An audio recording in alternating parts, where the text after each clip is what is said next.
changing who I am. I'm making a new plan, rearranging my life, and I won't look back ever again. You ain't see me activated. You better hope that you never see me agitated. I think about my actions, plan them out, evaluated. That's how I end up on the top, man, I'm calculated. My mind's a weapon, my body is the engine. I'm never second guessing, I just do what I was destined. Cause I feel I got the blessing, persistence and obsession. That's how you keep progressing, I already learned that lesson, yeah. I'm changing who I am. I'm making a new plan, rearranging my life, and I won't look back ever again. You can't stop what's moving. You can't stop what's moving. I'm changing my life, and I won't look back ever again.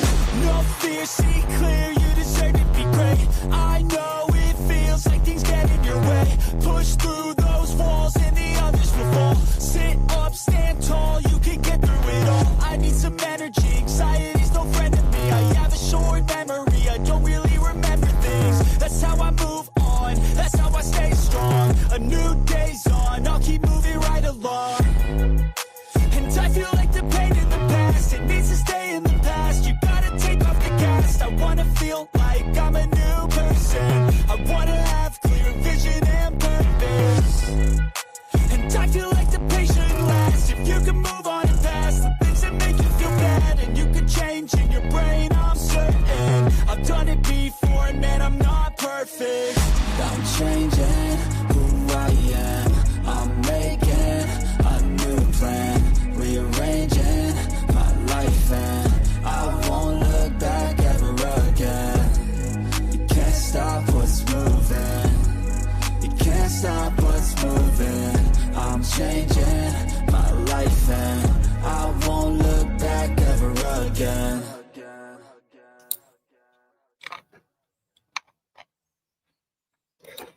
What it do, what it do, what it do? It's your boy Gangsta Cat.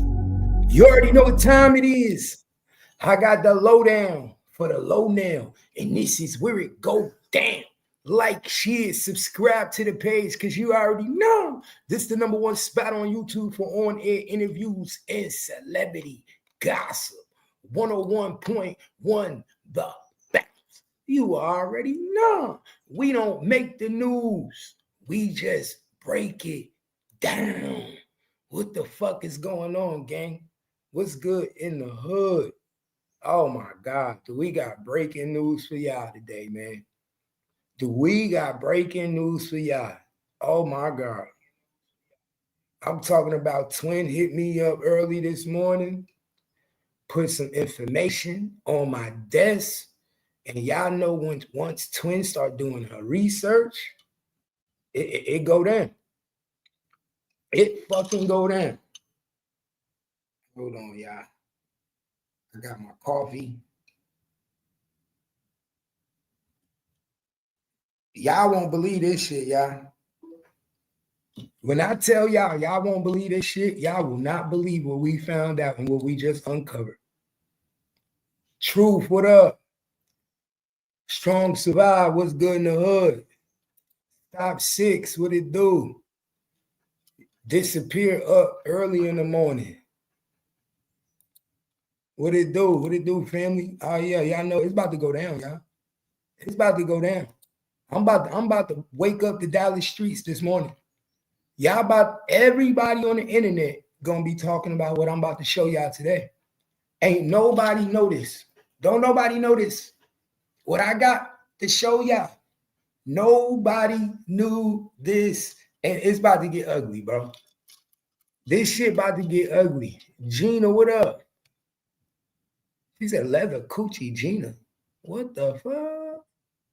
Leather coochie. Nobody knew this shit, dog. I didn't even know this shit. Hold up, let me see something.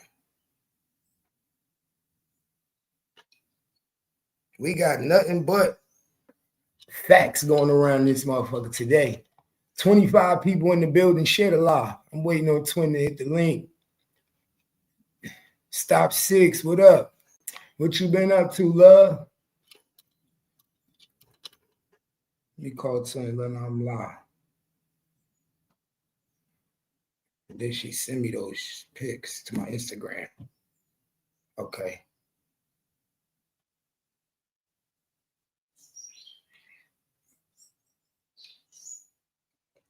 Make sure she send me those pics.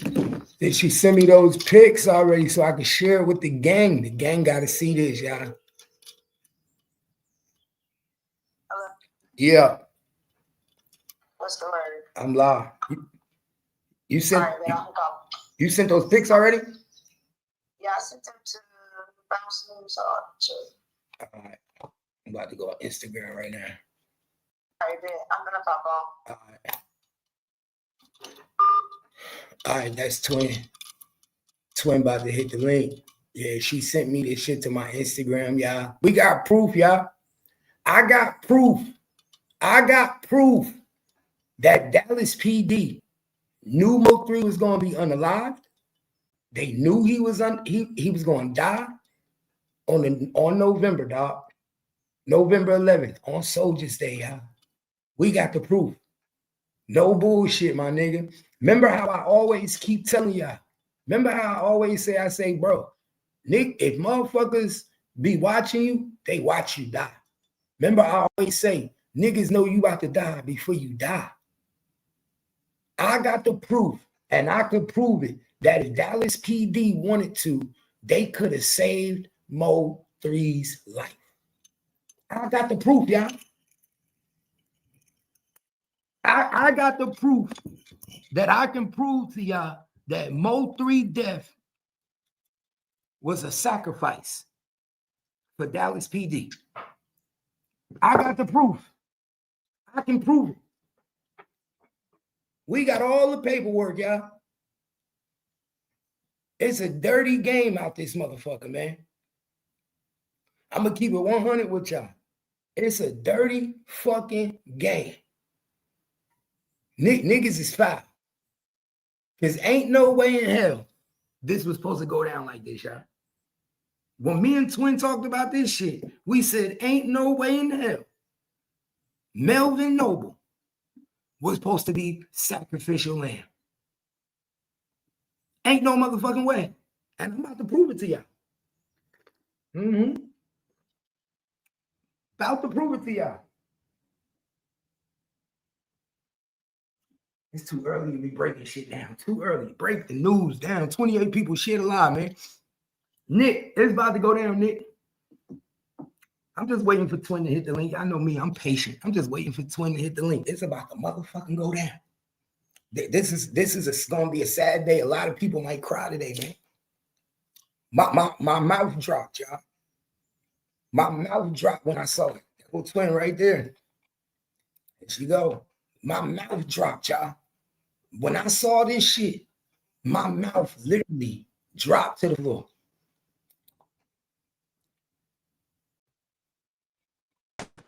What's the word?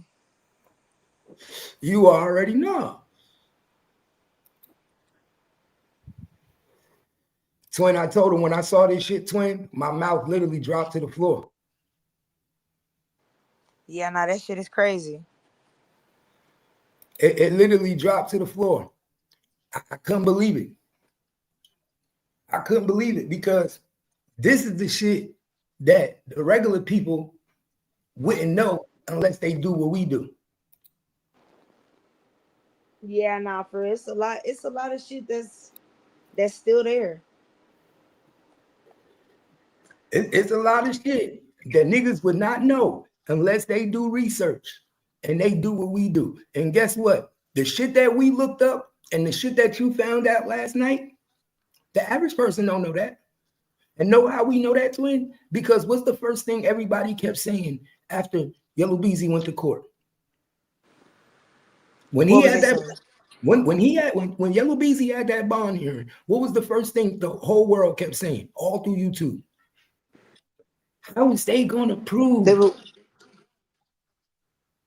Oh, yeah. How is they going to prove that he paid that money? Remember they said that? That is true. They said that. They kept saying, how is they going to prove it? How they going to prove it? But guess what? After what you found out last night, do you think it's going to be hard for them to prove it? I'm going to say yes and no. I'm going to say yes and no.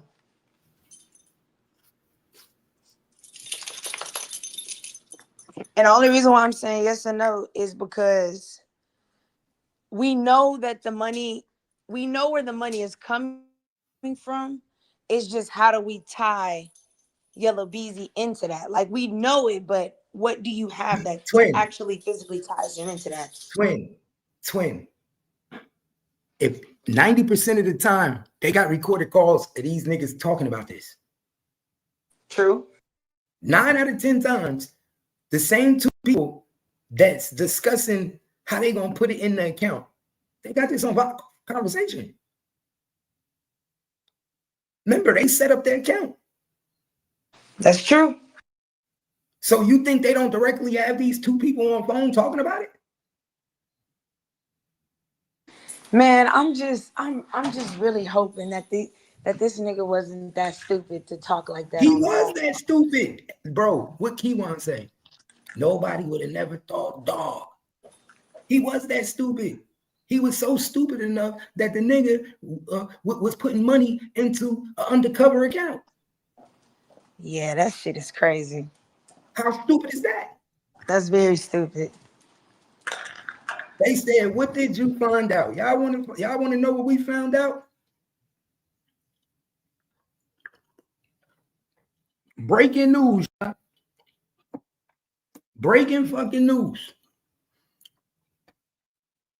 The money that Yellow Beezy paid for the hit was paid in an undercover bank account.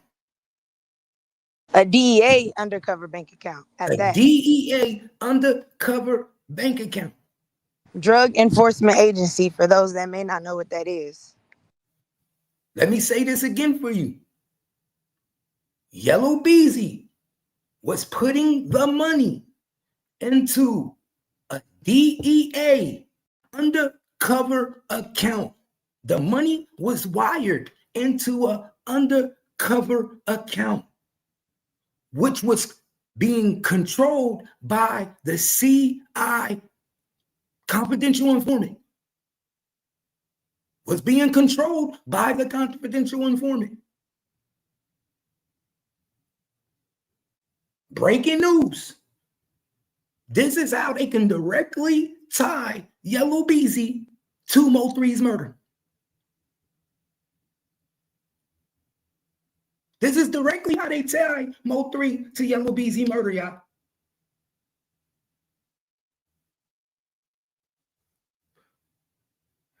Definitely not walking. That nigga dumb. Yes, he wired hit money into a police officer undercover setup DEA account. Because I think what people aren't paying attention was, remember during the bond hearing, they were very specific about 3 bank accounts. They said it was the Wells Fargo, the JP Chase Morgan account, and then there was a PNC account. When you go back and you look at that Rayshawn Jackson case, you see they were using a Wells Fargo account. They was all using the same bank. That's why I'm pretty sure that the transactions didn't get flagged. He said, to be honest, Soul Player said this shit last month. Okay, but what Soul Player didn't tell you, what Soul Player didn't tell you was that the police knew Mo3 was going to die before he died, and they watched him die. Soul Player didn't break it down. See, over here, we break it down. I'm going to break it down to you how the police knew Mo3 was going to die before he died. How the police, Dallas PD, set this bank account up before Mo3's death. So if this bank account was set up before Mo3's death, If they was already dealing with the CI before Mo3's death,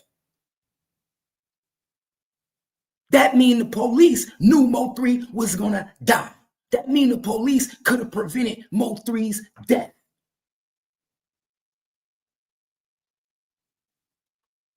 I think what people, I think what people are forgetting is that, remember we kept saying yesterday that there were more cases that were involved.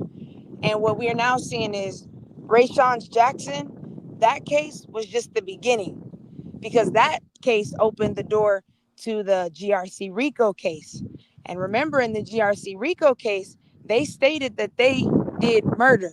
But in the RICO case, they never explained what that What the murder was. And now say that we're again, seeing no, that. say it again, twin. Say it again. People don't understand. Say that again. And this was in what year? The 2020. Exactly. 2020. So in And so 2020, they're using that RICO to open this up for this third case. So all three cases were just steps that they were using to basically get all these niggas. So basically, Mo3 murder was sacrificial lamb, and he was a sacrifice for them to take down GRC. They knew Mo3 was going to die. They knew Mo3 was about to get taken out that day. They was already setting up the hit. The police was already setting up the hit on Mo3. Yeah. Which is crazy. And all three parties, all three cases have the same one person involved in all three. That's not no coincidence. They knew Mo3 was going to die. Dallas PD knew he was going to die because they set up the fucking bank account. Dallas PD set up the bank account for the money to be wired. It was an undercover account. That means that they knew Mo3 was going to die before he died. Because pay attention how, is it a coincidence that in the Rayshon, it was the DEA and ATF involved? And then here comes Eric Barnes, who suddenly gets promoted to be an ATF agent. And he's now the main person that is investigating GRC, who's also one of the main persons that helped with the Mo3 murder. He was the head detective on the Mo3 case. Pay attention. Exactly. That's why he got promoted. Because he linked the two cases together. This is what they ain't going to tell you. They had to let Mo3 die to take down GRC.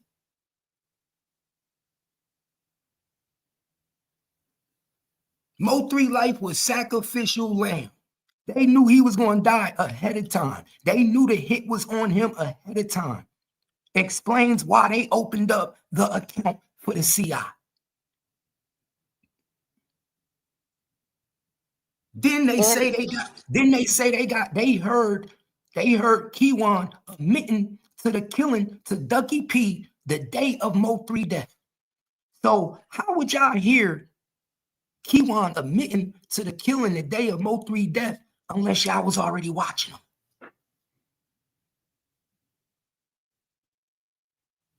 You understand what I'm telling you, twin? The only way you can hear Kiwan admitting to Ducky P about the death, the day of Mo3 death, is if you was already watching him. Pay attention, y'all. Pay attention. They knew Mo3 was going to fucking die. They knew Mo3 was going to die. They didn't give a fuck. They could have saved Mo3 life.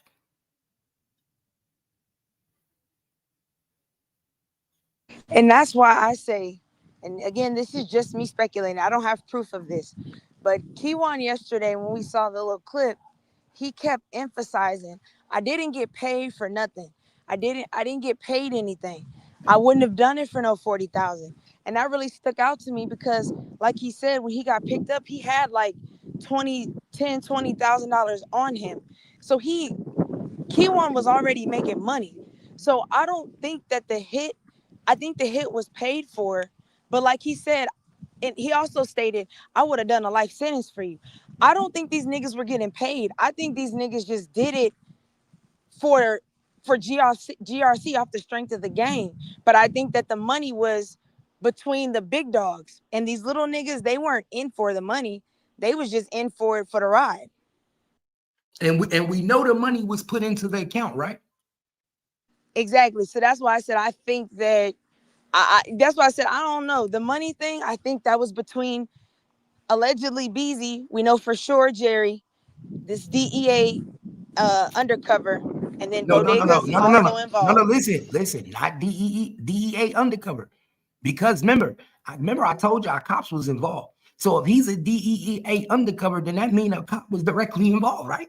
Or is he a Yeah. C? Is he a CI? Because he could be a. Remember, they say that the account was a DEA account. They put the money into a undercover DEA account. They thought Yes. they didn't know that they was wiring money to the police. How stupid And you they think? had two. They had an informant and they had a an undercover. So it was both. So then that means the cops was involved. Yeah. That mean the cops was involved in Mo3 deaths.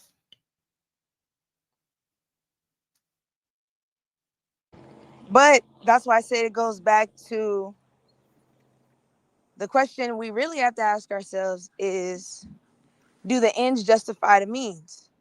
So you needed, To the police here. They feel like it do. yeah. Because if you knew that they were plotting to kill them, I mean, honestly, protocol tells you can't prevent a crime from happening because you can't convict someone of a crime that wasn't That didn't committed. happen. So you knew that Mo3, they were planning to kill him and that they were actually wiring money laundering through these law firms, which is a hell of a cover up because no one's going to flag a lawyer receiving 40, 50, 60,000. That's typical amounts. So there's no suspicion there. So you're money laundering through there and you're planning to kill this dude. And the cops are just sitting there like, Let, well, we letting it can't happen. intervene. They literally they're not intervening to it.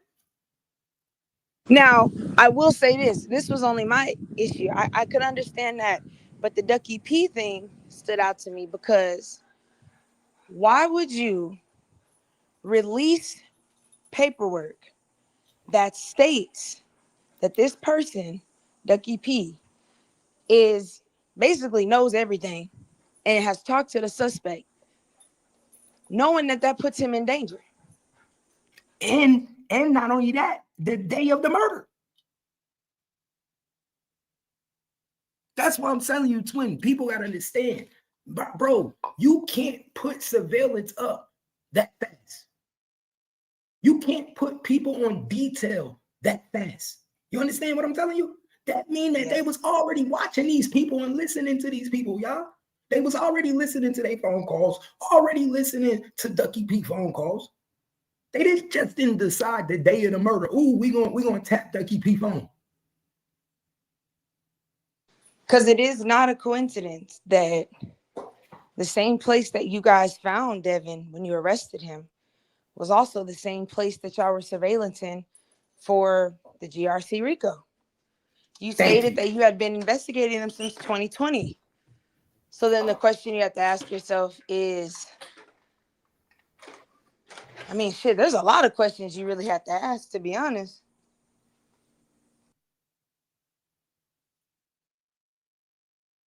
And pay attention. Look what they just said. Read this comment right here.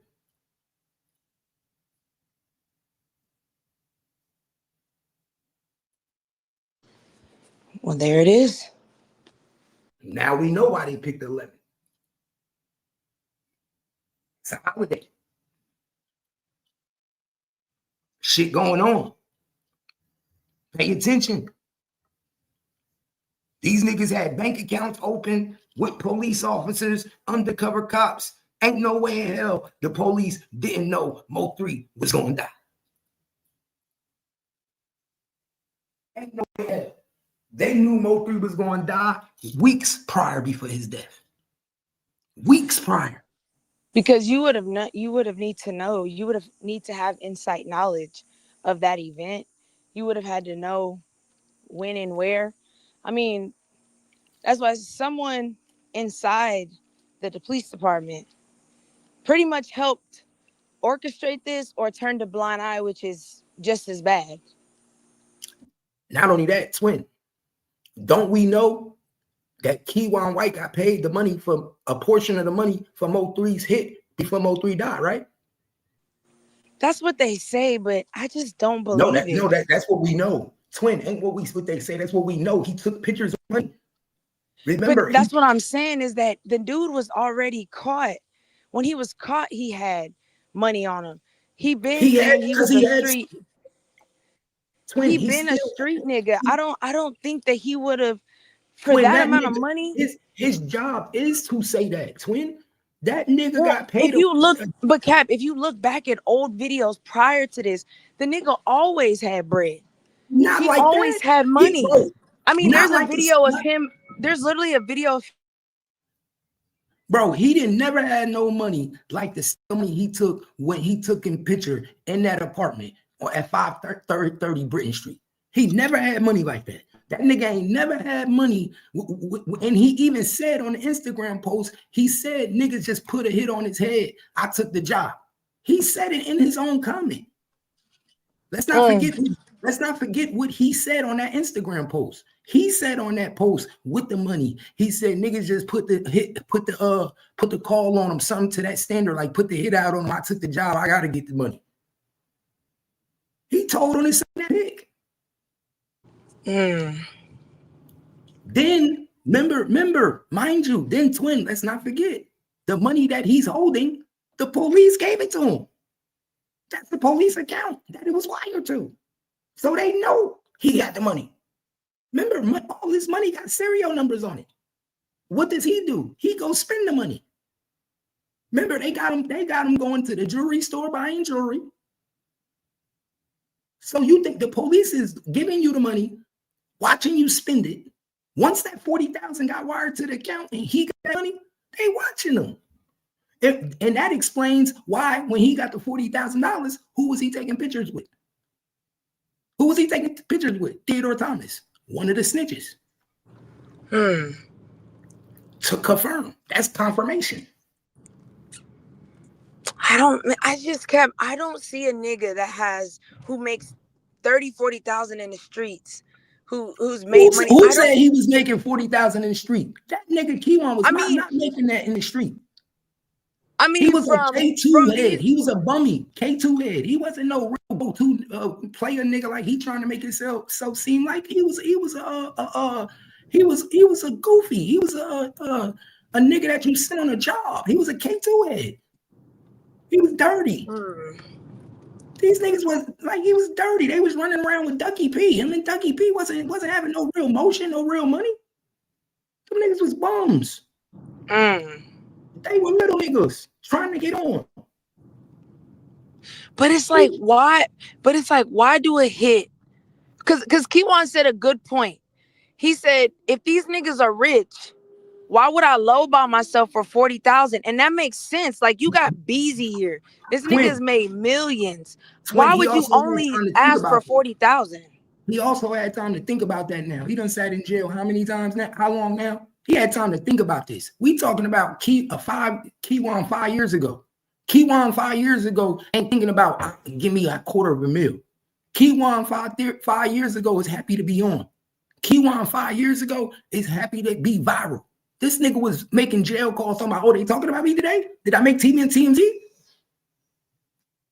You understand? This 5 years Kiwan. This ain't Kiwan that been sat in jail after 5 years. Now, the nigga that sat in jail 5 years, you got time to think about it.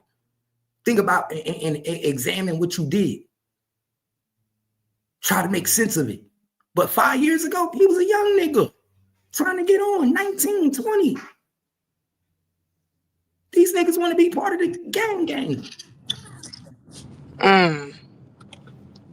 Like I said, at the end of the day, the case is solid. My nigga, the worst move they could have made was having a snitch under them before the hit even got done. See, this is why Yellow Beezy is fucked. Y'all had a snitch on your team before Mo3 was even dead. Because they was already snitching in the GRC case.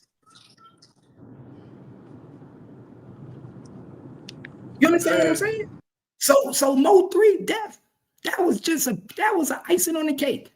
Mo3 death in 2020 was an icing on the cake, and they used it to help take down GRC, to help get all of them to become snitches. They literally watched Mo3 die. And the reason we know it is because, twin, if Kiwan had the money before Mo3 died, then guess what that means? What? That mean that they had already put the money into the police account. The police already tracked the funds, let the funds go out to the hitman. That mean the cops knew everything. That's why the whole account was made. The whole account was made so they could what? Prove that they was paying for Mo3 murder for hire. Nah, them niggas was money laundering before all of that. Whoever this undercover this person was, they bullied that man, Rayshawn Jackson, into money laundering with the DEA, which I don't understand how that shit isn't a national news headline. But we know you why, bully because somebody? Huh? How you gonna bully a nigga that want to be a snitch, that turned informant? I mean, I would turn snitch too if I already told you niggas I don't want to do this anymore. And y'all are like, well, we're not gonna threaten you, but nigga, you're being passive aggressive. My you're nigga, you already in too deep, my nigga. You can't back up now.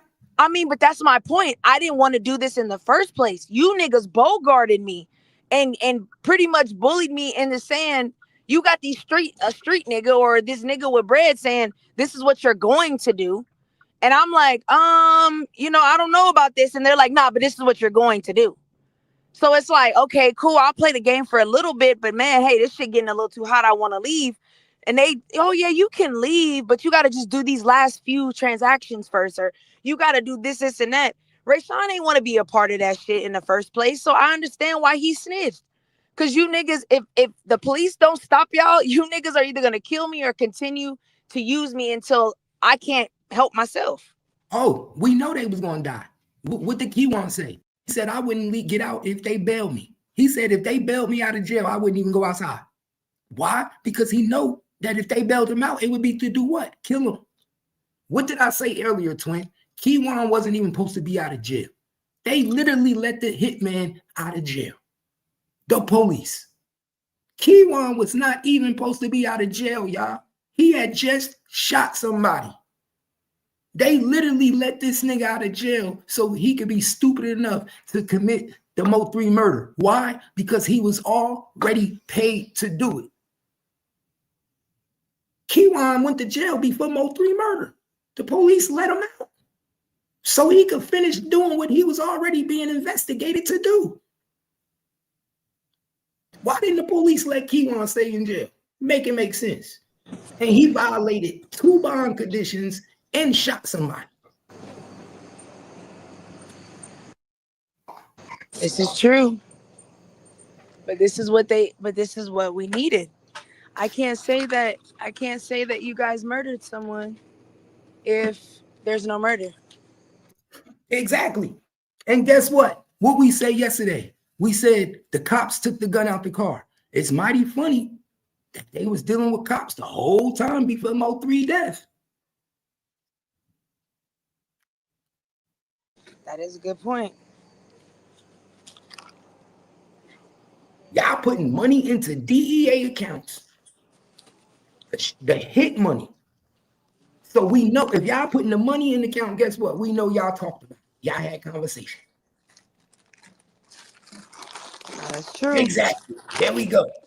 There we go. He got locked up in Mount Pleasant, Texas with guns and drugs. He wasn't even supposed to be out of jail. The only reason he was released out of jail was to do a job, y'all. You understand that? The only reason he was released out of jail in Mount Pleasant was to do a job. And guess what we found out in the paperwork, twin? I remember when we looked this up.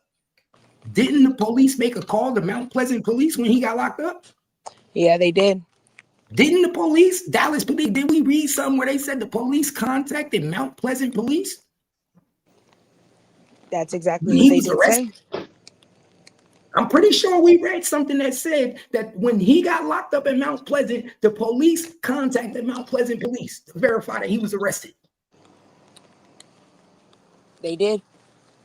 How y'all think he got released? He was released to finish the job.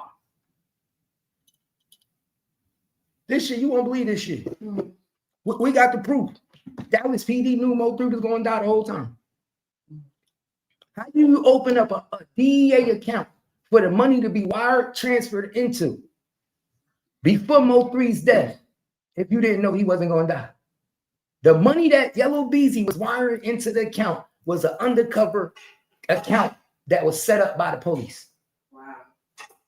So the hit was being paid for before he died, but they was already knowing the hit was about to be done. All they needed was the money to be transferred to solidify That it was going to be a murder for hire. Right. Once they got that, it was a go. They didn't let it take place. This explains why Vlad TV knew about the murder for hire.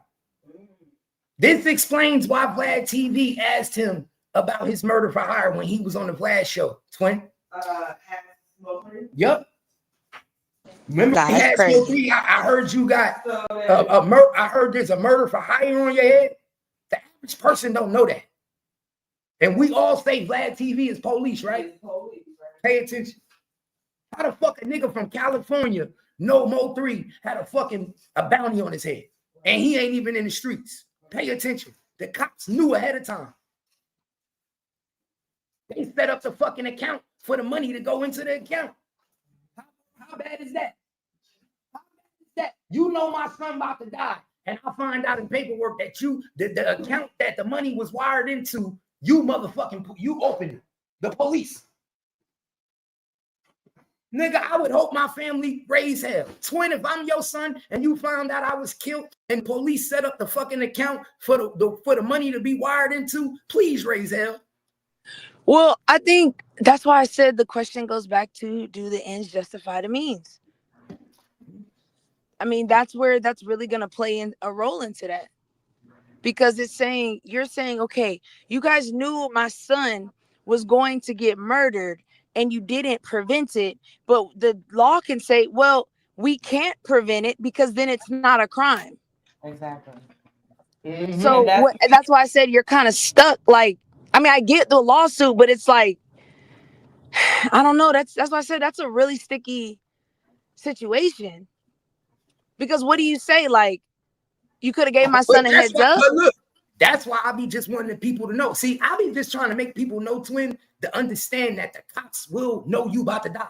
The feds will know you about to die. They will watch you die. If it justify the means, your life gotta go. We seen it happen all the time. Niggas die because you are just one life. This investigation that we taking down, this RICO, this involves 20 people. Well, So not only that, but not just that, but it also plays a role that, I mean, Mo3 was already slanging people, putting people in the grave. They went as well. So that's why I said, does the ends justify the means? Do we allow one killer? Do we allow a killer to be killed in order to get justice for other people? Yes, because police won. And if you look at in the end game, the police won. Who won? Dallas PD. Mo3 died, and we took down the whole crew. Exactly. Dallas PD won. What they got going on. Remember, they the ones bringing it in their life, so they can't prevent it from happening. They won. Dallas, at the end of the day, Dallas PD won. They knocked off two birds with one stone. We took out GRC and we got rid of Mo3. But see, that's why I said I don't see that as a win, because you still are corrupt as fuck. Like, you're still like, all of this is your this is your fault, law enforcement. So you really didn't win. They've been corrupt. They've been corrupt since JFK. But that's my point. To me, a win would say, not only are we bringing GRC to justice, but and Mo3's murder to justice, but we're also bringing all you corrupt motherfuckers that even put these boys in a situation to begin with. You guys as well have to be held accountable. To me, that's a win. But this right here is, to me, is just a. But guess what? If they do that, what you saying now, then that would have to admit that Dallas PD played a hand in his murder, just like they did in Tupac murder. And then the city could be sued. Just like, well, that's my point. That's why I said, to me, this, I don't see this really as a win for the police department, but for society, I don't think it's a win at all. You're just covering corruption up with a murder that you were involved in. And that's a win for them, twin. It's a win for them. That's because they don't give shit. two fucks about it. They're dirty. So to them, we're winning. Why? Because we allow you niggas on the streets to still think this was some bullshit hit with just street niggas. But deep down inside, we know cops was involved. We can't let y'all know how deep the cops was involved, because then that implicates the city of Dallas, and the city of Dallas gets sued. Just like Tupac Shakur brother wanted to sue the city of Las Vegas. Just like Biggie Smalls' mother wanted to sue the city of California, because they know that police would play a part in a murder, right? So now we finding out that these niggas played a part in Mo3 murder. Why? Because they was already investigating these niggas. They already was watching these niggas. They already was setting up accounts to put the higher for hit on Mo3 life money in the account before it happened. So they knew everything. They just wasn't going to stop it, because guess what? That helps our GRC case. And that's why I said, and this is why I say, is it really all like this sector that they have? Is it really about Mo3 justice? Because this is y'all's opportunity with the information that y'all have to shed light on something that is so much bigger than a rapper getting killed on a fucking highway. You guys have federal agents that are infiltrating your communities and using the people in your communities to cause chaos, to wreak havoc, to push drugs, and to kill people. And you motherfuckers is worried about Beezy. What the fuck about the ATF? Why y'all don't care about the DEA? Why the fuck are y'all not looking at there's a bigger situation here? So that's why it's like, it's hard for me to take niggas serious when they screaming justice for Mo3. The police killed the dude you screaming justice for. But niggas don't want to speak up. Oh, well, we're afraid in the city. That's the problem. That's why they do what they do, because y'all are afraid in your own city. That should be a you should feel uncomfortable that you live in a city that you can't speak freely in. You would have had me fucked up to be in a city where I can't say whatever the fuck I want to say. To me, that is just mind blowing. Like, I cannot fathom that. Now, twin, let me ask you something and answer this honestly. Mo3's your son. You find out everything that we just found out. What are you doing? Honestly, Cap, I know this is gonna sound fucked up. You're saying if it was my son, not Mo3, I'm getting justice. If it is my son, Mo3, honestly, I'm gonna have to just let it ride out, because my son has committed multiple murders and attempted murders back to back to back. I'm not surprised that a nigga took him out, whether it was law enforcement, a bitch, a rapper. I'm not surprised. I love my son. But the shit that he's doing, you're being a literal demon in a city. I know morally. I'm not talking about that. What I'm talking about is you thinking this whole time that your son got killed by some rappers. And then now you find out and do your paperwork research. You find out that the cops was already investigating these niggas, already watching these niggas, already knew these niggas was going to kill my son. And they opened up the bank account for these niggas to put the money in to wire the money. I would want to bring it to the light. I would want to file a lawsuit. I would want to do that. But that's what I say. But Mo3's mom is not in the position to do that. If it was another mother with another son, yeah, you have that leverage of my son was just, I'm not going to say innocent, but my son maybe was just a drug dealer. He was just trying to make ends meet. But they have on record that your son is a murderer. Multiple offense. So that gives the Dallas PD the right to play a part in his death? I mean, it doesn't, but when you go to court with it and you look at a jury, you know how people think, Cap. These are not hood niggas on the jury. These is regular people. That's why I said the question, does the ends justify the means? Because that's going to be the argument. And when you're a normal, average citizen sitting on a jury stand, you might believe, well, yeah, I mean, he was a killer, and they're going to paint him as a monster. A monster has to die for other monsters to get picked up. I don't see nothing wrong with that. That's how other people are going to think. Okay, but now as a parent, I'm still thinking my son's death could have been prevented. Why didn't you stop the killing of my son? I mean, you're going to argue that, and that's plausible. Why did Dallas PD help facilitate it? And the reason I say Dallas PD helped facilitate Mo3's death is because, one, they opened the bank account. They opened the bank account for the money to be wired in Mo3's death. So they knew that the death was about to happen. Two, they had Kiwan White released from Mount Pleasant Police Station. When he got arrested for violating his bond conditions and his probation, they released him. Why? Because they knew he had to carry it. They could have prevented it. But see, then we have to go back to this. Then we have to think about this, Cap. You guys have this elaborate and intricate plot, strategic, very strategic, which means there are going to be some things you document and some things you do not. So presenting it, can you verify that you guys have records of my son? Because remember, it's nothing for me to erase a tape or clip something out. They're not going to let you see them do a thorough investigation. Exactly. Some things they're going, bro, we watch it all the time. So that according to them, they didn't know. And we can't prove that. But we can prove it, twin. We can prove it. You know how we can prove it? This is how we can prove it, and they're not going to tell you. You can see when that bank account was open. That bank account was opened by the police to do what? Wire. Get the wire. The wire transfers for the murder for hire came through that bank account. It was an undercover. Yes, but Cap, you're missing the point that this Ray Sean Jackson case was way before Mo3 was even thought of.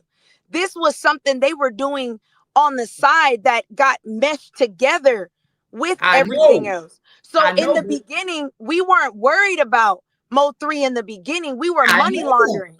You're making my point, twin. In the beginning, they weren't worried about Mo3. We were watching them the whole time for money laundering.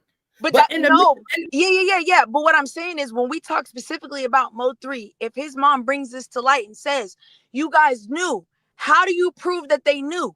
All we can prove is that allegedly, we don't know what all they have, but all we can prove is transactions from this routing number to this, or this account to this account, this routing to this routing. We don't have specific knowledge. We heard about a murder, but we specifically didn't know about your son being plotted. And twin, and that's why I think they put it in that indictment like that. That's why they didn't expand on the murder, so they can act like they didn't know what was going on. And that's my point. So bringing a lawsuit, you're not going to have, everything's going to be circumstantial.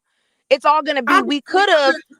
Twin, I'm not saying it'll work. I'm just saying, if I was her, I'd be making a lot of fucking noise right now. I'll be making a lot of noise that they fucking knew my son was going to die.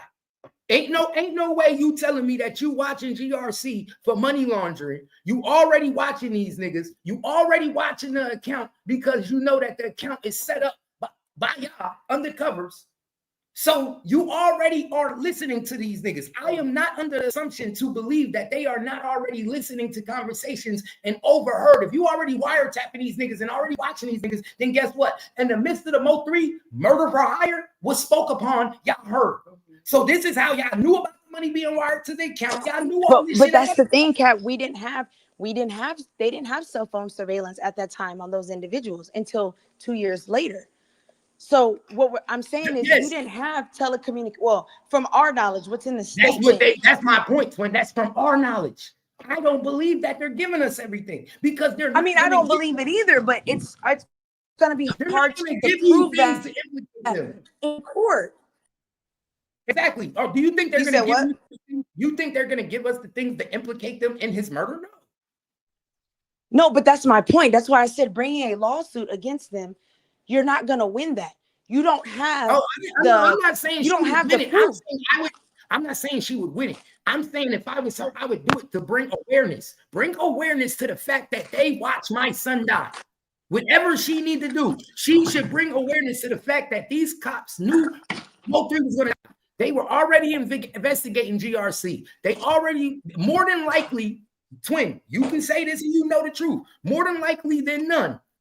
If they were already watching GRC, if they was already watching everything they were doing, they knew Mo3 was going to die.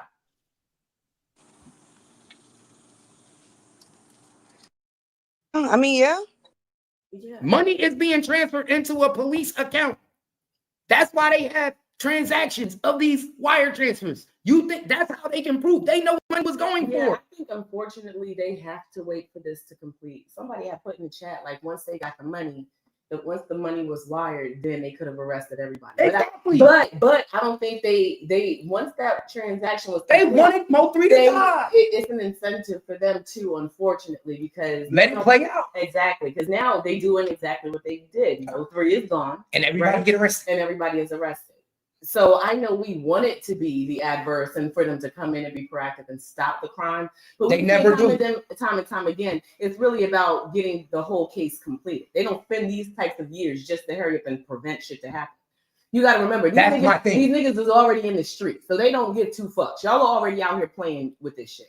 So we coming in just. That's my point. That's my point. They don't want to stop it. As many times as we know, and this is what I'm trying to make. All I want is my people to understand. If they wanted to save Mo3 life, they could. But sadly, they don't give a fuck. They're not going to stop you from dying. They're going to let the case keep going. They need you to die to keep their case alive. They needed Mo3 to die. Dallas PD needed Mo3 to die. Let's just call it like it is. A spade is a spade. They knew he was going to die. They knew the money was being transferred to their account. They knew Kiwan was going to commit the murder before he committed the murder. They knew he was the hitman. They knew all this shit. They knew why Ducky P died. They knew Imani Rose was the one who made the license plate. They get intel on people internationally. So you think they don't do it at home? They know everything you do and everybody you play with, everybody in your crew, every beef you have, every bag on your head. They know this shit. They was telling Mo3 he had a bag on his head before he had a bag on his head. The cops knew. They watched this shit. So, Twin, all I'm saying is, yes, you absolutely right. There's no way that the Noble family and Miss Noble will be able to prove this in court. But guess what? Common sense. If you look at the paperwork, you can see that these niggas knew ahead of time. But that's exactly why they do it like that. Because now you got to be able to prove it. And guess what? First of all, at the end of the day, they don't want to be involved in this shit. So they're going to do it. And we know how this actually goes. That's why we're speaking on it. But in actuality, they're not going to put themselves in a position to lose here. Exactly. They did the same thing with FBG Duck. They watched him die too. They watched all of them die. Yes, they watched FBG Duck die. They followed them niggas down there. And they followed them back. They showed them on camera with the police following them niggas back after the murder. They watched them die. They watch everybody die. That's what I'm telling you, bro. If you under surveillance, nigga, they watching you die. You still there, Twin? And I think the bigger question is, who was it that told Mo3 about the hitman and the money on his head? Police? I don't think it was police. I think it was somebody close with him. You think it was somebody? Who you think it was? That I haven't figured out yet, but I know it has to be somebody that he was comfortable with, someone he was friends with. Because at that time, he wasn't really friends with a lot of people. So who would have told you they put money on your head and you believed it? Because Mo3 believed, yeah, these niggas did that. Who around you would you trust that much that their word of saying that you believe? It has to be somebody you know. You think it was rainwater? And guess what? I'm gonna keep it real with you though. I watched the video yesterday, and I'm gonna call him. I'm gonna tell him to hit the link. CEO Dre did an interview on I'm 2 Texas, and he said rainwater was always talking to cops back then. I know, but I don't think it was rain. He said every time they would be at a video shoot, he said Rain will walk away with police. And niggas would be trying to figure out, what is this nigga doing? Why is this nigga always talking to undercovers and to cops? He was like, Rain would just be walking away. Cops would be always pulling this nigga to talk to. I don't feel like he would. I don't think it was Rain. Because weren't they at odds for a little bit? I don't feel like not at that time, not in 2020, 2020. When who would have told him?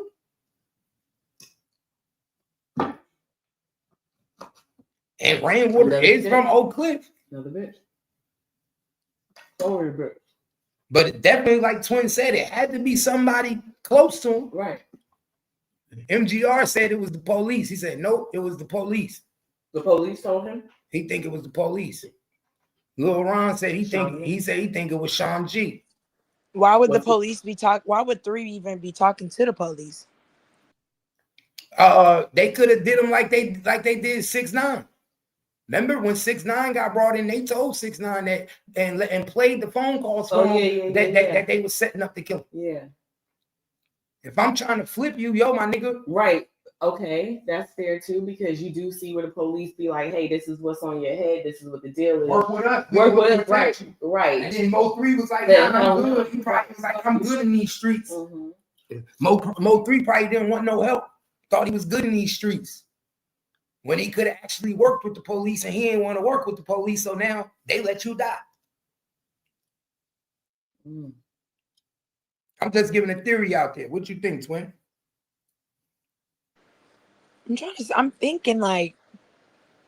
Somebody said Sean G. Was he still cool with Sean G at the time? Yes, according to his statement, he was. T. Slade said the police talk. But then the question is, what would the police be wanting from Mo3? Cooperation? A cooperation in what? For what? Yeah, that's what would they use him? That's what we would never know. I don't know. And if the police are talking, if the police talk to him, is that why he says in his songs, I can't be a snitch without no paperwork? They telling lies. The niggas see you talking to police and now they put the word out. See, there we go. And he said in his song that police was trying to talk to him. He even said they was trying to extort him. Pay attention.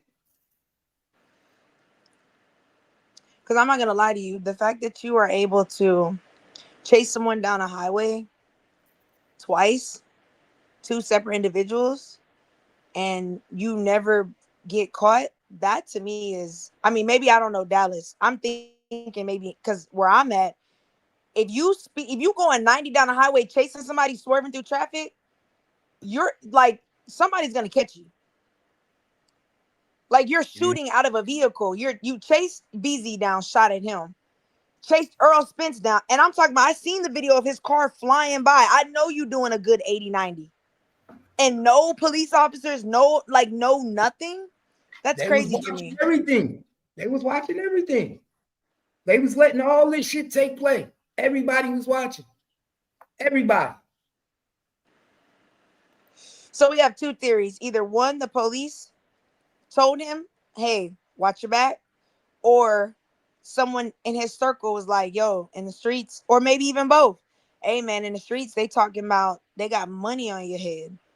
I wouldn't be surprised if it was both. Oh, you know who I think told him? You know who I think told him? His daddy. Who? Big B. His daddy. Is that why his daddy was pushed? What'd you say? Is that the reason his dad was pushing for peace so far? Yep. Remember he was pushing for the media. Remember his dad was like, I'll put some money up or whatever for y'all to just talk. Yep. Yep. It was his dad. He knew there was money on his head. He was the one that told him there was money on his head. Because he got his ears to the street. Yep. It was B. He was the one that told them niggas. He was the one that told them they got money on your head. Remember, he said it, because then when he told Mo3, money was like, man, I'm not. He said he don't give a fuck. He said it's up. And it was up. Remember? And now at this point, the police probably approached on the same shit. They probably wanted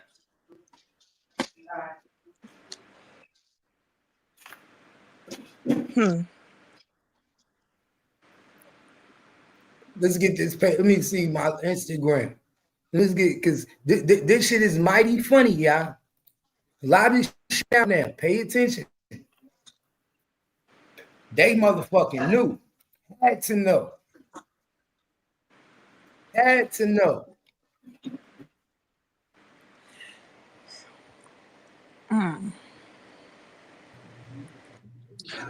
What up, though? Flame, what up? Not much. I think the thing that we missing is it ain't about what we know, it's about what we can prove. Oh yeah, we know that. You know what I mean? Because they had to be able to prove that Mo3 was there on the scene. You know what I mean? They gotta prove that all. You know what I mean? And he say the feds say we ain't selling CDs. We about that action. So they knew. He knew that they wasn't watching him and investigating him. He was still doing his thing. Exactly.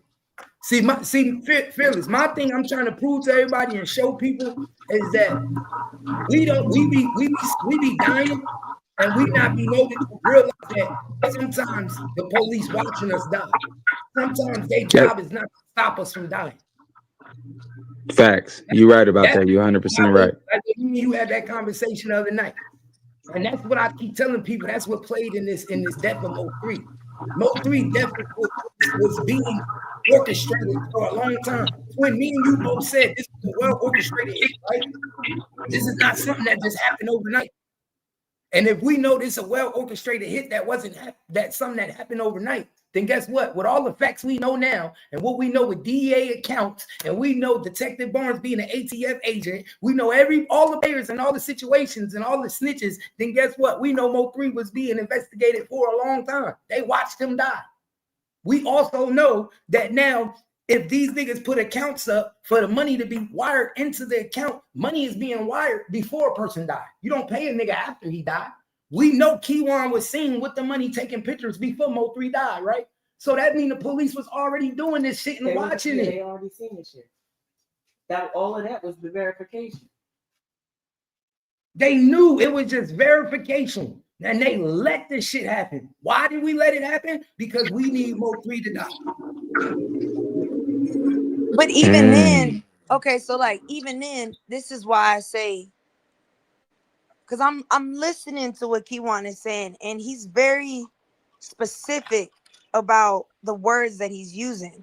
And the thing that stuck out to me the most was he said, I want them to push this down to murder one.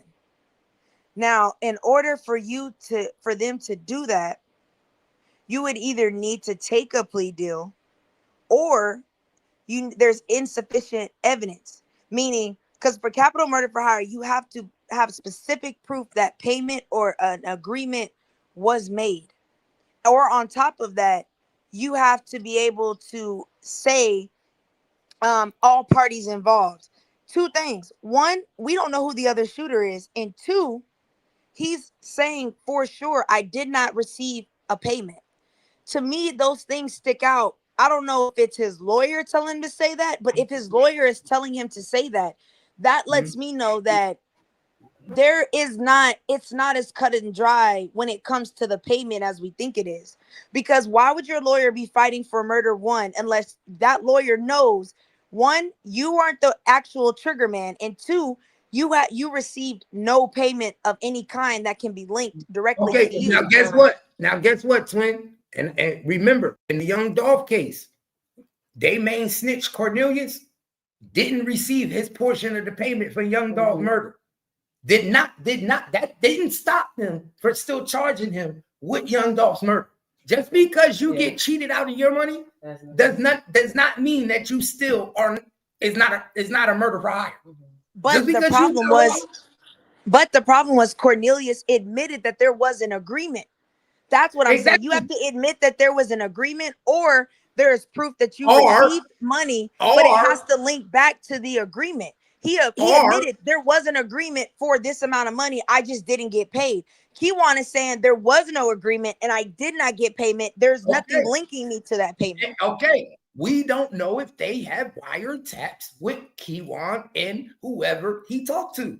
We don't know that. I mean, we saying that, but if his lawyer is saying we want murder one and they're trying to fight for murder one, clearly that means that there are no records that are implicating that person's client of saying there was a direct agreement.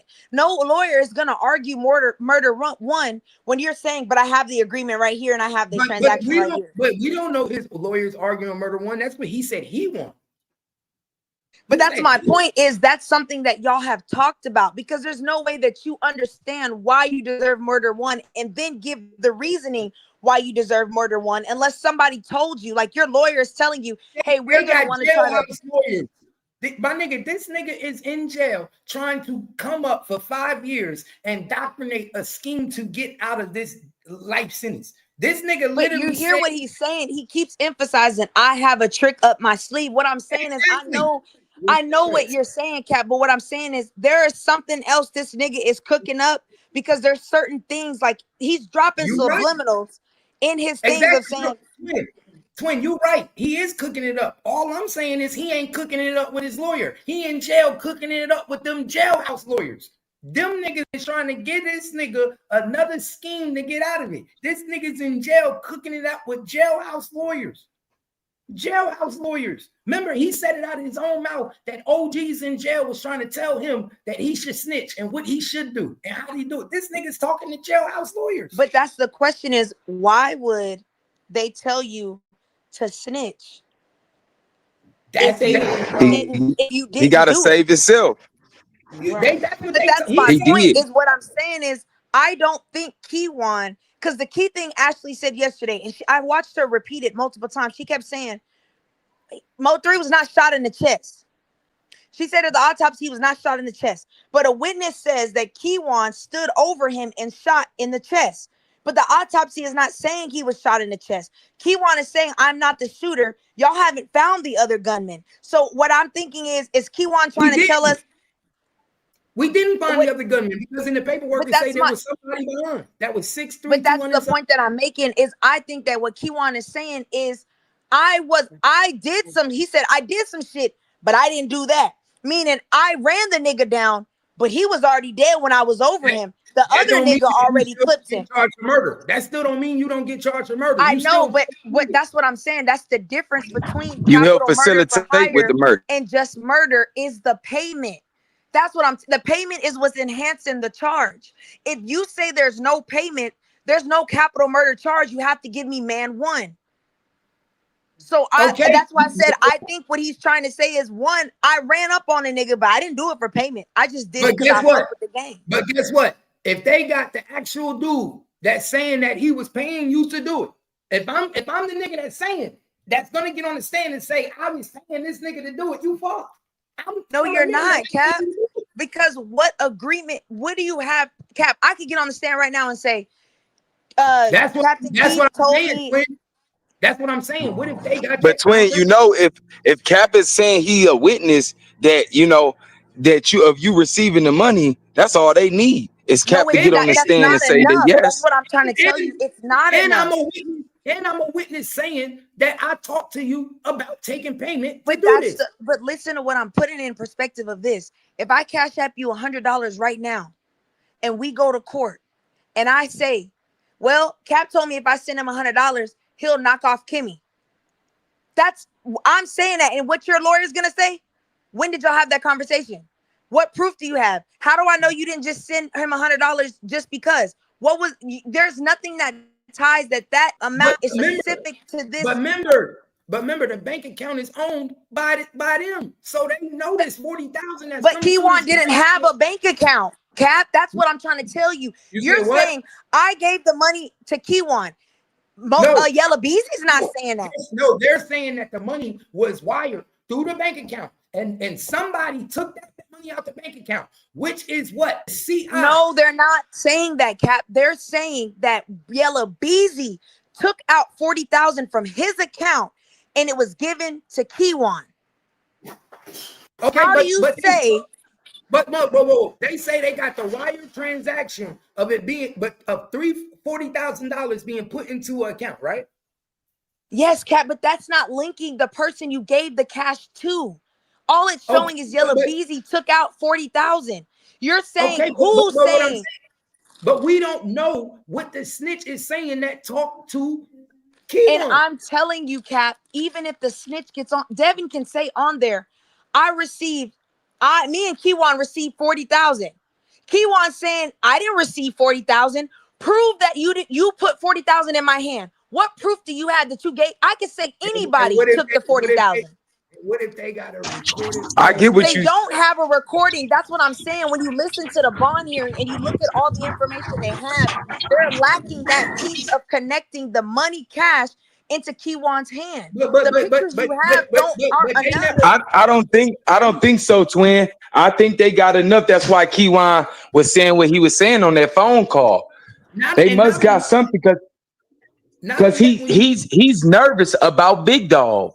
And not only that, when you listen to the bond hearing, the prosecutor specifically said out his mouth that they are going to prove in this case that the money, how the money was exchanged. That was one of the big things that they said. And they said they have an anonymous witness. They said they have a witness that's going to tie them together to the murder. So obviously they do, but you don't have the shooter. That's what I'm saying. That's the missing. We don't know. But we don't know if one of the shooters is helping them. They would have been. Their names would have been on there by now. No, one of the witnesses is anonymous. They don't even tell us who this person is. The one witness that they said at the bond hearing is anonymous. They never will say who he is, who this person is. They even said at the bond hearing we have an anonymous witness. I think it is. We have the origin of the money, but I don't see no evidence direct beyond reasonable doubt that says that Kiwan received the money. And you're saying they do, but we don't know that. That's what I'm saying. You have transactions from one bank. But Cap, listen to what I'm saying. You have a transaction coming from Yellow Beezy. Yellow Beezy took out the money. And you're saying Yellow Beezy gave Kiwan, Devin the money. But the problem that we're saying is what she's saying is there's no real paper trail showing that he received the money. That's what she's saying. All you have is a testimony from a person who's already implicated in the crime, who is cooperating to get less time, saying that I received money. There's no paper trail of that I received money. And that's what I'm saying. I think we're going to find out in the trial that when that money went from that account, it went to somebody's hand. And whoever hand that money went to is going to testify that they gave that money to Kiwan. But again, testifying that I gave money to Kiwan, when you have Yellow Beezy saying, I did not give no money. Kiwan saying, I did not receive any money. There's no paper trail of the bills, Cap. That's what you're missing. When I'm not the defense lawyer, I'm not fighting for these niggas. It's not fighting for them. It's about all of you guys are saying this person received payment, but there's no paper trail of these payments that y'all received. There's only paper trail of you, the account holder, withdrawing the money, but there's no paper trail of bills. We don't have marked bills, serial numbers. We don't have none of that. I don't know. And that's why I said, if you pay attention to Kiwan's verbiage, he's using specific words that would deem him to get murder one. Why would your attorney be fighting and telling you these terms of learning to use them of murder one unless you are not the shooter directly? You speculating now. You speculating that his lawyer is telling him that. We don't know that. That could be him. That could be him talking to people in jail. But why would they be in jail telling him that it's better for you to snitch? What are you snitching on? He keeps saying, I know, but Cap, he's saying this is what y'all think it is not gonna be that. Devin is saying the same thing. You have two people that are being charged with murder saying the story is not what y'all think it is. When it comes out, it's going to be bigger than what y'all think it is. That's why I said I don't believe that Kiwan is just the. No, I don't believe Kiwan is it. He's saying that because cops are involved. That's why he's saying when y'all find out what's really going on, y'all gonna be shot.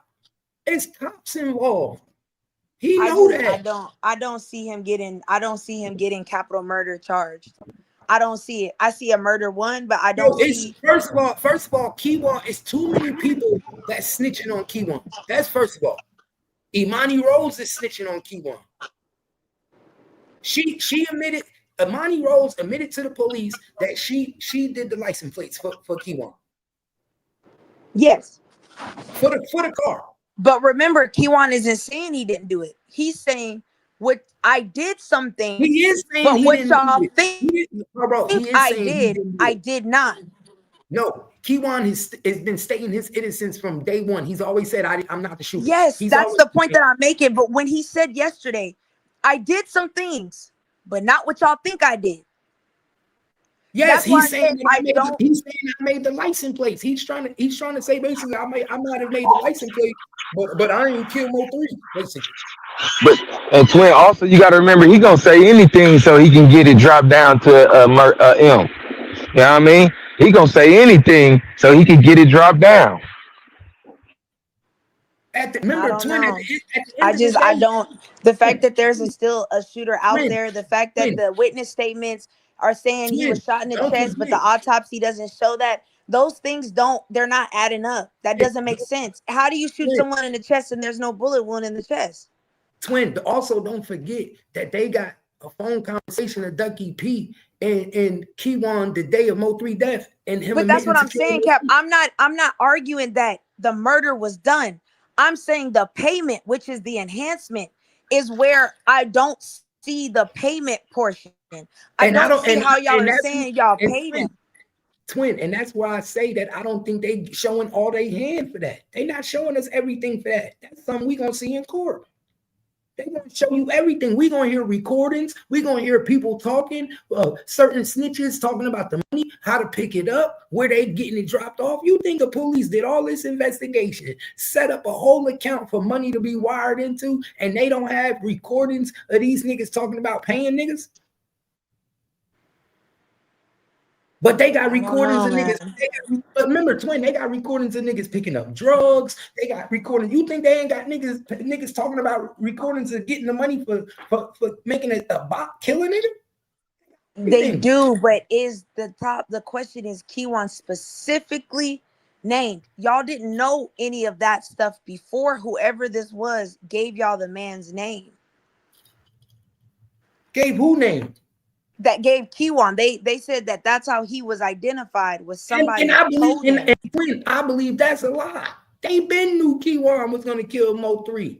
But that's what I'm saying. We could say that, but I'm saying facts. If we only are going off the state facts, it's something that's just not right. It's just something not right in the case. There's something. There's something that it's missing. Something because it's not adding up. You want to know what's not right? You want to know what's not right, twin? What's not right is the police is trying to hide their involvement. So by them trying to hide their involvement and make it look like it's not right, something just ain't right. So if the police have to hide their involvement around the case, it start looking like shit ain't right. Certain shit add up. That's why your boy Kiwan know. He like, hold up, man. If y'all really knew what's going on, these niggas knew Kiwan was going to do what he was going to do before he did it.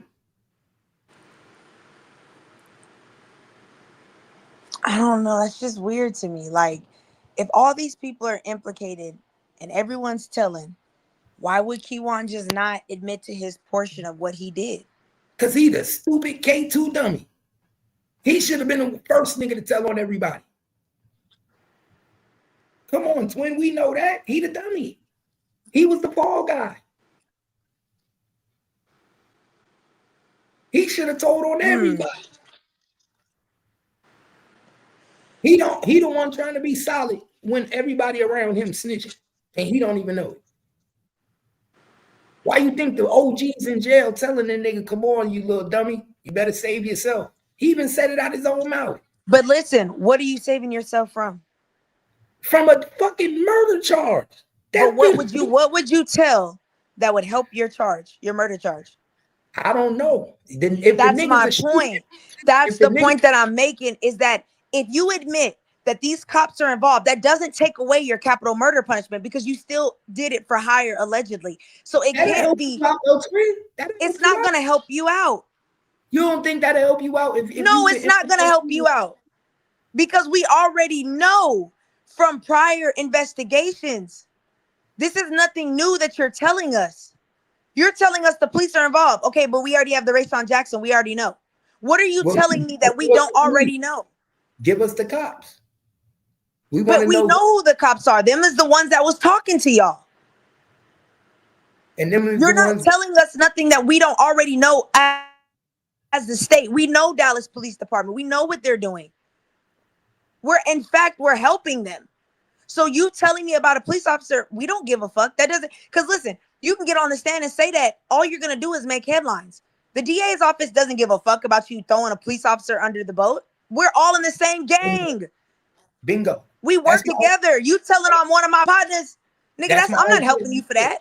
That's my whole point right there, twin. That's my whole point. Exactly. That's the point. So Kiwan, that if that's what you're gonna tell, that's not gonna help you. There's something else in there that he's saying. He's confident that what I know is going to be a twin. He think that.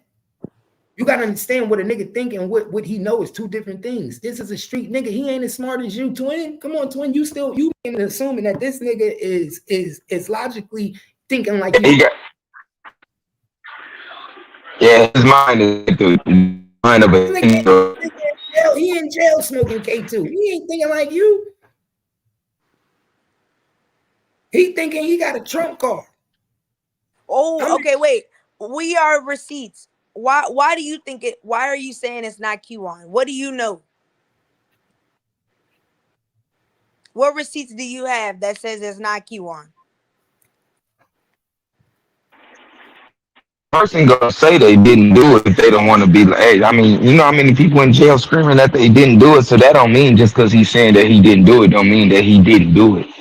Bro, it's a lot of people that sit up in an interrogation room and say they didn't do it, and they got the evidence to prove that they did do it. So I mean, we can't go off of just what he's saying.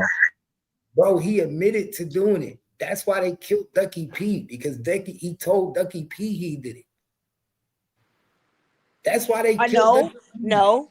How do we know that's what he told Ducky P? Huh? We don't know what he told Ducky P. All we know is that it pertained to the murder. We don't know what the specifics were of that conversation. Okay, so if he died, how do we know he didn't tell Ducky P the bomb dropper that he's saying he got under his sleeve? Whatever that was. Twin gonna make you think, man. Twin gonna, but okay, but what if it is? We don't know. We will never know. That's my point. We don't know. That's why we do know. I said I can't for sure say he did it, because if he said I did it, I'm the one that killed Beezy. Why would you kill Ducky P? Why would it matter if Ducky P knew Kiwan killed him or not? Okay, but what we do know is Ducky P got killed behind it. Exactly. So what is it why is it a big deal? If Kiwan only told of who it was and I killed it, why would y'all want to kill Ducky P unless it was more than that? I don't see y'all knocking off Ducky P because he knows who it is. They said Ducky P knew information. He knew information that get them locked up. That could, you know what I mean, help their case. So if he got testimony and he wrote a statement or whatever, he got that and they got that helps them when he goes on the stand. So if we take Ducky P out, Ducky P can't go on the stand and whatever he said is irrelevant. Exactly. Whatever he was going to tell y'all would be irrelevant because he's not here. What the fuck was he going to tell y'all that was going to help Kiwan? What does Ducky P know that would help Kiwan's case? We're going to find out whatever said because the phone call is recorded. Exactly. That's why I said I don't think Kiwan, it just that don't sit. There's just something else there. Like you just a defense attorney. Something else there. You just a defense attorney. We know it's a lot of stuff there, but what's there that we don't know is the police. It's the police. I'm telling you, we know this could not have took place without police being involved. We know these undercovers was a little deeper than they were supposed to be involved in this case. Because why get on a call and admit that I rob people, I steal, and I sell drugs? Why would you pick and choose? So it could be his alibi, twin. No, you want to know why? Because he want to make it look like the money that he had came from him robbing and stealing from people and not from the hit. We all know that when he got that money, that was for the hit. See, twin, we all know that. Everybody in the world know that because we saw what he said in the caption. If anybody remember when he showed that money in the caption, he said they put a hit on his head. I took the job. I'm going to do it. He said something to that magnitude. Then he started taking pictures with the money inside the trap house in front of the camera. He started taking pictures with Bodega, one of the also known snitches. He took pictures with Yellow Beezy, Yellow Beezy in Bodega at a photo shoot with the money. So he go ahead, Kat. So basically, he started trying to make it seem like that money came from robbing and stealing.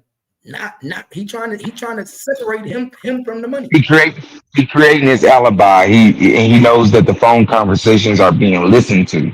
He knows that they are watching his interviews. So he's trying to create this alibi. A lot of people do it. If you got friends that sit in jail and you talk to them on the phone, they will say stuff specifically on the phone because they know that the phone calls are being recorded and they're watching, they're listening. So he's just trying to create this alibi and say, this is why I got the money. This is how everything happened. It had nothing to do with Yellow Beezy.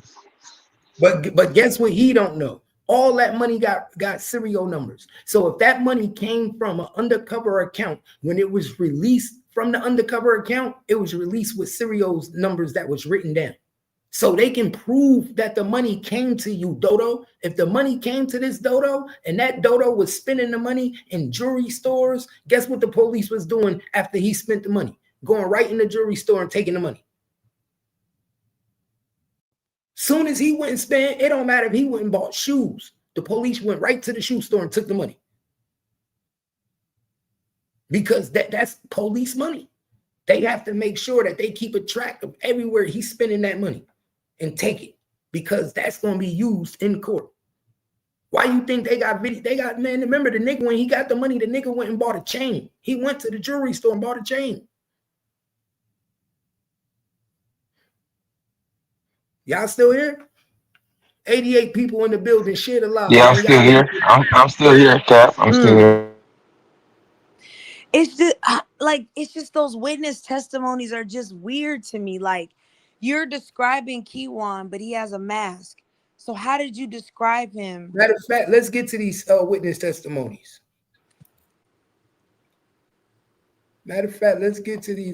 And why would you say that you watched him stand over him and shoot him in the chest, but his baby mama is saying on the autopsy there was no shots to the chest? That's to me, that's what I'm saying. Like, and then everyone keeps talking about this dude in a gray hoodie. That's why I'm saying I don't know. Like, I don't know, man. It's weird. So this is Sean G's statement right here. So Sean G stated to the police that he was the head of security and that he spoke to the complainant on November 10th, 2020. Now pause that right there. Ooh, now pause that right there. What did Cole Gotti and them say? Cole Gotti and them said that Sean G wasn't talking to them, to Mo3 for 2 years, right? For 2 years. So okay. Is Sean G lying, or is he telling the truth? What did Cole Gotti say that? Cole Gotti said that in the interview. He said that. I gotta go find that. All right, bet. He said Mo3 wasn't fucking with Sean G for 2 years before his death. So why would Sean G tell the police that interview was? Huh? Do you know which specific interview it was? I forget. It was an interview where he was sitting by himself, though. I forget. Oh, damn. A Cam Capone interview. But I remember he specifically said that they weren't around Sean G. They didn't fuck with Sean G.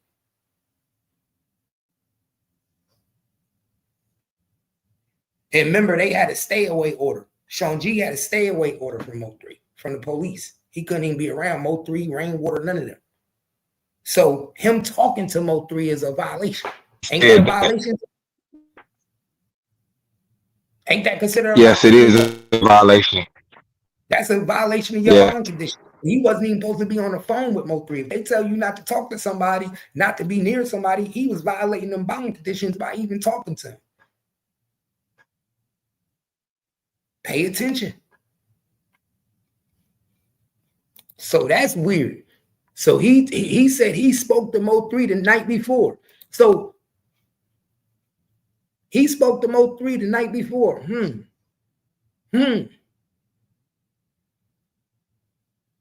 Who did Sean G tell Mo3 was at the girl's house?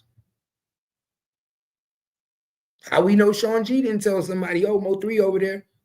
Where's Sean G from? Oak Cliff. I've been saying Mo3 was friends to niggas that had more alliance to the town that he had enemies than to him. Mo3 didn't have niggas around him that was from McKinney and other places. He had niggas around him that was from the opposite side.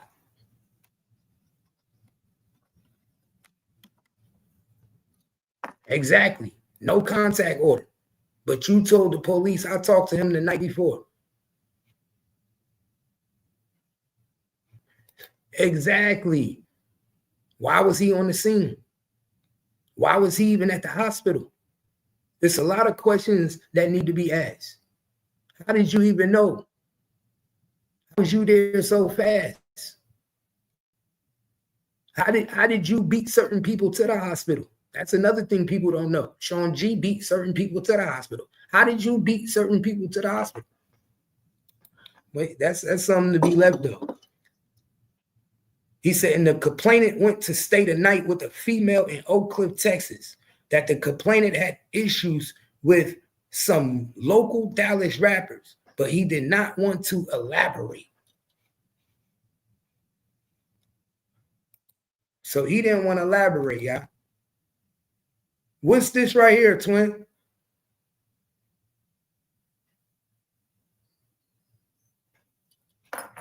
Twin, you there?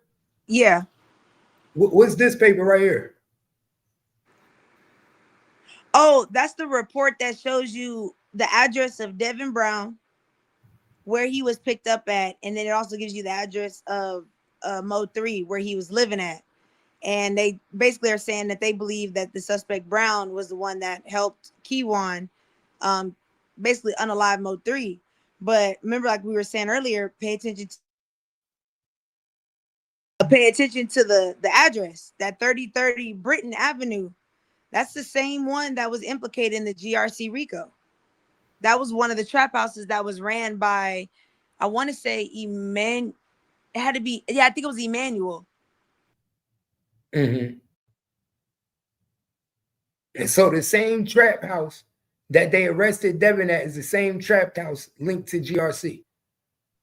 Yep, it was one of the main houses they were selling guns, drugs, and all of that out of. So, and they was already watching this house already, right? Well, that's where I said that part I don't know for sure, paperwork-wise. I believe they were this whole time. But paperwork-wise, they said that 2022 is the first time they did the bust on them. So I think they had been surveillance in for 2 years prior. You got to do surveillance to do a bust, right? They had to get some evidence in order for them to go in there with a warrant. Exactly. Pay attention, y'all. You got to do some type of surveillance to do a bust. You feel me, Flame? You don't just say, "Ooh, we want a warrant." Yep. No, it don't work like that. It don't work that way. But they're not going to give you this. This is the information that they're leaving out, Twin. So Twin is like, damn, something don't look right. Yes, this is the shit they leaving out. Why do you think they leaving this out? Because then it would implicate them in Mo3's murder. Because any right person with the right mind would be like, so that means y'all was watching them the whole time. GRC committed Mo3's murder. Y'all was watching GRC already. Pay attention. In the midst of y'all watching them for drugs, y'all heard about the murder and the murder for hire of Mo3. And instead of preventing it, you let the shit go down. Am I right, Flame? Am I wrong? Is it too wrong to see that? That's true. I see what you're saying. I'm with you. Because, and the reason they didn't stop Mo3 death was because they had bigger fish to fry. And he was already a menace to society. Exactly.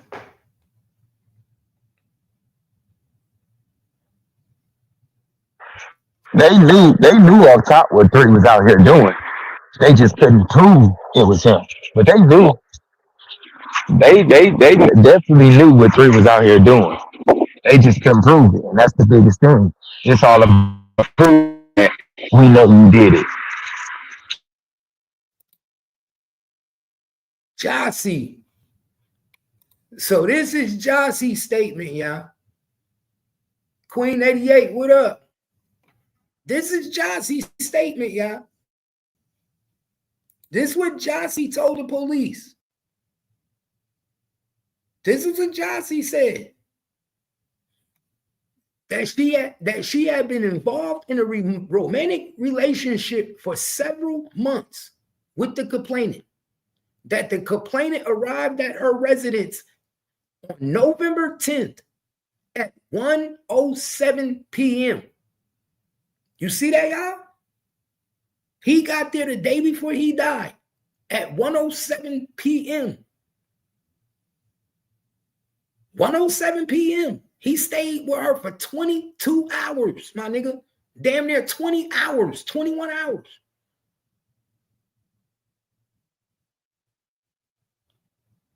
The complainant had left the next day at 11:30 a.m. That she said she had no further communication with the complainant. That she was notified by a friend about 12:30 p.m.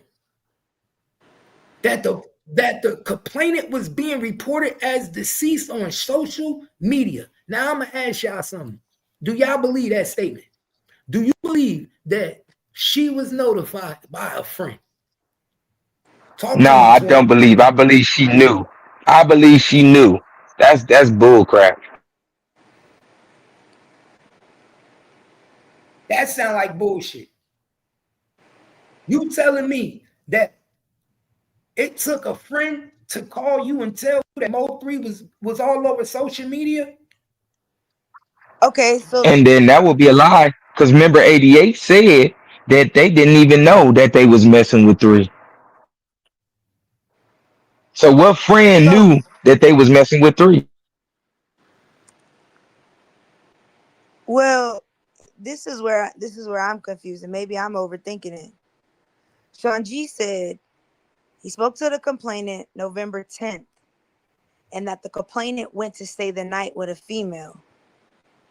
And Josie is saying he came to the house at 1:07 p.m. Mm-hmm. Sean G is saying he was spending the night. So how did you know that? You see what I'm saying? How did Sean G know that at 1 p.m. in the afternoon, Mo3 was going to spend the night? Wow. That don't make sense. Oh yeah, that just went over my head. That don't make sense. I'm not telling you at 1 o'clock in the afternoon I'm spending the night. It's 1 p.m. And then you're saying a friend told you that by 12:30, the murder happened around 12 p.m. So in 30 minutes, you got notified that he was killed. 30 minutes. That sounds like enough time to flee a scene to me.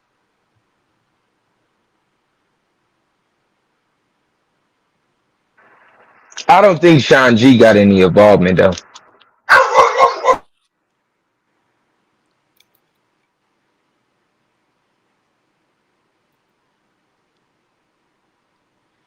A friend at 12:30 tells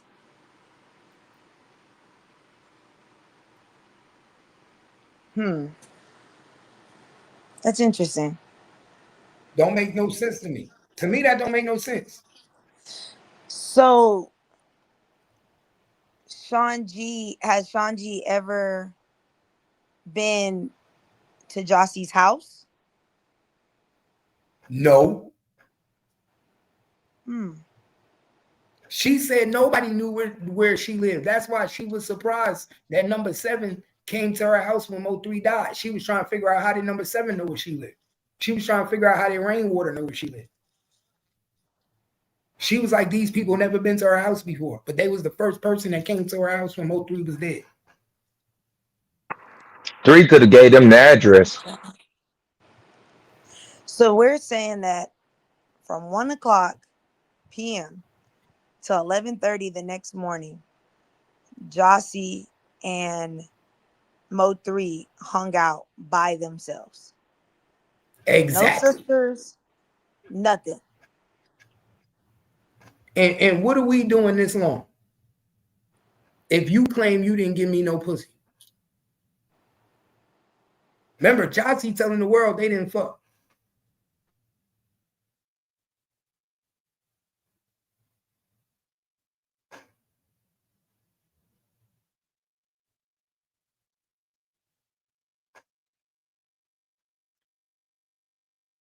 So T-Slay said that ass had to be good to be there to 1 p.m. the next day. Well, supposedly they didn't fuck. And he said, remember, y'all gotta believe that's what she said. Yeah, you're right. You're absolutely right. That's what she said. That's facts. That's what she telling us. So do y'all see, is that normal for Mo3 to lay up with a female that long? That's why I would love, like I don't see Mo3 laying up with a thought that long. That's why it's almost like, what was she doing to get him to stay that long?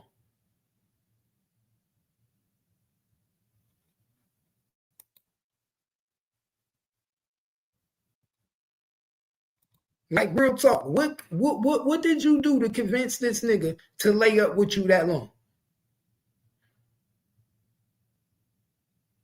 That's just me. I'm trying to figure out. Any real niggas, you supposed to be in and out.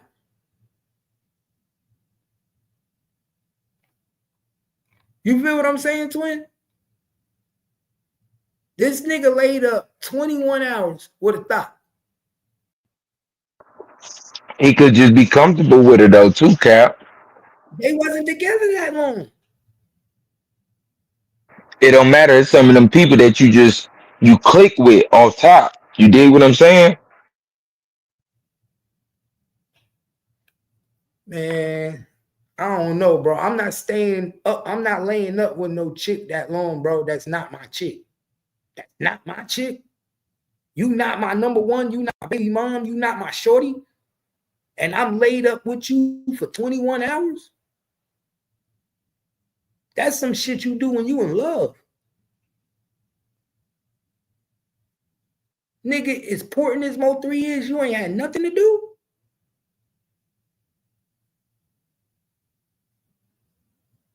Nigga, remember Rainwater said he wouldn't even go to them apartments. Rainwater said you wouldn't even catch him in them apartments.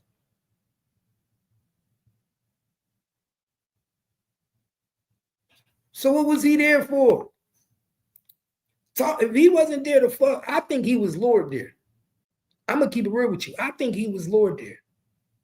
I think he was lured there. I think she had a reason to make him feel like he needed to stay a night. I think that was part of the play. I've been saying that. Because I don't see no nigga like Mo3 staying at a bitch house for 21 hours.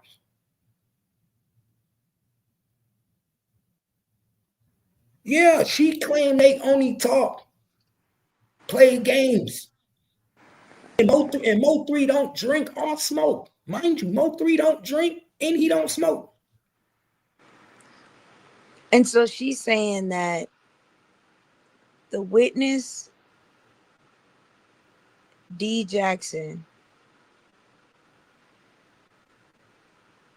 who is D. Jackson?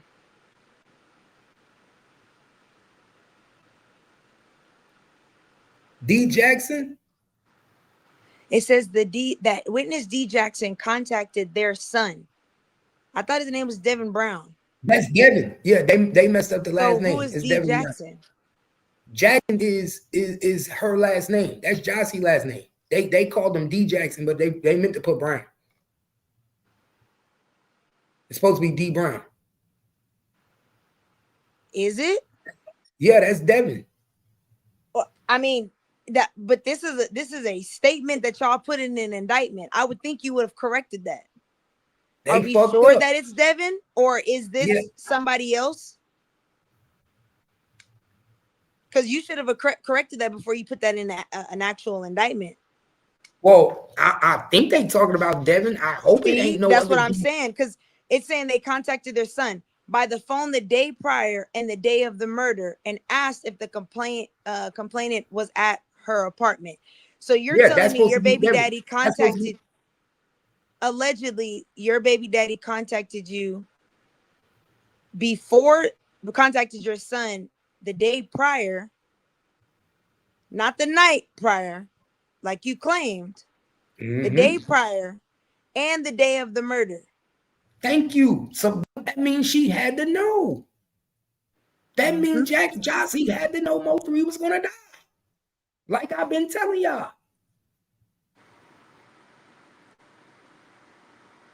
Oh, the deed is Jack. Okay, that's the son.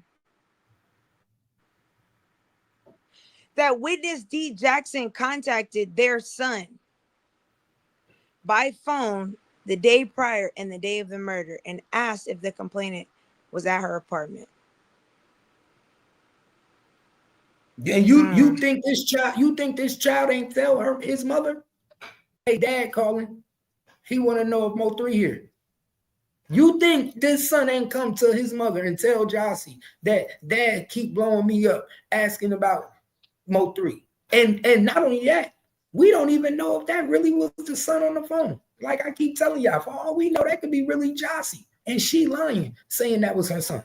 We don't know if that was really her son on the phone. This is a baby. What if that really was Josie? The whole time. We don't know.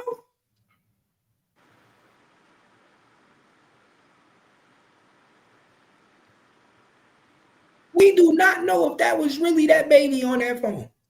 We only know what they tell us. For all we know, that was part of the play. Make it look like it's the baby, but it's really Josie. Remember, we know cops is involved.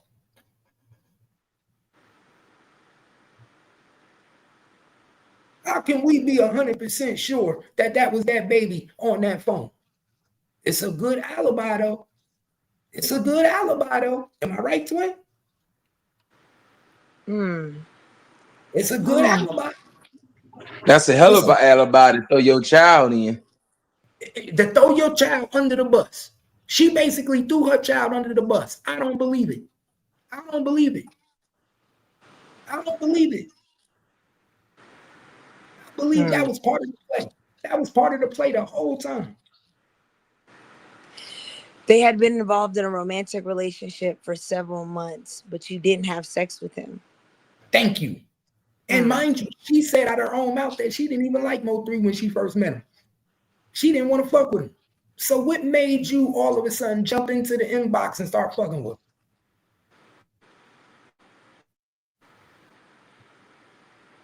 What made you all of a sudden say, "Ooh, I'm about to fuck with this nigga"? Pay attention.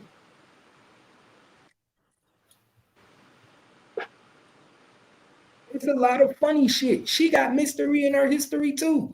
And the number one mystery she got is that we will never know if that was her on that phone accepting them calls from her baby daddy or her child.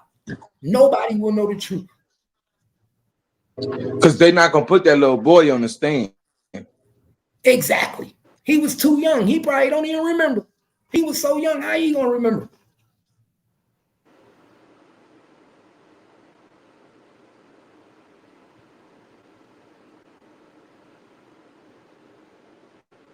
That's part of the play. She made her alibi up once he was gone. Thank you. That's what she did for 30 minutes. Talking about, come on, my nigga. Think about it. First of all, everybody and their mama finding out from social media, just like everybody else. Everybody stay on their phones, my nigga. We in 2020, my nigga. This during COVID. Guess what everybody is doing? On their phone. Everybody on their phone. It did not nobody to call this woman to tell her Mo3 died. Nigga, that shit was on niggas' phone, hitting nigga shit's alert. That shit was all over the TV. You believe that she got a phone call? Get the fuck out of here. Nigga, them alerts was hidden. I don't think I ever heard her say that in the interview that she got a phone call. I never heard it too. But who you get that phone call from? Because you say you don't fuck with nobody. Remember, she said, I ain't fuck with nobody.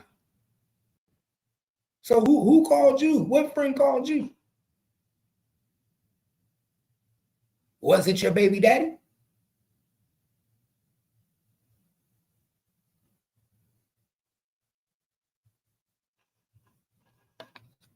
So now I know you most definitely knew that them niggas was outside waiting on 3. And you knew 3 life was in danger and you never gave him a warning. If you did, then you need to come out and say it. Because I ain't never heard her say that she told 3 they was outside. Because if it plays the way she's saying it, why didn't you warn 3? If the baby daddy is calling the phone doing weird stuff, why you not telling 3? Especially if y'all romantically in a whatever you want to call it. Not only that, Flame, we know kids are innocent. Now let's be honest, y'all. We got 138 people in the building. We know kids are innocent. Kids don't know what the fuck going on. Kids don't know my daddy don't like Mo3. Kids don't know that we got this commotion. This is a child. So if this child is really receiving phone calls, wanting to know if Mo3 is here, do you not think this innocent child is going to go in the room and tell her mother, his mother, that my daddy keep calling the phone? That's facts. I raised a little girl since she was 3 months old. I could call her and she gonna tell me everything that's going on in the house. That's facts. Like, what's wrong with these? Not only that, they gonna, my nigga, I've been in women's house and the baby daddy call they child phone and the child run it right in the room and say, my daddy calling, can I pick up? Go talk to your daddy. Yep, you're right, Cap. My nigga, 90% of these times, these women be monitoring their child's cell phone and when they talk to their baby daddy. Let's be honest. So if you think she didn't know her child was talking to her baby daddy, y'all crazy. Yeah, you're right. That's 100% right. And like I told y'all yesterday, every woman know their baby daddy. They know what type of nigga they got. Because guess what? When he laying up with her in that bed, every nigga done told they woman what he'll do. Hey, if I catch you with a nigga, you know I do this. Don't let me ever catch a nigga around my kids. Every nigga done did that. Every nigga. So every woman know what type of nigga they got. And what they nigga capable of. Am I lying, Flame? No, you right. So if y'all think she didn't know when that nigga was blowing up her child phone that Mo3 was in danger, come on. She knew. She got 2 kids by this nigga. You don't think she know that nigga? And then she go to jail, and who the first person she answer phone calls from? Devin Brown. Yep. The first person he decided to call is Josie. Make it make sense. Are you calling the person that called the police and turned you in? I'm not. He gonna be finding other ways to talk to his kids. He definitely ain't gonna be trying to talk through her. You feel me? I'm not calling the person that turned me in. You the one that got me locked up. Pay attention. It was all a play. That she knew she had what she had to do from jump. Why? Because if she didn't, then she would be implicated in the murder. If she didn't turn Devin in, she was going to get implicated. Why? Because once they got the phone records and traced Devin phone records, they was going to see that he was calling her phone, her government Obama phone. So she had to cover herself. Niggas hate to know the truth, but that's the truth. She had to tell on Devin. Why you think it took so long for her to tell? She didn't tell the same day.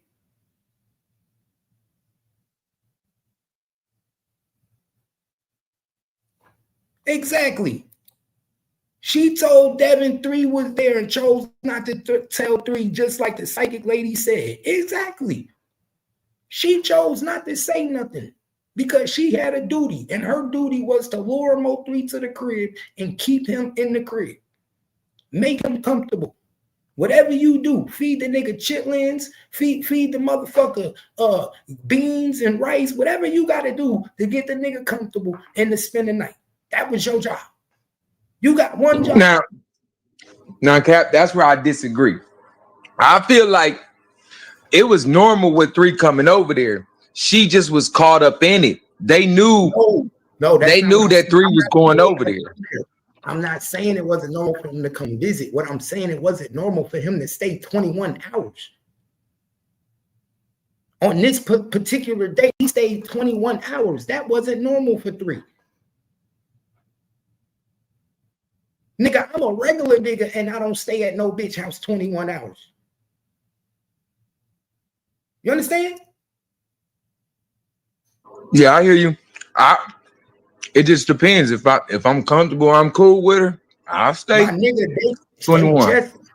They just started fucking around several months ago. How comfortable can you be?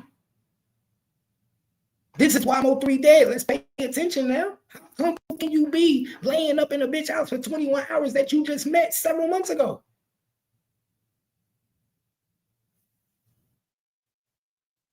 And not have no fucking sex. And not have no sex. Nigga, you got me fucked up. And I don't smoke weed, so I'm not getting high. I'm not falling asleep. I'm not drinking. Ain't enough Connect 4 in the motherfucking world.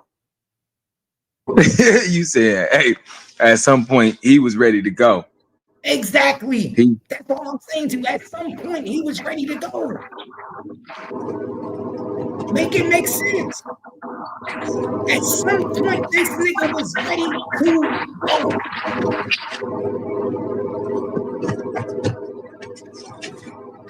What was she doing to keep him in that house?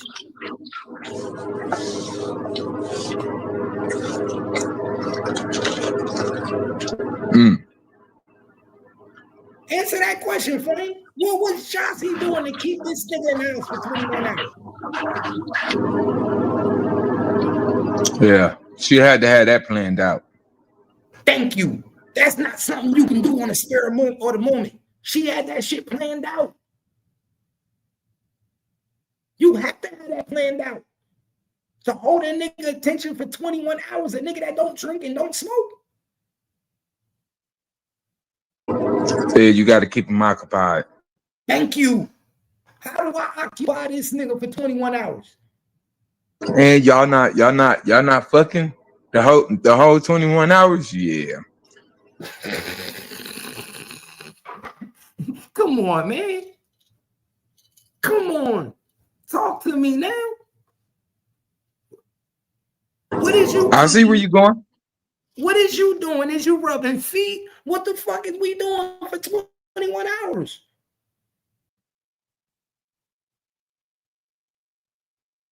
If that ain't part of the play, then what the fuck is?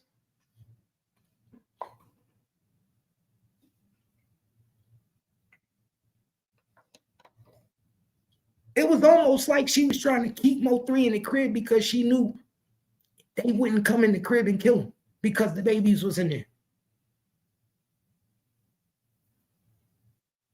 It was almost like instead of telling him like, yo, my nigga, they trying to kill you, she trying to save his life indirectly by keeping him there. Do we know the exact time that 3 pulled up to her crib? Yes, at 1:07 p.m. Okay. That nigga stayed from 1:07 p.m. November 10th to 11 o'clock November 11th. 11 a.m. So about 12 hours. No, not 12, nigga. That's 21. Yeah, that was about to be You the said whole 20. 11. He was 2 hours away from a 24-hour day. If he would have stayed there to 1 p.m., he was almost at 24. He You're left at right. 11. You're right. You're right. That's 22 hours.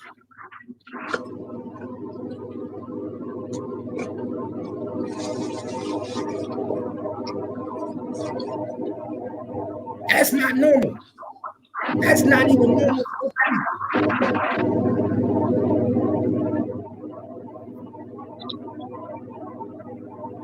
You feel me? That's Oh, you not said at normal. 1:00 p.m.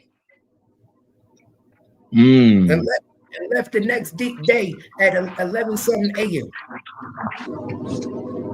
Yeah. So between that time, what was they doing in the crib? Exactly. Did they go anywhere? They ain't go nowhere. They stood in the house for that long? Thank you. And so was they trying to get them that day? Yes, that's the day. They was outside the house the whole night. But I'm saying, did they know? Who let them know that 3 was over there? Between that, after 1:00. It had to be after 1:00. My point that exactly. They knew 3 was over there. My point exactly. So the day before, it was that day before they she was putting into motion. She knew it was being put into motion. My nigga, 3 didn't just show up at her house unexpected. So why is it that if she lived in an apartment, why is the address that she listed a house? Because she lying. Because I just looked it up. That address is in a neighborhood. That's not an apartment. She lived in an apartment. That might be her mama house. Yeah, she lived in an apartment. That might be in her mama house just so the internet or whatever. I don't know. I don't have her address or something, but she lived in an apartment. Because the neighbor is the one who had the video. The apartment manager was her neighbor. So then when we get to the apartment manager, we need to look at her address. It's the same. Britain. It's the same as Josie's. Or it might be the apartment complex. They might have it as apartment complex, the actual apartment complex, but they don't have Josie addresses. But it's actually the apartment complex. No, it's not. It's a different address. It's 4917 West Letterbetter Drive. And she stated she lived above witness Jackson and provided surveillance. Exactly, yeah.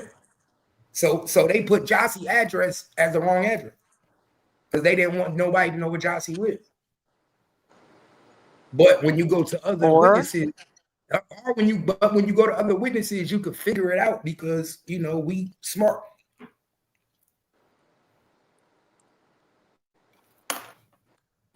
You see what I'm saying? You see how you figured that out? The average person wouldn't figure that out. But we not stupid, so we able to look at witness and cross-reference and be like, okay, well, this is the wrong address because you lived on top of this person, so you obviously live at this address. Cap. Yeah. I can't hold it no more. So basically from 1:00, he fell off the map on everybody really, to not really let them know he was back in town. Exactly. Interesting. Nobody knew except for proclaimed Sean G. Interesting. So nobody knew Mo3 was in town except for Sean G. And Sean G knew he was spending the night.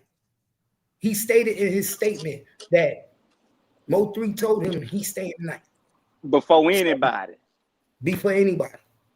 Pay attention.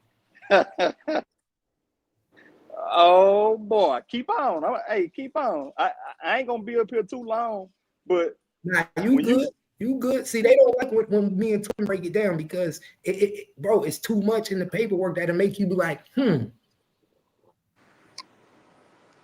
why would Mo3 be letting you know at 1 p.m. that he's staying the night over Josie's house? The only thing on pique his interest is him banging her out. And remember, Sean G. Oh yeah, twin. I don't know if I told you this. Sean G. got a baby with Theodore Thomas baby mother from GRC. Yeah, Sean G. His bodyguard, his so-called playing bodyguard, had a baby with Theodore Thomas, one of the snitches, baby mother of GRC.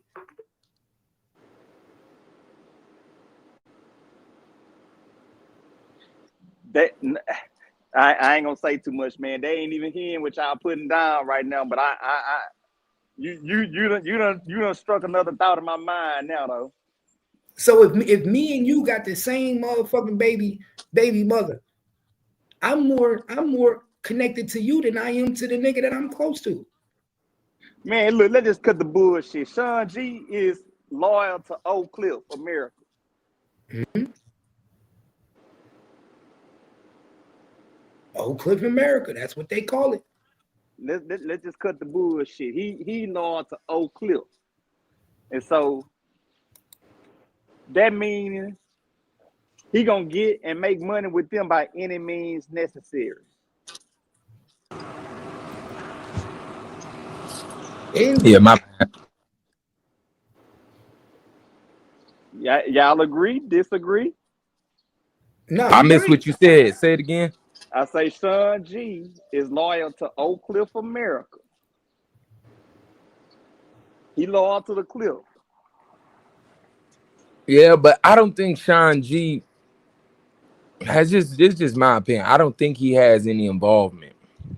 The only thing that tripped me out about Sean G when they said the police picked him up from that building and took him to the first 48 building, he was also caught with a gun with 2 missing bullets. So okay, now let me show you. Hold on, let me tell you something right here. Now, this witness right here, Ron Cruz said that he was driving a Wrecker and saw a black male, 6 foot, 280, carrying the rifle, shooting at a victim. The suspect was wearing a gray hoodie and sweatpants. Pay attention. Gray hoodie and suspect sweatpants.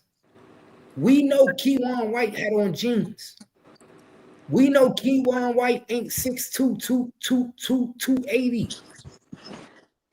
So now we know the other shooter was wearing a sweatpants and a hoodie. He had on a sweatsuit. Pay attention, y'all. Who do y'all think that was? Well, I got something else for you then. Let me chime in with that. That person also had a Camaro with paper license plates, just as the person that jumped out with the gun with the paper plate in the Camaro too, right? The same color, same exact car. You see this, twin, right? Oh yeah, no, I see it. I also see that 2 black Camaros were being used. Okay, then. So 2 black Camaros was being used, right? The paper plates came from the same place. Pay attention. Who else had a black Camaro? Sean G. What did I say the other day? I said Mo3 slowed down because he thought he knew that person. What didn't I say that? I said it looked like Mo3 slowed down as if he knew that person was there to help him. And then he was shot at the last minute.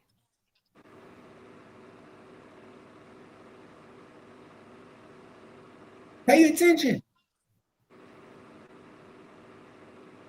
It's mighty funny that you knew Mo3 was spending the night. Out of all people, you knew Mo3 was staying the night. Exactly. Red flag. Remember, Sean G, out of all people, knew Mo3 was staying the night at Josie house. He knew. And then did y'all know Sean G beat up Kiwan brother a couple of years prior to that happening? He beat up Kiwan brother? Now you thugging is Kiwan White's brother. Who? Now you thugging is Kiwan White's brother, big brother. I didn't know that. See, I didn't know that. Do your homework. Do your homework, man. Hey. Everybody on here talking too much, bro. That's why I keep telling you the answers is there, man. You just gotta listen to what everybody's saying. Now, when you do this make sense now? When Devin Brown say this shit gonna play out like a movie, now do it really make sense to you? Nah, I do. Okay. I'm just wanting everybody else to keep up. It really do. Yeah, man.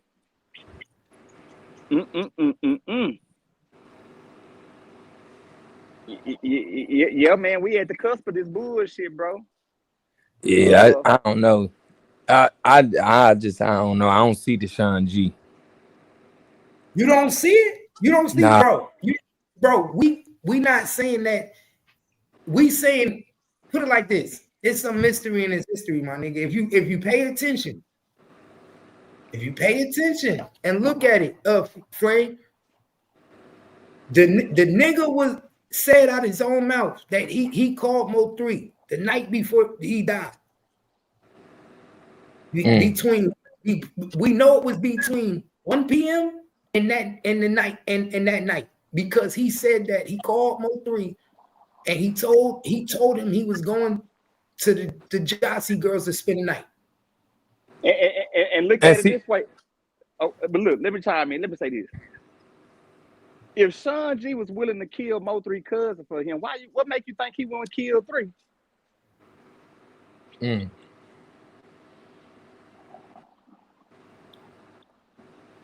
Why you think Mo3 slowed that car down and didn't keep going? But the car was shooting at him already.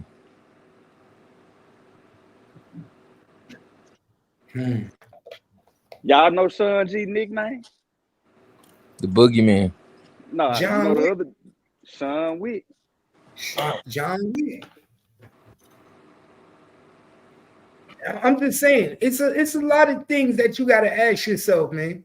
And like I said, it's certain things that when you ask yourself, you don't ask yourself with 2 eyes. You got to ask it with 3 eyes. Right. Because remember, they always say it's 3 sides to a story. It's your side, they side, and the truth. We always look at shit and be like, yo, something ain't right. That something ain't right. It's always that something that's involved that we'll never know. And that something is police, bro. If y'all think police didn't play a part in this murder, y'all crazy. This shit was well orchestrated. This shit was put together, and all these niggas got police involvement. All these niggas is connected to cops.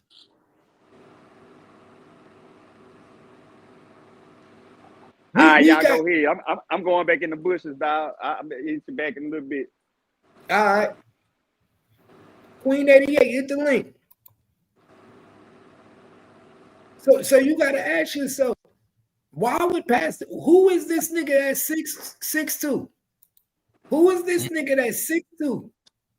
They know 6 foot 280. Now, mind you, 280. Flame.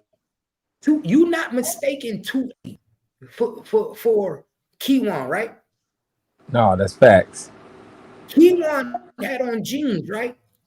Yeah. You not mistaken sweatpants for jeans, right? True. That's true. You're not. He's saying it's Brian Rising. Bro, it wasn't Brian Rising. I know for a fact it wasn't Brian Rising. Brian Rising was already on trial by the FBI. That's my homie. I talked to the nigga. I'll call him right now. Matter of fact, you want me to call him? I'll call him right now. It wasn't Brian Rising. Brian Rising was already on trial with the FBI. He was already fighting the case. He the one that told me everything that was going on. I'm about to show you. I'm about to show you right now. I'm about to call him. Brian Reiser was already on trial. He was fighting the FBI. Because they tried to say he committed murders. Brian Reiser also told me cops was involved. That's my nigga. He the one that told me cops was involved in Mo3 case. And he's a police He was an ex-police officer for DPD. I'm about to show you. He was the one who told me that cops was involved. I'm about to show you all the messages we got together. Look at my nigga right here. You see, hey, look, what they say. I'm about to show y'all right now. Who this? Who this right here? Oh, yeah. Ryan Riser. Okay, you see our message? See all our messages, nigga? You see all our messages? Yeah. You see? You see? I wouldn't know where to start. Like, we've been talking, me and that nigga been talking about the case, my nigga. That's my nigga. Matter of fact, I'll call him right now. Watch this. Wait, Cap, hold on. Okay, Bro, hold up. So look. I'm about to, hold up.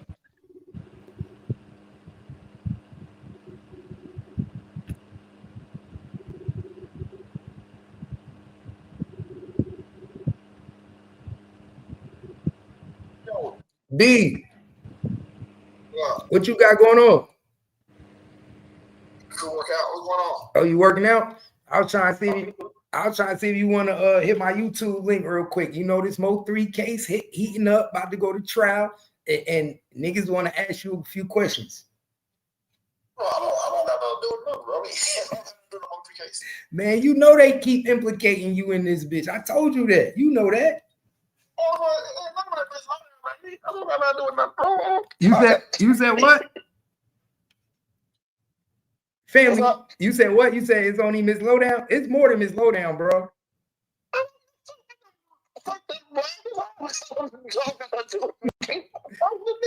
Hey, yeah, I told him, I said my nigga ain't got nothing to do with the Mo3 case. I don't know about the case. Yeah, all right. Yeah, so you already know. What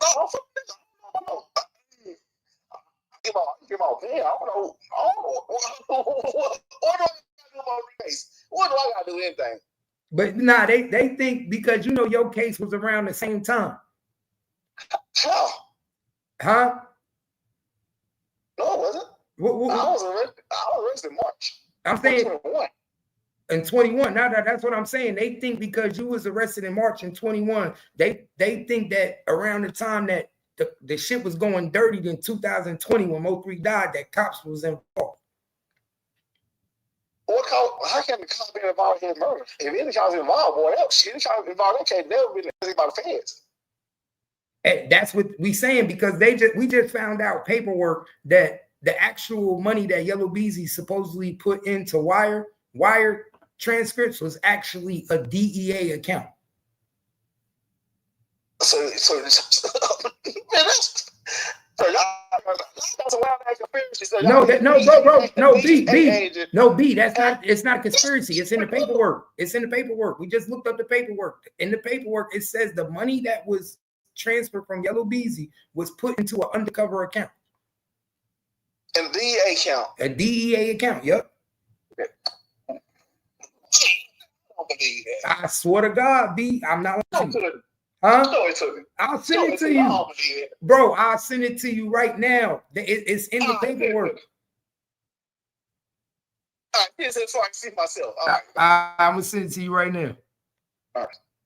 Twin, send me that Pacific paperwork so I can send it to his message. That's B right there. Y'all see that's B. Y'all see who that was? Yeah, I seen. Is the Queen of the South up here? Yeah, sis up here. What up, though, Queen? Salute, y'all. We breaking down paperwork, everybody. Salute, Keith, Twin Flame. So, okay, boom, Cap. I look Josie's address, right? Didn't look right. Figured it out. She wrote the wrong numbers. Flipped the numbers. Found out it's connected to 1923 Spindletop. Who else has that address? Marcus Speed. Who? Marcus Speed. Who's Marcus Speed? That's the one that was helping with the movie, allegedly. Him, Josie, and Jackie all have the same address. They have various addresses, but all of them have this same 1923 Spindletop Drive, Duncanville, Texas.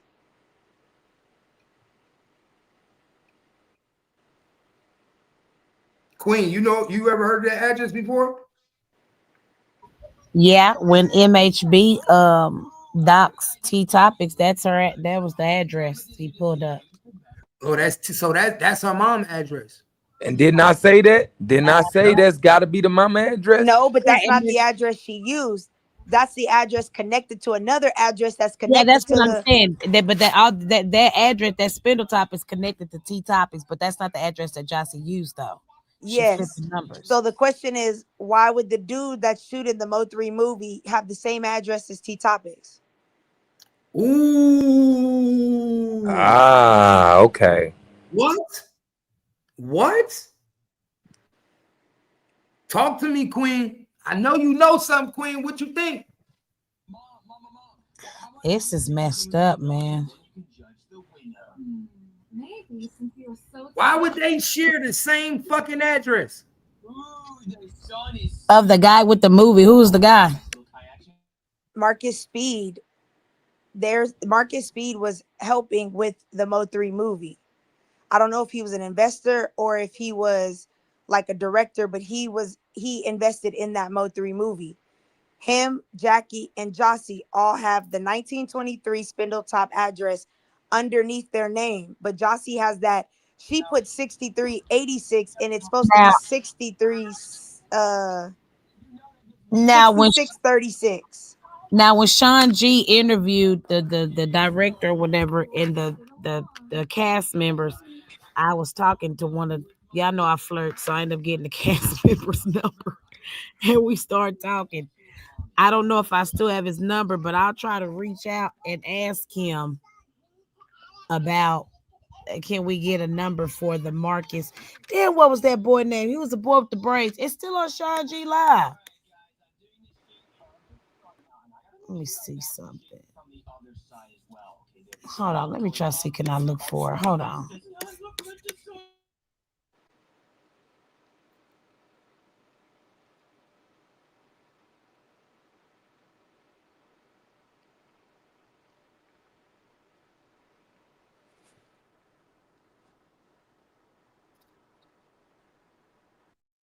That shit crazy, bro. Hey, hit the link, man. If y'all got something to say, hit the link. B, if you up in here, Brian, my boy Brian, if you up in here, hit the link. Hit the link. Hit the link. I got everything. I can show you all the receipts, everything that's going on. Twin, my boy Brian said he don't believe that the account was a DA account. Was it a DA account? Yes. Do y'all know Triple D Revenge? Yup. We know Triple D Revenge. That's who did the Mo3. That was Marcus Speed's movie. Yes, that's who did the movie. Triple D Revenge. That's Mo3's movie. So you saying the person who movie it is somehow tied in with T Topics in them? They got the same address listed under their names. I have the screen. I just screenshotted it. And it says in here Marcus Speed, Brandon Rainwater on the credits for it. It says it on the credits. It says executive producers Marcus Speed, Parrish Cox, King 15, Brandon Rainwater. How was Rain a producer for that? I have it. Oh, I got the screenshot. I'm trying to find the official. Oh, I know why Rain is in there, because of Three's music. Three's music is in the movie. Rain got to sign off on it. Right. So that's why, because the music, he has to be credited for it. Yeah. But I'm saying like they're all no, I'm just trying to understand. I get what you're saying. I was just trying to understand why it was Rain in the paperwork, but now I understand why.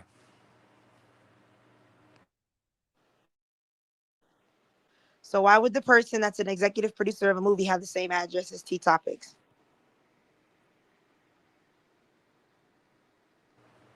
Are they in a relationship? Was they fucking? That's the only way you can have the same address as somebody is if they was in a relationship. Is that how they put Josie and Mo3 together?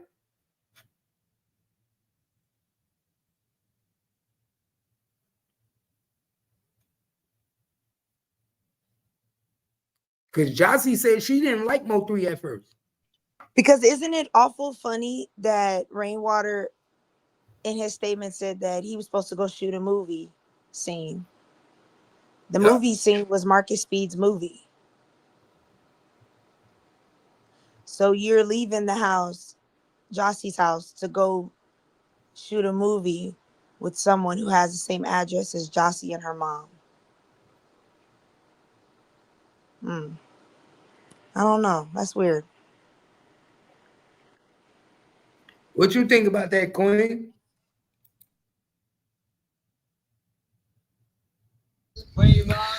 That's weird. I need to see more. Yeah, that's weird.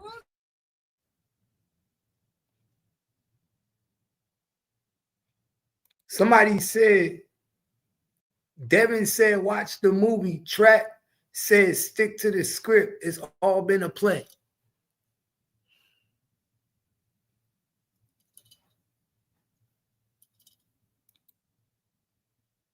Something ain't right.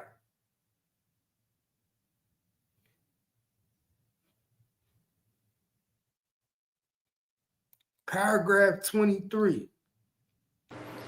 Man, you gotta take a shot for this one. He said, as T Topics and the Jacksons, Stowe interviewed the Jacksons. Man, hit the link. MGR, hit the link. What you talking about, man? We don't know what you're talking about. Paragraph 23. I don't know. What's paragraph 23?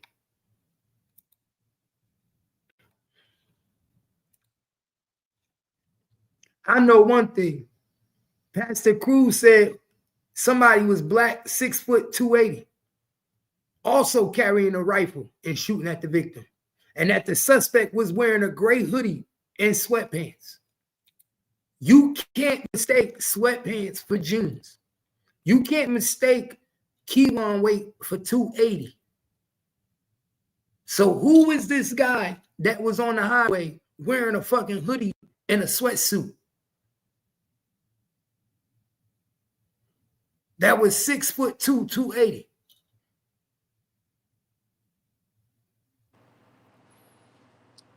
It could have been Cool Money Duck. Cool Money DG. What was it? What they call that nigga? Cool Money what? Cool Money Duck.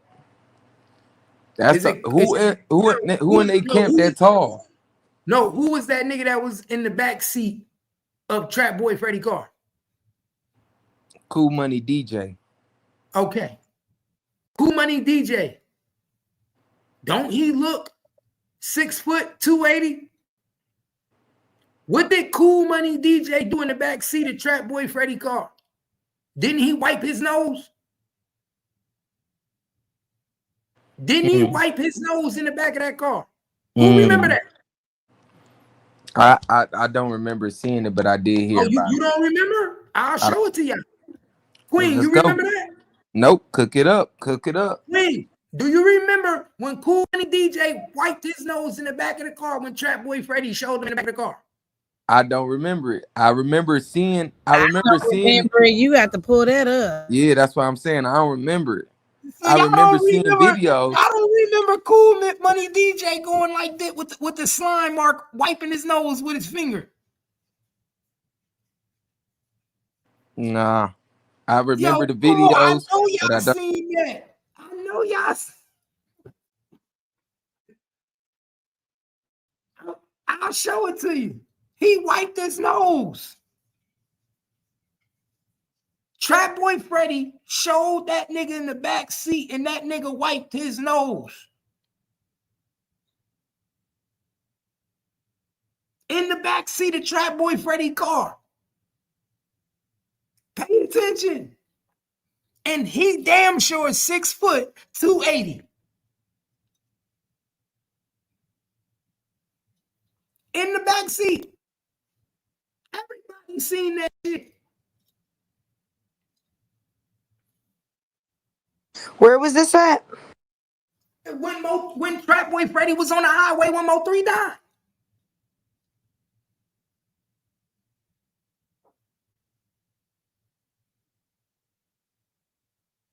He was on the highway when Mo3 died.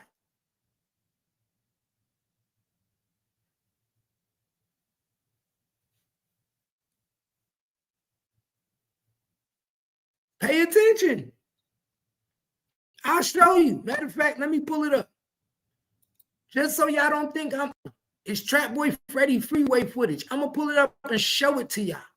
Because I don't want people to think I'm lying. I like to show facts. I'm going to show it to you. I'm going to show it to you. He swiped his nose. Swiped his motherfucking nose. And everybody know what the fuck that means. Everybody know what that means when you swipe your nose.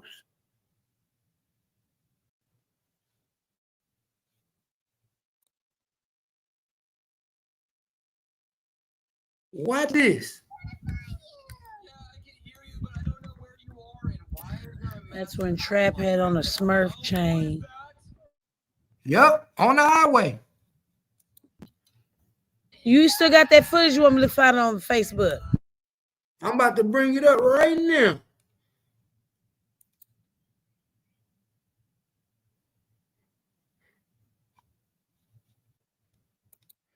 I'm about to show him right now. Because remember, at one point in the video, he had on his chain.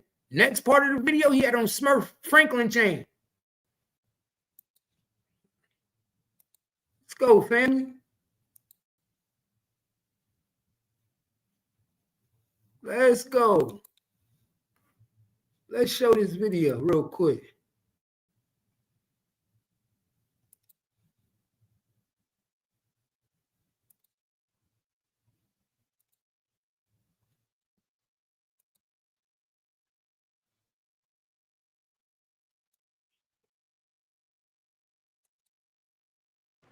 DJ 6 foot.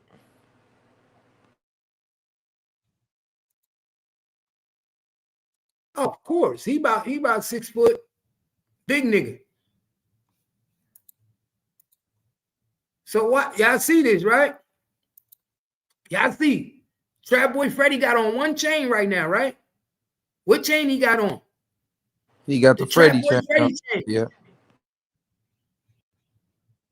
Oh, there go B Riser right here. There go B Riser right here. B Riser's in the building.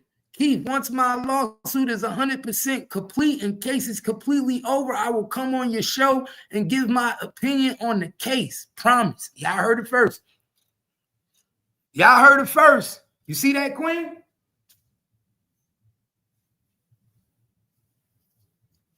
Y'all heard it first. You see that, Twin?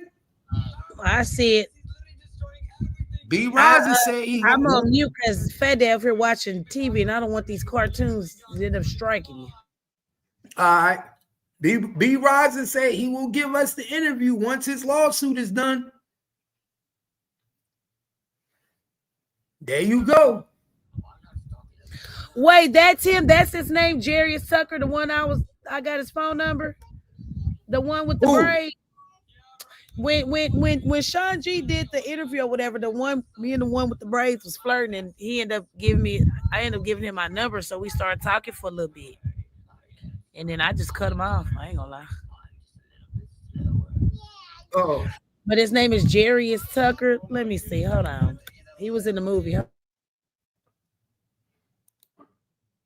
So yeah, I see this right here, right?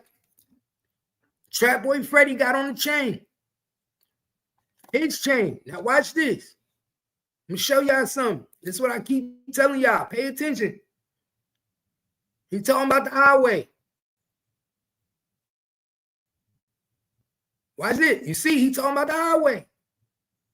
Talking about the highway. Now watch this. Then he put long live all the people that died. Watch this.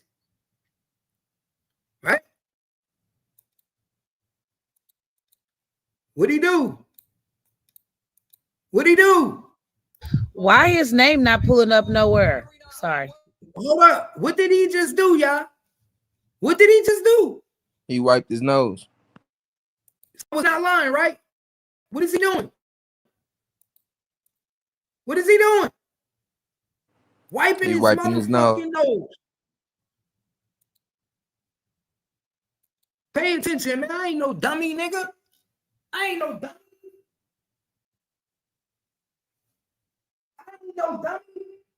Pay attention, y'all.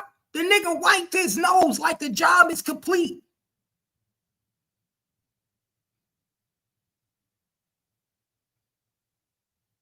The job is complete. We just got it done. Pay attention, my nigga. See, this is what people didn't pay attention to. This is what people pay attention to in the video. I paid attention to everything. What are you talking about? Mo3. Mo3 on the highway. Look what he said. Watch what he say, y'all. Nick ain't on the fucking freeway. Man, Law got the freeway blocked off. Who you hear cough in the background? You hear Cool Money cough in the background. Watch this. Cool Money gonna cough in the background. Man, Law got the freeway blocked off all the way on Polk, dog. The fuck they got going? The freeway. Man, Law got. You heard him cough? Did you hear him cough? Who heard him cough? Y'all heard him cough in the back? Pay attention. Uda, what up? Salute. I'm listening in, bro. Y'all been cooking, man. I just came up here to say salute to all of y'all, kings and the queens on the panel. Y'all been cooking, and I've been following this with y'all, you know what I'm saying? Years ago around the time I was covering it, but I've been most definitely getting updated with y'all, so I'm just here listening in, bro. Get out, y'all cooking. Appreciate you, Uda. You already know. If y'all don't know Uda, man, y'all go subscribe to Uda. Uda was outside the courtroom every day of the PD trial with everybody, with Ratchet, with Tisa. Y'all salute to Uda. Salute, y'all. So as y'all can see, man, pay attention. Queen, is you seeing this? Who in the back seat? Who putting up the splat sign? And so now we see all the way through. Okay, I'm gonna let it play all the way through. Let it go. Yeah, I'm gonna see it. I never saw this angle. Man, Law got the freeway blocked off all the way on Polk, dog. Oh yeah, I they did got going. I got the young boy with me too, nigga. Yeah. Slack. Was that not snitching? I got the young bull with me too. He just said sweat. You know what that means? Yeah. Okay, now Queen 88. Look at his chains. Who chains he on him?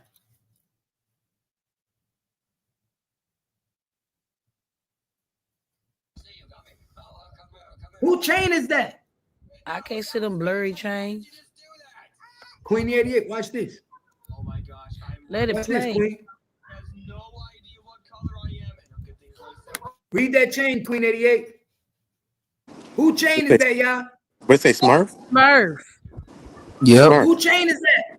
I can see How it now. did he go? How did he go from wearing his chain to having Smurf chain on? Well, you got to explain who Smurf Franklin is for the new people coming in. Yeah, do that. That's his play. That's one of the street niggas. His so-called play brother that be running the streets. He one of the big niggas. He one of the top niggas. Smurf Franklin. So in the car, he went from having just his chain on to having Smurf chain on. So where did he let Smurf off on that highway? Where did Smurf get off on that highway and he put on Smurf chain? That's crazy. And guess what he's smoking right now? That's supposed to be the Mo3 pack. He's supposed to be smoking on Mo3 right now. Pay attention. Watch what he's about to say. He's smoking on Mo3 right now. The job is done. Watch this. He's smoking on Mo3 right now. Watch this.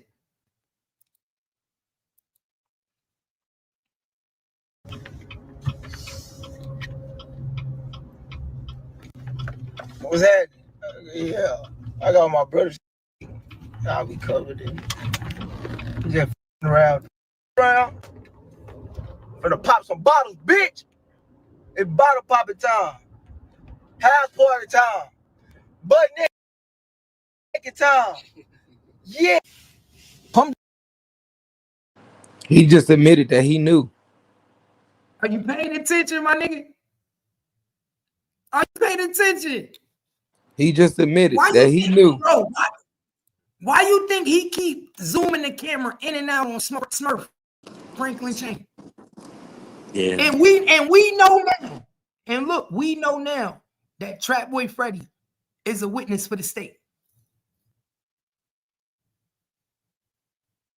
Yeah, so he know who the shooter is. He most definitely knows. We know now. Yeah. We know Trap Boy Freddy is a witness for the state now. We see that you were sitting in the back seat with Cool Money DJ, who supposedly is the 6'2" dude that was on the highway with the sweatshirt and the sweatpants. We see you wearing Smurf chain. Where did you let Smurf Franklin out the car? Pay attention. Or was that Smurf running up the highway? Smurf a skinny nigga. Wasn't that dude skinny that was running up the highway? Ooh. I'm just saying, I ain't saying it is. I'm just saying. Y'all be saying that, the boy persistent about it's not him. Could that niggas been saying the whole time it don't look like Kiwan. Do it could look that like be Smurf running up the highway? And Cool Money DJ in the back waiting? Was in the back waiting. Because for some odd reason, in this frame and at this time, he is trying to subliminally tell us something. Pay attention. Why you think he keeps saying when y'all really find out what's going on, y'all gonna be shocked? Twin, where you at, twin? Okay, so sorry, I had to do some research. So, what do you know about Mr. E? Mr. E supposed to be part of the movie, ain't he? But what do you know about him personally, about who he's friends with? We don't know nothing. We don't know much about the nigga. We just know that out of nowhere, he wanted to do a movie with Mo3. And I think that was a play in the setup. So, let me pull it up. So I think the whole movie thing was a setup. But because if you really keep it 100, they really ain't do shit with that movie. I think that was all a setup. You think the movie too? Yeah. Wow.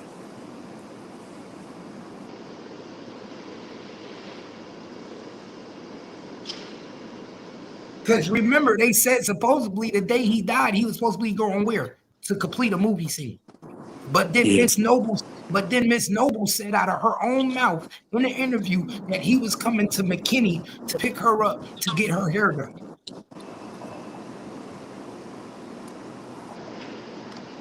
Which one is it? Now that's the part that's confused. Which one is it? Why would Miss Noble say that she had a hair appointment in McKinney and Mo3 was on his way to pick her up in McKinney? But then we talk to everybody else and they say Mo3 was on his way to a movie shoot. Which one is it? The truth say Mr. E. The truth say Mr. E is attached to Trap. And I just verified that. So yes, Mr. E is friends with Trap Boy Freddy. So then the question you have to ask yourself is, and Mr. E is friends with Trap Boy Freddy, and Marcus Speed is connected to T Topics. So why would Trap Boy Freddy's friend and T Topics, I don't know how y'all are related, why would y'all be shooting a movie with Mo3 where he ends up dying in the end? That's why he said it's a movie. That's kind of crazy if you say it in that aspect.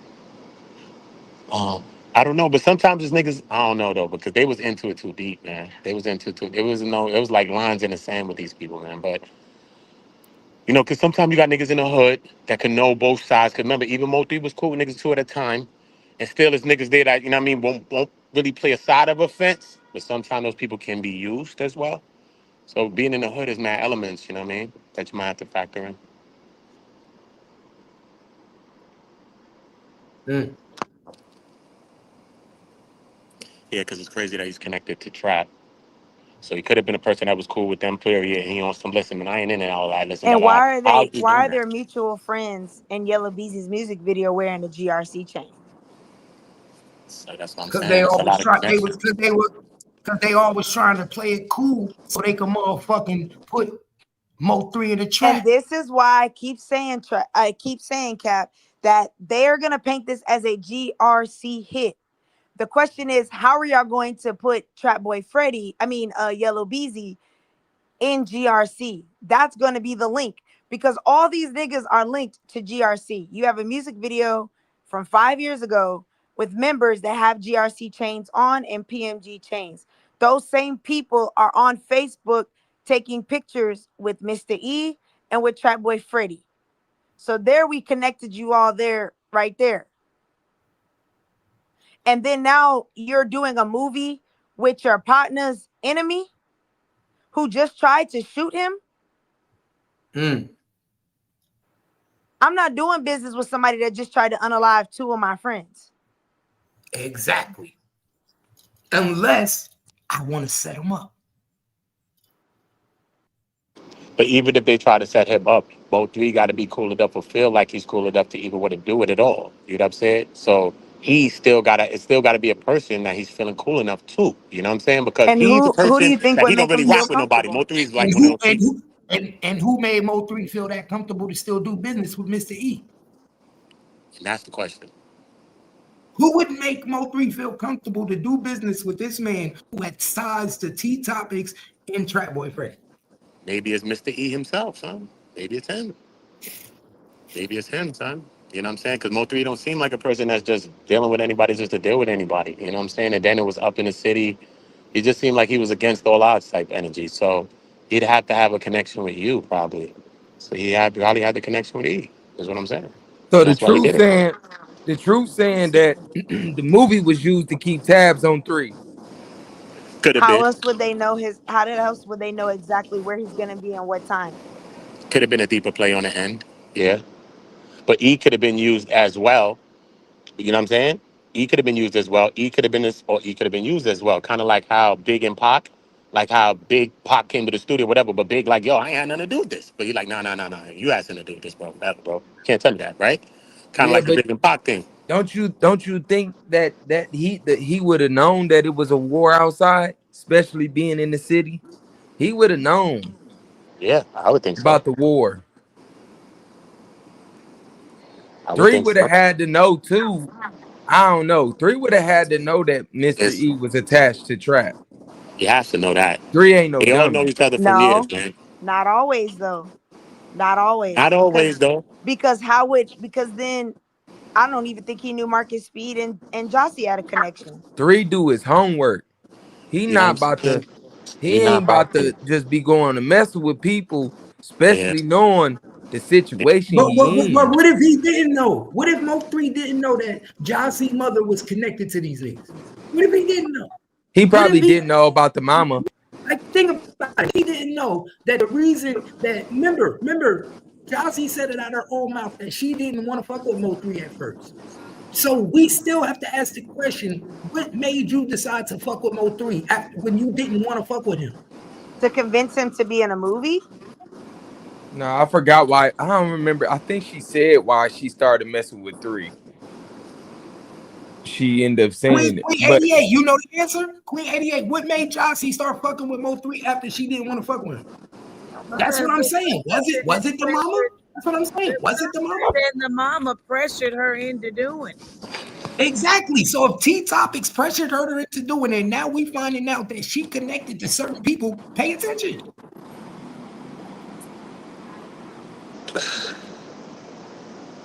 Yeah, that was crazy. So we know for a fact T Topics and Marcus Speed, who produced the movie, are in fact connected. We know that Josie is fully aware of that as well. We know that GRC is connected with DZ and Trap Boy. We know Nah, that. go ahead, twin. You said what? Go ahead. My bad. No, I'm just trying to like. I'm trying to. So, I'm walking this so through check this logically. out. Like I'm I trying just to. thought about this. Remember, I believe Jackie said that T Topics was always hitting 3 up and telling him to be safe. Y'all remember that? But unless you knew something, You see where I'm going? If you saying that she attached to all these people, right? And then Jackie said that her mama was messaging 3 and telling 3 to be safe. She would tell him to be safe. So why would she be telling 3 to be safe? She had to be knowing something. cause it's just so it's Is y'all connecting the dots yet? Yeah, that's a web, son. That's a web, son. But regardless of the fact, we gotta factor in 3.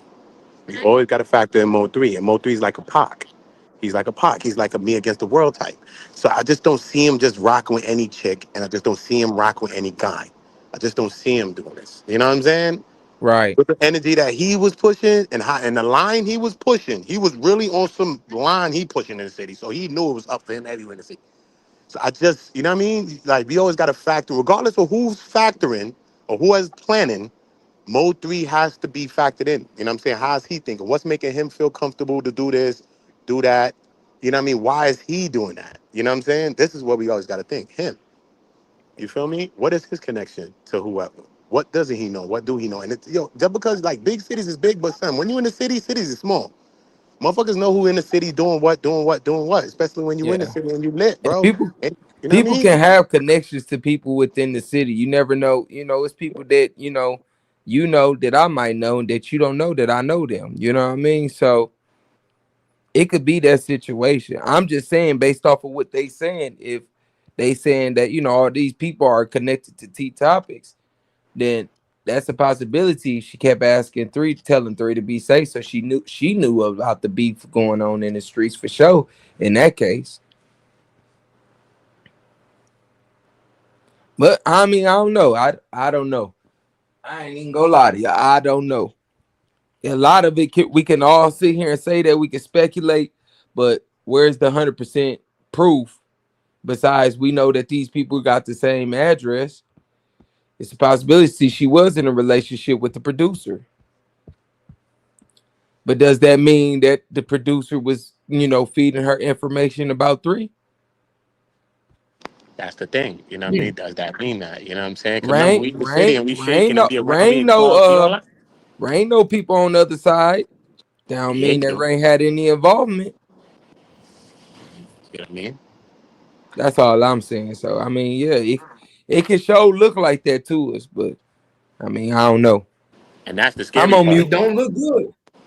That's the Not it scary don't part. look good. That's the scary part. You know? Too many loose connections. It's tying too many people to something that they's not supposed to be tied to.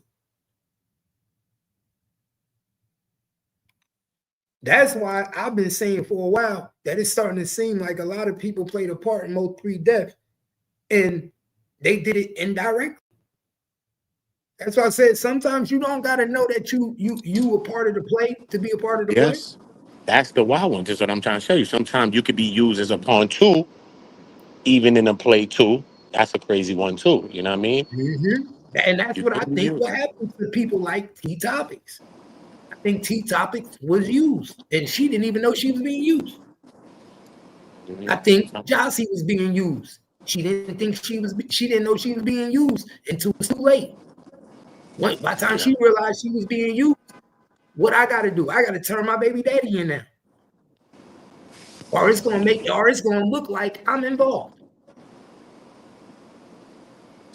That's how deep the layers go, you know. That's how niggas will do you. Niggas will use you indirectly because these niggas be so stupid. Let's keep it real. These ain't the smartest people in the world. Okay. You know what I mean? You can do that. Let's say we got it. Let's say we be whatever. We got to do that. Let's say it's people we know in the city, all right. And let's say just say this is a movie thing, like we say it was a movie. I'm not saying this. Let's just take this movie thing. And let's say you do the shit, because you know me from back in the time from school, whatever the case. And you know I always been an even type of guy, whatever the case may be. But I still know niggas from everywhere. I'm still in the city. We know I still be outlet, whatever the case may be. But still in all, a nigga might be talking with people. You already know you filming something in the city. You could be used. You can also be used. You know what I'm saying? You might be somebody trying to broker peace, and then they use you as the person that's brokering peace, but then use to do the deed. You know what I mean? So a person will use you too. You know what I mean? So, but just to be a That's part of the whole what situation alone is the Buddha, part. that's what they don't be understanding. That's what that people don't be realizing how motherfuckers get used. Like I started this show off by telling people Mo3 was used. Mo3 death was really a sacrifice. He was used to take down the whole GRC. They didn't give a fuck about Mo3 dying. They watched him die. They knew he was going to die. They knew the money was being transferred into a wire account. The wire account was an undercover account. Now we find out that the money that was transferred was an undercover account. Make it make sense. They watched Mo3 die. They knew he was going to die. More evidence, the harder the concrete they can put on people and get you locked up. That would make perfect sense. Let's let them do. We know that they got money on this boy head. We gonna see what they gonna do. And if they do it, we just gonna come and play cleanup right after. That's what they do. They play cleanup. The sad thing about it is after you look at evidence and you see shit, you like, damn, this nigga didn't have to die. Mo3 did not have to die.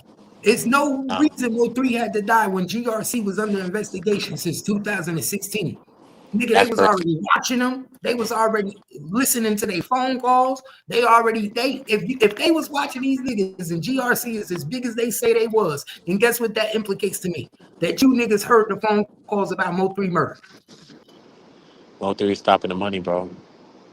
Stopping the money, bro. He was on full smoke, bro. This nigga was on full smoke, bro. Then this nigga rap, sing, do every goddamn thing like that. He was a mega talent. Besides that, if he was corny, it was something else. The nigga could freestyle. The nigga could rap, bars, hit the table, sing, church, bring you to church. Every time the nigga freestyle, he bring you to church. Bro, it's too much. Niggas see the visions of where you going to, son. A lot of people benefited from Mo3 passing. You know what I'm saying? A lot of Trust people. me, son. A lot of people, you know what I'm saying? Indirectly or directly, they have benefited from Mo3's Now, passing. Trust me. don't mind me said they in the cliff and we no.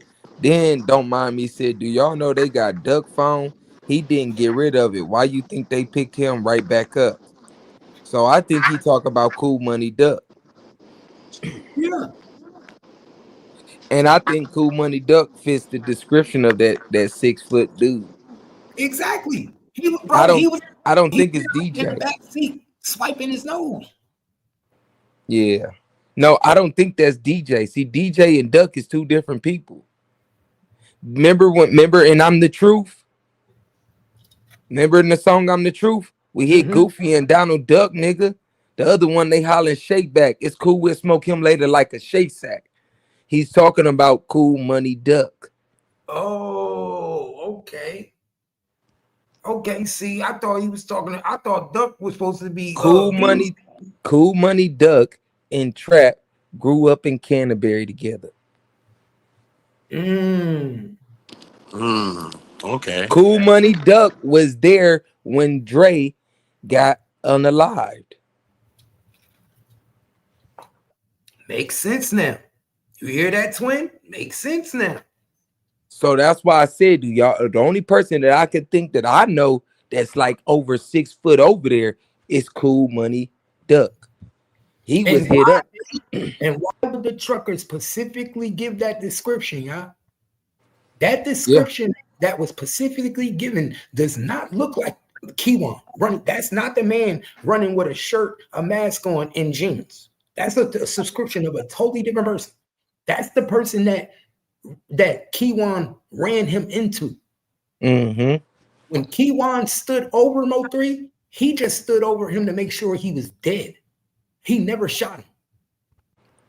Let me say this again. Kiwan never shot Mo3 when he stood over him. He just stood over him to see if he was dead. Then he ran back to the car. Whoever he ran Mo3 into, he was the nigga that shot Mo3.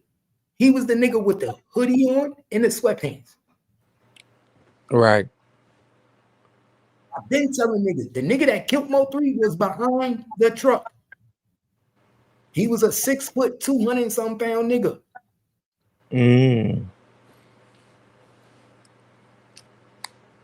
Look, Duke said, I can't wait to say I told you so. Duke said, I can't wait to tell you I told you so. So that's the key. Who was that nigga? Who is the 6 foot nigga? And why is the police not looking for him? Right. Facts. Don't that make you ask you a question? Is that guy police? That guy could be police. For all we know, the guy could be a police officer. Pay attention. How we know that person ain't the CI? How we know he ain't the undercover cop? How we know that's not the undercover cop and he played in on the killing of Mo3? My nigga, we watch In Too Deep. Didn't Jay Reed shoot at niggas? Right. Yeah. Don't we know undercover shoot at niggas all the time? Yeah. Pay attention. How we know that nigga wasn't an undercover cop? That's why they not looking for him. That's why they not worried about who the nigga is. Right. Pay attention. We know it's another nigga that's involved that was in the highway, but y'all not worried about who this nigga is. He was undercover. Because they worried about the one, they also only worried about the one that they got on camera. Exactly. And they not showing you the undercover. Mind you, they not even showing us the video of the other nigga and saying we looking for this nigga too. Who is this nigga? Who is this nigga in the hoodie? They not even showing us. Why? Because it's a cop. He's undercover. Their job is to protect him. They can't show you his identity. If they had a cop on the scene when Mo3 died and he was undercover playing a part in the murder. Right. Yeah. Yep. That's true. We seen it all the time. Nigga, we watch Donnie Brasco. Wasn't that nigga undercover committing crimes? Nah, facts. That's facts. Like, come on, that's y'all. Facts. That's facts. Why y'all forget that police undercovers commit crimes with you? They get immunity to do this shit. They get immunity to commit crimes. It's part of the investigation. Pay attention. But they don't want to listen to me when I tell them that. Why they don't want to listen to me when I tell them that? Don't ever take out the fact that cops could be involved, my nigga. They not the cleanest niggas in the world. Yo. She wanted to see this paperwork while I keep saying paragraph 23. Put it up. I'll share it. All right. In a second.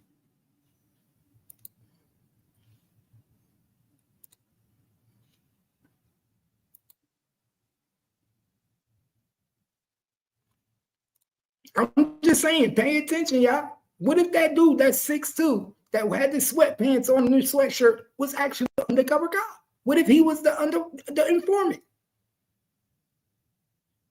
the whole time? And we sit here trying to figure out who took the gun out. What if it was the undercover cop? The undercover cop was playing informant with them the whole time. What if he was the one who took the gun out? It's mighty funny these niggas was able to do shit that regular niggas can't do. Duke, hit the link.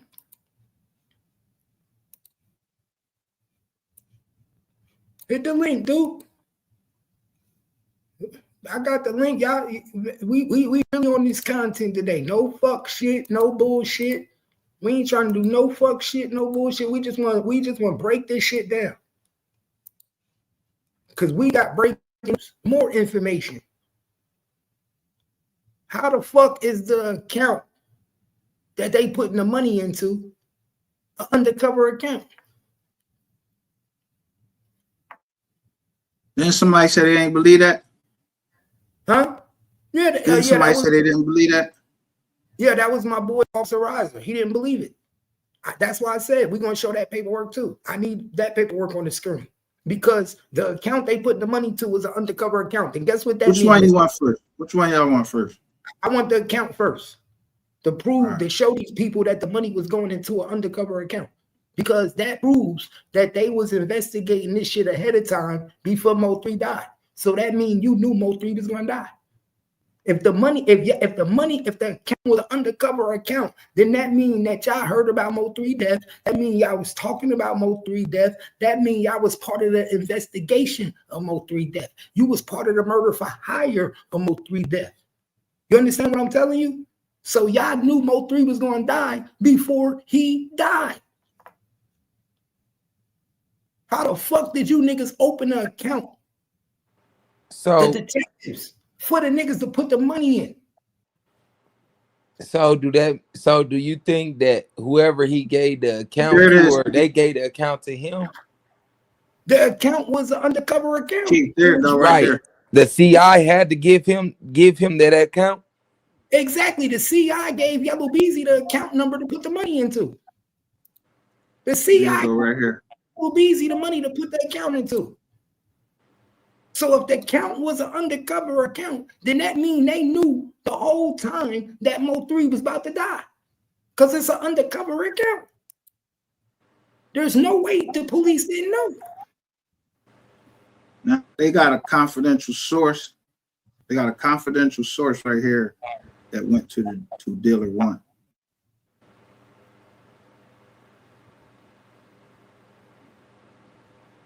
But where they say about the account went to, go to where they say about the account and how the account was a DEA account.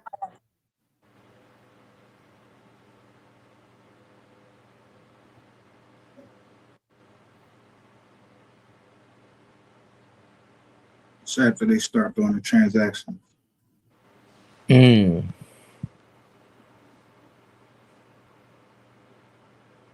But this is where everything get fucked up, because the money is still off.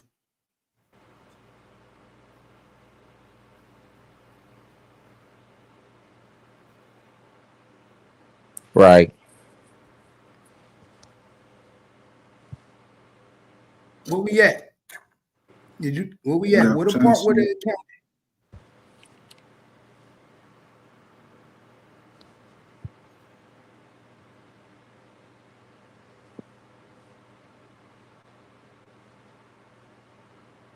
That's what I want to show them. I want to show them the part where it showed that the account was a DEA account.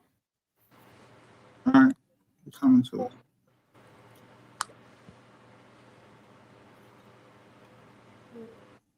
Because that proves that for you to open that account, for them to wire the money into, you knew Mo3 was going to die, because that money was given to Kiwan before Mo3 died. Right here. Here go paragraph 20. This 23 on here too. Okay, that's October 19. I'm just peeping that. Okay, check this out. I'm just peeping. This is paragraph 23 on here too on this federal paperwork. Okay, hold up. Stop it. Stop it. Bring up the other one. Stop it. Mo3 died November 11th, right? Right? Pay attention. Mo3 died November 11th. October 19th, they already started doing wire transfers for Mo3 death. They already started wiring the money to pay for the hit. That means that the police was already informed before Mo3 died that he was going to die a month earlier. They already knew. They already was watching, because this is their account. Read it in red. What the last sentence say? Look, the DEA undercover bank account. Read that for me, somebody. October 13th. The Jackson Law Firm. It says from the Wells Fargo bank account of the Jackson Law Firm to the undercover DEA account. The DEA undercover bank account. So if it was a DEA undercover bank account, they knew a month before Mo3 died that he was going to die. Pay attention.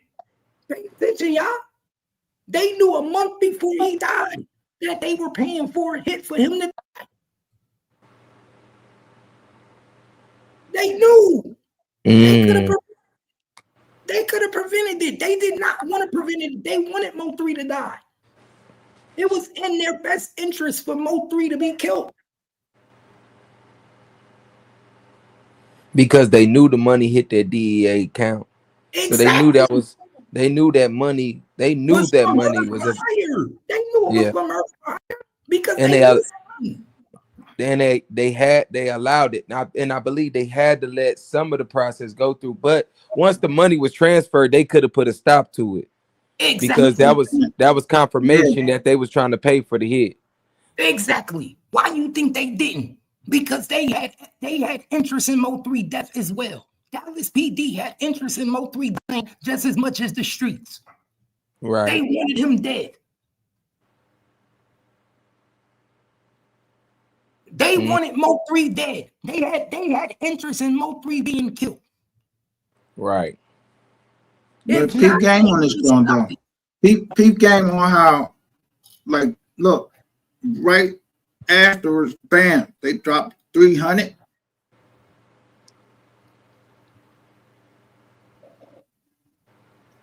Hold on November 23rd. They dropped 300. So it was 300,000 on his head? No, it was more than that. You got to add up all this money. Oh, so these are all a whole bunch of different. It didn't all. Yeah, these are different transactions. Oh man. Pay attention. So if they collected all these transactions, you think they don't know what the fuck going on? Oh man. And then remember they was asking about 40K? The little 40K right there.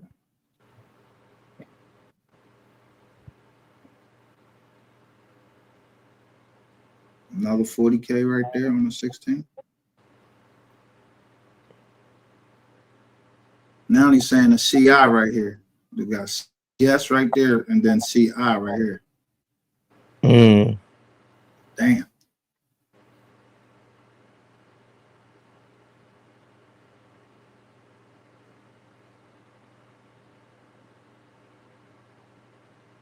Twin, you see this shit, Twin? Yeah, I'm reading. So this is what I was telling you earlier, Twin. If the bank account is by the undercovers, if the bank account is given by the DEA, they know who the fuck is putting this money in before Mo3 died. If you notice, the bank account, it was set up a month before Mo3 death. They knew Mo3 was about to die. That's why they set the bank account to set up the payment for the hit. Mo3 didn't have to die, man. They didn't have to let Mo3 die. Yeah, especially with all them different wire transfer. And that's so hold on, Cap. Remember when you said, hold on, let me say this. Remember when you said that Mo3 mama should sue the city? That's the evidence right there. It's a lot. That's the evidence. It's a lot of evidence. That's hella evidence that y'all knew and was continually accepting wire transfers. What? Come on. That's crazy, bro. We don't know what the mom has planned. You know what I mean? First, is the convictions. Exactly. Yeah, she could do this. You right. You right. That's true. We can find out after this shit done. A lawyer come to her and say, "You got a case. Let's get it." And that's typically what happens after everything go down. That's when they start taking their losses. I know one thing. This remind me of the Biggie Smalls case. This remind me of the Tupac Shakur case. It remind you of every case that a rapper died. Exactly. When they are involved, they are too indebted into what's going on, bro. There's no way you telling me that this bank account was an undercover account. Beezy didn't know that he was wiring money into an undercover account. Beezy did not know that he was wiring money into an undercover account. The police, it's his fault then. The police know, but look what I'm saying though. That had to be orchestrated. It take a while to put this together. You don't put this together overnight, Flame. You feel me, Flame? Yeah, I hear you. This is put together within time. This is an orchestrated plan that we gonna open up an account. We gonna get them to put the money in the account. So they orchestrated Mo3 hit. The police helped orchestrated Mo3 death. I can't say that they orchestrated it, all that. They damn near did, bro. Remember they had an undercover in their camp. The undercover helped orchestrate the Mo3 death. He played a part. We don't know if that dude on the highway that was 6'2", 280 is undercover. Oh yeah, I mean, you can't rule anything out. I'm just saying. Exactly. All right. So what if that don't see that dude that was on the highway, 6'2", 230, 280, with the hoodie and with the sweatpants is an undercover cop, and he helped orchestrate the whole thing. And from what it looks like, it does look like they got some involvement. And I get what he's saying. He's saying we can't necessarily put that on that, you know what I mean? But from the looks of everything and what we reading in this paperwork and everything, it looks like they definitely had involvement and they knew. We know they knew. Yeah, for a fact. We know they had an undercover cop involved. Yep, that's fact. We know undercover cops have to play a certain position to get in deep with the crew. Facts. You ain't just being no square ass nigga around us. You got to be a nigga that's getting in deep with us, put in work. Mm-hmm. This undercover that they had was putting in work, my nigga. He was around them putting in work. So what you mean when you say putting in work? You think he was knocking down something? Yes, he was doing this regular shit, nigga. He was killing, stealing, and robbing. And he might have blended in just like that. Yes, I mean, shit. How else would you blend in? Exactly, and he got immunity for it.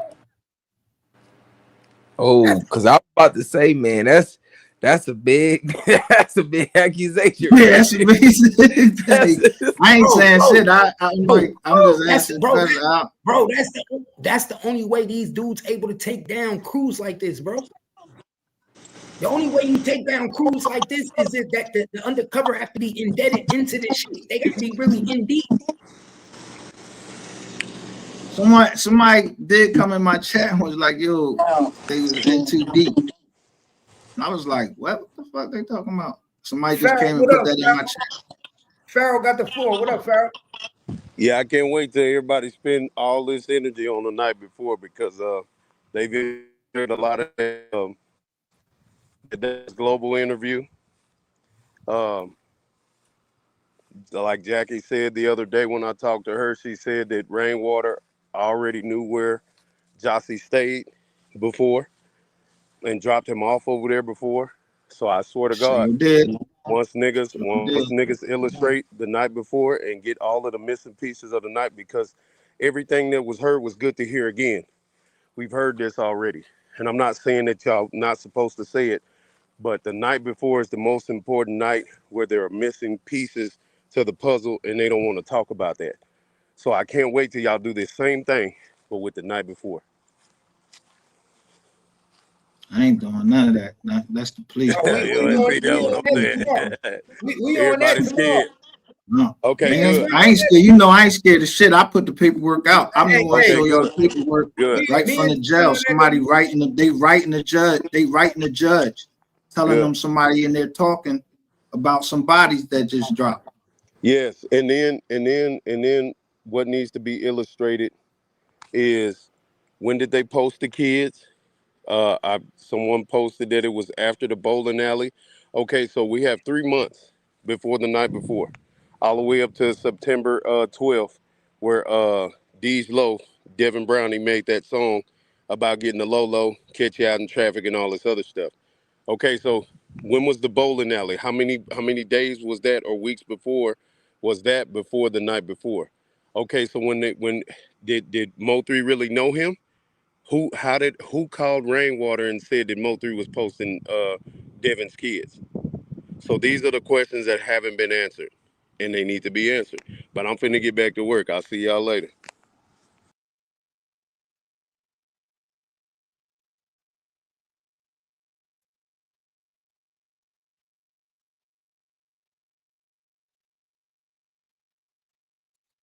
Y'all heard what he said.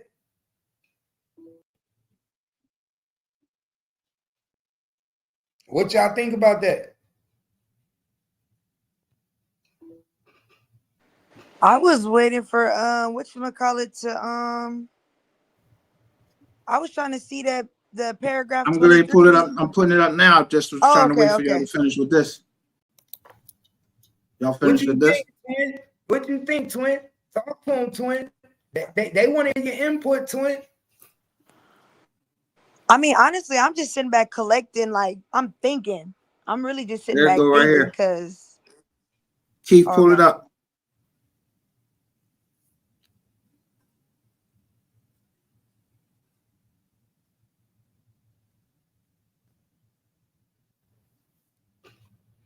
Break this down for us, twin. We need to know what's going on. You say it right there, paragraph 23. Mr. Boland's attorney at the time was the attorney, and he instructed his client to remain silent. Furthermore, in such a volatile, murderous climate, highly credible and believable allegations were swirling that Brandon Rainwater was involved in a plot to have the artist murdered. Rainwater reached out to Boland shortly before the artist's death in an attempt to take possession of the master recordings. He also confronted Boland at the burial grounds about the recordings as the Reverend was delivering the final words before lowering the casket into the ground. This made the allegations even more believable. Mr. Boland had and has every reason to fear for his life. We have witnesses to verify these claims. Twin, can you read that out? I ain't no disrespect, but I understand nothing you said, bro. What? Can you hear me? I swear to God, I ain't understand what you said. Twin, can you read that? Yeah, it says. Wait, so give us a little more context. Mr. Boland's attorney, who's Boland? This is the copyright case for his masters. This So is his cousin. that's why This you're guy saying is his the cousin. estate was connected. Got you. Yeah, this is his cousin. So he's saying that Mr. Boland's attorney at that time was I can't pronounce that name, and he instructed his client to remain silent. Furthermore, in such a volatile, murderous climate, highly credible and believable allegations were swirling that Brandon Rainwater was involved in a plot to have the artist murdered. Rainwater reached out to Boland shortly before the artist's death in an attempt to take possession of the master recordings. He also confronted Boland at the burial grounds about the recordings as the Reverend was delivering the final words before lowering the casket in the ground. This made the allegations even more believable. Mr. Boland had and has every reason to fear for his life. We have witnesses to verify these claims. Well, damn. Claim is Rainwater was involved. That's the claim.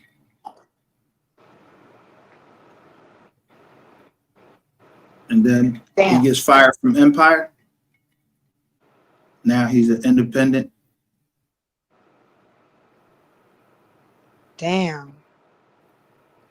Well, Empire had got everything they got out of him. They didn't need him no more. Once you get That's all why the I followed this. That's why I followed this case and was following the GRC case, saying how they was lining up with the dates. I'm like, both these Jones and the feds at the same time. and they kept asking for continuances. Yeah, y'all want to know who out there working? He be on your panel sometimes. Name Rainwater. But we know Rainwater is a witness in the case. We know he's a witness in the case. So we ain't a witness. He a witness. Yeah, you saying he a witness? Well, he on paperwork. He's a witness.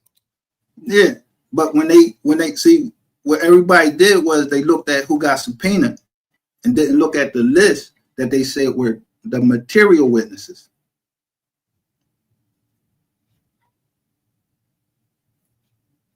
Mm. Then they grabbed it and just start saying it was Trap Boy Freddy talking and everything. I'm like, just make it stuck now. So, just to summarize this, so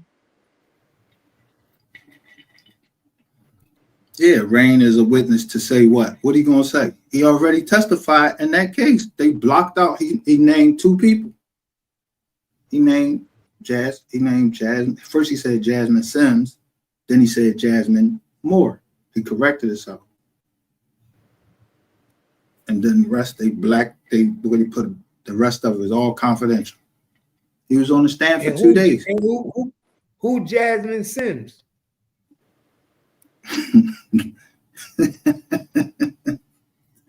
Jasmine Moore. What do you mean? Baby mom. who's baby mama? Mo3's? Yep. So were you saying Rainwater reached out to the baby mama? Say what? So how does the baby mama play into this? Jasmine Moore? I don't know. Somebody, I don't know. Like y'all gotta put it together. I mean, what would the baby mom, and then when these people get indicted with with the cell phone shit, the person that's doing the cell phones named Michael Sims. Same name as the baby mom.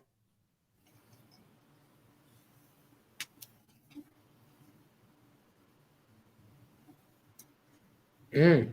Okay, so give me how 100-something people get taken off the street and nobody in Dallas, y'all ain't missed these people or nothing.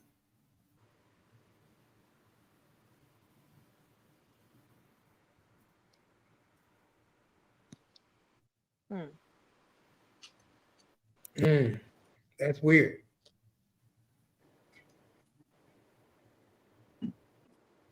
Okay, so from your perspective, how do you feel like this movie thing? What do you think about this alleged movie he was in? Well, I really didn't cover that part. That was more Miss Lowdown covered that, and then Miss Kitty she brought it home and she got the address stuff and put that together. That wasn't my part. Me, I was more so into this paperwork right here, and then I was getting the receipts. I was trying to only put out stuff. I wasn't trying to put out everything that people were sending me.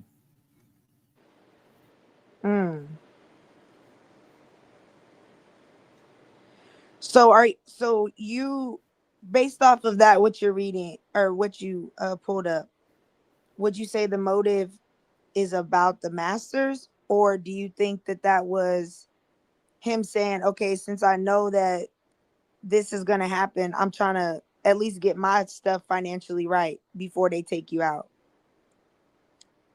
Who, Rainwater? Yeah. It says that he was in the plot. So if he was in the plot, he knew something beforehand and he was helping it along. He had his hand. He had his hand in it. That's why him and Say Cheese is in that art. Ask Keith up here playing, because he put that recording out where Rainwater says to somebody, yo, it wasn't, he said he was going to sue somebody because they were saying that he was involved. All right, he ain't suing these people. He wanted to sue Key. He ain't sue me. And I say the shit all the time. Not only that, why would you be going to the producer to get the masters before Mo3 death? There you go. You don't even, and when, you don't even own the contract. The month before was in October, right? Okay, and what else did we see happen? And what else we just looked at happening in a month before? That money going around. Pay attention. What also happened a month before Mo3 death? Exactly. The bank accounts was open. That's why we said, did Rainwater know Mo3 was about to die? Did the cops tell him what was going on? Somebody knew. A lot of people knew that it was money on his head. We know that they knew. Even Vlad TV knew. Well, I don't know Vlad TV. So niggas were well, how would Vlad have known? Exactly. The only connection I would know is Boosie. Niggas knew. Police knew. Everybody knew.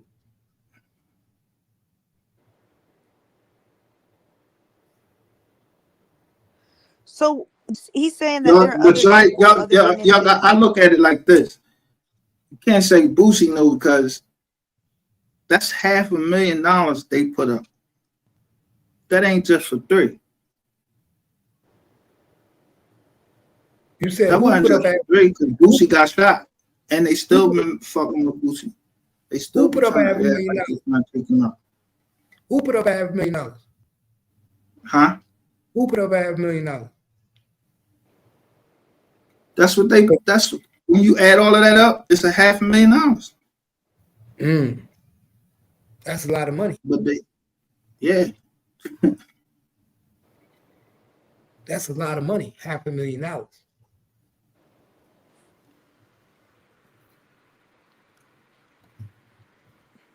So they said, somebody said, "Come on, y'all." 3 rapped about it in his own lyrics. Price on my head. Price went up again. Price went up again.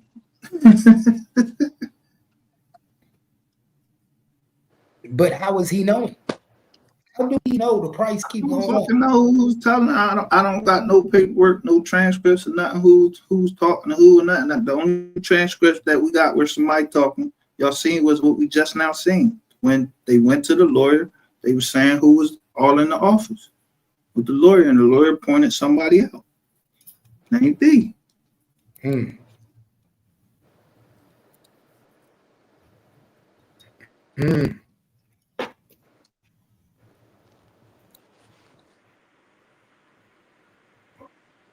And all of this. So you tell me from your perspective, after everything you read, what was the ultimate motive for Mo3? You asking me? Yeah. Yeah, I don't know like what their motive was. You can speculate and say it was about the masters and money that you're gonna get afterwards. Meaning there's an insurance policy.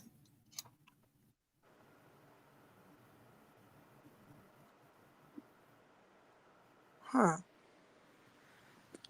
So are you thinking that really it was more like, okay, we planning this, and hey, Rain, this is what it is. Is you in or you out? If you in, he was like, all right, cool. Like I'm gonna basically turn a blind eye. But while I'm turning that blind eye, let me start getting my finances accordingly. No, I think it was Rain. It came from Rain from the beginning. He says that he came up with an idea. Rain says this.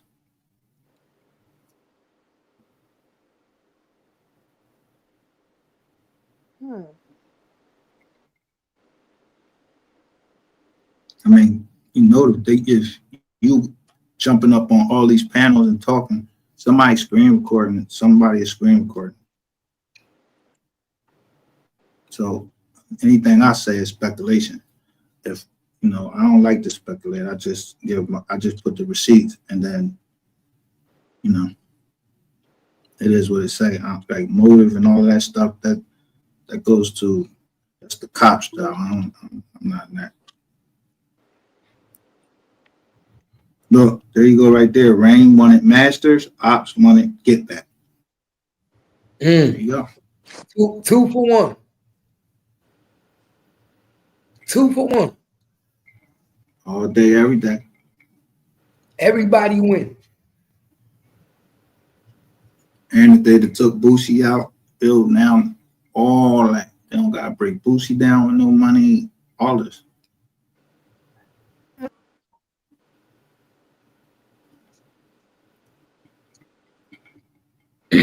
So now we got statements. We got statements from Ben and we got statements from Dan. Ben say that he was traveling north interstate on 35 and observed a black Camaro and a tan Honda Accord traveling at high speed, weaving in and out of traffic.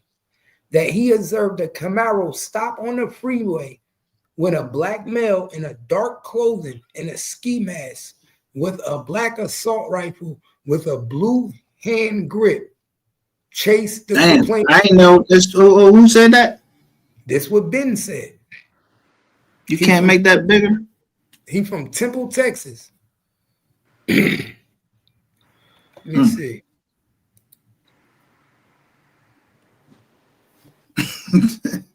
Facts and Faces says Rain is low-key PD/Fed worker. He ain't the only one. It's a whole bunch right here in the Mo3 sector. Yeah, a lot of these jokers be mic'd up. All right, now I can say it. From Temple, Texas. Why he ain't on the witness list though? I don't know. He said that the assault rifle with a blue hand grip chased the complainant southbound into oncoming traffic, firing the rifle at him. The complainant was shot several times. That he, the suspect, stood over the complainant and shot him at least twice while on the ground. That's why he ain't on the list. Let's call Ben, y'all. Let's see if we could call Ben. I'm about to call Ben. Y'all want to talk to Ben? Let's call Ben. Let's call Ben. Bro, that no, probably no. Let's call Ben, y'all. Let's talk to Ben and see what he say.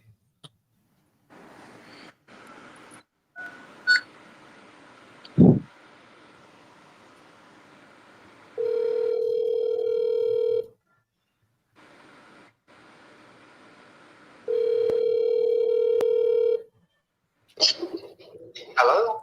How you doing, Ben? What's up? Hey, what's good? How you doing?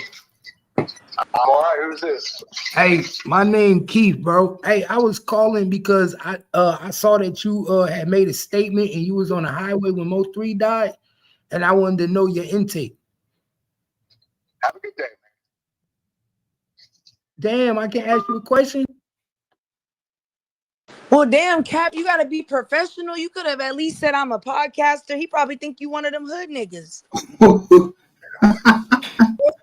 Ben is on the subpoena list. Let me see. Let me pull that list up. That's not one of the names I remember. You could be right, and I, be wrong, but I do have a list.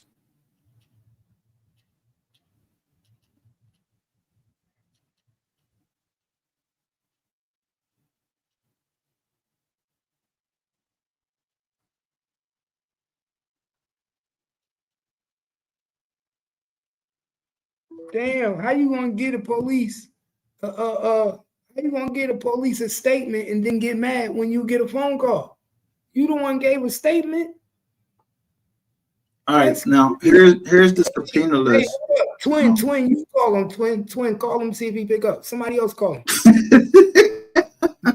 maybe y'all can get him. Yo, I'm about to drop. I ain't trying to be involved in this part, bro. Somebody else want to call him. Damn, no, you gotta call them, but you gotta be professional with your professional voice. You gotta make it seem like you not a hood nigga trying to intimidate him. He Yo, probably you call him back now. He's not. Yo, you done started You him think now. Somebody else he got to thought I call was a for hood nigga? You think he thought I was trash ready? Man, that nigga was scared. that nigga hung up quick. That nigga finna call the state talking about I think they know about me. You fucking around with fire. That's a government witness. If he on that witness list, man, this shit, yo, but chill out, Keith. Well, I was just trying to figure out. Let's call Dan then. Let's call Dan. Dan said that man, he use your professional voice. Yo, stop calling these people, man, and they on a witness list, bro. You know that these people is looking at this, John, and man, these are witnesses. You can't be trying to call them. Bro, I am a journalist, man. I'm trying to break a case. Nigga, I am a journalist. I am calling witnesses. I want to know what's going on. I am a journalist. That's my job to find out. Bro, it is nothing against the law to call. Oh, it definitely isn't. But you know, yeah, I'm not calling them goddamn witnesses. I'm not badgering them. I just called to ask them a question. Now, if they don't want to talk, they don't want to talk. I'm a journalist. So Dan said that he was traveling northbound on the Interstate 35 when he observed a black Camaro and a tan Undercover driving and speeding, weaving in and out of traffic. He observed a black male. He said he observed a black male, dark clothes, and a ski mask with a rifle. Suspect chased the complainant southbound to oncoming traffic while firing a rifle at him. Now let's see if Dan want to talk to us, man. And give him and ask him like, hey, I would like to ask you some questions about your statement. Be a little, use your journalist voice.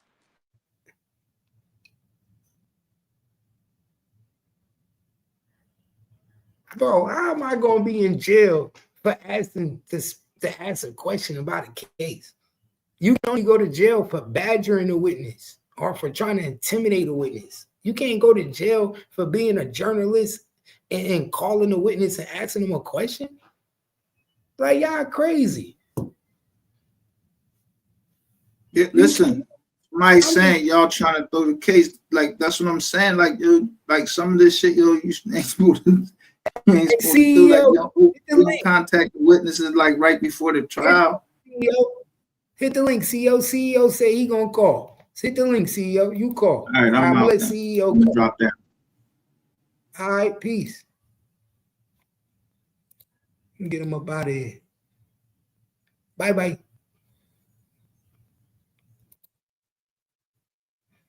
Say nothing. This say y'all act like ain't nothing to do it, but they do it. I'm a reporter, my nigga. I'm a journalist. Nigga, we do journalist things around here. Shit, nigga, I'm a journalist. Gangsta Cat. This is the Bounce News. We want to know. We waiting on CEO, man. CEO, where you at? Twins, what's up, twin? What you think? Ben sound like he had a lot to say, but he didn't want to say, huh? I mean, hell yeah, I would be scared too. Ben sound like he thought I was traffic ready. Damn, I'm a reporter, man. Nah, you didn't sound like no reporter, nigga. You don't think so? Hell no. What did I think? You sounded like, I said, hello, nigga, I better not doing? Catch you telling. I said, hello. I ain't even hear you. Hello, how you doing? I'm calling to ask about a case. I didn't say nothing crazy. This one more time.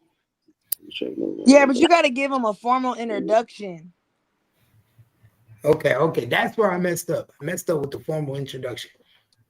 Yeah, you got to, hi, my name is Keith. I have a podcast and I'm a journalist. And I'm reviewing the Mo3 case. And I would like to ask you some questions about your statement if you're comfortable. You know what I mean? You don't got to, there's certain, you don't have to expose certain things, but we just had some questions. Hey, CEO gonna do it. CEO gonna do it. Man, that nigga probably shaking in his boots right now. Who? Oh, that nigga Dan. Yeah. He probably calling the state right now. I need protection. These niggas found me. All right, hold on, I'm about to call him real quick.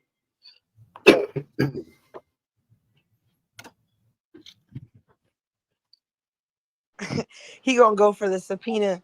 They're gonna be asking him questions. They're gonna be like, "Have you been contacted by anybody?" You're like, "Well, I did get a phone call from this guy named Keith." Yeah, we about to call the next witness right now, man. Y'all shit alive, man. Y'all shit alive. Support the page too, man. Hit that cash $sign Gangsta Cat, man. Support the page, man. Support the page. Support your boy.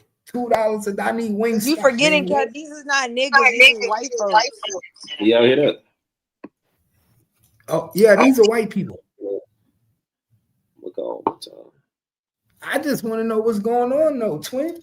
That's all I want to do. I just want to know what's going on. All right, I'm calling again. Hold on.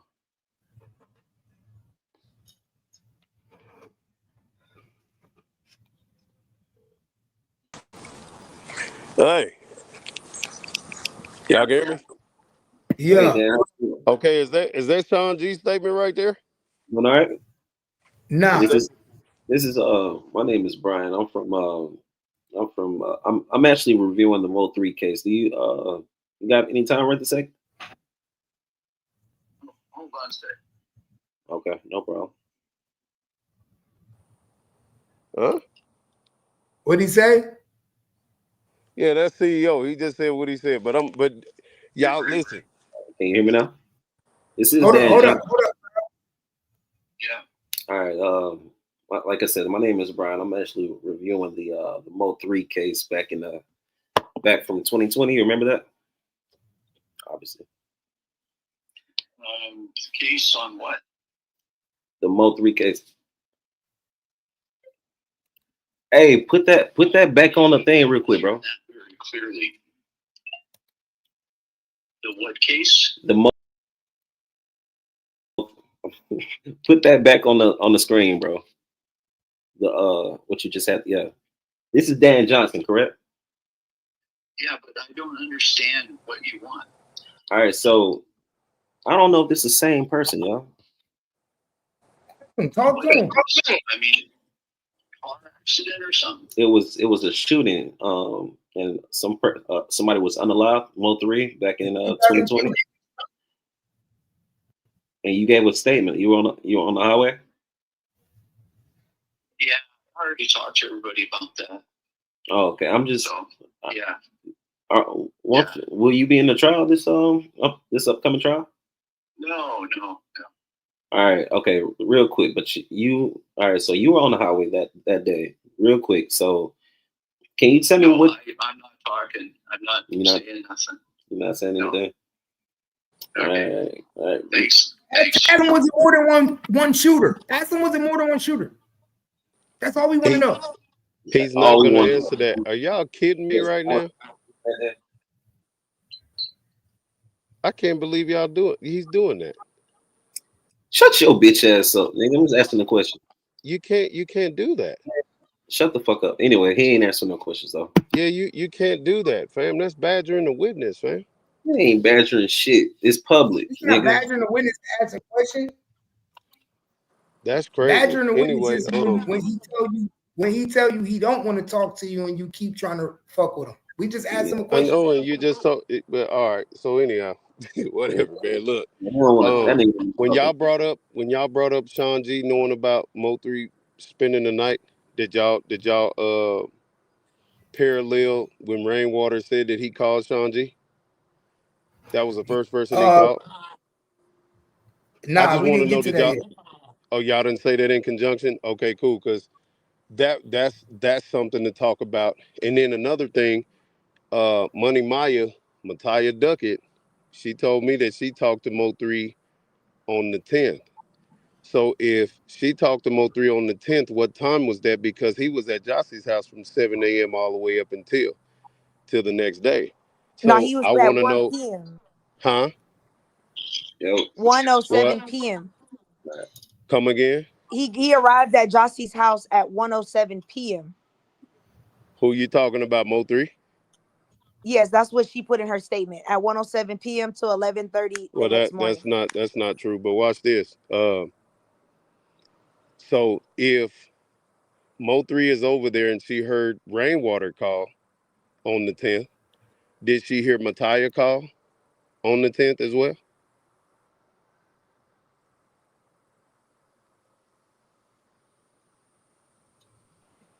That's a good question. Okay, that's why I keep telling people, hey, let's talk about the night before, because this shit actually happened and they said that it happened. So let's ask them that and see if they answered that. I'm gone. Well, twin, we did speak and we said a lot of things occurred in that 22 hours. Remember, we said what occurred in that 22 hours that made Mo3 stay all night.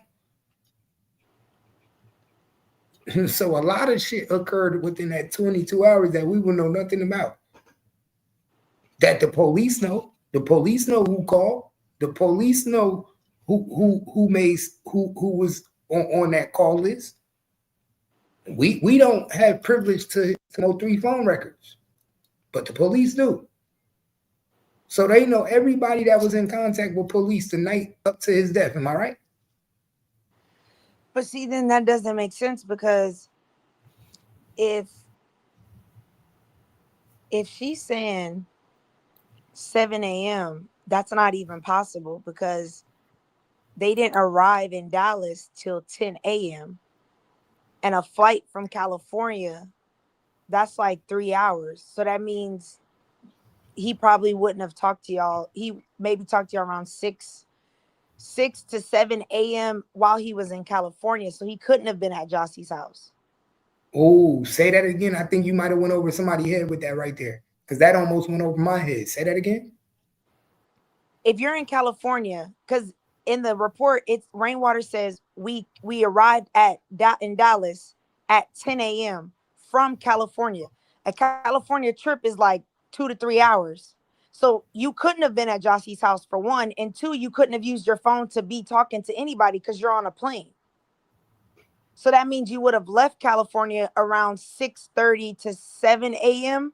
Maybe in between that, like your flight may have left. You probably boarded on the flight like around maybe 6:15ish, 6:30, because they do like 40 minutes, 30 minutes before the plane leaves.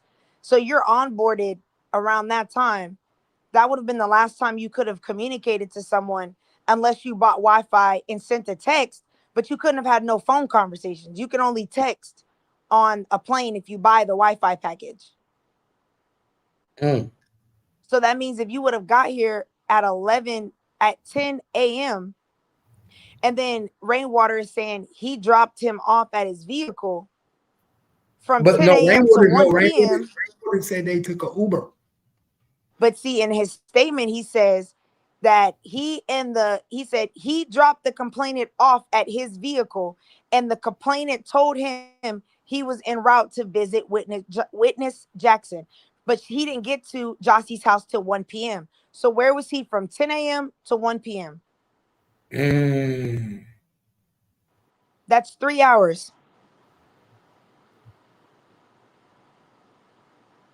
3 hours in between getting to Josie house. Exactly. From his car, from being dropped off by Rainwater, in his statement, for being dropped off by Rainwater and going to Josie's house. But he says he took an Uber. So how did you take an Uber if you dropped Mo3 off at his car? But somebody said, but remember, California is 2 hours behind Dallas. I mean, but you still arrived in Dallas at 10 a.m. So 6 a.m. in California is 8 a.m. here. So either way, it's still a 2 to 3 hour time that you cannot contact anybody via phone call, only through text. And that's only if your messages go through. Facts. So he's loading on the plane around 6:30 a.m., which is 8:30 a.m. in Texas. He still has to do the 2 to 3 hour flight, which means you got here at 10 a.m. Mo3 is talking through Twin right now. I don't think you understand what Twin is telling y'all right now. Mo3 is talking through Twin right now. Mo3 is talking through Twin. Say that shit again, what you just said. Because I don't think people paying attention to that. So that means he would have to get on the airplane and be getting ready for the airplane at 6 something in the morning. Yes. Because again, it's the 2 to 3 hour flight from California to Texas. So that means Josie would not have known that Mo3 was coming prior to that morning. It would have to. She would have had to know Mo3 was going to be there prior to that morning. She would have to. And we're only basing this off of the actual statements that were given. Rainwater stated that he and the complainant arrived in Dallas on November 10th, 2020 at 10 a.m. from a business trip in California, that he dropped the complainant off at his vehicle, and the complainant told him he was en route to visit witness Jackson. Rain told us he took an Uber. How do you take an Uber if you dropped Mo3 off at his car? Did you have the Uber drop him off? And if so, why didn't you state that in your statement? Why leave that out? Because he was still acting funny in the beginning. And then they're saying Ashley showed the text hold on. From exactly. Was that a real Uber driver or was that an undercover police officer? Pay attention. Pay attention, because we know cops was involved. We know cops knew Mo3 was going to die that day. We know cops was already watching everything. Was that a real Uber driver or was that police? Pay attention. Go ahead, Twin. But even then, like Duke just said, Ashley, the baby mama, showed text messages from 7 a.m. That makes sense. The flight would have probably got delayed, maybe 7:10, 7:20. But it still takes 2 to 3 hours to get from California. And I'm only saying 2 to 3 hours, depending on if the flight was delayed or not. So I'm giving you still grace of saying I'm giving an extra 30 to 40 minutes. But California and Texas flights are not that long. So you texted at 7 a.m. He texted his baby mama, one of his baby mamas, got on the plane, got to Texas, Dallas specifically at 10 a.m. You drop off Mo3 to his vehicle. Okay, cool. He doesn't specify where the vehicle is at. They're saying, outside sources are saying the vehicle was at Mo3's house. So that means you would have had to go to Mo3's house to drop him off to get his vehicle. So then so from 10, let's say he was in Fairview. Wasn't that the address they put on there? Let me see. Melvin, his address was Fairview, Texas. How far is Fairview from the airport? And which airport did he fly into? Love Field? More than likely, he flew into Love Field. I wouldn't see him flying into DFW. And that's the main airport, right? So yeah, more than likely, he would have flew into Love Field. Okay, well, let's see.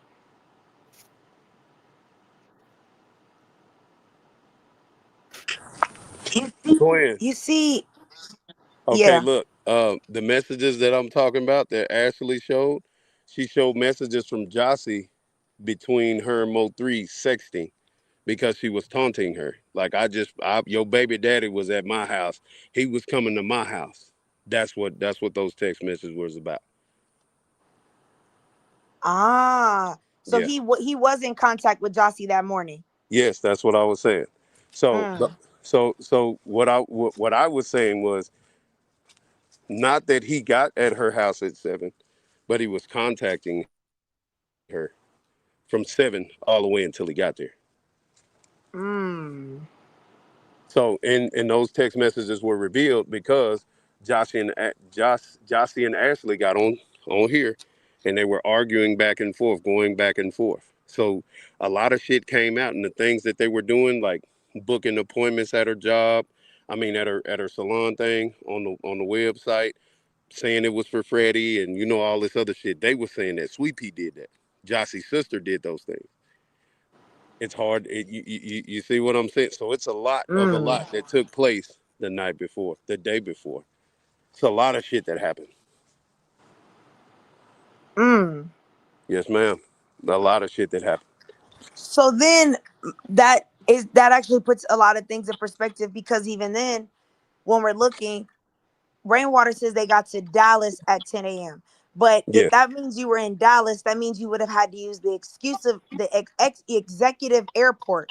That airport is over an hour, 45 minutes to an hour away from Yes. Mo3's listed address. So how was the Yes. car there? And then you're telling me you drove an hour to drop him off to get his car, and then he drove an hour and a half back to go to Josie's house? Yes. So that's why I'm glad you're asking the questions that you're asking, because you're going down the timeline, like from A to B to C to D to E, F, G. That's how you're supposed to do it. Now, another problem that I have with the movie thing is, if I played a gangster in the movie, why would I want to come back and take my diamonds out my teeth in the movie? That's a good question.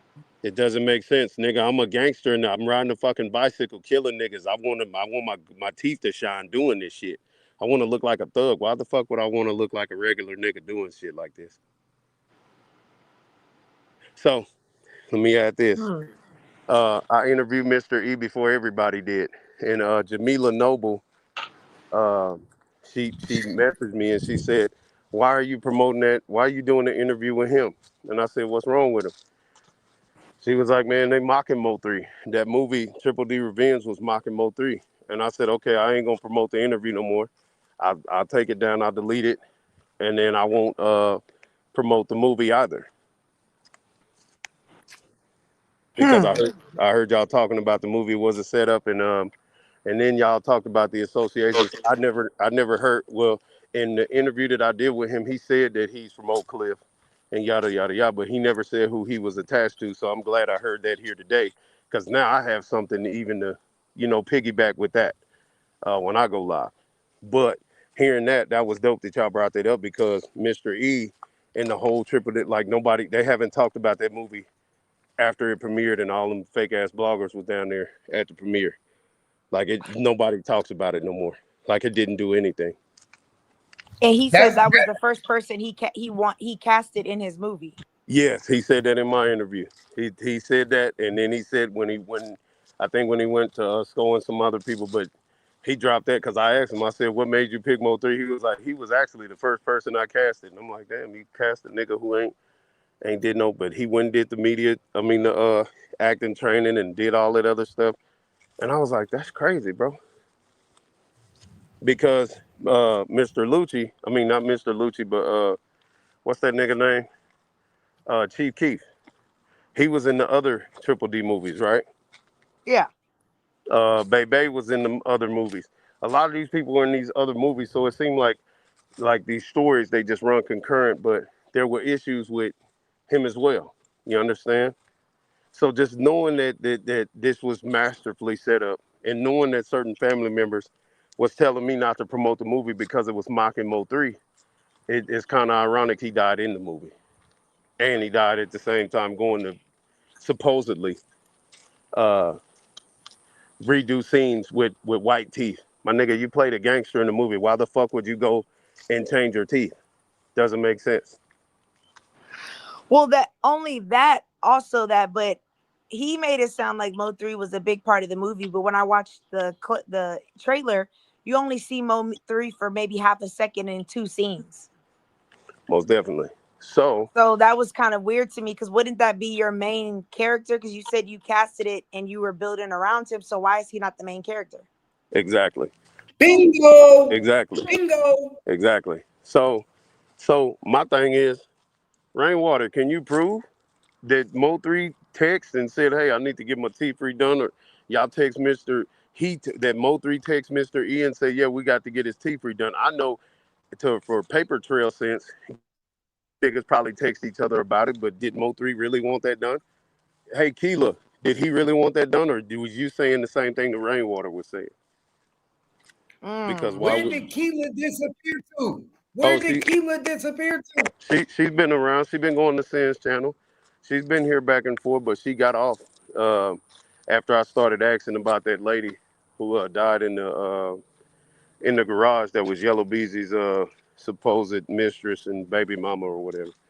So she's trying to keep her head down because the trial is now. It's now. So yeah, everybody's keeping their head down. That's really interesting. That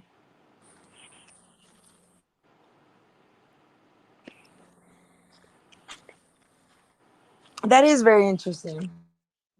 It is. And I got a full interview. Go ahead.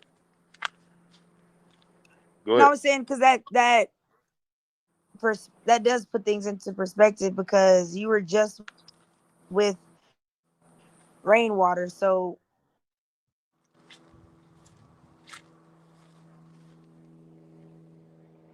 You're cutting out. Paper trail or anything that states that. Oh, my bad. Can you hear me now?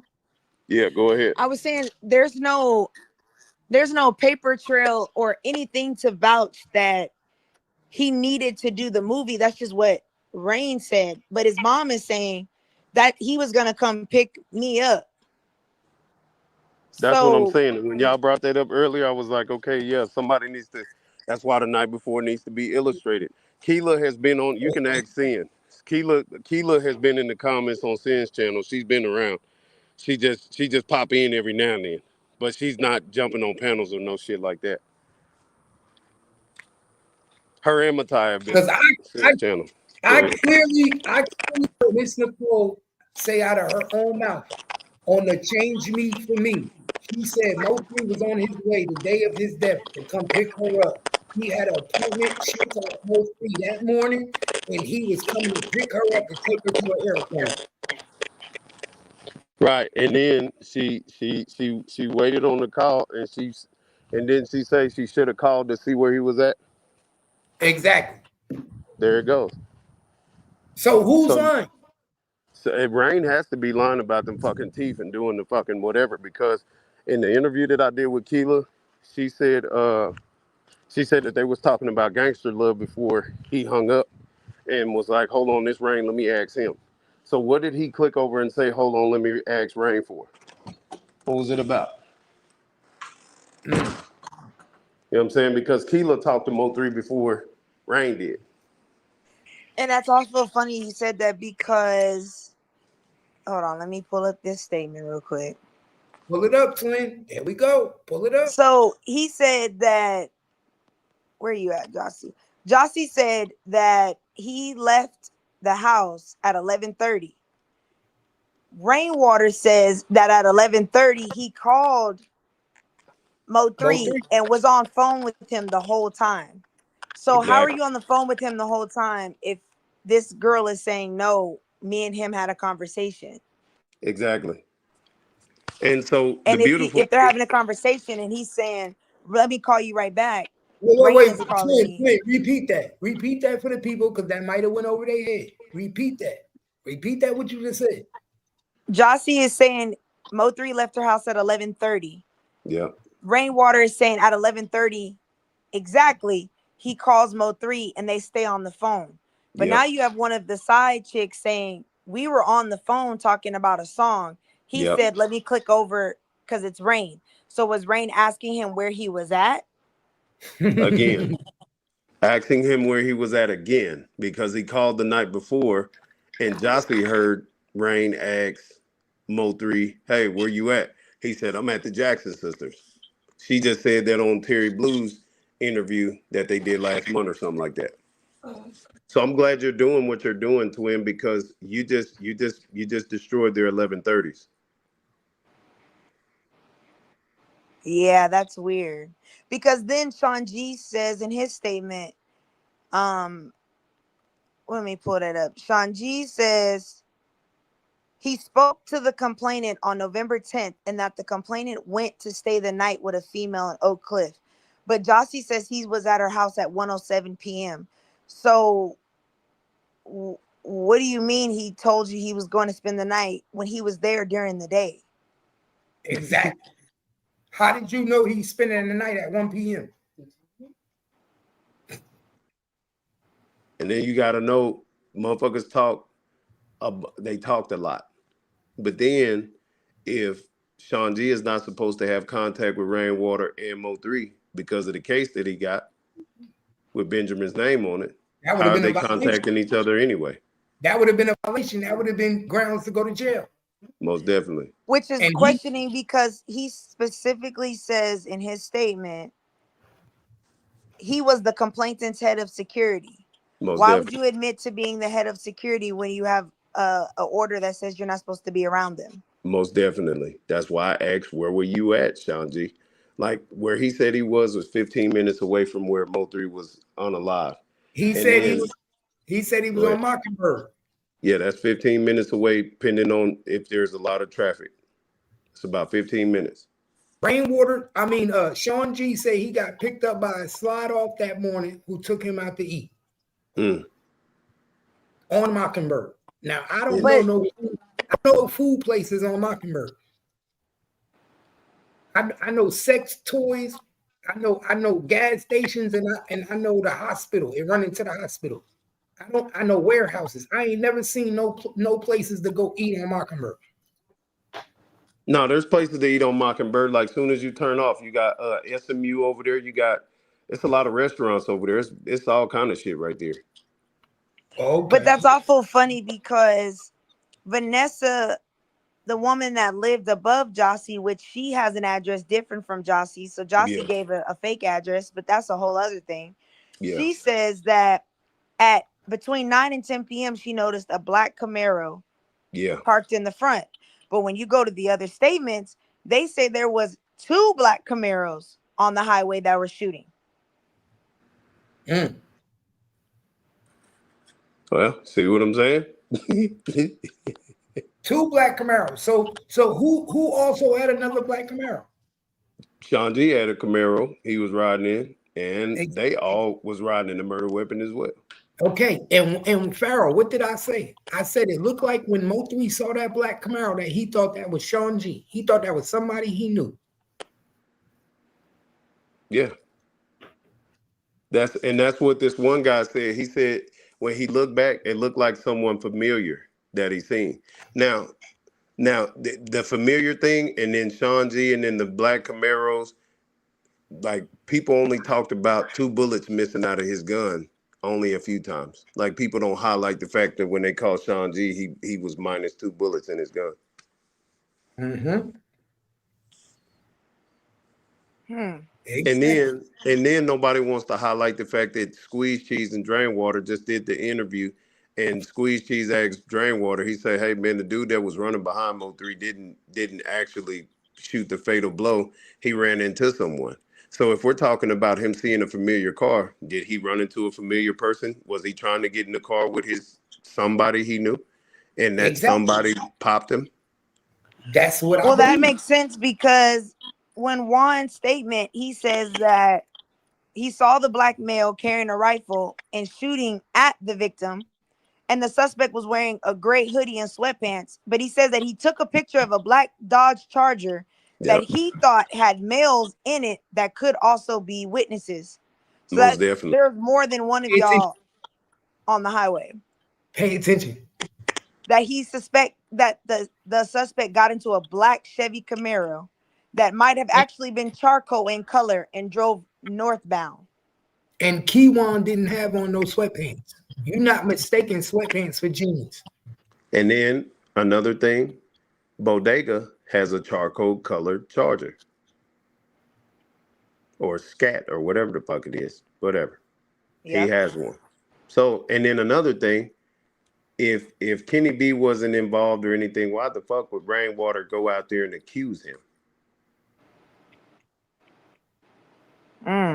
Why would you see him and accuse him of doing this? So I confronted Kenny B because I wanted to hear what he said. He took it a whole nother way, but that nigga's manager got involved. So it's like, okay, so why are you blaming Tez and why are you blaming Kenny B?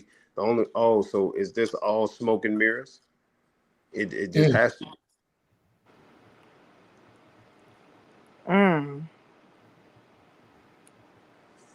That is actually very interesting. Yeah, that's all this shit is interesting. That's why I'm glad you're asking the questions from A all the way to Z, because a lot of people jump around, but they don't just stick to going from timeline to timeline to timeline. And your fresh voice on it. And we've, like I say, we've talked about this so many times. A lot of people don't want to just talk about it and just hear it and for what it actually is, the facts. Just talk about the facts. Y'all are reading from the police report. The police report from one of the witnesses says there were multiple cars, right? Yeah. The police report says there were multiple shooters. These are from witness statements, not from the internet. So if we stick to the paperwork and we stick to the facts on what Jackie said on here, what Josie said on here, what Ashley said on here. Ashley came on here. The baby mama said that the detective said that there was no gun retrieved in Mo3's car. Mm-hmm. They So just found $75,000, just money. That's it. That's it. So if that's the case, then that means that anyone who is saying that he didn't have time to get to the gun, you don't know what you're talking about. There was no gun to get to. There was no gun in the car. That's why I There keep was telling no gun to get to. There was no gun. So I believe Ashley Murray more than I believe the manager. Because the manager, go ahead. But what they fail to realize is, one, he was either going for his money, or two, he was disarmed by police. Okay, well, I'm not going to come at your theory about the police thing at all. That's all yours. One thing I do know is that on the family side, the detectives have let them know that there was no weapon in that car. Yeah, we know that. Yeah, we know that. But the family also know that Mo3 always keep a weapon in the car, and they said it was a weapon in that car. It was supposed to be a weapon in that car. Ashley said yesterday that before Mo3 left for California, he put a gun in that car. Exactly. That's what Ashley said yesterday. It was supposed to be a weapon in that car. That's why I say I wouldn't be surprised if the police took the weapon out the car. That's why I say that. We will never know them. Well, if he put the weapon in the car before he went to California, then that car was sitting where? They say at the house. You sure it was at his house or wasn't nowhere else? Rainwater said it was at his. He had just moved to a new house, and it was at his house. Only a few people knew where he lived now. The new place. He didn't give us those names. Who are those? Okay, and so only a few people knew where that was at. So Keela, Rainwater. I'm giving you two already. Who else? Sean G probably, maybe. No. Actually, well, Rainwater says that Mo3 stopped dealing with Sean G because of the whole paperwork thing. So we got to rule Sean G out, knowing where the vehicle is. But if he's the type, if this is all smoke and mirrors, but Sean G said he talked to him that night. Sean G said exactly. He talked to him that night. So if he's top security, he would know where Mo3 is at. But that's all speculation and hearsay. That's why it gets interesting once you talk about just the facts. Oh, I don't know if Ko Gotti and Lil Dude knew, but Ko Gotti said that he flew out to California because he heard that there were some issues. So Ko Gotti was not in Texas, I don't believe. And another thing that's interesting is Yellow Belly said he got on the interview with Squeeze Cheese and was like, yeah, nigga, we wasn't even there that day. We was in Miami. I mean, we was in California. That's what he said to Squeeze Cheese when he interviewed with him. But Squeeze Cheese, Sean Cheese Cotton, he said that he was in Miami when this happened. So how can you be in California? Y'all be in California and Miami all in it. Yeah, I mean, now I understand people get on flights and go in here and here. But you originally said that you were in Miami and Yellow said that he was in Cali with Sean Cheese. How are y'all in two places at the same time? Exactly. It's so much stuff that needs to be discussed. But the night before is critical because if Money Maya calls Mo3 on the 10th, what time did she call him? And did Josie hear that phone call? Because she heard Reigns. And she finally divulged that information when she got on the interview with Dallas Global over a month ago. Sko just reviewed it last night. And why is she listening to phone calls?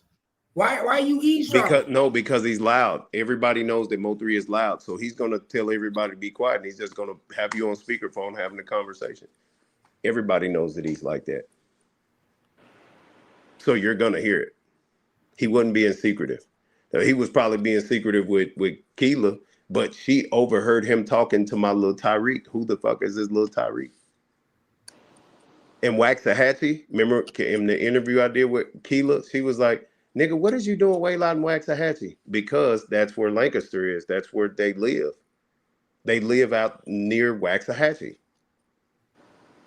They don't live just in Oak Cliff or Duncanville. They like on the outskirts right there in Lancaster.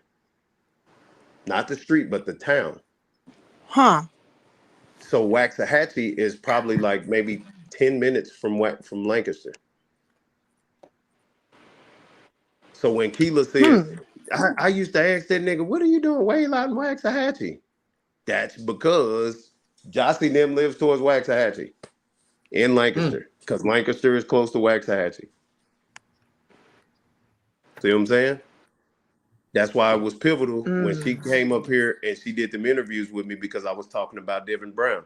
She named all of the associations who was associated with Devin Brown, and she was like, you know, the common person is Yella. She's the one that got up here and said she knows that Trap Noah wasn't his work. That's why he felt comfortable saying the things that he's saying. Everybody knows that it was Yella. She said that herself.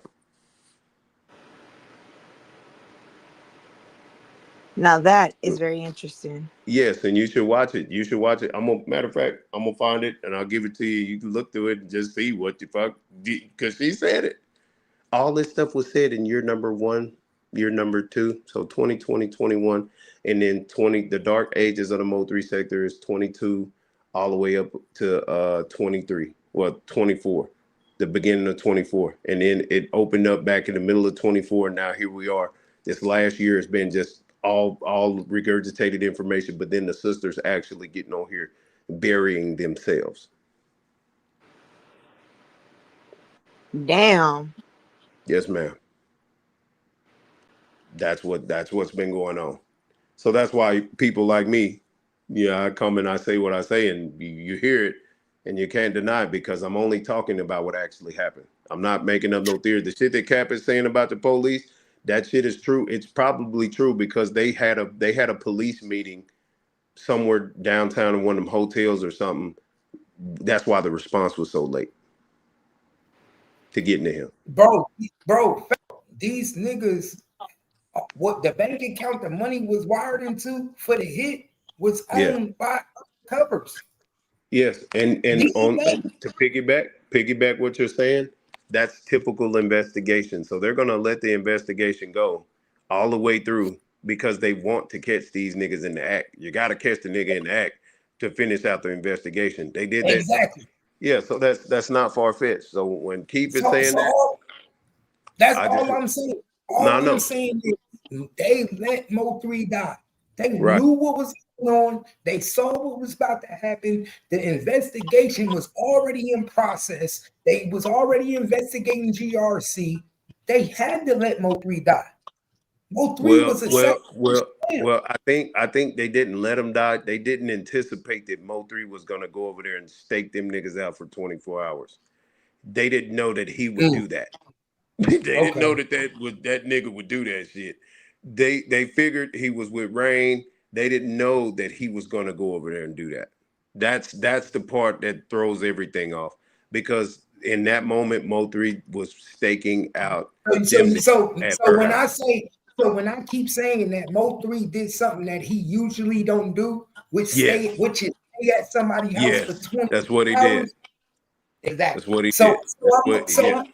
did. So you feel like I'm right when I say that's weird for a nigga to stay at somebody's house for 22 hours. No, I understand what you're saying. I get it, because that's not normal for that nigga to do that for that long. But if they're sexting, Cap, listen to me on this. If they are sexting at 7 a.m. and he arrives around 10 or 1 or whatever, they're supposed to fuck. All that licking booty and all that shit. But if Josie gets on here about a month ago and tells Dallas Global that they didn't even have sex and all they did was talk, well, what the fuck was you talking about? Thank you. What was y'all talking about? Tell us what the fuck the conversation was about. Thank you. Can't get in the. Hold on, Cap. Well, I got you. I mean, but even then, that goes back to my question: why did you say you were in a romantic relationship? That's what I'm. That's what I'm saying. That's what you told the police. Exactly.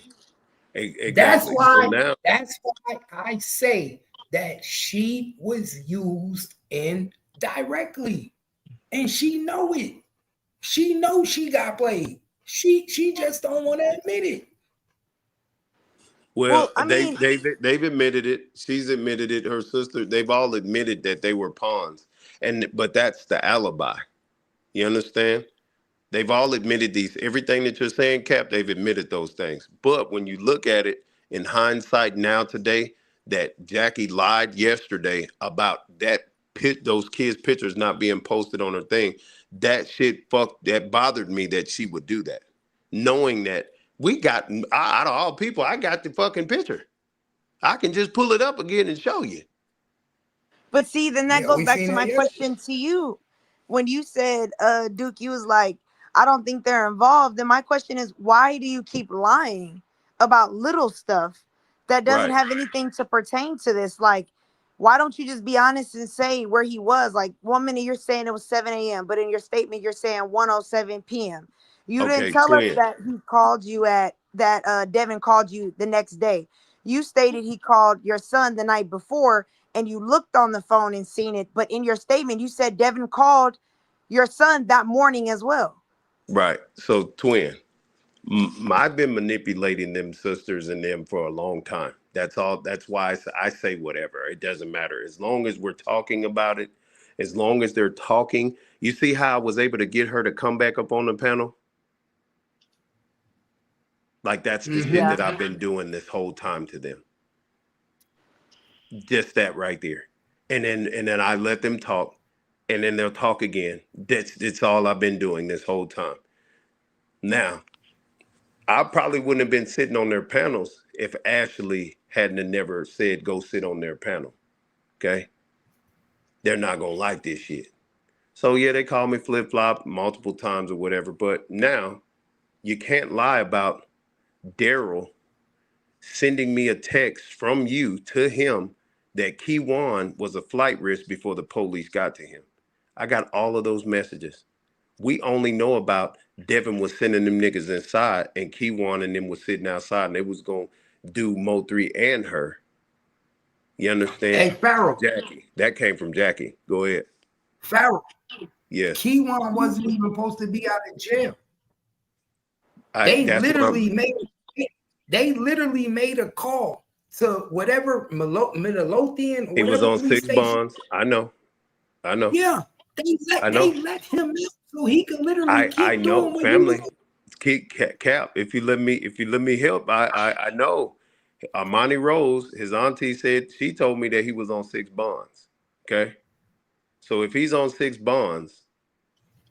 How the fuck did he get out anyway? If he just shot this lady, that's what I'm saying. Look, let me tell you, Cap, let me tell you, C. Strug's cousin, who Kiwan shot, she said she was talking to the detectives, and guess what she said? And I still have it recorded.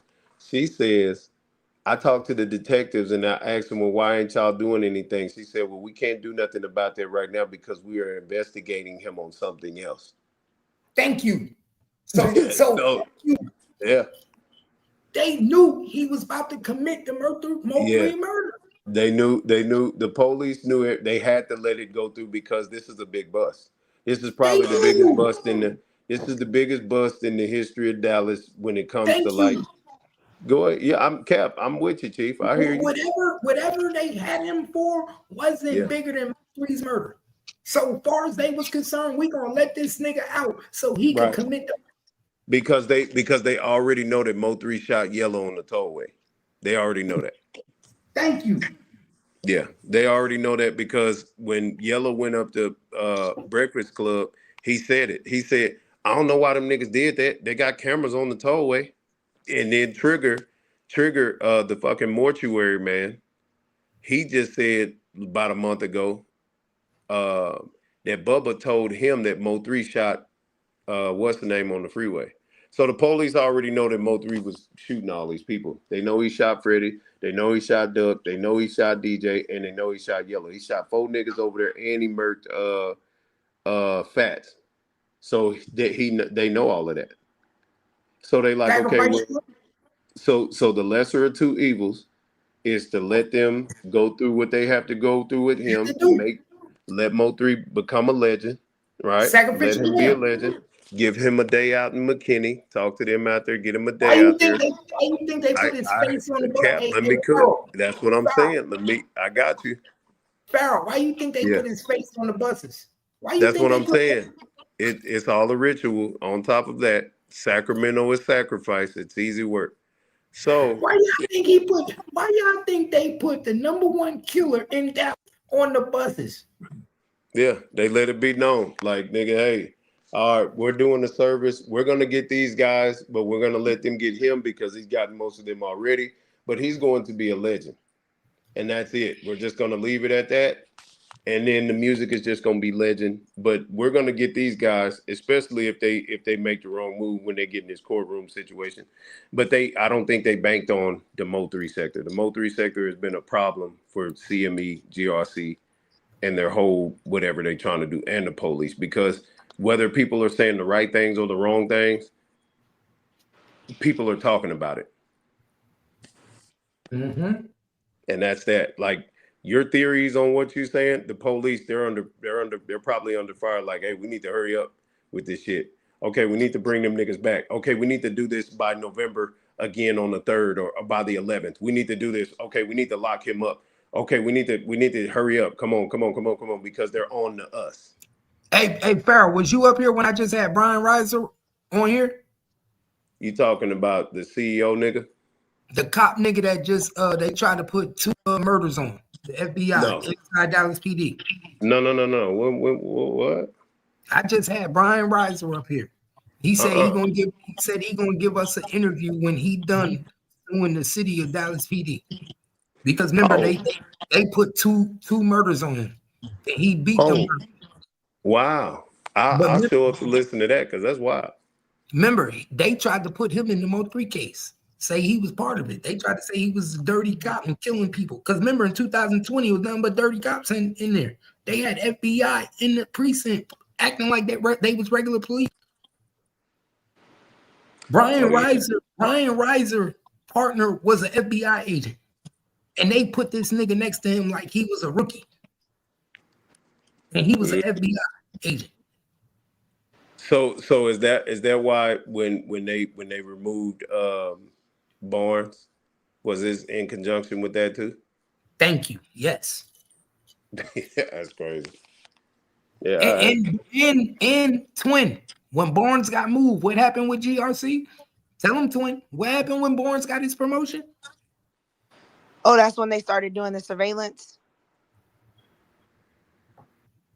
When Barnes got moved to ATF, he got promoted to ATF. That's when they started became a federal agent. Yeah, right. Yeah, that's when they surveillance GRC for the guns. And they had been watching him because of the Siobhan Randall case, I believe, which sparked it. Because when you're looking through there, it was certain years that they were really focused on more than others, and those years always had somebody or a murder of some sort, some type of craziness was happening in that time, which made them start really like trying to put all the pieces together. But 2020 is what made them say, hey, like, we're going to actually focus in on them. And that's when they grabbed the DEA, Dallas Police, ATF, and they just start going crazy. Right, because the drugs that were taken from the guy are supposedly associated with Trap or GRC in them anyway. Mm-hmm. So that's why people have been, and I talked about it the other day, because a lot of shit just made more sense on why people kept on asking me. Rainwater even asked me to talk about the Siobhan Randall case, January 24. So I finally did it, and I understand why Rainwater was trying to do it, because he knew that I would, because I hate Freddie. He knew that I would pin Freddie to this if I think about it and talk about it enough. And 9 times out of 10, Freddie is attached to Mexican cartel and GRC, and he pumps fentanyl in the neighborhoods, and he pumps. Hey, hold up, Farrell. Yeah. When Mo3 died, who did HSM start doing videos with? HSM, like who? Who did Rainwater start doing? The people from HSM. Oh, prophecy. They started doing videos with Mexicans. Yeah. Mexicans and stuff, and prophecy films. Mexicans. Yeah. Number 7 did a video with a Mexican. No, MT did a video with a Mexican. No, I hear you. I understand the exchange. I get it. I get it. So yeah, y'all on point. And Cap, I'm glad that you said everything that you said about the police involvement, because a lot of people don't understand how corrupt this city is anyway. It's just like Gotham City. I call it Mafia City. When somebody said the other day this shit was like the JFK shit is gonna be as big as that. Of course it is. That's why I said it to 607. He was like, why are we talking about JFK? Because he was a Gemini, nigga. Like, it just is what the fuck it is. When it comes to shit like this, it's going to be monumental on why, how, when, and where. JFK was riding in the car and got shot. Mo3 was riding in the car and got shot. Same fucking difference, fam. It's damn near the same scenario. And they had JFK had police involved. Mo3 had police involved. Exactly. They had the same scenario set up where he was going to come to a certain point, and he was doing a drive-through, a parade at the Grassy Knoll. This nigga was supposed to be on his way to a movie shoot to redo this and that. But like I say, this might be far-fetched when I said it the first time, but I'm going to say it again. If you're playing a fucking gangster in a goddamn movie, why the fuck would you want to change your gangster-looking grill? In the scenes that you were doing that was gangster as hell, riding on a goddamn bicycle and with a fucking Uzi shooting niggas. Nah, nigga, I want my teeth to shine, nigga. I want to look as ghetto and gangster as possible. What the fuck I look like with a brand new smile, murking niggas. Talk to him. That shit dumb as hell. So it don't make no sense. The year 24 was the year of the alibis. Okay, that's what I'm gonna say. Year 24 was the year of the alibis. 22, when I came back for Hip Hop Homicide, that was the seed of the alibis, and shit, it just kept going from there. Like it just continued on. When Sean G got locked up, a lot of shit changed. A lot of shit was revealed. I wonder why. And now that Sean G is back, and he is back on a warrant for Collin County, and he's just sitting over there, and he hadn't got out yet.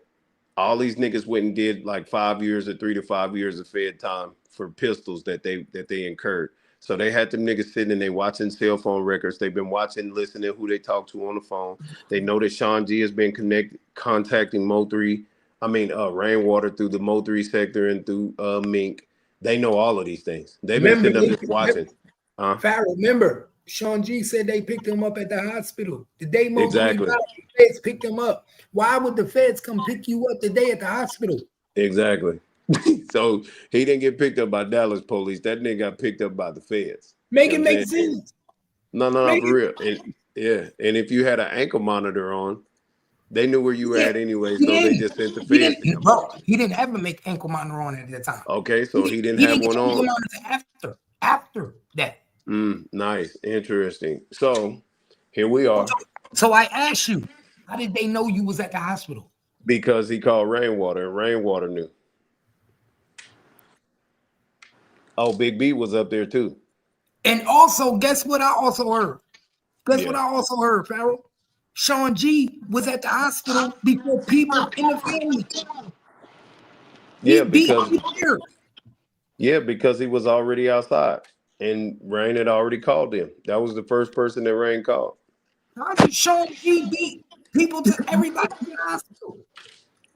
Hey man, this shit. I And mean, you know, for me, I guess where I hate to like put stuff on people's jacket, but what I don't understand, and maybe because I'm logical, it's like, why would y'all continue to lie about certain things when in court it's gonna get all revealed? So like Rain is sticking to this story of, I only talked to Mo3 and he only talked to me. But when they pull the phone records, we're gonna see that's not the truth. So why continue to lie about it? I think that's the part in my mind that's not really like clicking. Like I just don't get it. Like they're gonna pull your records up. He's gonna see he made multiple phone calls. So why not just say that? Like, why are you lying about little stuff? But then you're like, why does everybody think it's me? Because nigga, who lies about little shit? yeah. Big shit, okay, but y'all lying about small shit like phone calls and shit. That to me is like, if you lie about something little, I mean, I don't know what to believe. So it's like your credibility is already shot because you don't think that they're gonna play these clips of y'all lying in court. Like, if it's not the state, it's gonna be the defense. They're gonna bring up and paint you as an habitual liar. It's like, but you want justice for Mo3, so why are you lying? That's why I say I don't believe it's really about justice. Because the people that's lying don't really want justice for Mo3. That's my point. That's why I said I don't believe this is about justice, because I haven't seen none of y'all really tell the truth. And all of that's going to get played into court. Why would you want to give the defense why would you want to give the defense a leeway to label you a liar to the jury if you really want justice for this man? Unless you're trying to cover something up. Twin, let's keep it real. Nobody really liked Mo3. Mo3 wasn't portrayed as a likable person until he died, until his music was being played. His music wasn't even being played on the radio before he died. Nobody liked Mo3. These niggas did not like Mo3. These niggas rode the wave. When he started becoming famous after he died, then everybody talking about Mo3. Nobody liked Mo3. These niggas did not like Mo3. It's just funny that when Mo3 died, people like, oh, Mo3. These niggas did not like Mo3. These niggas hated Mo3.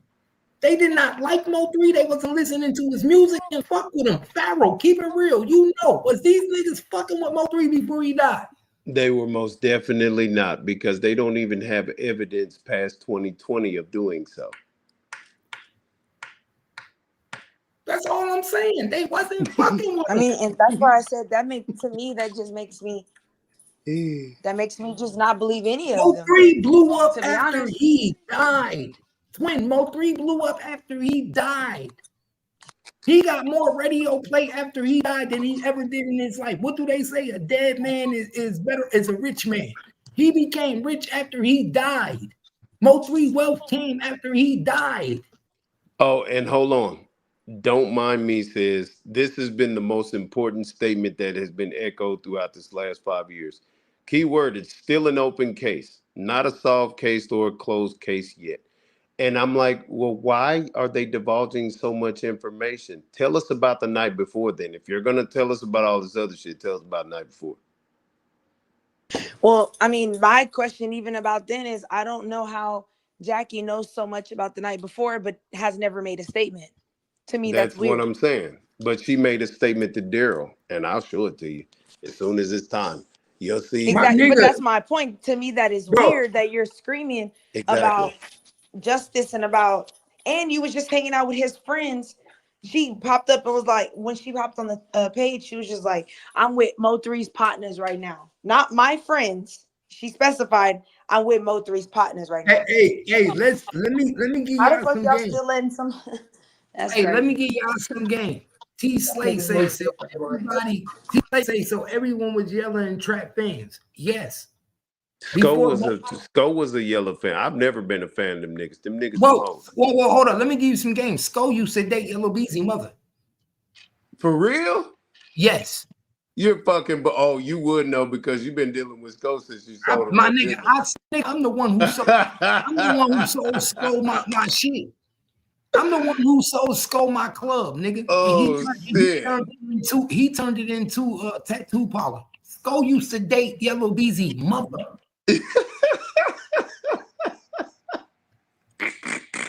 And if you don't know that, nigga, this is news for your ears. Nigga, ask Sko. Sko used to easy mother. That's crazy, bro. You fucking kidding me right now? Nigga, there's pictures with Sko and Yellow Beezy mother together. Where? Nigga, ask anybody. Man. Ask anybody in the chat. Did they see the pictures with Yellow Beezy and Sko mother? What Yellow Beezy and Sko? I seen the pictures with him when he was telling them to shake back and get well. My nigga, there's pictures with Sko and Yellow Beezy mother that already was on the internet. You know what? It would make sense because that nigga went up there and got a cookie. He got close to Raven. That nigga be getting close to a lot of people involved in a lot of shit. So, damn. I put this on my son. But he was on Cheaters. He was on Cheaters, so it would make sense that he knows how to manipulate like that. My nigga Sko didn't start, bro. Well, first of all, Sko didn't start fucking with Mo3 until Mo3 died. Sko was he was with Yellow Beezy. He was all for Yellow Beezy. I know that. Okay, we all know Sko's all about Yellow Beezy. He fucked with his mother. He used to try to write music for Yellow Beezy. Talking about I can write music. I'm telling you, Sko was all about Yellow Beezy.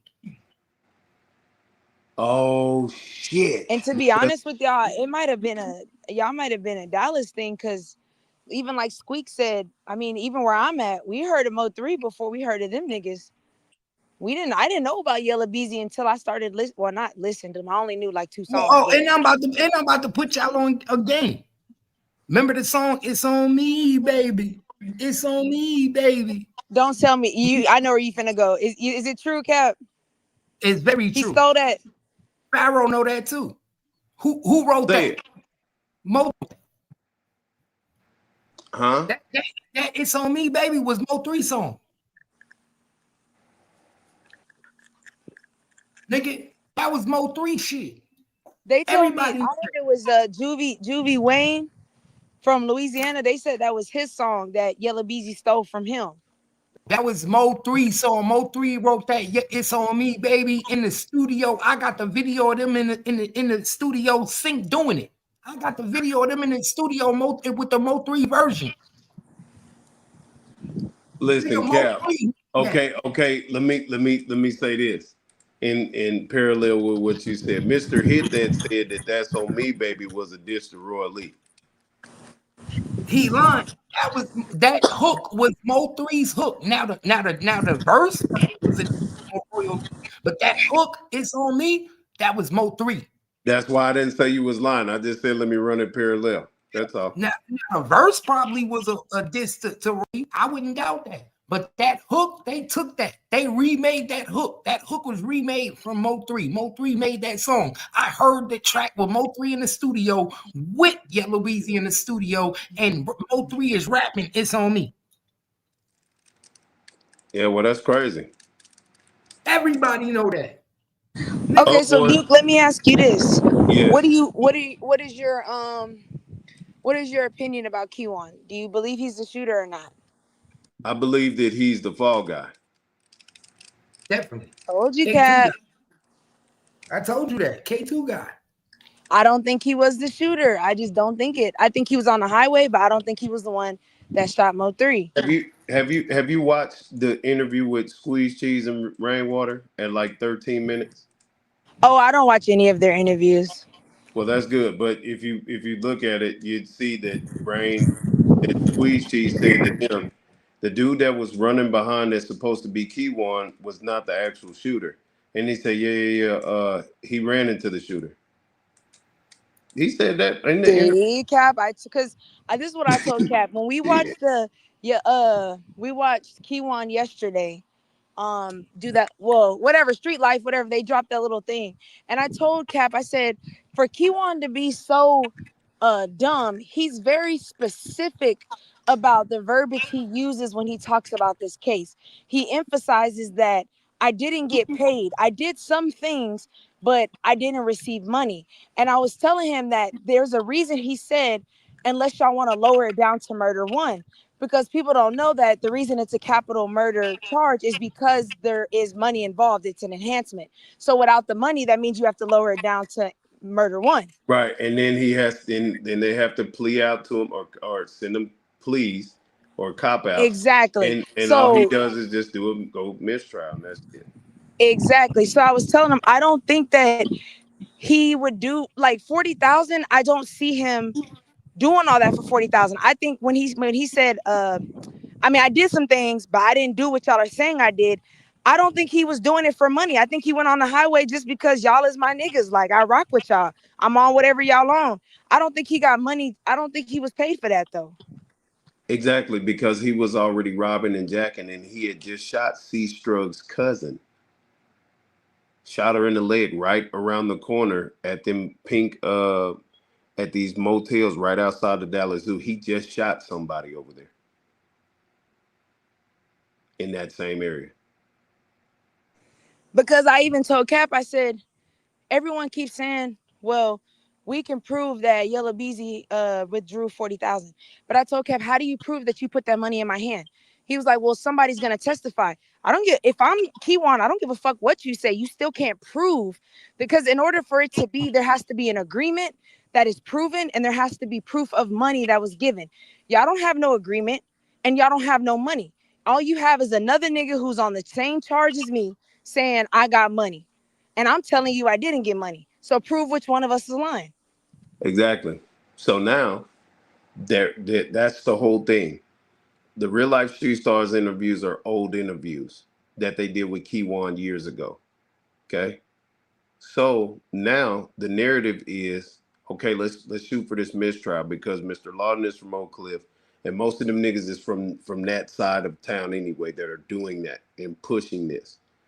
Kiwan, for them to play anything with Kiwan talking about Ducky P and him wanting to put his hands on Ducky P, that shit was already said years ago.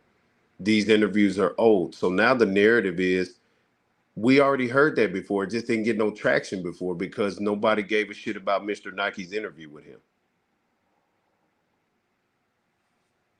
Yeah. And the fact that Ducky made a statement, when I read what his statement was and what they're trying to imply that he did, I told Cap, I see why they killed him. So Ducky made a statement leading to his death, right? Yeah. Through the phone. And then on top of that, if you go and you look up Kiwan's name on dallascounty.gov, he is being charged with just murder, first-degree murder. So everything that he wanted, he already got. Everybody else is being Told you, charged Cap, didn't I tell you this morning? I said, I think he's going to get it. I already showed all of this shit. That's what I'm saying. I'm glad y'all recapping this shit because I hope y'all get closer to the night before. That's more important than shit that they're playing an old interview. He already did his strategy in getting and making sure that he is charged with just first degree murder. Kiwan already solidified that. You understand? So now that's true. That it's already done. You can go and look on dallascounty.gov your motherfucking self and see that Kiwan has first degree murder by his name. Carries 5 to 99. See, Cap, I told you my hunch. I said, I think he's going to get the murder one. We seen it yesterday. We thought it was new. And I told him, I said, he's too specific. No, exactly. It's already there. They're playing an old video because this helps out. Oh, okay, yeah. See, we didn't know that when we watched it last night. We thought it was new. No, because people are pumping it out there like it's exactly new. They're doing that. I wouldn't have, if I would have caught it before everybody, but I caught it when Mr. Nike and them did it the first time. And Mr. Nike argued me down. Nigga, well, when was it then? Nigga, show me on your computer. Show me, nigga, because this was brand new. No, the fuck it wasn't, fam. Because the only interviews that he was doing 23 and 24, he was only doing them with Slow Player. And that's the fuck. So the shit that you niggas had, you did that before a long time ago, and nobody's seen that shit. So you niggas brought that shit out because Mr. Nike is a fucking con man. And Mr. Lawton is a fucking idiot for even going along with it. And they forgot that it's niggas like Duke Farrow who have been here since the fucking Beningin, fam. You can't. That's why have you seen me go live about what the fuck this nigga said? No, I'm not doing that because it's a fucking lie. It's old news. Right, yeah, that's definitely old news. That's why they was editing out the location of the where they at. And then you can see you can hear where they was clipping it. It's definitely old news. It's old news. So now on Instagram, down my whole timeline, Yellow, what's the name? Said he innocent. Duh, they only saying it now because Yellow is finally talking and he's done made himself a target and everybody knows that he's popular about it now, right? So he's trending about it now. So it's the trendy thing is to play old interviews what Kiwan said that makes sense for today. That's why Mr. Nike structured all his questions the way that he structured them, because he knew that he was going to be able to use them later on. Hey, say Pharaoh. Yeah. I just want to tell you one more thing because you was on to something, but I went back and watched it too. Now he was talking about he wanted to put his hands on Jerry Maserati. And that's no, not Dog. No. Who is Dog? No, Dog is Jerry Maserati. He brought up what's the name first, and then it switched to Dog. Yeah, they're splicing and doing shit, fam. Like them niggas, bro. Don't keep putting out no interviews, no audios. Don't keep doing that. See, this is the thing though. Why did they wait to drop this audio? Because it's that. Hold on, Pharaoh. Hold on. After Buddy done moved, he just moved from Florida to Oklahoma. Why did they wait until he moved from Florida to Oklahoma? Probably for his safety. No, because no, that's Kiwan's voice. Kiwan's voice is to indirectly snitch like Big Meech did. Come on, man. Like what is it called? What Big Meech did? The third party fucking whatever. Oh, the third party cooperation, yeah. Exactly. So now he gets the blogger, Mr. Lawton, to come out here and point at Dog. Even in the audio, he was like, "Yeah, these niggas in here telling me to get down on them niggas. You ain't gonna say that unless you're getting down, my nigga."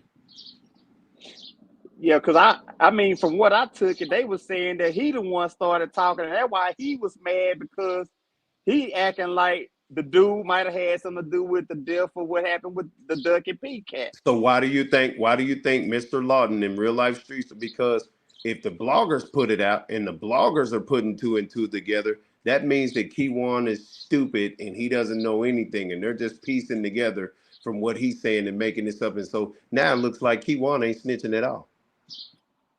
Yeah, he said that shit too. And he said it. He even said it when he was talking. Yeah, that's what I'm saying. Yeah, he said that shit. Well, come on, man. If we got the receipts is agreeing with me down there, boy. We making some ground right now because we all the receipts. he got a lot of he know a lot, man. We already my boy, we already the receipts. Hey, if niggas who been disagreeing with me is disagreeing with me now, fam, right. This is why I try my best not to do too much in front of these people because they take what I say and then they try to say that they did it or whatever the fuck they do. I'm here now, so I don't have to be on here as much. I'm going to show like real boots on the ground shit, especially when it comes to this trial. So we can really get some real, because most of these people that say they want justice for Mo3 that been in the city since I've been going for 7 years, they have not went to the gravesite. They ain't went to no events. They ain't did shit. They damn sure ain't finna go to this trial unless they're subpoenaed. Man, there's gonna be a lot of smoke at that courthouse. Probably not, because they're gonna have heavy security, heavy police presence. They're gonna have all of that, so ain't nobody gonna act up. They're gonna have those SRT security response team there. I'm telling you, this whole thing is gonna be set up. If you even burp or cough on a nigga, they gonna hem your ass up. I'm telling you. They fuck around. Look, they fuck around. Have snipers on the roof and everything. They're gonna have everything in place. This is not gonna be because that's the new money game.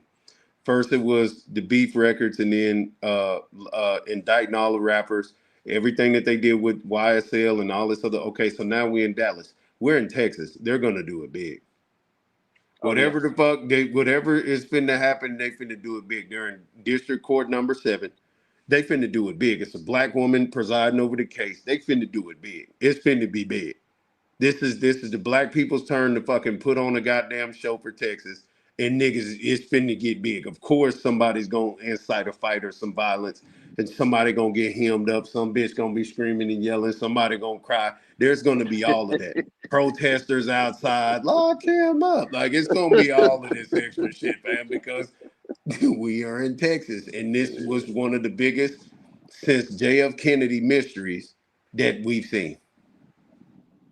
Man, hey, y'all hear boots ready, man, because this shit gonna be crazy. Yeah, that's why I'm here, and shit, however it goes, I'm here. That's all I can say. Other than that, I've been sitting back listening to all the goofy shit going on. But when they start talking about the night before, you are going to see some motherfuckers shut the fuck up. They ain't gonna be able to get up here and say nothing else about nothing. As soon as everybody like pinpoint the real night before and what the fuck actually happened, who called who was all on the phone, and we hear this shit in the trial, you can wait till the trial if you want to, but if you wait till the trial, we're gonna drag you while we hear it on the trial, and you won't be able to get back on here. So you might as well say it now. Right. And just say it I was want to hear about the night before. I want to hear about the 9th. I want to hear about the 7th, the 8th. I want to hear about every day. Yep, that's it.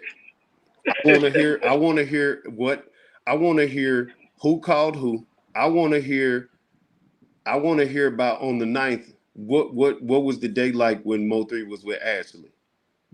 What was it? What did she do after the nigga lied to her and said that he was in Cali? What did Keela do when she thought that he was still in Cali? What did Money Maya do when she called him on the 10th? Money Maya's cousin just said that Rainwater tried to fuck on her the night before. So I want to know how fucking true is that? Okay, wait, pause. Remember, I'm new to this. So explain that to me. The 9th, how were they with them on the 9th if they were in California? Were they all there in California? Well, no. I think on the 8th or the 9th, he was with his baby mama Ashley, right? In Texas? That's what I mean, it's one That of can't be right though, Duke, because he was in Chicago on the 8th. Okay, cool. So that's what I'm saying. When we get to talking about the night before, this shit get deeper than deep because how can well, here we go. Let's talk about it. Well, that's we what I'm about to saying. talk about it. How can Let's talk about it. if before he went to California, right? This is what it's saying. I'm not sure about the date. That's why people can chime in and fucking say it. I don't give a shit. I talk to make people talk, and that's it.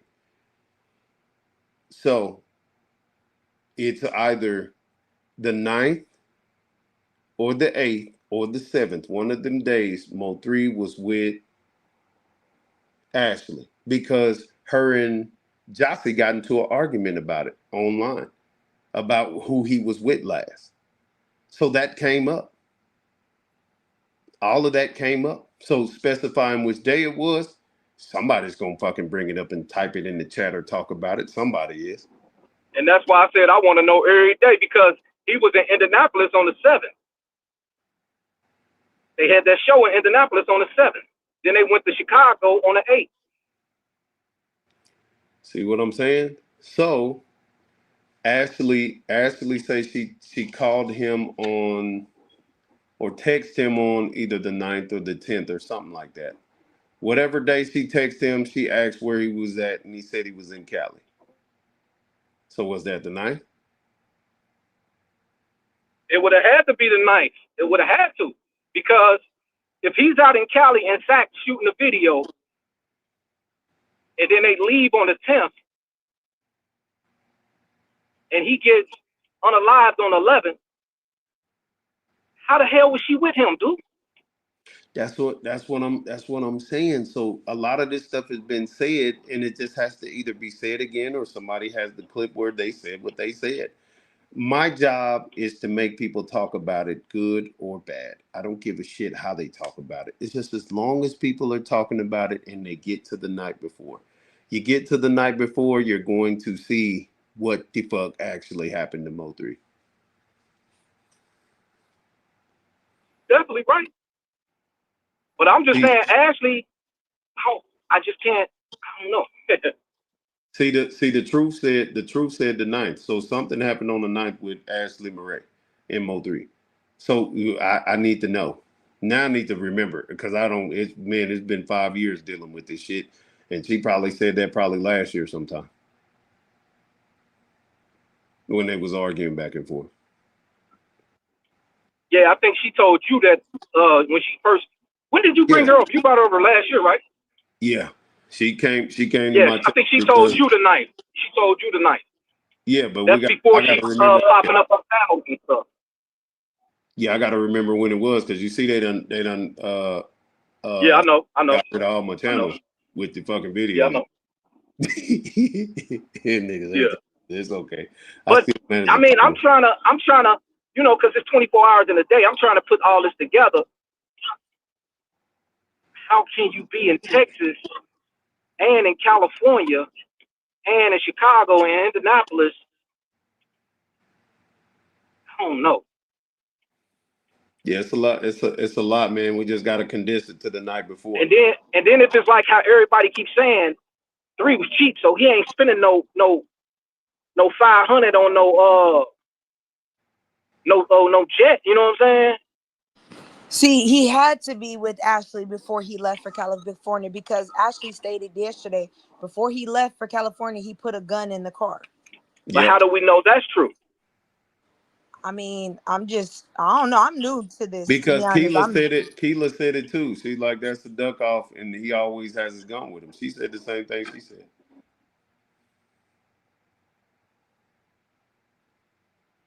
I mean, I know she said he put a gun in both cars. That's what she said. But I don't know. Okay, so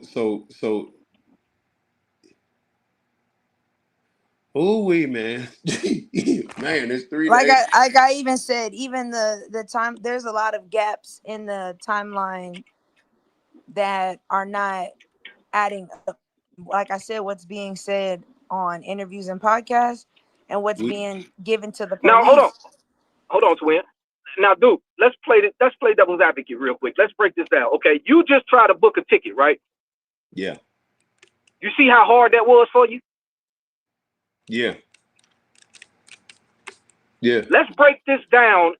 Okay, if he's in Chicago on the 8th. Yeah. They got to Chicago, like, I think he said they pulled up. I ain't gonna say him. Shitty Water said they pulled up on Vaughn Block, over at O Block. Mm-hmm. And that was like 7 or 8 in the morning. Mm-hmm. And he said 3 got out the car like, damn, Vaughn. And then that was it. He didn't say nothing else about that day. He didn't say they caught a plane from Chicago to Texas, or he didn't say nothing else about that. Yeah, because Shy Wade said that they came to her state. And where's her state? Her state is Detroit, but I think that's crazy. Yeah, she came on and she said that he was there on the 9th or something. Yeah. How the hell can you be in Texas? I don't know, fam. That's what I'm saying. Like that's why when we talk about the night before and these days that led up to the night before, it's a lot of people who said some stuff, and I'm like, okay, well, why do they want to talk about that? Why do they want to talk about that? Why is Rain doing a smear campaign with Shy Wade? Okay, so what the fuck is this about? What is that? No cap, right. I'm telling you. So that, and like I say, nobody's talked about that, about what Shy Wade knows about, because she seen him before he died. He was around her in her state before he passed, because they did a show up there. It was either in Indianapolis or Detroit. It was either one of them. I know the Indianapolis show was on the 7th. That was on the 7th. Either the 7th or somewhere. So she was around him prior to him passing away. So one I think they drove. They drove from Indianapolis to Chicago, which ain't a few hours. You know what I'm saying? So you see how you answered how that in between right there? Yeah. Because they're not that far from each other. Right. So boom, bam, boom, and then California sacrifice Sacramento, boom, and then, but nobody even watched the interview or the live that the nigga that he did the song with in California, what he said. I played it maybe last week. The nigga was like, yeah, Mo3 was cool with my ops, or I'm Mo3's ops, or some shit like that. Nobody even watched that. I ain't never heard of it. I ain't never seen it. Yeah, it's crazy. There's a lot of shit that people they overlook because they don't know what to look at or for.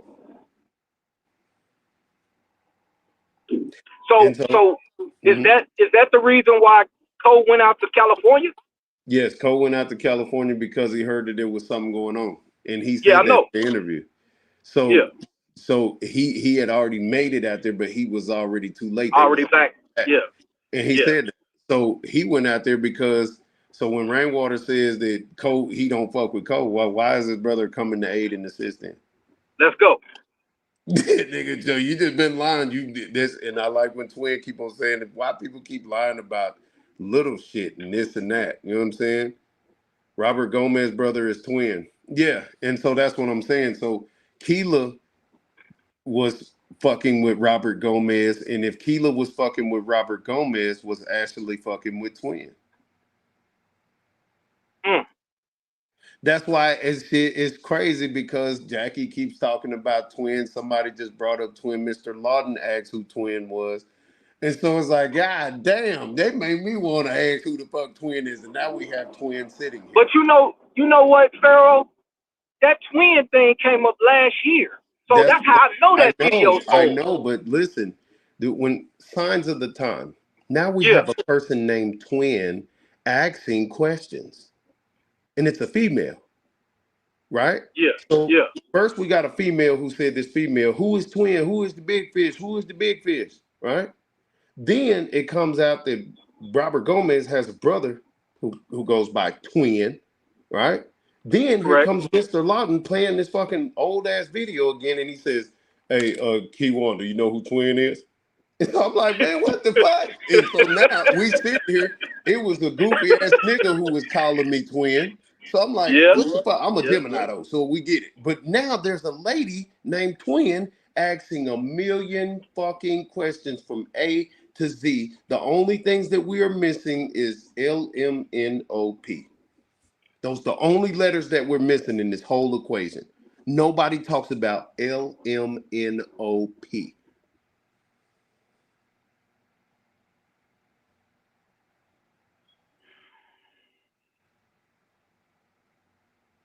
Man, I ain't want to go live today, but you about to make me go live today. You might as well, goddammit, because it's a lot of shit happening.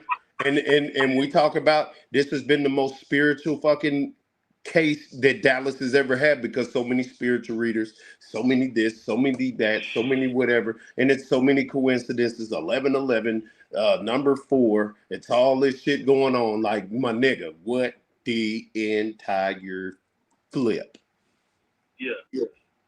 So, Duke Ferry I was just gonna get on GTA today, but I'm gonna go ahead and I'm getting on GTA tonight because what time you getting on? What time you getting on? I'm getting on after probably 9 because at 7 I'm gonna do my thing because I have to talk about the Cinderella effect with the Josie sisters again. Because you know that Jackie calls herself the pumpkin. So 9, that's like 7 my time. So I'll hit you up on the back end. Bet. See what we can do. Yeah, gotta get some more money on that hoe. Yeah, I gotta get in the virtual world because nigga, this shit right here is so stressful. But I'm glad that Kat brought this conversation. I'm glad that she's asking questions again. Like I'm glad questions are being asked to these last days. The last days of Mo3, I'm gonna call it the 11-day theory. There's 11 days, in 3 of those days are unaccounted for. You know what I'm saying? So we're gonna call it the 11-day theory since 11 is the fucking number. Not the 7-day theory like Tupac, but kind of like Tupac. These are Gemini. So we're gonna call this the 11-day theory. 11 days happened. On the 11th, all the way up to the 1st, what the fuck happened in them 11 days? From the 1st to the 11th.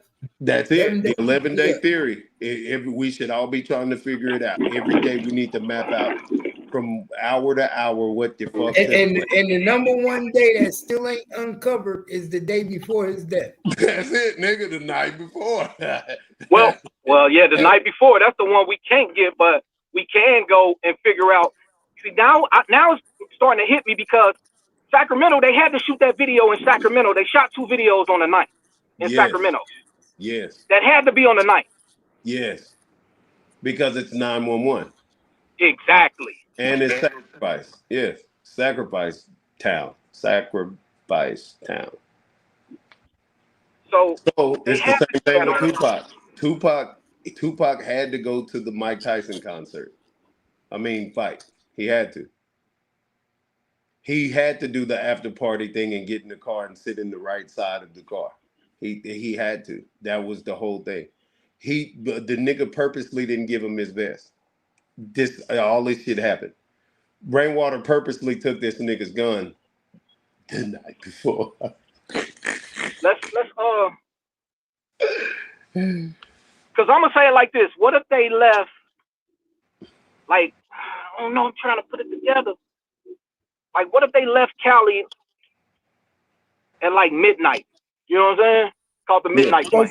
They couldn't have. Why? Because well, we're not talking about people who don't have money. Okay. Well, I'm saying that if you get on a plane, if you get on a plane of any kind and you go through TSA, all of that is recorded, that's documented. Your plane ticket is documented. Yeah.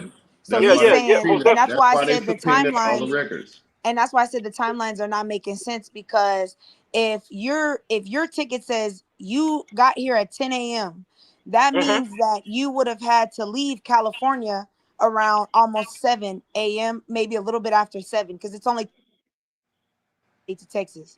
So that means depending on if they had a layover or not.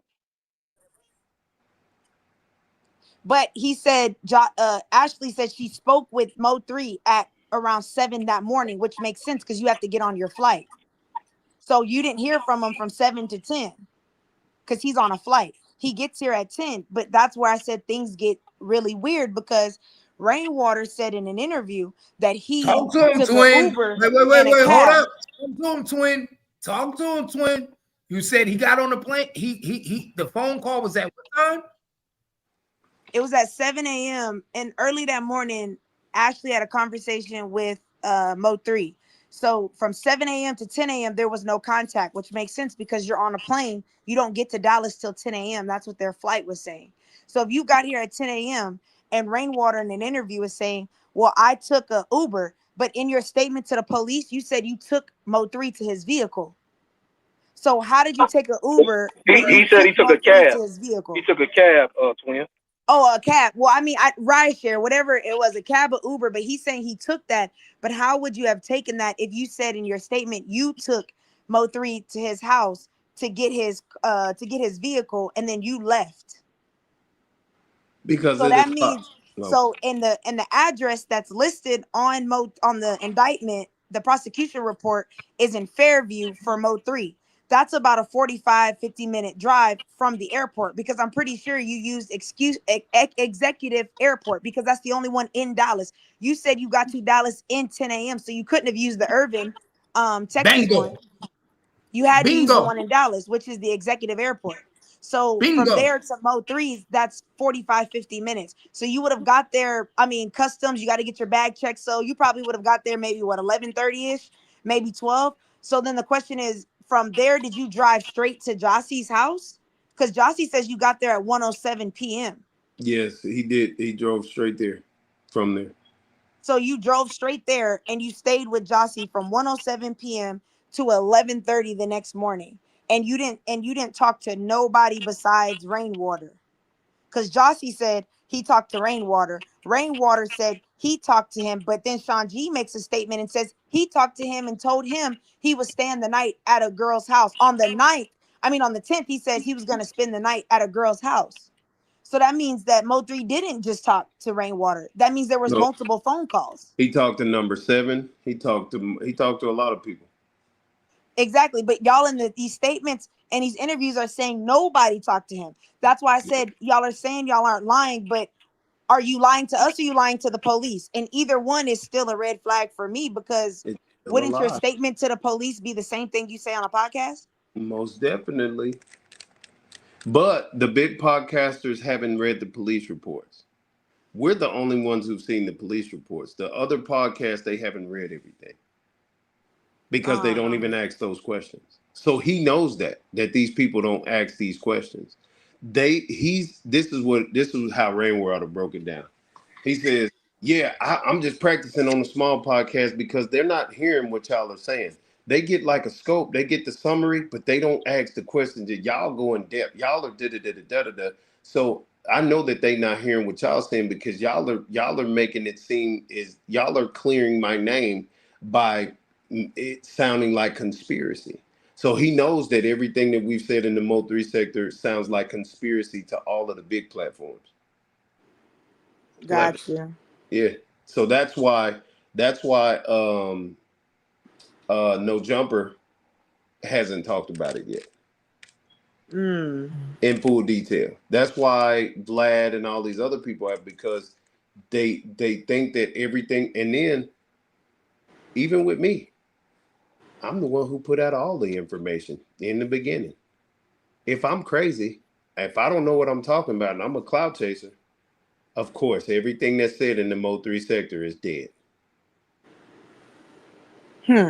That's how I'm portrayed. So if I'm portrayed that way, everything that you're asking, all of the information that you said, everything that Cap has said, everything DJ said, everything that we've ever said, they just tried to kill the Mo3 sector 2 times in this last month. And these the people on the other side. The janitor lady, she tried to get rid of the Mo3 sector. Jackie tried to get rid of the Mo3 sector, and I said, nah, yeah, I can't get rid of shit. Hold on, let me do this. All right, well, let me do this. Okay, night before. Oh, yeah, y'all want to talk about the night before. That's all I got to do. Let's talk about the night before. Oh, no, man, you don't know what you're talking about. Well, why you don't talk about the night before then? And Jackie just opened up the fucking door again by lying and saying that them kids wasn't posted on her sister's shit. And I just fucking had to prove it. So now everybody's asking questions again. And get what, Jackie? We almost had the night before. Well then I go in, because then my question is, so why did you only specifically talk about the night before, but you didn't give no information about the afternoon? Because he was with you at 1:07 p.m. But when you get on the podcast and the interview, you say, well, he came over and we was hanging out at night. Okay, but what about the 6-7 hours before that y'all were together? Why don't you explain what happened there? Which also leads me to my next question of, how is it that you're trying to tell me y'all hung out for 21 hours straight and nobody else hung out with y'all? Not your sisters, nobody else. Nobody was there at the place with y'all. Well, To me, that's weird. Let's talk about this. If where did she go when she went to the grocery store? What grocery store did Josie go to when she made him nachos? Oh, I don't know. Well, that's the whole nother question about the day before, because she did Fiesta. that the day before. Go ahead. She went to Fiesta. No, I'm just fucking with you. Hey, I mean, hey, could have went anywhere, but okay. So when you went and got food for Mo3 and cooked them nachos, wait, not the nachos, not the famous nachos, the nachos, the nachos, but nobody talks nachos. about. Sin City said it was at Kroger's. Okay, so hey, can we go back and get the footage of Kroger that day when she went over? Because I know they have it. I know they have it. They know her whereabouts. And see, then that makes me ask you this: why didn't they run in the house when you were at Kroger's? Because it was just Mo3 and the babies. Hey, I like that, twin. You hit a million. You know what I'm saying? Like, that's why I like her questioning, because look, and then another thing that Jackie said to me, she was like, yeah, they was being homeschooled. No, Josie said that they was homeschooled. So everybody was like talking about Veterans Day and da-da-da, but Josie, Sweet Pea was like, mind you, it's a school day. It would have been a school day, whether it doesn't matter. They're still homeschooled. They're at home. This was around COVID anyway. So they're at home anyway. So they're I got one for you, Duke. No, go ahead. So she was arguing with Shitwater, and they was arguing about who sent the pictures. Remember that? Mm-hmm. Yeah.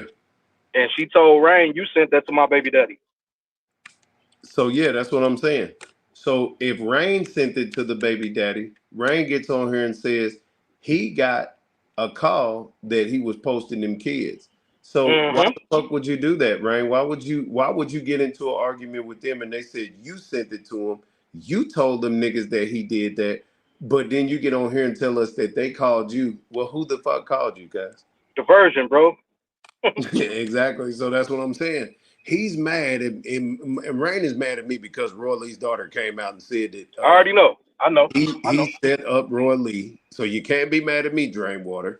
You shouldn't have never said shit to me, nigga. I was in the country. You shouldn't have never called me, fam. Because that was strange too, though, dude. Yeah. What? Why we never seen the tape from the goddamn on gas station? Well, you see how hold on. Jackie said what no T Topic said what no gas station, what no this. But no, I'm talking about on Roy Lee. On Roy Lee. Oh, that's what I'm saying. But let me get back to that. So go ahead. So Sko just said last night something about he stopped at the gas station. He had to have stopped at the gas station, but okay, so if niggas know about a gas station with Mo3 shit, right? Right. Bubba was at the corner store, right? Right. Roy Lee was sent to a gas station by Rainwater. Right. Why in the entire fuck is there no footage from none of them buildings over there surrounding the gas? Let's go. So shit, it's a whole lot of mysteries that's going on right now, and now they're running concurrent. Because I went to Dixon not too long ago, I'd say about maybe 3 months ago, and I stood in front of Dixon and I said, DPD, you need to open back up the case. Lo and behold, a few days later, they opened up the fucking case for Roy Lee. So now, Roy Lee's case is being reopened because now everybody's talking about this and that, and then they just heard his daughter say that Rainwater set him up. Mm-hmm. So here we are. Rain just got the janitor to tell me that he's rich enough to send YNs to murk me. So I went down to the W and I showed him my location. Come get me there. This shit. When I come outside, I'm gonna tell you niggas where I'm at. Come and get me there. I dare you. So everybody is focusing on the hype, but they are not focusing on the night before. Because Rainwater is the reason. Rainwater is the reason why all of this shit is the way it is. Because he grew up with Cool Money Duck. And if niggas is saying that was Cool Money Duck who shot Mo3 on the fucking freeway, well, them niggas grew up together. True. Rainwater and Cool Money Duck spend the night together. They daddies know each other. Cool Money Duck is from Waxahachie.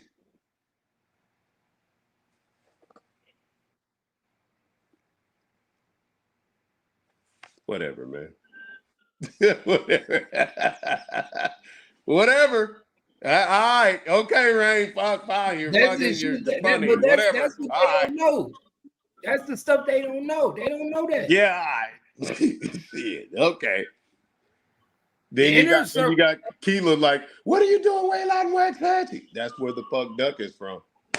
Cool Money Duck is from there.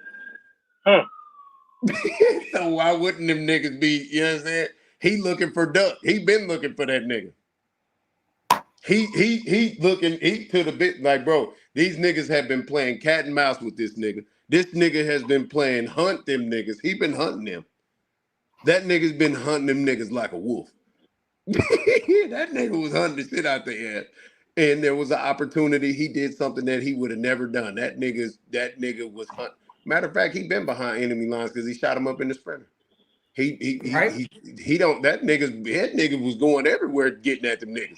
He wasn't worried about that nigga's going everywhere to get at them. It wasn't no place where he wouldn't go. So it probably wasn't out the ordinary it was out the ordinary because people was thinking that he had something to do that day.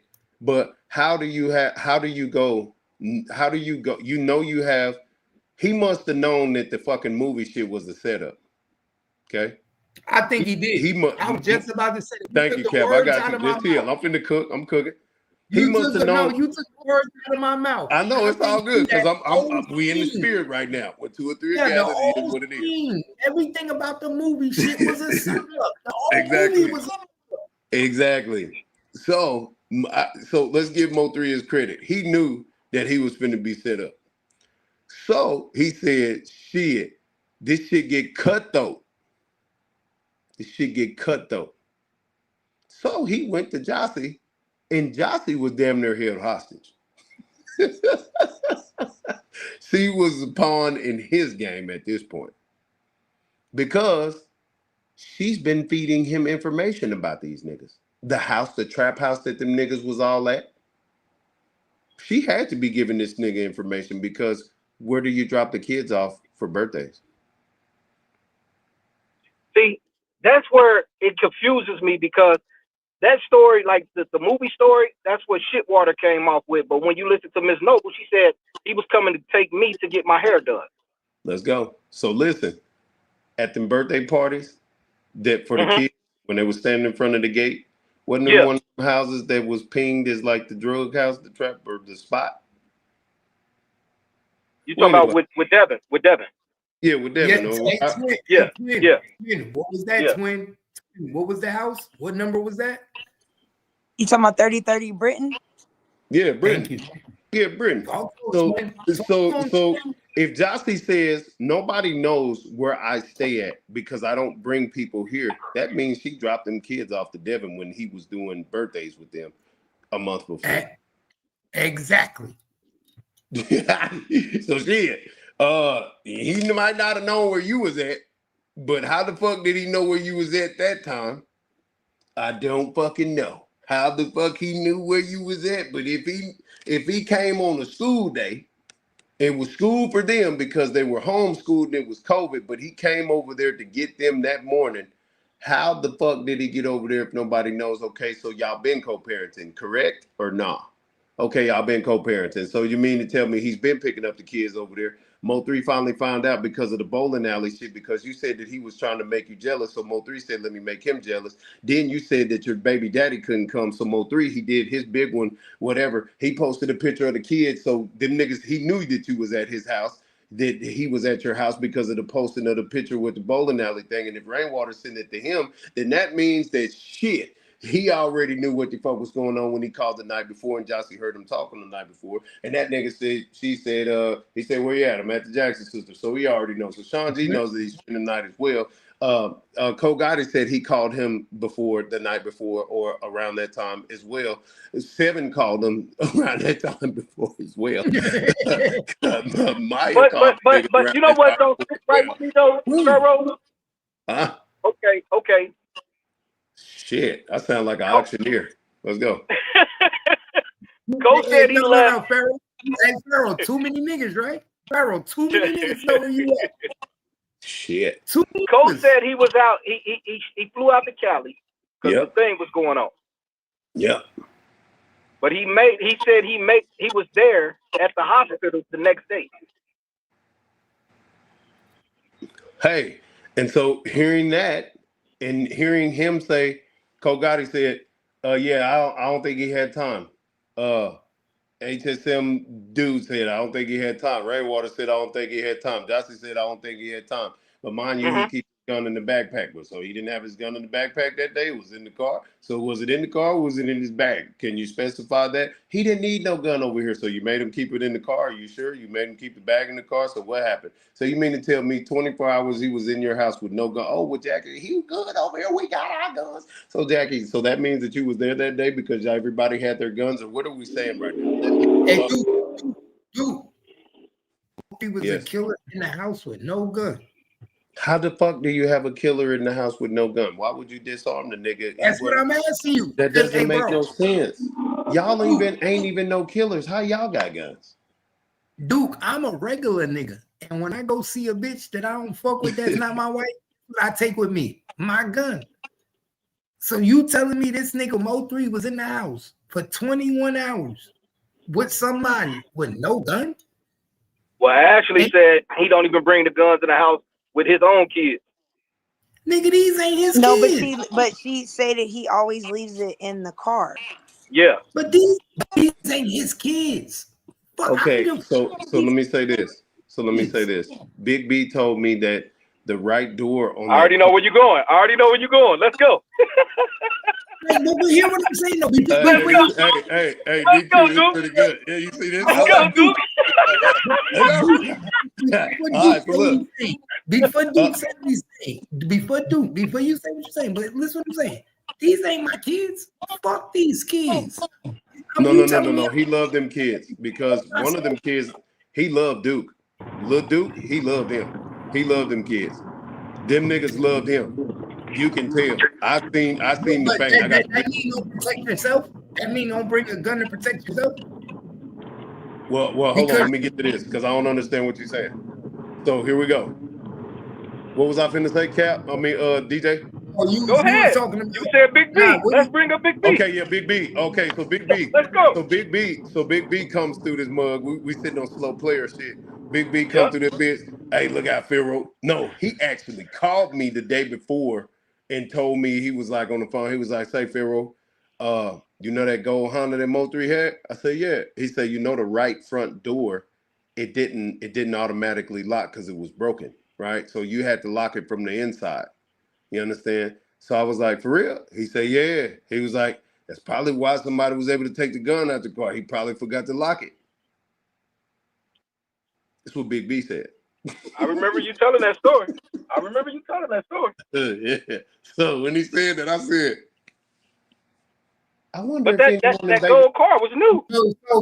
So Big B knew that the door didn't lock on the right side of the car. But the thing is, though, Cap, you ain't listening. That car was brand new. Exactly. So it was brand new, but the fucking the locking mechanism. Listen, the locking mechanism just stopped working on that side of the door. See what I'm saying? So I'm like, I said, well, damn.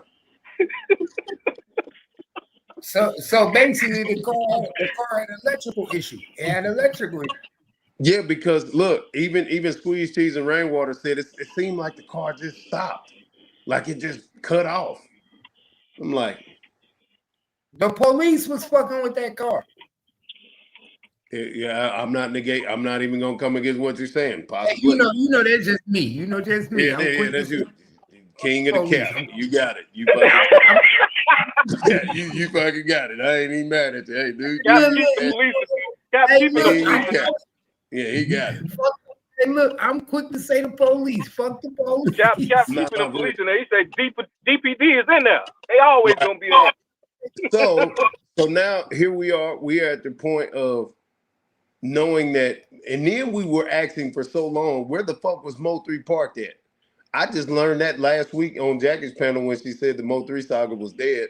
She said the parking is on the other side of the apartments over there. It ain't even in front of her house. So I'm like, so he parked in Visitor far away from her. So Rainwater gets on here the other day and says, yeah, the cameras was on Mo3's car. So they now let me ask you something though. Let me ask you something because I'm glad you brought up that camera situation. So I was asking this yesterday, but when nobody's really trying to hear it, I said, hold on, because I was trying to ask Book. I said, Book, you said you put out this paperwork in October. Brain talked about this camera in 2023, I think. Like he showed the PI girl. Yeah, when the PI lady came out, Sco seen the evidence that there was a tape. Smoke to the Bone seen that there was evidence of a tape. Rainwater seen there was evidence of a tape. The PI lady said she had the fucking tape. So hold up, guys. Hey, Grip in the building. Grip. What up, Grip? Yeah, my bad, Grip. What's going on? What's good? Boy, What's good? What really got my attention when y'all came up with this little 11-day theory. You're welcome. Yeah, boy. When I thought of that, I said, "Oh, we." With all y'all knowledge, I could put all y'all together. I said, "Boy, we should make some motherfucking money off this shit here, boy." If y'all No. theory. That's not what I said it for. I don't. No. We ain't doing that. I didn't say it for that. Somebody's gonna do that. Yeah, boy. I said, "Oh, we." I said, "Boy, that'd be a meme over there." I don't want it for that. I don't want it. But when y'all was talking about disarming him, you know, the other sister, Jackie, she was already down with the other, anyway. Yeah. So that's why she told her Josie, don't feel bad because you ain't got nothing to do with it. You ain't know nothing about it. On the bed, yes, sir. Yeah, that's why she said that, like, from day one. Because she felt guilty, but she was like, she really didn't have nothing to do with it. but you know, her other sister did. You know, she knew that, and you know, the little younger sister, she probably had her little thing with him. So boom, down. Yeah, yeah, I hear you, Chief. But Yeah. a disclaimer: the 11-day theory is not something to be monetized. It is just something that I said that makes a lot of sense because Okay, it well that was just makes. nice. Well, I was like, oh, we here, genius, boy. I love No, spending 10,000 on him. Yeah, yeah, sir. I said that with my head. But yeah, man. Yeah, that's what I Yo, wanted. You know what I mean? Boom. So now, are look. we Now, believing, are What we, up, book? if they're what's good, saying that DJ? they're saying the car was in the visitor parking and he had yes, to walk to her house and yes, he's in ops territory. So we're yes. believing that Mo3 walked to Why the didn't house they with no shoot him gun. then? Why didn't they Because see, shoot him if then? you think about it, like you said, you got to think about how he moving. If you in that situation, if you know you know what's going on, you know any day could be your last day. You ain't gonna park directly in front of they door. You gonna No, park no, no, across no, the no. parking That's lot, not what I'm and you But saying. this is no the thing. That's hold not what This I'm is on. what saying. y'all gotta. This is what y'all gotta realize. Just You, let me clear something up real quick.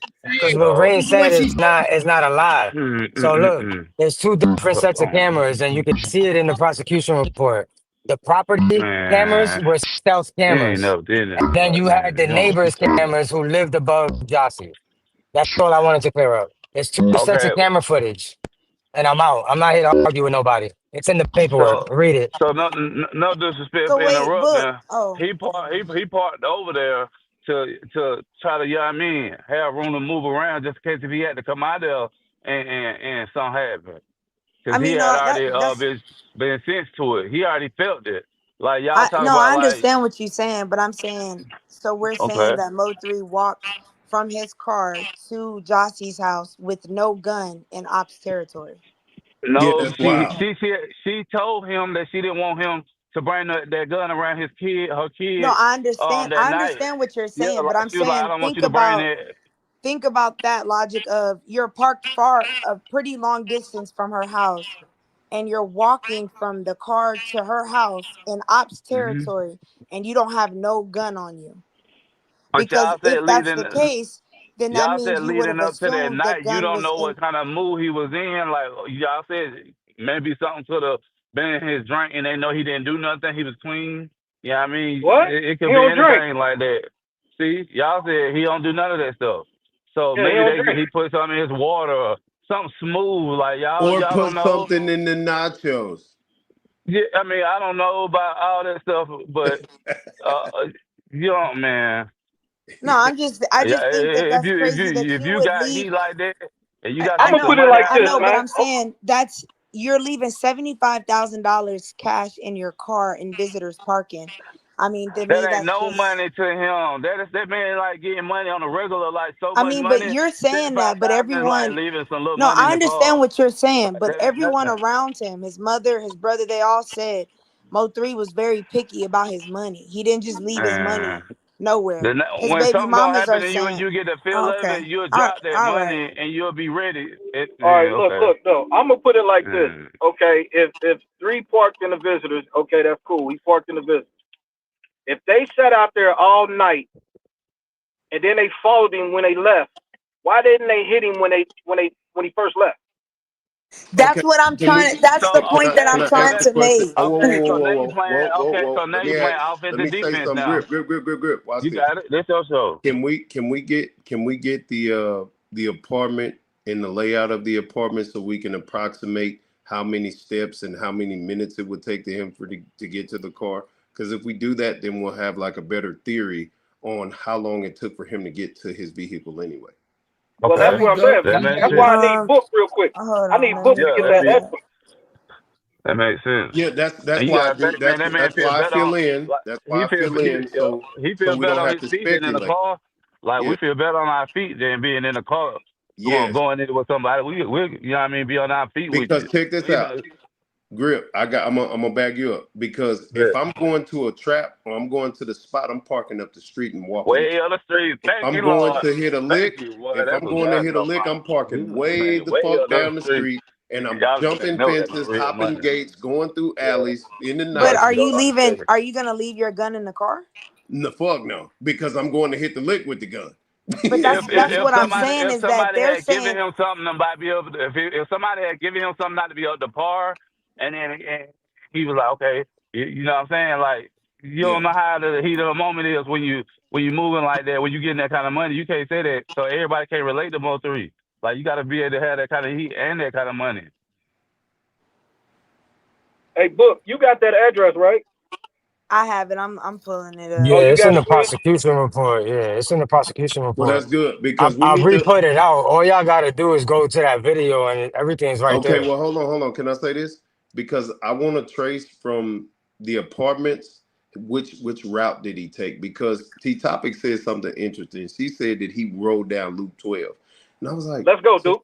why the fuck would he ride down Loop 12 when he could have just took 45 all the way to downtown? Let's go. Why the Wait, fuck would Book. he leave from Let Lancaster me and Book.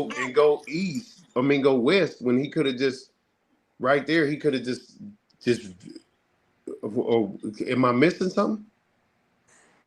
Well, Book. Let me ask you this: why is it that in the paperwork the addresses are either not correct? They're not like real addresses. Why is that? They are real addresses, so what's not what doesn't match is like the zip codes and some of the cities are wrong.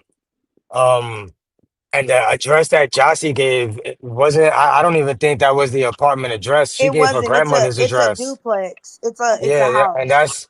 that's her grandmother's address. Queen was the one that Yes. pointed that out when they first started saying when I very first put this out, right? And everybody started calling it fake. Queen was the one that was like, "No, this ain't fake because that's my grandmother's house. Hey, I Duke. know that Hey, hold on, address." hold on, Book. Hold on, Book. Hey, Duke. So Yeah. They show it on Hip Hop Homicide. They show the apartment complex Now on Hip Hop you Homicide. know where the address is at. Go to the. I think her name is Liz Math Pike. Go to that okay. statement. Oh, That's the camera technician that handed over the stealth cameras from the property. So I believe the address is 4781 Ledbetter Road or Okay, Ledbetter hold on. Let Way. me see. Let me see. Cause the one that is 4917 West Ledbetter Drive, that one is not an apartment complex. Okay, give me the apartment from Hip Hop Josie. So Homicide. what's Vanessa Armenta's address? Because Vanessa Armenta lived right above Jossie. Vanessa, that's what Okay, And yeah, give me Vanessa's that one. address is. And I looked it Okay, up and it's not an apartment. It's what is okay. literally it? just the side of a road. Yeah, I looked that up Right. too. No, So she didn't give the right address. So let's. I mean, right. she gave a Yeah. dummy address. But none of So all of them, majority of the only ones that have correct addresses are the actual witnesses and then the dude that got okay, can arrested I with say Devin. something? Can we get the address from Hip Hop Yeah, Homicide? you talk about Cortez. Because Van Lathan showed the apartments. I showed it in one of my videos. He showed it. I Can just don't know which video it is. I was just about to say that. Can you pull it up on your computer, Duke? And Yeah, Yeah, I I remember that can. live. Just need. I don't know which video it is. me either. It's the one with Josie though, but I can't think of. Hey, Duke, tell the mods what you need them to look up so they look up and put in the link, and then we'll pull it up. Well, all right. Give me a second. Give me a second to search. Here, give me a second. I'll find it. Give me a minute. But also, Book, I ask you, why is it that these people are not using, I guess from my understanding, I didn't know that you could do that. Like, I didn't know if you made a statement for the police, you could give them a false address or like an address for Yeah, something else. absolutely. So let me give you something that I do in my real life. The ID that I have, my driver's license, will never have the house that I live at. And I do that Facts. purposely. So Facts. usually when you give a statement to a cop, they're gonna ask you for your ID to verify your identity. And if you don't have it, then they verify you through previous addresses than that you might have lived at. If they take it that far. A lot of cops don't even verify that shit. They'll just write down whatever you tell them.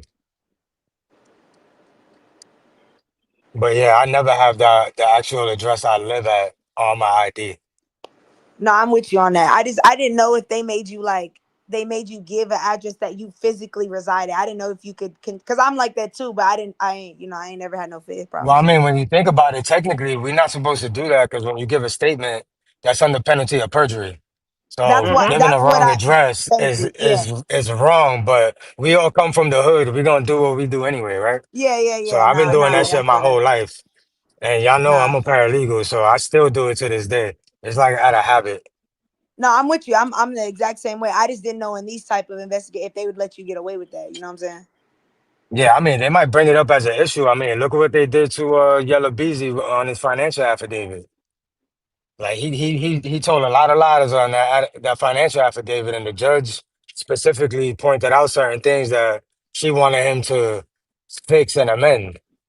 Now, see, So, book something was said the other day, but a lot of people, like I tell y'all, I be listening to the smallest shit and be like, somebody said something the other day. I think it was Shitwater. Shitwater said, y'all don't even know nothing about that apartment complex. You have to have a key card to get in that complex or something like that. oh no, that was Queen. Queen was saying that one of the condos that Mo3 lived at, No, he needed a key card to I'm get talking about the into. Josie. I'm talking about Josie spot. Nah, I think you had that. I think you had that mixed up. They Oh, were okay. talking about Mo3 spot, but also what Rain said was that when Mo3 lived there, it was still under construction, so the key cards weren't even mandatory at that time. Mm. And then Ashley corrected and said, no, it was at his house. That's like a whole different property the car was at. Right, right. But we don't know if the So apartment that Josie stayed in was gated. I'm not sure. I remember Duke doing a live, like showing that whole neighborhood one night. Like I I could remember that never find live. it. Even when I looked at Hip So Hop Homicide, I looked it up and couldn't find it at all. Yeah, Duke did a live one night, like showing where Jossie was living during that time. let me ask you this, book. You have access to pretty much everything, correct? Say that again? I said you have access to pretty much everything, correct? No. I have access to a system called LexisNexis. That's what we use for private investigation. I have access to Pacer, and then I have access to, what everybody else has access to that you don't have to pay for, which are county dockets, right? Certain Mm-hmm. dockets Okay. like Houston, LA, certain dockets in New York, you actually have to pay to search in them and get the documents. But most dockets in America are free. You just need to know what county you're looking in. Now, when it comes to like the paperwork that I produce and the body cams that I produce, I actually have to put in public records requests for that. Okay. Because the reason I'm asking is because there's a lot of like when you try to put the timeline together, it's a lot of like conflicting and overlaps that don't make sense. And so what I was wondering is, are like, for instance, like, okay, Jossie's saying, well, the only person Mo3 talked to that day was Rainwater. But through various statements, we find out that's not true.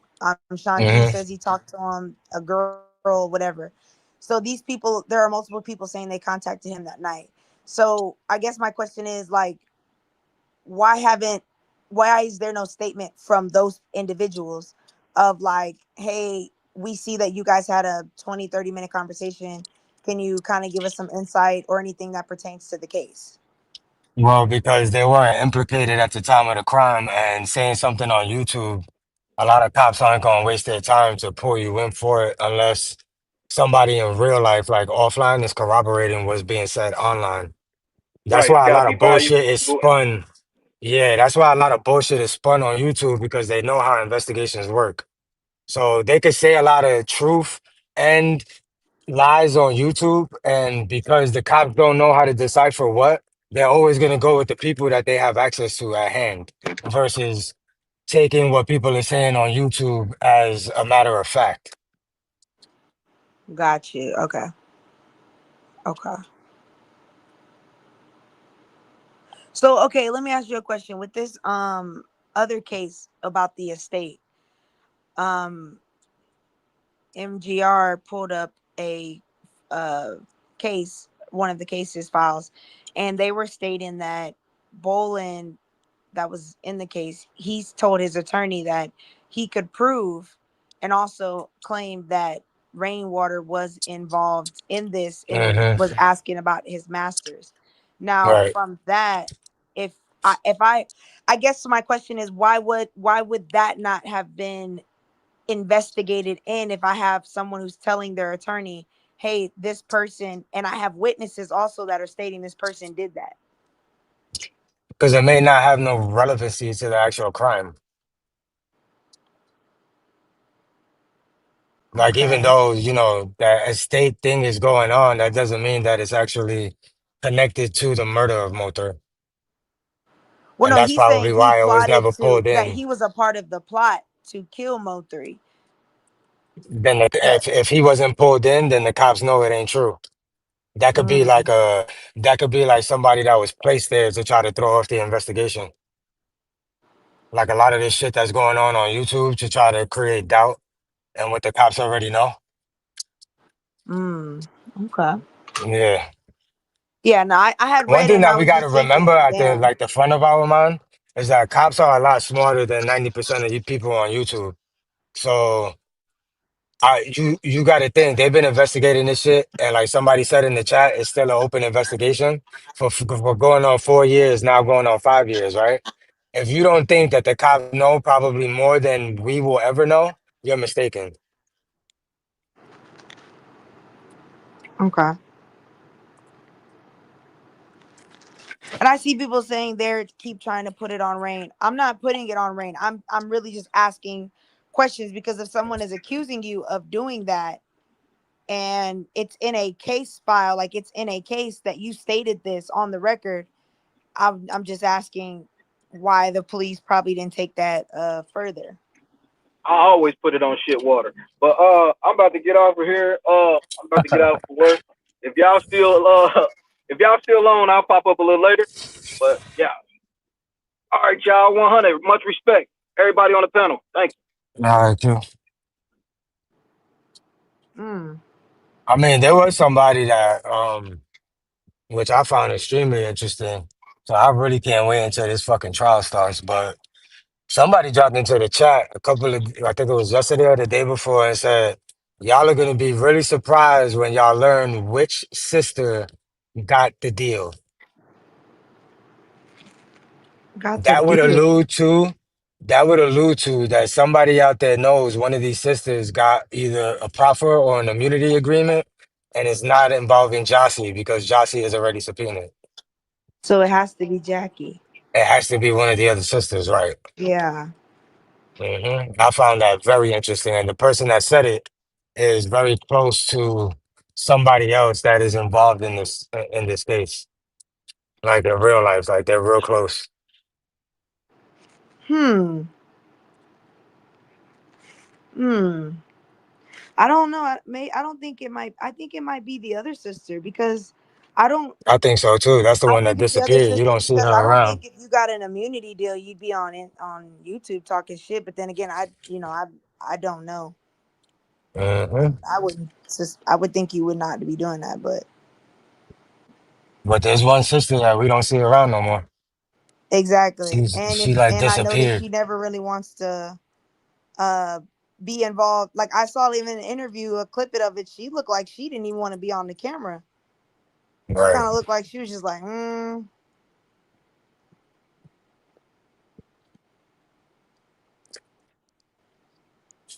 yeah, sweet. Oh, sweet pea. Okay, so let me ask you this then, Book. How does what do you think the motive is for Mo3? Like you see that you have Ray Sean Jackson, which leads you to GRC, and GRC is leading you to the murder for hire. So when we get into all of this, the reason I'm asking is because I hear Kiwan saying what y'all think it is. Devin and Kiwan both said what y'all think it is, like it's not what it is. Like that shit is gonna play out like a movie. So what are you thinking he means by that? And like what are you thinking the motive is for all of this? I mean, I I really think it was because Mo3 was knocking them niggas off. Like he killed a lot of their people. I think that had a lot to do with it. Now, one thing that I always found interesting was how Mo3 could go home one day and Jay Prince is sitting in his apartment when he got home. And from what I understand, there was from the higher ups, and I'm not talking about the government. I'm talking about the higher ups in the street. Basically, were telling him that he got to chill because he's fucking up the money in Dallas.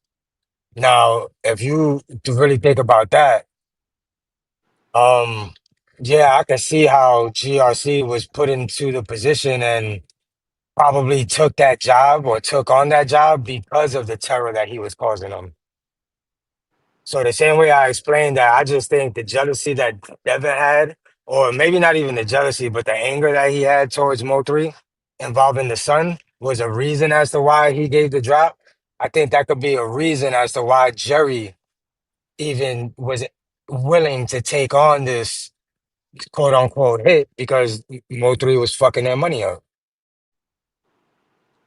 He was fucking everybody's money up. Everybody says that And in how was he Dallas. doing that? By killing them. He was terrorizing them. They couldn't go outside. They couldn't move how they wanted to move. So when you can't move the way you want to move in your own city, you naturally start losing money, especially when you're selling drugs, and especially when you're selling guns and doing shit like that. You got this killer out here picking us off, um, taunting you, telling you to send, like the next one he want is your hit, man. That type of shit. Yeah, I could see how they were willing to take on that job if you put everything together. You know what I mean? But on a personal sense, I really think it had to do with him knocking off their people, right? What, he knocked off 4 of Trap Boy's people alone? I think it was 4 of them, 3 or 4 of them, some shit like that. Just alone, just in seeing me alone. So I think just that in itself was a reason to do something with Mo3. See, but my only thing is, if it was that simple, like that motive was that simple of saying, okay, we tired of basically you bullying us. Why do y'all go to this elaborate, extensive plan? Why not just see the nigga and knock him off? I don't know. To be honest with you, it could have been like part of a ritual they were doing. I don't know. You know, the industry does weird shit. I'm just saying, like, like the way the mafia moves, right? Like, and we see this in like a lot of mafia movies that are based off of true stories. So, like, the boss will go to like somebody that they know their target has beef with, and then hire that person to knock that nigga off. You know what I'm saying? Or, kill somebody. And that's just to take the heat off of them when they were really the ones that put everything into action. The person doing the killing really took the job because they always had beef anyway. So it was nothing to them to say, yeah, I'll take care of this for you, type shit. Mm. That's just Hmm. how I'm putting it together. You know what I'm saying? And that's just based off. I think that Jay Prince went into Mo3's apartment or his condo like a few months before he passed away. This is also something that Sean G spoke on. So even people close to Mo3 were speaking on the fact that the higher ups in the street of Dallas had an issue with what Mo3 was doing and the money that he was fucking up. Hmm. That's interesting. That's why the other day when you were talking about like you think it's the government, and I dropped down and I was like, nah, I don't really think it's the government. That's why I said that. I didn't really elaborate on it in the chat, but now I'm explaining it to you. Hmm. So you don't think that law enforcement knew that this was going on? Well, I think they did, of course, because we know that Barnes had an issue with him, and we know the connections that Jay Prince has, right? But what I'm saying is, I don't think that this was like a government plot. I think this was more of a street plot taken out by street niggas. And there's different levels to street shit. Jay Prince is still a street nigga. Mm. So what is Jay Prince's motive? Mo3 was fucking up the money in Dallas. And Because that was explained to us by a couple of people, not only Sean G. Hmm. Apparently, that whole meeting that Jay Prince had with Mo3 was to try to get him to stop what he was doing. Hmm. That is interesting. So Jay Prince is connected to Dallas drugs. I'm assuming, or guns. I would assume both. If you know who Jay Prince is, I mean, I'm not putting nothing on that nigga name, but I Yeah, think if not you just yeah. know who he is, you could surmise the type of shit that he's Yeah. into. You feel me? Okay. Okay. And that's why I guess that's where it's like kind of really, and maybe I'm thinking way too logical about it because it's like if this nigga is fucking up my money, I'm not gonna put a hit out on him. I'm gonna just he don't really be with a lot of people. So why not just walk him down? The same way he walked y'all down. He chased you out of a club. Why not return the favor and do the same thing? Or, maybe this is showing that nobody's bigger than the program. I mean, that's interesting. That is rather interesting. Hmm.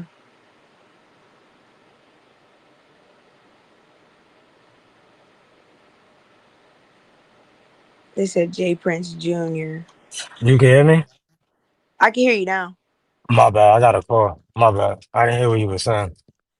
I was saying, I said maybe I'm thinking way too logical about it, but I guess I'm thinking if this nigga is walking y'all down, like chasing you down, and y'all are really, I'm not even going to use the word scared. I'm going to say y'all are tired of this nigga bothering y'all. Why not just fuck putting the money on his head? Just walk him down. Because the reason why I say that is because Kiwan said said something in his little thing yesterday when you were listening. He said, I don't need money. I would just do it because I want to do it. Like, I don't need the money. And that kind of makes sense because all you GRC niggas, there are some of them that are crash outs like Kiwan that'll just do it for no money. So why come up with this elaborate plan to get him out the house by this time, get him on the highway here, slow the traffic down? You know what I mean? Like, I don't know, maybe just I don't know. I feel what you're saying, but remember what BZ said. You gotta remember that Mo3 hit that nigga up on the highway. Yeah. So I think it was a get back, like he said. He was gonna get back for what he did to him. So they did it in a specific way. But you do, I mean, that is a good question. Why not just get this nigga gone in the quickest way, right? If it's causing that much like strife in your life and y'all niggas And can't move around your own y'all is city, real steppers. right? You know what I'm saying? I mean, that's a good question.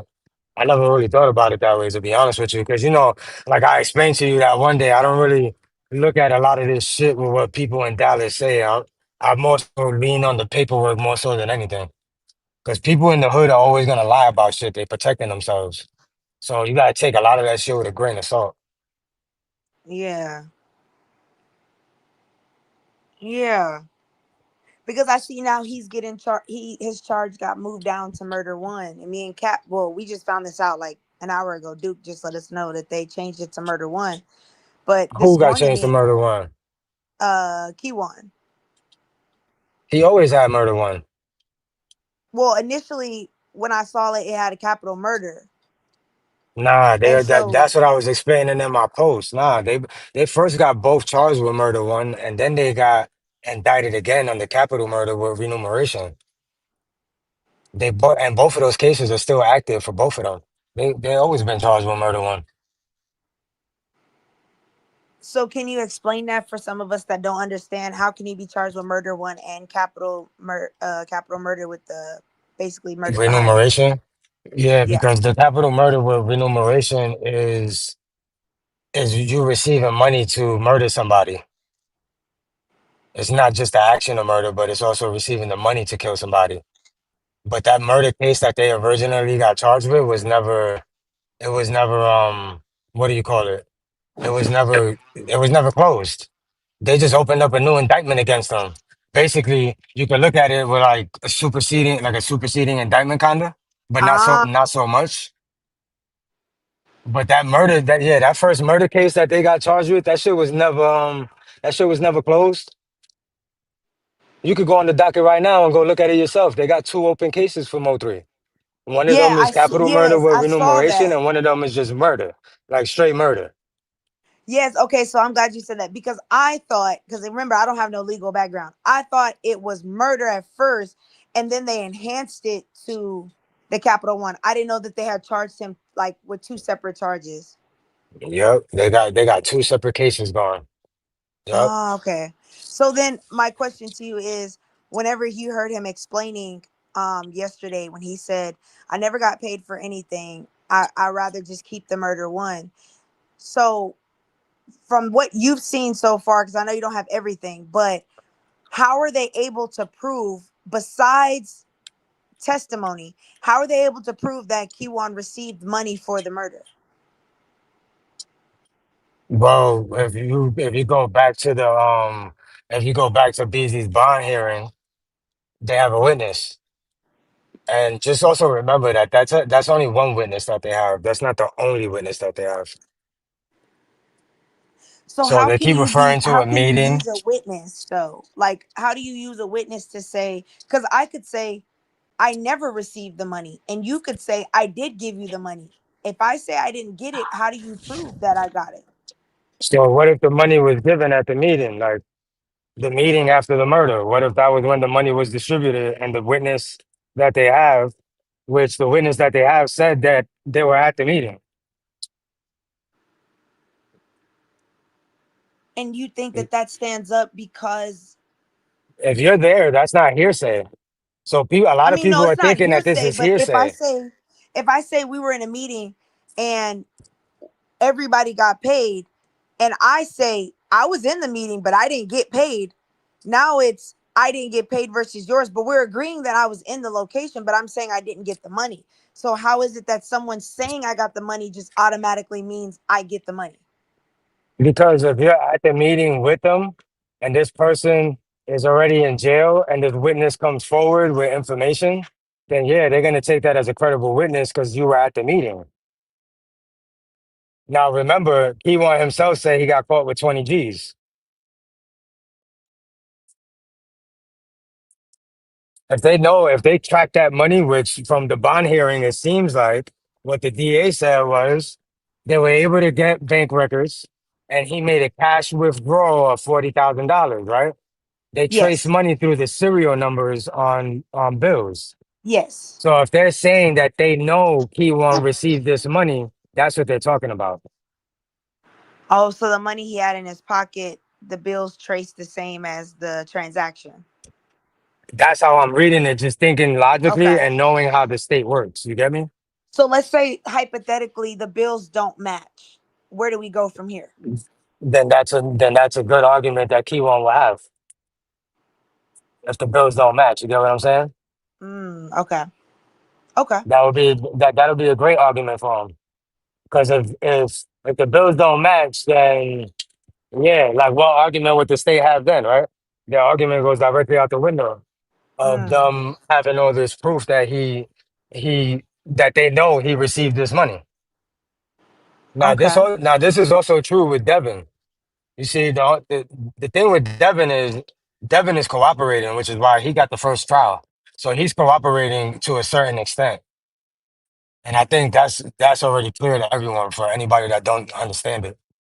They reduced his bond. When he got to Dallas, they reduced his bond.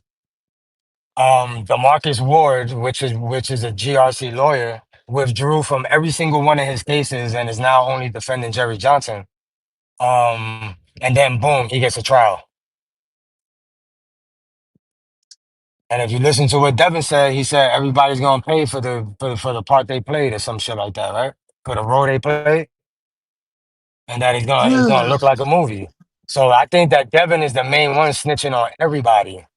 And now you got them. I think fucking Jerry and Bodega snitching on each other too, if you ask me. But that's just my personal I think opinion. so. You know what I mean? I read that and thought the From what same I'm thing. looking at. I read it and saw that one told and the other one was like, hold on, I'm not going down by myself type thing.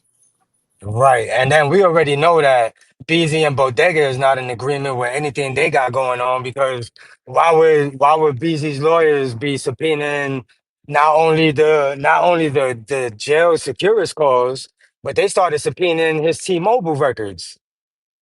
Why the fuck would BZ's team want Bodega's T-Mobile records? So Yeah, that just okay, tells you off boom. the rip Okay, that I'm they not glad. fucking with each Yes. other.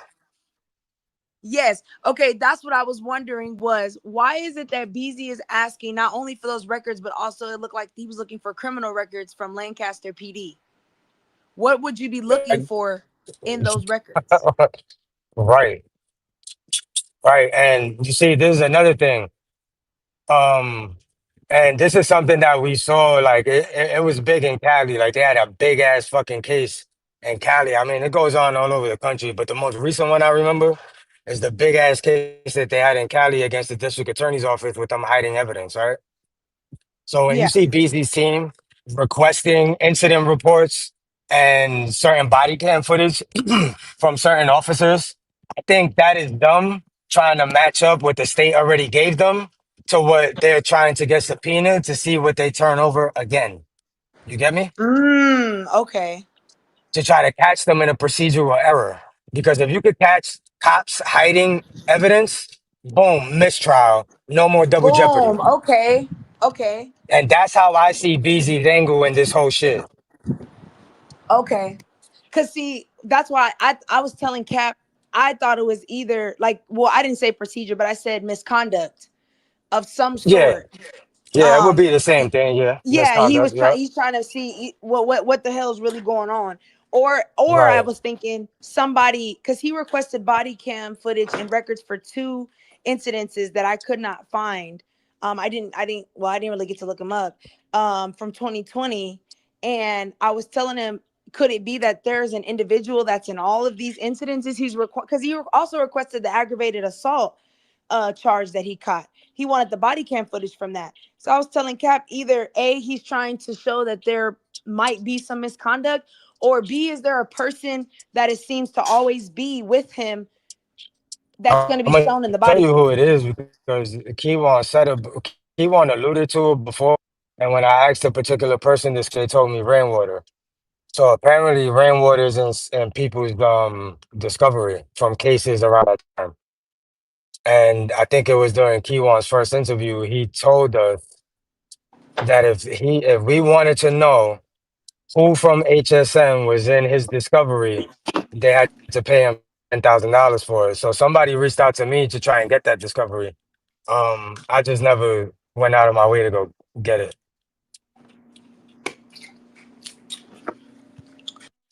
So we getting somewhere here.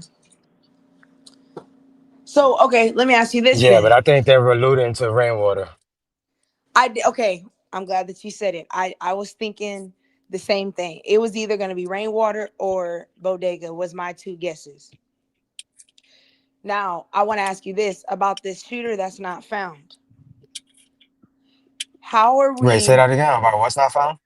the shooter that's not found? Oh, okay.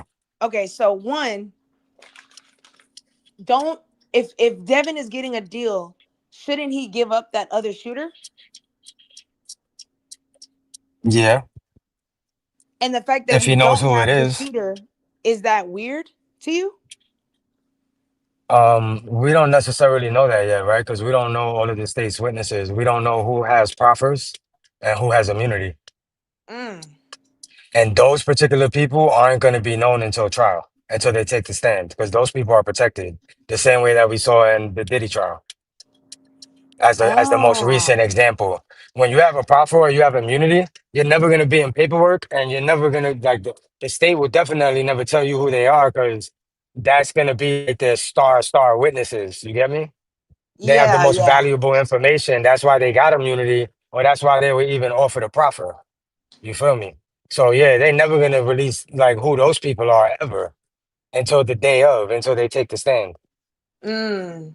And what do you think he has? Let's say they do have the second shooter with the hoodie on and they gave him immunity or a proffer. What information do you think he might have that would let them even allow him to get immunity completely, because you still committed a crime? You know what I mean? That's attempted murder. You were trying to kill somebody. So why would they give this dude immunity? Because well, it could be for two reasons.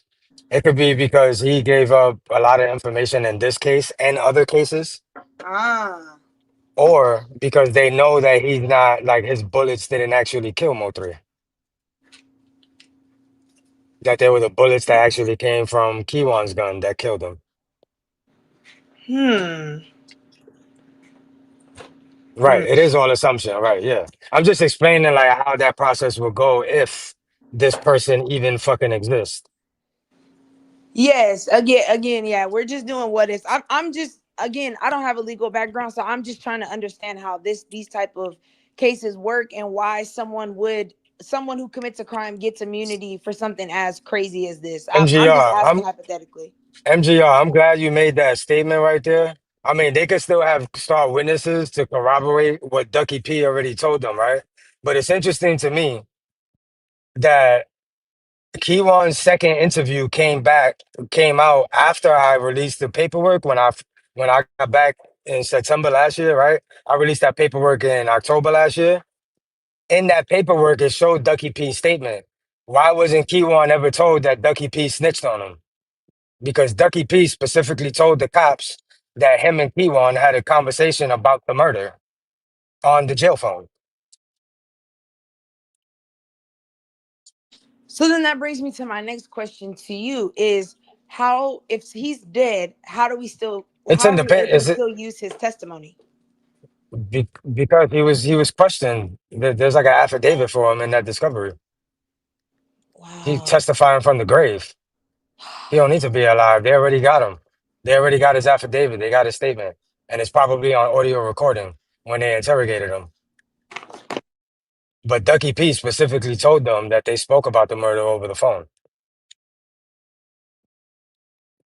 Wow. So he told on his own man. Exactly. You see what Sean Carter said? And that's why Duck had to go. That's why, I mean, they were saying it in the chat that when they were going over this last chopped up interview that we got of Kiwan, right? They were saying that's why Jerry had to get rid of Ducky, because Jerry knew that he snitched.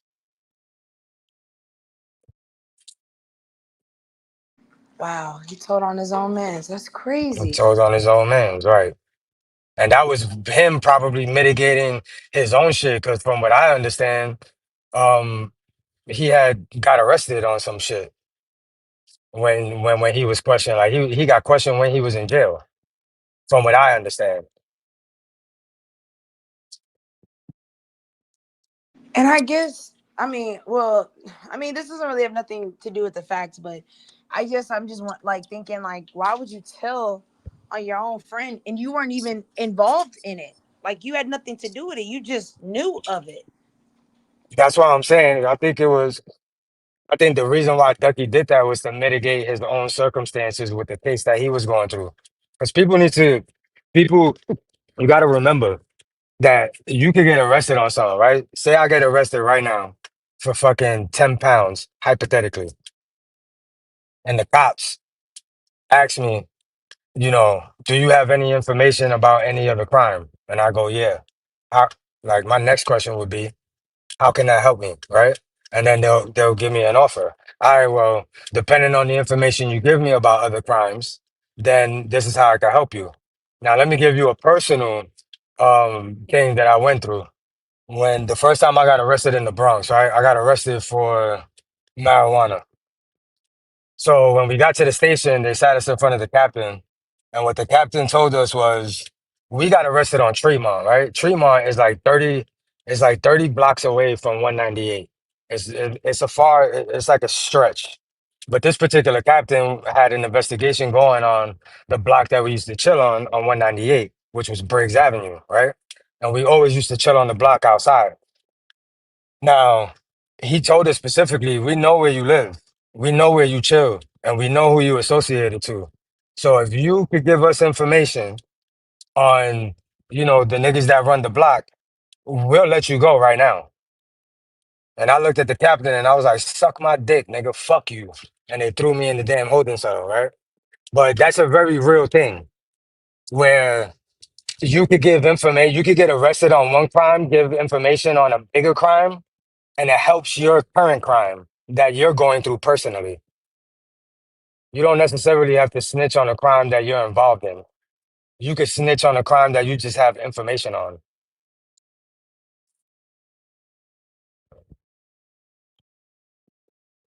Damn, that's crazy. They, as many times as I done been, they ain't never asked me shit. I mean, I wouldn't have told, but shit, I would have But liked that's to be dirty asked. shit. Like, not, I've been arrested a few times. It don't always happen like that. You feel me? That was Yeah. just how it happened to me the first time I got arrested in the Bronx. But the Bronx is, I would relate it to Dallas. Like the cops in the Bronx are very, very fucking dirty, very dirty. Mind you, when I got arrested. I was working for Radio Shack during this time, but I was also hustling, right? In Yeah. the trunk of my car, I had brand new cell phones that I was taking from Radio Shack because I was the manager of Radio Shack. And I was robbing Radio Shack. Like I was robbing them for the Sprint phones and I was selling them on the street. And when they went through my car, I had a trunk full of brand new Sprint cell phones. They could have Damn. got me on that. They didn't. They didn't give a fuck about that. They only cared about guns and drugs. Damn.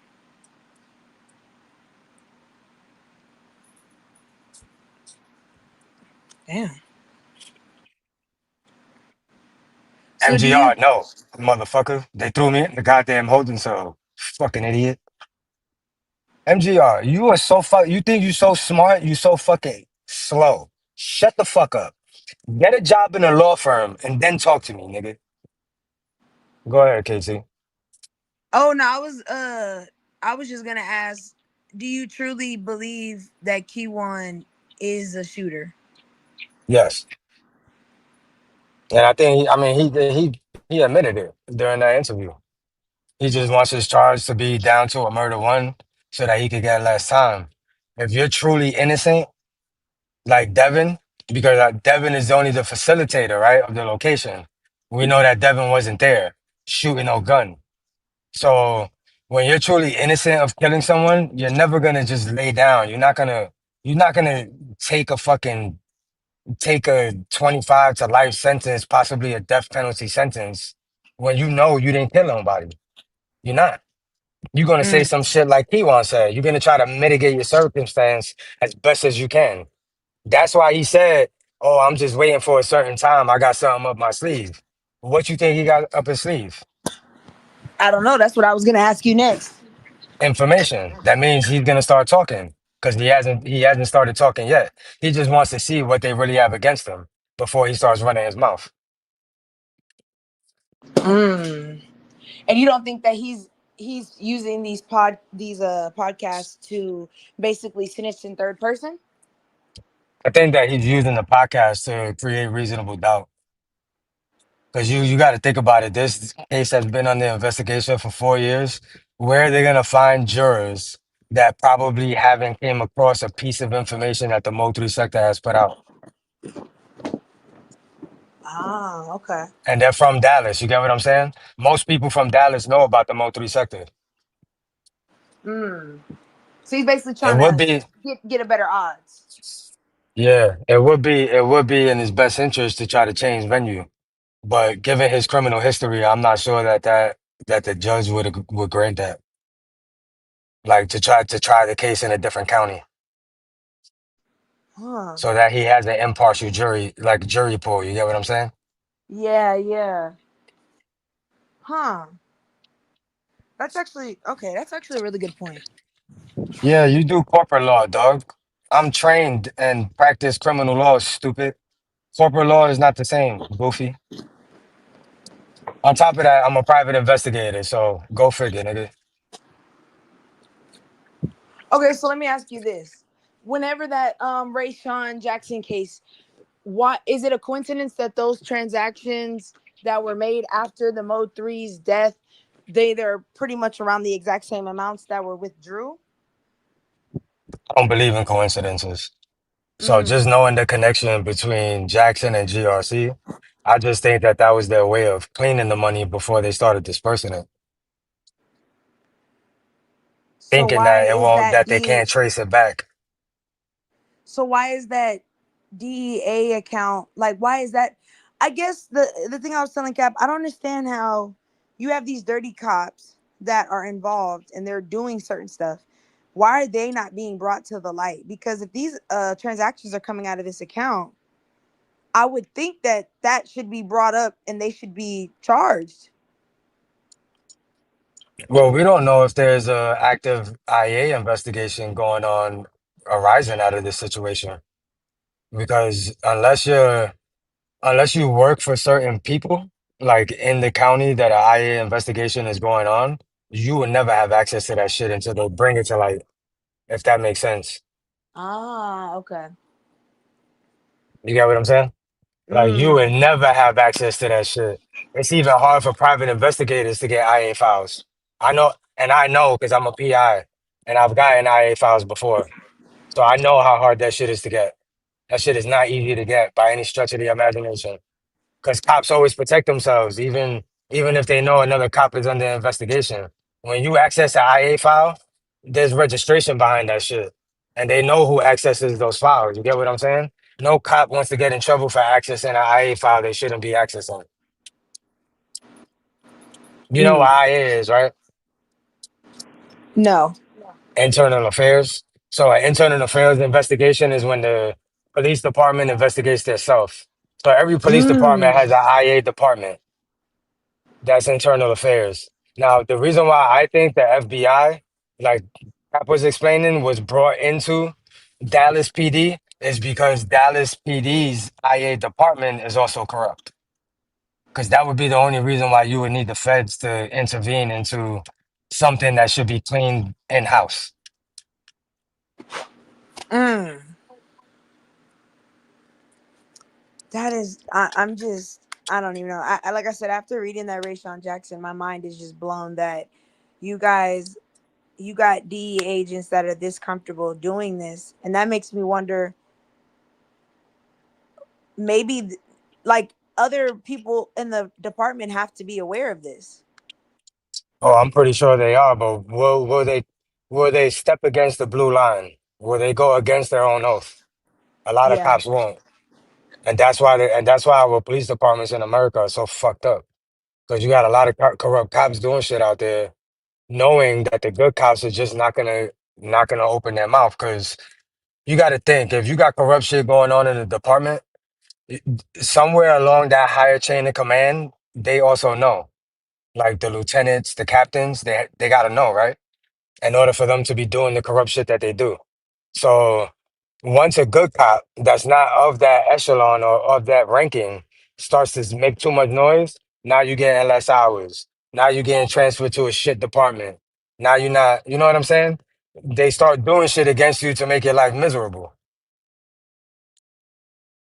And that's the main reason why most cops keep their mouth shut. They got families to feed, they got children to feed, you know what I'm saying? Got houses to take care of. So in their mind, is it worth it to go against these corrupt cops that probably nothing's gonna happen to them anyway? No. That's why they bring the feds in with that type of shit. Because the feds will do it, but the cops ain't gonna do it to themselves most times. Now, this being a DEA account, how are they? Will that officer be held accountable? Say that again? The money was transferred into a Use DEA break. account. Is Right. that No, because that account holder? DEA agent, You nah, said what? because that particular DEA agent was a part of the task force that was investigating GRC. So if you read the complaint for the Jackson case, the UC, the undercover DEA agent, was introduced to Jackson by an actual drug dealer who we now know that's, one of the GRC members, who me and you think is Bodega, right? B. Hell yeah.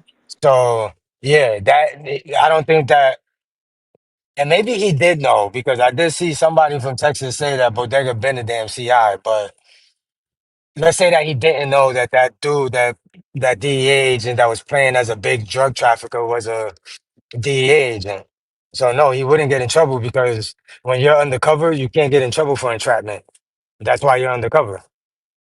Cops have what's known as municipal immunity, like most county agencies or state agencies. They have what's known as municipal immunity. So a lot of what they do to regular civilians, they can never get in trouble for because they're doing it under the authority of the state or the authority of the county. So basically, they can commit crimes and it's justified. It's justified under their jurisdiction. And undercover cops in particular, you got to think about it. If you're an undercover cop, your whole job is to entrap people. You get what I'm saying? Now, if you're a regular cop, like planting evidence, like if you're a regular cop on the beat and you're planting evidence, yeah, you could get in trouble for entrapment because you're not an undercover cop with certain authority. You have to have that authority in order to do certain shit like that. Well, damn. I don't know about y'all, but I just learned some shit new today. I didn't know that. Hmm. And that's why undercover cops relatively don't get in trouble for relatively anything that they do besides like murder. Like when an undercover cops like is just out there killing people for no reason, a lot of them will get in trouble. But let me tell you something. Even with that, there's a fucking interview that Soul Player played one day of an undercover cop. Um, interviewing one of I forget who the fuck he's connected to. I don't know if he's connected to CME or GRC. I forget. But so player played the fucking interview, and the undercover cop was standing there basically telling this nigga, "Yeah, I was the one who killed him. I killed him." What So the I think fuck? I think in even certain circumstances, they even have the authority to kill people and not get in trouble for it. And that shit's on YouTube. Like he was playing that shit as a clip from YouTube. That interrogation video is on YouTube. Like you could pull it up if you ask so player. I'm pretty sure he'll tell you who it is. Off the top of my head, I forget exactly who it was, but it was somebody from Dallas. And it was a DPD undercover officer he was like outside of the camera.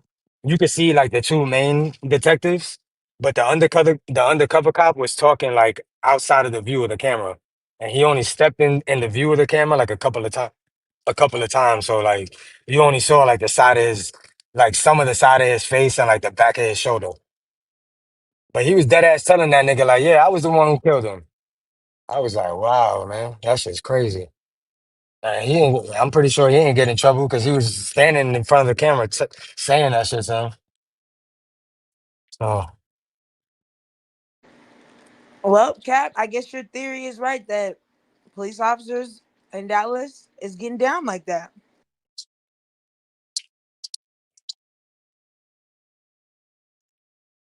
yeah, that shit is definitely a thing. But I just know like the authority that undercovers work under. Now when you get when you include people like fucking Barnes, who's a federal agent, forget about it. Them motherfuckers are like untouchable.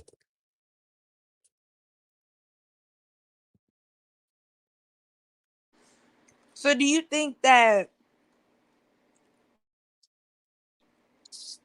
you think that the police played any part in this directly? They had to have. I mean, just knowing the history that Barnes had with Mo3, yeah. Knowing that BZ has family and connections in the department and the courthouse, yeah. Same thing with Trap Boy Freddy. And Trap Boy Freddy has, I think, family members in politics in Dallas. So not only the department and the courthouse, but that motherfucker got like council members in his family, like real politicians.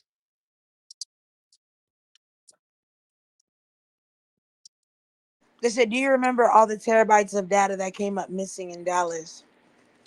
Yeah, I do. But you see how that worked out. That didn't do nothing. That didn't stop shit. What was supposed to be the purpose of that? I don't think it was I don't think that shit. To be quite honest with you, if I don't know how much I know about technology, but when you migrating data, I mean, if you just do that shit wrong, you could fucking lose information. And I know during that time, I believe the county of Dallas was switching over to a new system, like a new county system that they were using. So I wouldn't put too much thought into that. Like I don't think any of that real information was really lost. Or whatever information people thought was lost, it didn't do anything for the Mo3 case because we got a trial, right? If they really lost that evidence, then a lot of this shit would be going on right now. So do you think Trap Boy Freddy is walking away out of this scot free? I think he might walk away from this particular crime scot free. But like I was telling you the other day, I see a lot of other cases arising out of this. Mm. And maybe certain other cases being solved, like Bubba and Lee and Roy Lee. Okay, so for those, I know you probably are not 100% sure, but from the research you have, who do you think did it? Right, in this case? For the Bubba and Roy Lee. Well, I don't know too much about that actually. I don't know too much Oh, about okay. any of them, yeah. The only thing I know about that is like what Dallas people have come into the sector saying. But you know how I GRC. am with that shit. Yeah, you see, I he think knows it more was than me I because he think live out there. So yeah, I don't really GRC know. has something to do with the Royal Lee case too, because Yeah, they was so you trying to know, protect Yellow Beezy. yeah. So yeah, Well, the only I reason didn't why, really do no research around that shit to be honest with you, KT. Like I knew it was like a part of the story because Bubba was HSM and Roy Lee was like one of Mo3's best friends, but I didn't really put too much thought into it and like dig into that shit too much. You got to remember that when I first came, or maybe you don't know, but when I first came into the sector and I started releasing information about the Road Mo3 case, like the paperwork, they immediately started blackballing me and calling everything I was doing was fake. You can ask Keith. ah, Immediately. So there was a big campaign against Book, and anything that Book did was considered fake unless they were personally asking me for help, right? Because when it came to me doxing the people in the Mo3 sector, that information was never fake if it wasn't against them. If it was against you, then it was fake, right? But if it wasn't against mm, you and you was asking me for help, all that shit was real. And it went the same way as the Mo3 case. So there's more people in the Mo3 case that don't like Mo3 and don't like what I was doing because I was doing it as a Mo3 fan. Um, so they had to discredit me to the sector. Not that it was true, but they had to make the whole sector believe that what I was doing was fake because of the real agenda that they were trying to push in the sector. mm. Okay, no, because the only reason I'm asking all these questions is, like Cap will tell you, I'm new to this. I literally just found out about all of this stuff. This is day 3 for me. So I don't know nothing. Like I've heard people speak on it here and there, like on Instagram and stuff, but like I have not, I don't know like a lot of the stuff, the backstories for a lot of this stuff. So that's why I was asking. Cause even with the Roy Lee situation, I didn't really know too much about it. I just knew that he got killed and they were saying it was Yellow Beezy, but I always like was just curious, like, how does someone talking like wanting to fight you escalate to setting them up to be killed at a gas station? Well, you gotta understand, like when you dealing with a nigga that's really not like that, but that's the whole image that he's portraying, and then you got a nigga like Roy Lee basically rumbling that whole image to the whole nation in about 2 or 3 minutes. And on top of that, from what I understand, BZ's a bitch nigga in real life. Like he not like that. He's nothing like Mo3 was, right? Yeah, you're gonna go to the extreme where a regular street nigga wouldn't. Because you feel you Mm. have to. You have you're upkeeping this image that you made the whole nation believe this is you. Well, And from see, what and that's I why I said understand, it the was whole beef with interesting. Mo3 and BZ started over Roy Lee, like over what he did to Roy Lee. That's why he started killing all of them. That's from what I understand. Yeah, you Because got see, you that's had. what. Hey, shout out to Book. Shout out to everybody on the panel in the chat, What's man. good, woman? See, Roy Lee, man, he a comedian. You got fake ass Beezy who not from the cliff because he is not from over there, dog. You know what I'm saying? So let's say it like this, twin. You know what I'm saying? Because you know men think different from women. You know what I'm saying? You got a Yellow Beezy to think he a gangster crip, right? I'm from Oak Cliff. Then you got the comedian coming on here telling the whole world, nigga, you not from no Oak Cliff.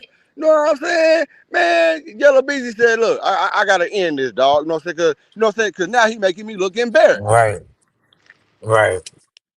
Well, even then, because I say that because I watched you fight Rainwater. So why didn't you just fight Roy Lee? What was Cause the difference? that shit was a play with Rainwater. But also remember that Roy Lee went to the club to go fight BZ, and then Bodega was the one who punched Roy Lee in the face, I think. It was Bodega Well, who punched Roy Lee. yeah, it was Bodega. You Because ain't lying. BZ didn't want to fight him. Yep. Facts. Interesting. Oh, then let me say this, because I came up here a while ago because somebody in the chat kept talking about T Topics is gonna get on Twin Head. Who the fuck, no disrespect, Key, but who the fuck is scared of T Topics, dog? Fuck T Topics, man. Her and her motherfucking daughter set up Mo3, dog. Like I told you, T Topics, it's somebody up here that stay in Kansas City, Missouri, that's from Oak Cliff. I dare you to say I'm lying. I'm gonna go live and put them on camera, bitch. They say your daughter's a setup hoe. Fuck that hoe. She ain't gonna do nothing to Twin, dog. And that's on gang. I'm out of here. I'm not from the Mo3 sector, but for Mo3, and that's on blood T Topics, I'm on your motherfucking head, bitch. I'm out of here. KT don't even sound like she from Texas. Let me tell you something. Nobody from Texas is doing anything to anybody outside of Texas. Nah, That's I live in if Texas, they but were, they would. Oh, you do. nah, Oh, I live in Texas, they but ain't doing shit. oh no, I wasn't. Man, let me tell you something. And this is one thing I said. Everybody is new. I'm new to everybody, but if you've been around Cat Page and you know, I ain't going. Like, don't let the way I talk fool you, because it took me a long time to learn how to articulate and learn how to talk in an appropriate manner. But I was a street bitch before anything. Before I even went to I was street before anything. So all of that gangster talk on the internet, I'm not going for that. I saw you on that page. I thought you was from up north to keep it a stack. And the way you talk, you don't sound like most of the Texas people. So I thought Nah, you no, was no, like from no. Jersey and New York. No, I used to when I graduated college, my senior year, they started telling me like, yo, you have to change the way that you talk to people because you don't want people basically to like white people to look at you a certain type of way. So I took a lot of communication classes, a lot of speech classes, to Gotcha. learn how to like debate and articulate and research so that I could like, you know what I'm saying? When I got in the real Yeah, world, I could you really speak stick in real shit. well. Yeah, Yeah. So that's why I say I that took was a good move. a lot of communications classes, how to like not how to podcast. You know how they have those little courses that teach you how to talk on cameras and radio and podcasting and shit. So Yeah. yeah. Nah, I feel you. Nah, but they're not doing nothing. And let me just say this openly. If they ever try to do something with this shit going on, you just a stupid motherfucker. Oh yeah, and I'm not that's the thing that They I just need people to stupid if they understand try is, anything with anybody. but that's the thing that people don't understand and like please don't think I'm not trying to like threaten nobody. I'm not trying to talk gangster. I'm just being honest. Y'all gotta remember big dogs in your city ain't always big dog somewhere else. Yo, big dog, that's That's a cool that fact. y'all got that, but y'all forget other people from other sides. You don't know who people are from. That's why Cap will tell you I don't fuck with people. Like when I get on the internet, I don't troll. I don't talk shit. I keep it real respectful because just like you don't know where I'm connected in, I don't know where you connected in. And I know me. If I press the Mm-hmm. button, we go on a war. And then you might have a button to press and we go to war. And it's like casualties, is it really worth some internet shit? No. But am I scared? Am I scared to take it there? Not at all. Cause I'ma live a long life. Regardless of what I gotta do, I'ma live a long life. I don't know about other folks, but I'm determined to live a long life. I done been through too much to not live a long life. You feel me? So all of that, I'm Word. not, you know what I'm saying? That's why on here I'm not getting deep in the content. I'm keeping it mainly surface questions and really giving people a deeper understanding the way law and everything work. So people understand like it's not as cut and dry as people it's trying to paint it. You know what I'm saying? Mm-hmm. But I like I'm feel not you. trying to solve no Definitely case. I feel you. mean, like I wouldn't give a fuck if they found him guilty or not. If I'm being keeping it a stack, I wouldn't give a fuck either way. Cause guess what? I'ma still get up and go swimming, cook chicken, go to parties, drink. I'ma still live Talk to my him, life. twin. They've been saying that. Go ahead, They've go. been saying that shit ever since we started talking about the Mo3 case because they feel like if they try to make us feel like we trying to solve the case, it's going to stop us from talking about it. We can't possibly solve the case. We're not fucking cops. We're just talking about the information that's out there and the paperwork we read from. And I guess that's what they don't like because half of these motherfuckers around here are implicated in that shit. That's true. And that's why I say there's a lot of That's why I was telling even Duke when he popped up, I said it's a lot of lying going on. And I'm an outsider looking in. And I'm looking and saying there's a lot of stuff going on that's just not making sense. And all I'm doing is asking the questions of, because like I said, a lot of the questions I have, I initially thought everyone had answers to until niggas was like, nah, we don't got the answers to this, and this. And then I'm like, oh shit. Okay. You know what I'm saying? So her, Mm-hmm. like all of that, like I heard she was like trying to get on the live and make calls and stuff. Like, ma'am, I respect my elders. I never disrespect somebody mama, but like that's not what you want to do. But like I told Cap, like I'm not worried about it. You do what you gotta do, but understand like you're not the only person that's gonna do what they gotta do. You know what I'm saying? Right. But that lady right there, look, I'm the same way. I don't like disrespecting my elders, but that lady is disrespectful, which is why she gets the treatment and the sector that she does. Like, she done threatened to call the FBI on me. She done threatened me with defamation suits and some more shit. When I was just explaining the fact that your daughter is going to be a witness because of the role that she played. And it's not about anything that I'm saying, it's about what I'm reading. And she ain't like that shit. She was like, when all of this shit is over and you see Josie didn't take the stand, all of you motherfuckers are getting sued. What? But she But is now your taking it. daughter's getting right. Now your daughter's getting subpoenaed, which is what I was trying to explain to you. But here we are. Here we are. You ain't lying. That's why I said that's crazy. Like, and on top of that, that's why I tell people like y'all need to really pay attention because that shit that y'all talking about, you gonna get people touched, nigga. You're saying that first of all, I don't take you serious because you saying that on a recorded line. Like if this was backdoor information, then a nigga will keep their ears up. But it's the fact that y'all are on lives, y'all are literally on recording, making threats about people. Like that's how stupid can you get? But that lets me know. That's why I say like maybe because I was raised under different OGs. You wasn't talking like that. You not telling people Right. what you doing. You just striking a motherfucker when you get them. You not sitting there planning and letting them know, hey, I'm coming. You just come with it. And now it's like that's all I see with even in this Mo3 case is everybody telling what they gonna do.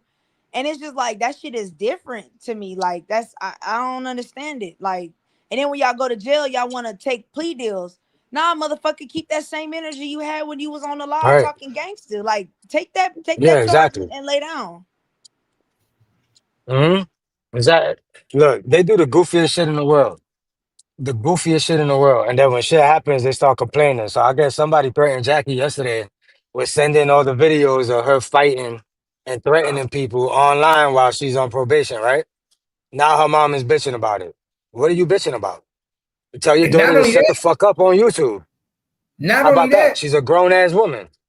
not only that, why y'all coming for Twin? What did Twin do other Right. than break down the case? What did Twin Make too do much other than? sense.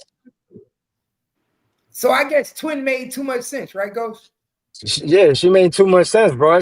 It's so crazy because when I really started listening to her that day we was on the panel together, and then I really started paying attention to what she was saying the days like following that, she sounded like me, just in a female version. That's why they don't like her. A lot of the shit that she's saying, she says it in a different way, but it's the same thing that I've been saying for years, Cap. You know that. Nah, I feel That's that. why they And don't like I her. They're peep like, that damn, we too. got to deal with another one, and then this one's a girl. Yeah, that's exactly why they don't like her. So of course, then you already know how they are. They're gonna threaten your life to fucking high heavens, thinking that they're scaring people. You don't scare nobody. That's what I'm saying. You not doing nothing. You finna be the next one in the courtroom. Why y'all keep playing? All right. You finna have another. We finna have another state of Texas case fucking around with y'all. Now the question is, are you gonna be there, or are you gonna be in somebody's more? Because not everybody is gonna be playing with y'all like that. That shit is just goofy, yo. I don't get it to a certain extent, but you know, like I always say, I'm not from Dallas, so I really go off for the paperwork. I could give a fuck what these people are talking about. I think the cops know more what they're talking about than you goofy motherfuckers from Dallas. That's true. That's true. They've been investigating y'all motherfuckers. Like we just found out. I thought it only started in 2020. So we find out GRC been being investigated since 2016, is it? Yeah. Yep. That's 2016. 4 years longer than we thought. So just imagine what the cops know. They know everything. Right. That's what I'm saying, Cap. Like, and y'all getting mad at us. Don't get mad at us. Get mad at DPD. Well, not even that, but this the thing that I don't understand is that y'all like I seen him yesterday in the comments like calling Book saying he like a snitch and he doing police. But the thing that I don't understand is these niggas is rapping about this shit. Are they doing police work? You literally are putting everything timelines together. Y'all is telling what y'all is doing. You literally is rapping about putting money on people's heads. You're literally admitting to all of this shit. But then Book is repeating it and just showing you the paperwork for it. And then y'all in the comments saying he doing police work and he a snitch. Well, why y'all didn't call them other niggas snitches? Why is Mo3 not a snitch? Why is Beezy not a snitch? Why the sisters ain't snitches? Because they done came in on this YouTube admitting and releasing a lot of information, and they from the land. Like they live in Dallas. She snitched on her baby daddy. Right. Yo, come on. Come on.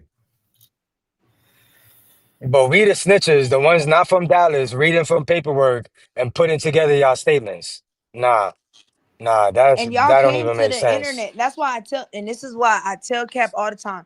That's why Cap be like, when people ask me stuff or they'll be talking to me, I answer questions very, how do I put it? I'm very selective about what I give out there because what you put on the internet, you can't be mad when people respond to that. You see what I'm saying? You can't tell And somebody not how to hold up. respond to And not what you only say. that, when Twin don't like what I'm saying, y'all hear her all the time, quick to tell me, say, nah, Cat, we don't got no proof of that. Mm-hmm. Nah, facts, yeah. And I don't like to push shit on nobody, Jackie. Twin will debunk me quick and be like, no, Cat, don't say that because we don't got no proof of that. Yeah, and that's So good, just so that she ain't being biased. She not on this bitch right. being biased. And she ain't going along just to get along. That's good. That's needed. You know what I'm saying? Because a lot of these motherfuckers just go along to get along just because of certain people saying it. You know what I'm saying? No, that's why Like I would just say if because it's one true, it's person said true. it, they're like, oh yeah, that's true, that's true. So yeah, like sometimes you need that correction in real time. Not fast. Cap will tell you if I'm one of them people. If I have not seen it for myself, I have to see the work. If I have not seen it, I cannot stand on it 100% sure. I can tell you this is my opinion based off of X, Y, and Z. But that's why when Cap be like, "Man, they snitching," I be like, "Well, hold on, Cap. Let's make sure that that's the truth first before we." Now, if it's the truth, man, Cap, get on the ass. Go ahead. Hey y'all. What's Hello. What going it on? do? Hey, I was gonna just iterate on my comment I put down there. So I was saying I heard y'all say something about 2016 is when they had how long they've been looking at GRC or whatever.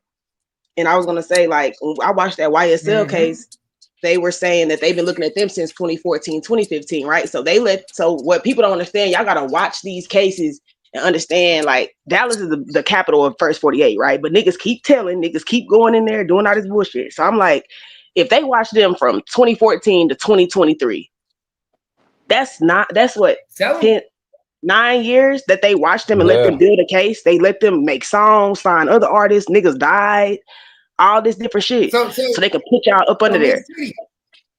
So they saw Mo3 die. They watched Mo3 die. They knew Mo3 was about to die. I mean, he had to. Like, I'm not gonna say he had to die, but it's like when you look at it like this, it's like that had to happen for this to happen. You see what I'm saying? They've been wanting trap. They've been wanting these people in Dallas, but it has nothing stuck, and they've been dealing with law enforcement. It's a lot of lawyers. It's a lot of dirty cops. A lot of that stuff going on in this Mo3 case. So it's hard to pinpoint when them terabytes got deleted. They let people out. Like, it's people, I know people personally that have done shit and got out of jail. I'm like, why the fuck is you not still in that bitch? Are you talking? Is you working? Like, what you need to be in that bitch? Miss Kitty, Kiwan was still supposed to be in jail. He was never supposed to be out. He violated multiple bonds and he shot somebody before he killed Mo3. But that's why I'm saying. That's why I'm saying he was lying. Keep like Kiwan. I can't take what he was saying in that interview for no face value, because think about it. He said, I ain't killed no innocent people. All I stole from was drug dealers. Nigga, you shot an innocent lady that was just on her porch chilling. You did shoot an innocent person. He's lying. You saying anything like that's we know like how this court shit go. Like we can know a motherfucker killed somebody and they can still beat the case. Does that make them Right. like they got, like, you know what I'm saying? They're Like, still a so killer. you killed Yeah, a they're still motherfucker a and you killer. beat the case. That's the justice isn't failing us. That's not you, like, you don't get exonerated from that in the streets. Even if you beat the case in court, nigga, you still gotta face the streets. And that's why I say about Yella Beezy and them, like, y'all done did all this dirt. Mo3 has paid with his life for the shit he did. So yeah, motherfuckers is like, okay, Mo3 talked about it. He did this. He taunted them niggas, right? And look where he got him. So do you think you're going to be able to do the same shit and not have no repercussions? Why would you want to do the same thing Mo3 did? Oh, well, he dissed my partner, so I'm going to diss his. Well, you're going to be in the grave in jail too, my nigga. What do you think? Is you going to have a different outcome?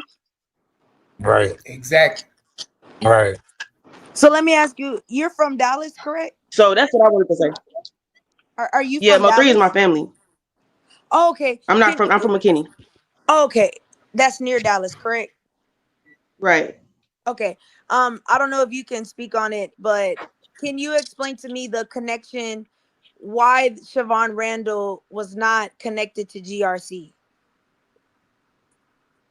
Okay, so let me see how I can answer that. Okay, so I'm gonna just, since I'm out here, you know, I can't just say everything is for sure, but from my theory, I believe that those were Spaghetti's drugs. Yeah. And because the Mexican nigga that got arrested, it's a Mexican nigga that nobody really know that got arrested for that shit too. Is that Emmanuel? Is that Emmanuel? I don't know, Gangsta Cap. That might be Emmanuel. He the only Mexican. He go by Chris though. He go by Chris. Chris, okay. Okay, so boom, I'm gonna just say, I know there's people that been writing letters back saying this and this and that. It's fucked up that Trap got this had that to happen. But I want you to know something, and I can't answer that directly, but I'm gonna say, when Mo3 made a song, right, and he said Siobhan got killed, left dead in that house. God, why did they do that? I'm talking out loud. Okay, that's a nigga. Spaghetti gonna think you snitching. Okay. Just from him putting that in a song. Just from him putting it in a song like that, saying you niggas is hoes for that to a kid, right? Mm-hmm. Even, you know, do you feel what I'm saying though? Yeah. Before I can't go too deep, because it's like, you know, but yeah, Mo3 raps about it. So that made a nigga be like, why you putting street shit? Nigga said, why you putting street shit in songs? You feel me? He Even though said he that didn't in a say, couple of interviews too. but even though Mo3 didn't say this is the drug shit and all this, he said that was fucked up how y'all did that little girl. He spoke on the situation. They didn't like that. That's some real shit though. They didn't like that. That's some real shit. Yeah. Because everything he talking about in his song is towards y'all. So if any injustice going on in the street, Mo3 was on some injustice shit too. He didn't like injustice, like fucked up shit going on. He gonna stand on that. But that type of shit, you supposed to run this city, but that's happening to a little girl under your watch. He talking about it. They didn't like that. If you look up, I looked up every person on that motherfucking indictment for that. They got arrested. They got like 99 years and shit. Like they got the max, right? And so 40 years, okay, 40, 99, whatever. But I looked up their cases. These niggas got 50. You got 50 charges. All these times you don't went to jail. Why are these people out anyway? You gotta think about that. These people was out for what? No, and that's why I was asking you that. That's why I asked you that question, because when I looked at it yesterday, I looked at all their priors and I was like, how the fuck are you even out here doing that? How did you even have time to do that? You shouldn't be able to chew bubble gum. Yeah. On everything, I'm like looking up a nigga charges. Like, okay, you're a hitman, basically. I mean, besides your shit, you is that. Like, if I needed any nigga to crash, it'd be you. Yes, that's why I was asking, because I was like, is is the fact that they are and again, I'm not going to ask you that because I know you can't answer that. But my thought was, if you are affiliated with them, is that why you're constantly getting slaps on the wrist for some heinous crimes? Because I ain't never seen a listen, nigga but you with them answered your own charges. question. You answered your own question. If that was trap shit, GRC, PMG. Okay, so we know Trap is the head, right? Trap is the nigga. He the one that reason why Yellow Beezy can even be doing anything in Oak Cliff. Right. Trap been doing this shit in Oak Cliff. When Yellow Beezy blew up, Trap and him got cool to where now he can say, "Oh, Oak Cliff business." Nigga, you went to Duncanville High School. Like, come on, like, I mean, this shit for real. As soon as he got on in the music business and got linked in with all the little babies, who else is under indictment? Who else? YSL. Oh, this is what I will comment. I don't fucked up what I was gonna say. The YSL shit. So, like I said, the correlation between that is they've been looking at YSL since 2014. They've been looking at GRC since 2016. But do y'all find it strange that Young Thug comes to Dallas after Mo3 gets killed and links up with Trap Boy Fred? They do a couple songs together or whatever business they got, right? Next thing you know, here comes all the fuck everybody getting busted. The whole industry was getting busted at this point. So that's like, it's like if a motherfucker working like Trap, you linking yourself to all the, okay, I'm gonna link up with CMG. CMG came to South Dallas. What they do? Hit the block on New Dallas. I just said that earlier. Hold up. I just said that earlier today. I said Zillion Dope had no problems. Got signed with CMG. Then but he's under Trap. And Yellow Beezy come to the block. They get raided 2 days later. He's under Trap. All these niggas is under Trap. They're all under Trap Boy. Trap Boy is the one that's gonna, you know what I'm saying? He's the only one that's probably gonna have some money after this shit. So is it because these niggas are scared of him? Because no, because he runs this shit. Pattern, I'm not gonna fuck with you no more.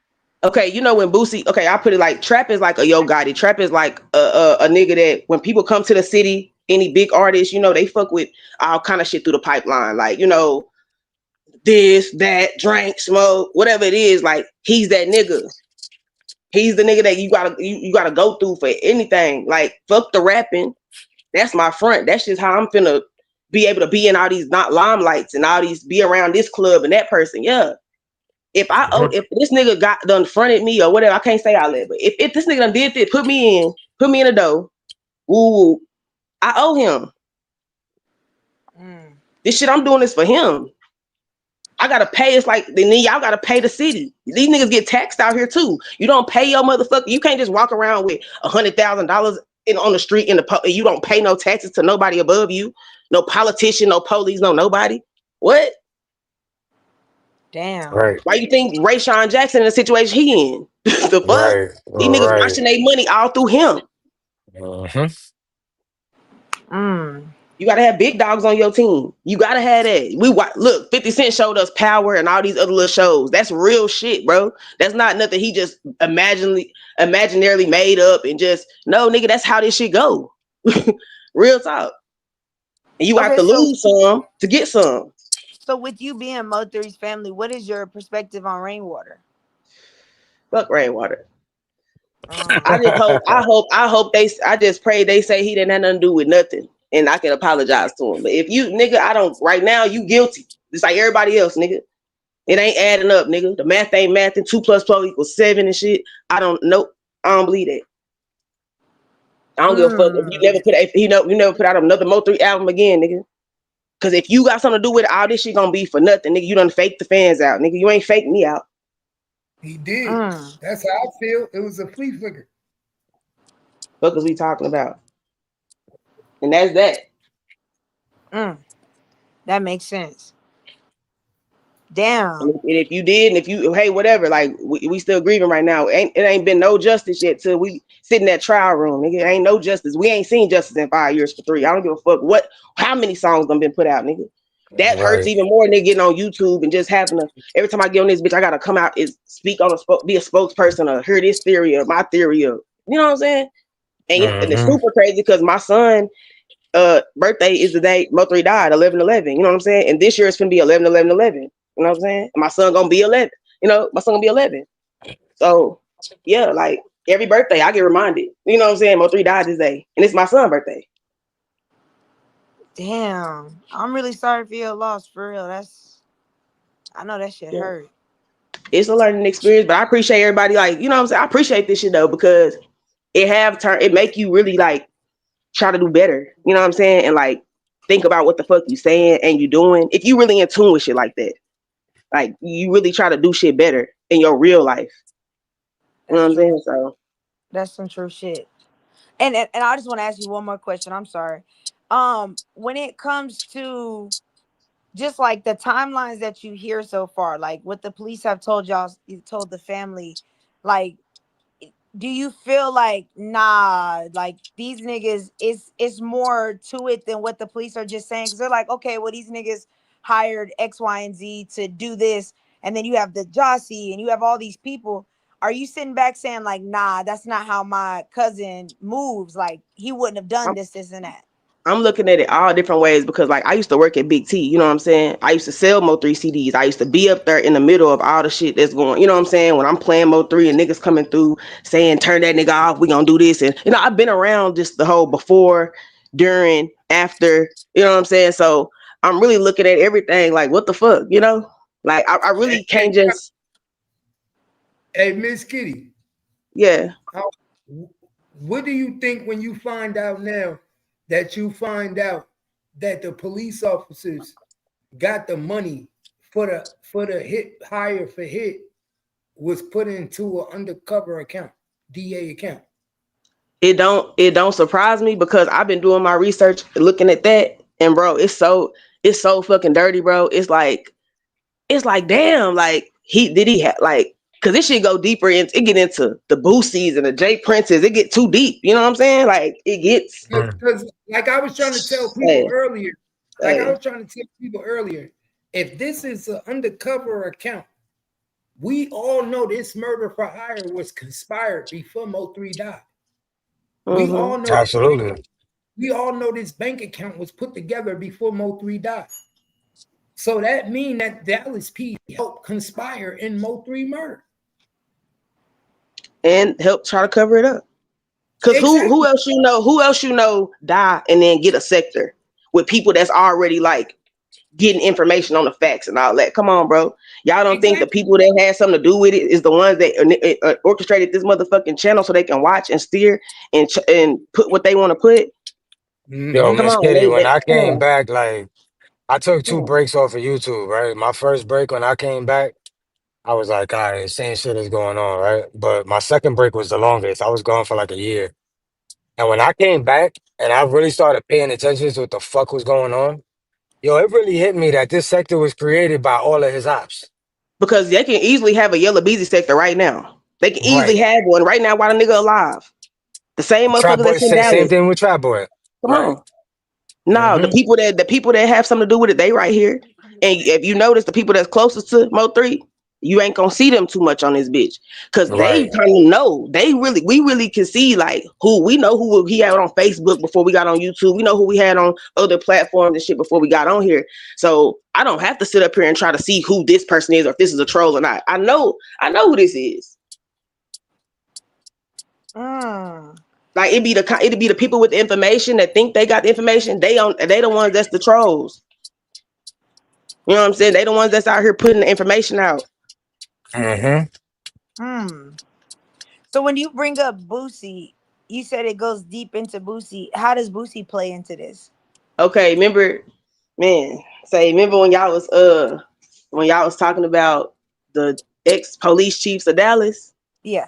Okay, you got Renee Hall. She was the one that was here when Mo3 died. She left in 2020 November. She left at the end, but her shit, she didn't get to leave till like January 2021.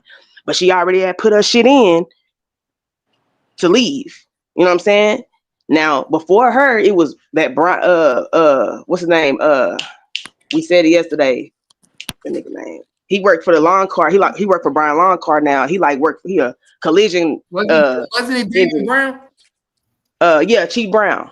Brown, yeah, Brown. So his son, got killed by the police and shit like that. But that was some shit that had to do with Boosie them too. You know what I'm saying? Like with Lil Jeff and them, that was some shit. Like that was That was some shit. That wasn't what it was, what they said it was. They say his son was one of the big time drug dealer in Dallas. Okay. So Boosie got out 2014, right? He did We Gonna Show the World at Big T, right? Okay. Y'all might not know that. I'm just gonna say a lot of this shit, these rappers, this is how this shit go. Like when people come to Dallas, it's only certain people they go to. Trap Boy has been doing this shit for a while. His daddy, his mom and them, they plugged in. They got churches. They got is a pastor, and he go with a lady that is a police officer. Trap Boy best friend, the one he was in the front of the car. He got like a Camaro or something. He in front of a what's his name? J Rock Sosa. His daddy is a pastor. Bishop. He married to a police officer that was on the scene when Bubba got killed. Like, come on, y'all. Like, didn't they say that female cop was one of the people involved in that investigation? That's what I'm saying. So when you say dirty cops, you got to think this is these people gonna have people that's in law enforcement and other things and motherfucking criminal people in a mortuary who work in the morgue. Trigger, come on, man. Come on, these people work for DPD. They online. Dallas is dirty like that. I'm telling y'all. They killed JFK at this bitch. Like, what are we talking about? Not these people, but you know what I'm saying? Dallas, they're government. Like, been doing it.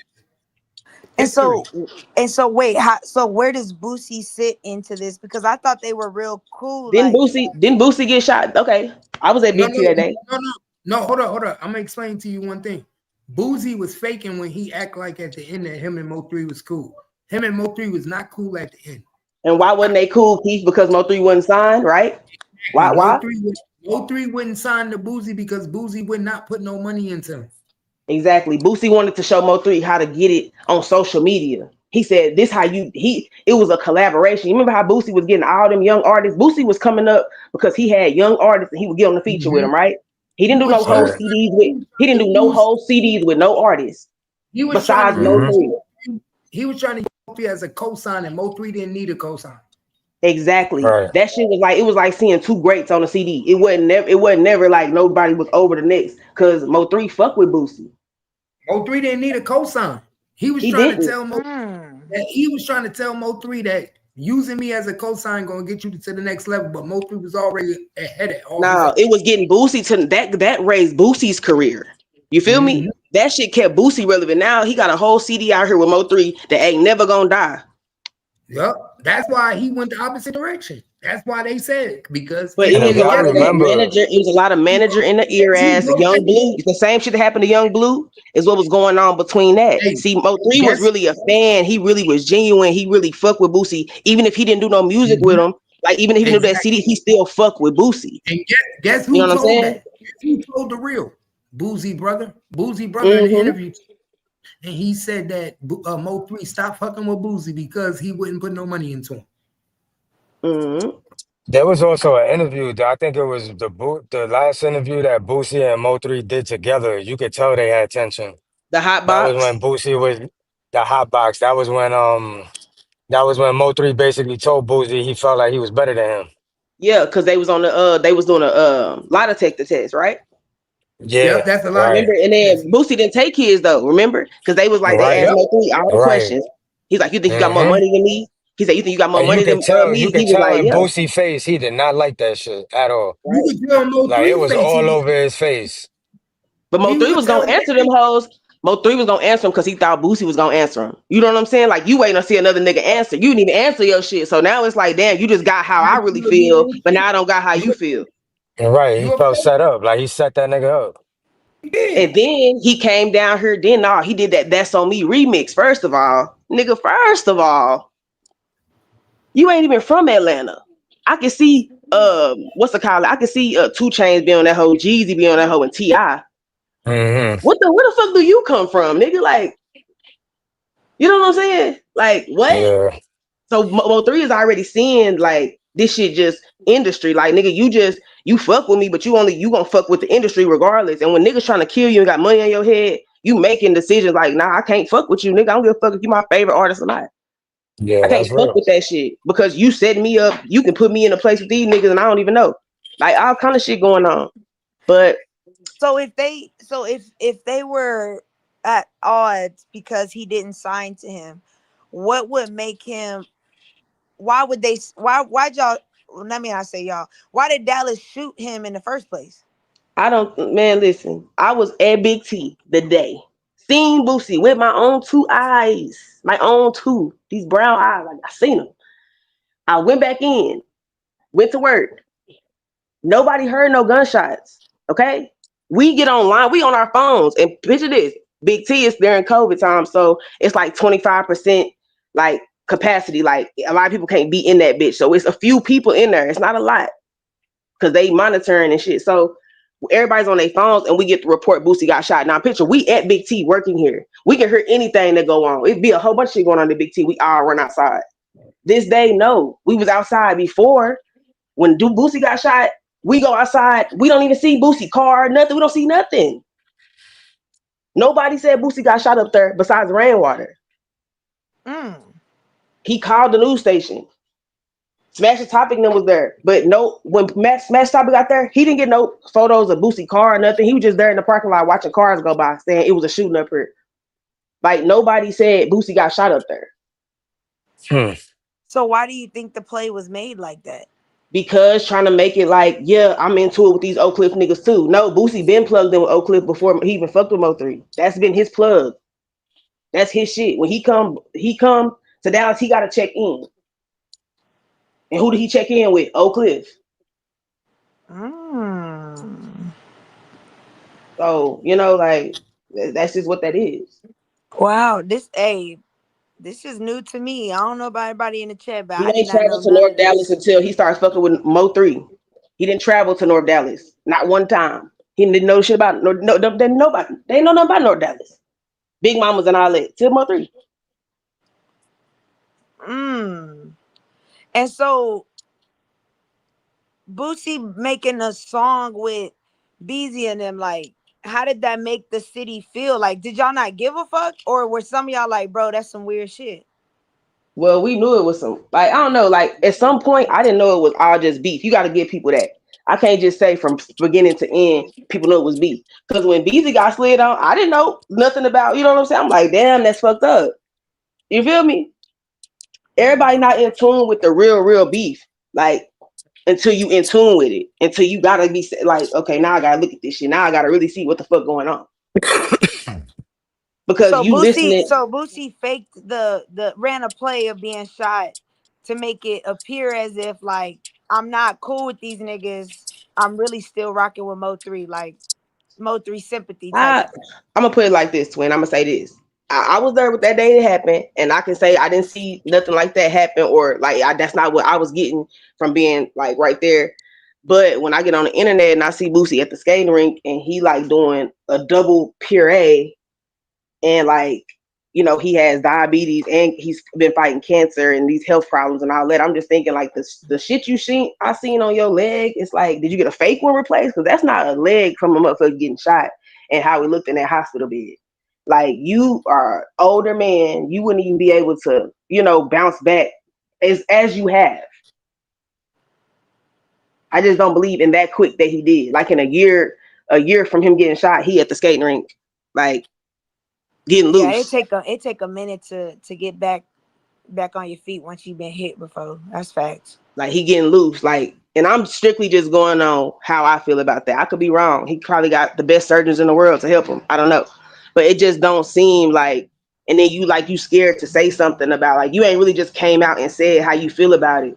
So it's like you see it say Yellow Beezy and them did this and that, and you still ain't said nothing. It's like because you trying to keep your media image or your, you know what I'm saying, like whatever image you have to keep up here, you trying to keep that hoe safe. Yeah, because you are diabetic, so you could even have the best surgeons. I mean, it still take long for your body to repair the way it is. Like I know, even for experience, it took me, I mean, almost 2 years to really regain like the mobility back in your leg. Like, so, and you're diabetic, so I mean, that's crazy. Yeah, that's Yeah, I wild. don't know. That's how I feel. I mean, I feel like it's a couple plays that been that been ran. But like I say, if he did get shot, he got shot, you know. But I didn't see it like that. I didn't see it like, oh, and it was everybody was hiding it. Like it was like a don't tell nobody I'm at the. If you don't want nobody to know you was in Dallas, why'd you come to Big T and get your chain fixed? Like, you know what I'm saying? Like, why would you stop in Oak Cliff? Like, if you didn't want nobody to know, you don't want nobody to know what hospital you went to, that you got shot. Like, I don't know. You trying to calm it down or something? I don't know. But hey. And so for his mom, like, has his mom been able to be taken care of? Because I hear a lot of different stuff of like she's going broke, and other people say no, she has a house. So, are you able to tell us kind of how she's doing? She's fine as far as, you know, in her spirit and her way, how she handling it. She's fine. You know, she's not looking for no handouts and shit. She, you know, I just feel like she needs to be surrounded by real people that support her. And the internet is good, but you know, you gotta take the good with the bad on here. You're gonna hear some shit you might not like, disagree with, all that. But formally, she good. Like, and I think it's the best thing. She's not on here, so she can't speak for herself. So I know people are kind of questioning, like, is she good? Is she not? You know, what's going on with her? But the best thing for her, in God's grace, is not to be on here. You know what I'm saying? So, just know Especially in this sector. I agree with that shit. Not in this sector. She good. That like, shit she ain't can't be healthy. responding and seeing everything. She can't be responding and hearing every little thing that people don't like. And, you know, some of the shit she's just learning that her son was a part of. You know what I'm saying? So some of that could be like a tug of war. Some shit you don't need, you know, it's just some shit you don't need to be a part of. It ain't worth it. Damn.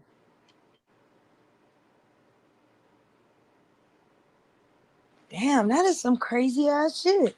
I ain't gonna lie, I did not know it got really that deep.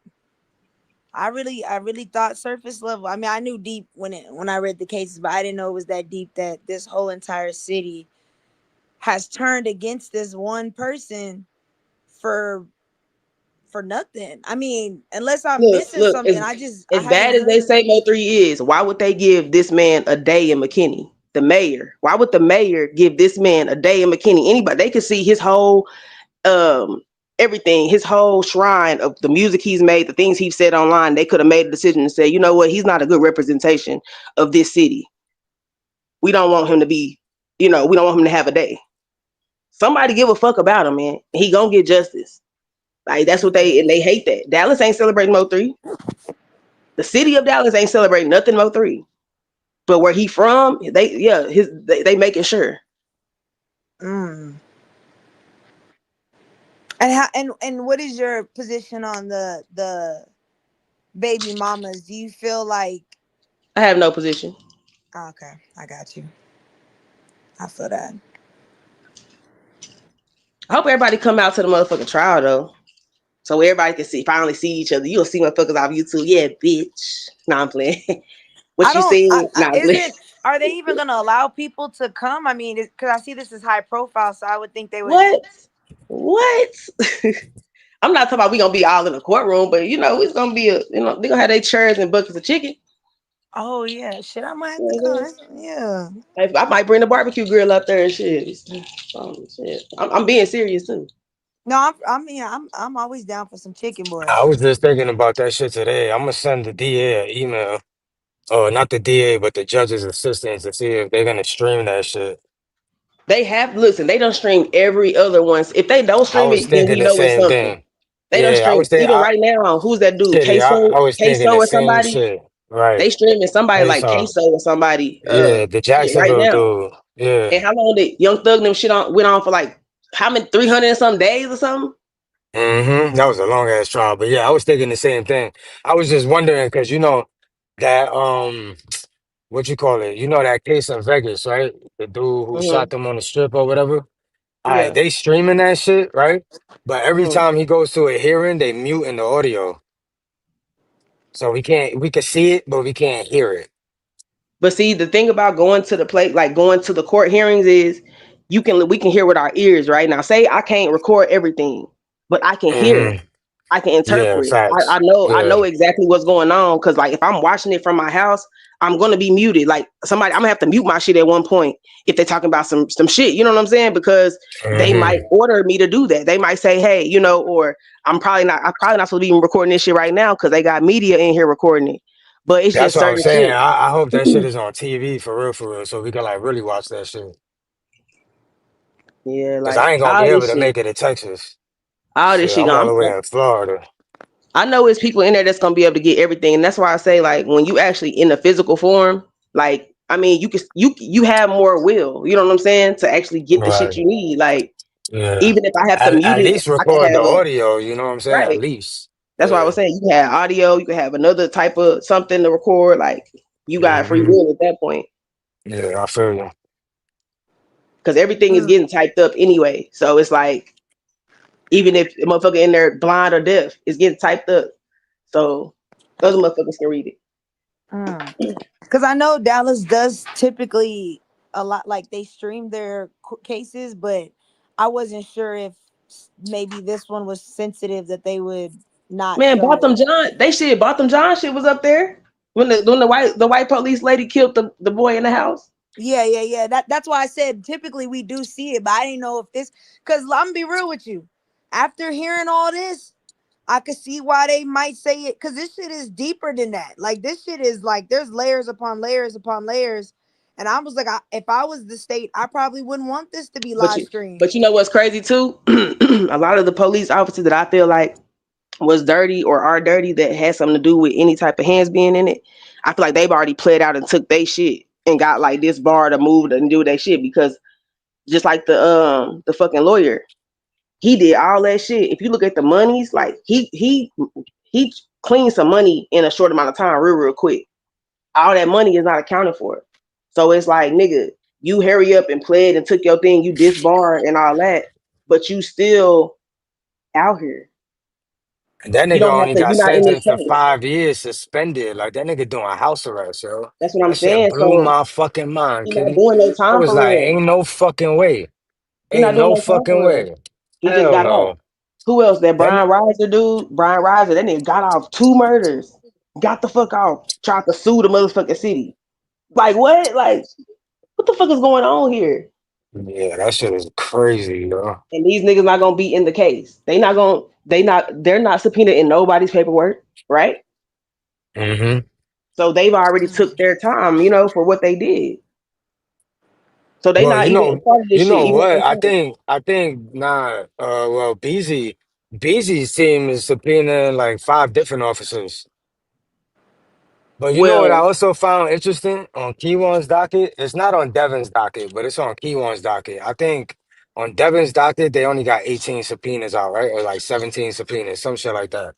But on Kiwan's docket, there's 2 dudes that are not police officers that they're subpoenaing that also are not in the prosecution report. Okay, cool. I seen that, and I was wondering which Alejandro and Caesar. Yeah, and I was wondering who they.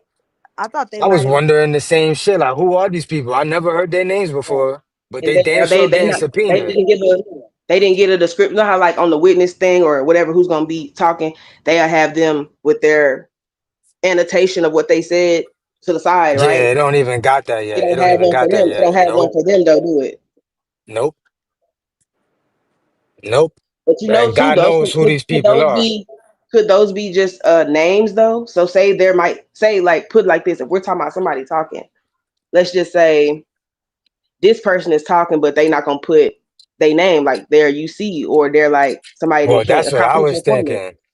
So they Right. have to That's put exactly a what I was name. thinking. Right. You know what I'm Mm-hmm. saying? Because they might not even be the ones that we see talking, but they've said something. That's why they on there. Like they shit Mm-hmm. might be sealed for right now. Right. Right.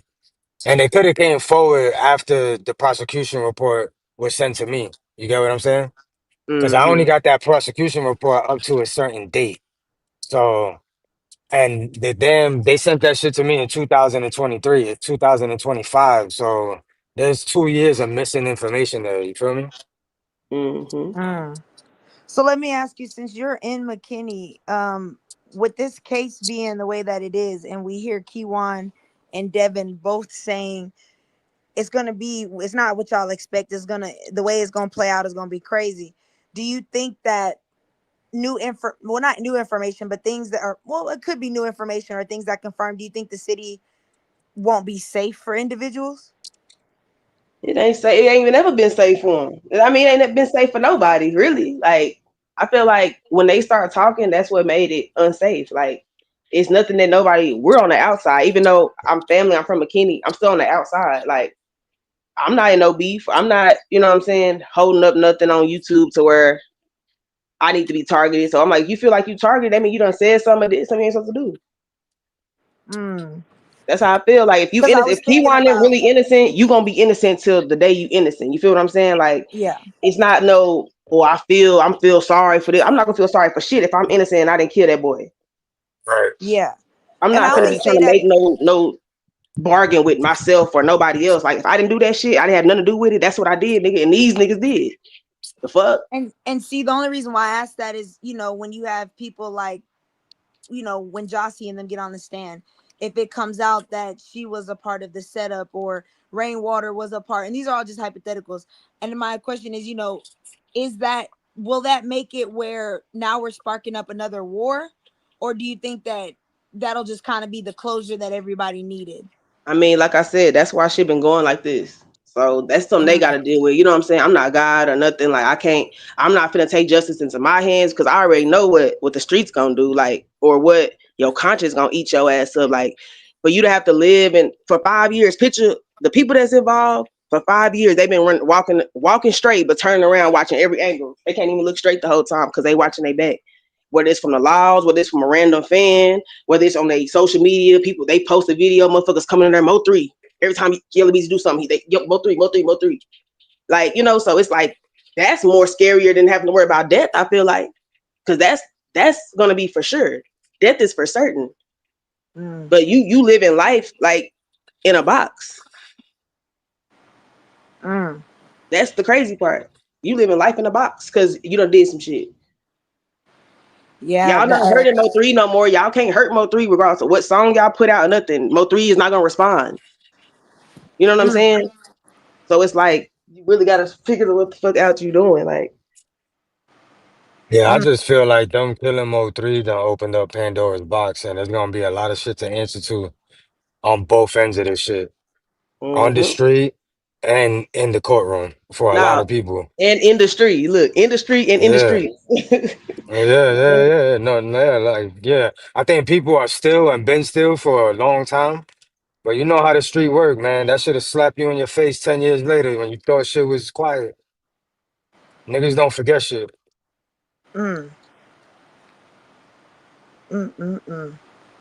This shit is mind blowing to me because to know that all these people are connected and they're literally running a fucking mafia style organization, and it's taking y'all this long to, that's crazy. Well, when you think about it, I mean, if you compare them to the Gambino crime family, how many times did Junior beat a Rico? That motherfucker was beating Ricos my whole childhood. Yeah. Until they actually got him and put him away for life. You get what I'm saying? And his father beat like 2 Ricos before they actually got him. So, yeah, I mean, if we put it in comparison, I don't even think they're doing too good, in my opinion, because them motherfuckers keep on getting locked up. Damn. Can I ask y'all a question about why Kiwan? Why do y'all think Kiwan said he would take the capital off and he'll just take the M? Because he did it. Do y'all think an innocent person would ever do That's that? exactly what I said, Kitty. That's exactly what I said. KT asked me this earlier. You That's still want exactly to what be I tied said. to murdering Mo3? Nigga, you don't have a chance at, like, picture this. Like, you don't have a chance, nigga, like, at this point. Yep. You can't sit up here with your chest and say, yeah, I killed that. Yeah, I did that. You're not even standing on it right now. A motherfucker that did it is going to stand up on it. I think I'm a little bit conflicted in the middle because I felt like he was saying, like, yeah, I did it, but I didn't do it for money. Like, I just did it because I was rolling with the niggas. Like, I'm riding for mine. And I think that, to me, that's what I got from that, is like, I did the shit, but y'all don't need to make it capital punishment for hire because nobody hired me. Like, I was just willing to do the shit. So it should just be murder one. But see, the other thing of that too is it's not about just being paid. It's about being promised to pay. It's about getting cars and other things, getting money on your books. It's about a lot of more shit. You might not have got paid right then because you got caught too quick, dummy. But it's promises to pay. It's like you was gonna get assigned to a record deal. You was gonna get this. You was gonna get that. You thought that. Yeah, and It's that's why still I a said I contractual think that agreement. and that's why I said I think that in his mind he's saying, because I didn't get no payment, I didn't make an agreement. I just, them niggas was like, hey, we finna go get him, and I was like, hell yeah, let me go with y'all. I don't think I should be charged with capital punishment. Again, that's what I got from that He's conversation. a prime example of I was holding it down till them niggas wasn't holding it down for me. You feel me? Because niggas was real tough. Like, yeah, nigga, I'm on throwing up gang signs, yeah, until it shit started getting watery. So I This is niggas mean, why start I getting, will say till that one. big dogs start getting picked up. Now your money, the niggas that's supposed to be paying you or putting you on, they getting picked up and shit, and that's looking slim. Your chances of getting out and having some bread or having some bread while you in there is getting slim. And in my opinion, that last interview before this one that got released, that motherfucker sounded worried as a bitch. Like he knew that they knew, and it was a rap for him. His whole And it's like, attitude this time around was way different. and look at it like this. I'm looking at like an innocent person, right? I know it's street codes and all that, but I'm like innocent person. Niggas that's getting charged for murder, they're mostly beating the cases. They most likely did the shit, but they're just beating it. Okay, so it's like you in here talk like it's like y'all. He's scared to even say Mo3 name. You feel what I'm saying? Like it's like if you didn't have no beef with this man and you wasn't there, you didn't have nothing to do with it. It's like you trying to avoid even saying his name because you could be saying it on the recording. You feel? But you saying everything else. You saying everything else, but you not that's trying to true. say Mo3 name or nothing because you don't want to implicate yourself in the murder, but you're sitting in there for murder. And then if you do a crime with somebody and they get killed or you kill the victim, you get the same charge. That's true. In Texas, you get the same charge. So if it was capital murder with remuneration, they're not all gonna get capital and you get just murder. Right. Yeah. Exactly. Right. You're on the same shit. Like y'all have the same. Even if he would have got killed, they would have had the same charge because if you kill some in the commission of a crime and it's murder, y'all all get the same shit. Charleston White did the same shit, but he was just a juvenile at the time. And Just that's why like Tevin got charged with number murder. 7, number 7. His whole clique, Stretch Gang, got locked up. He didn't because he was a minor.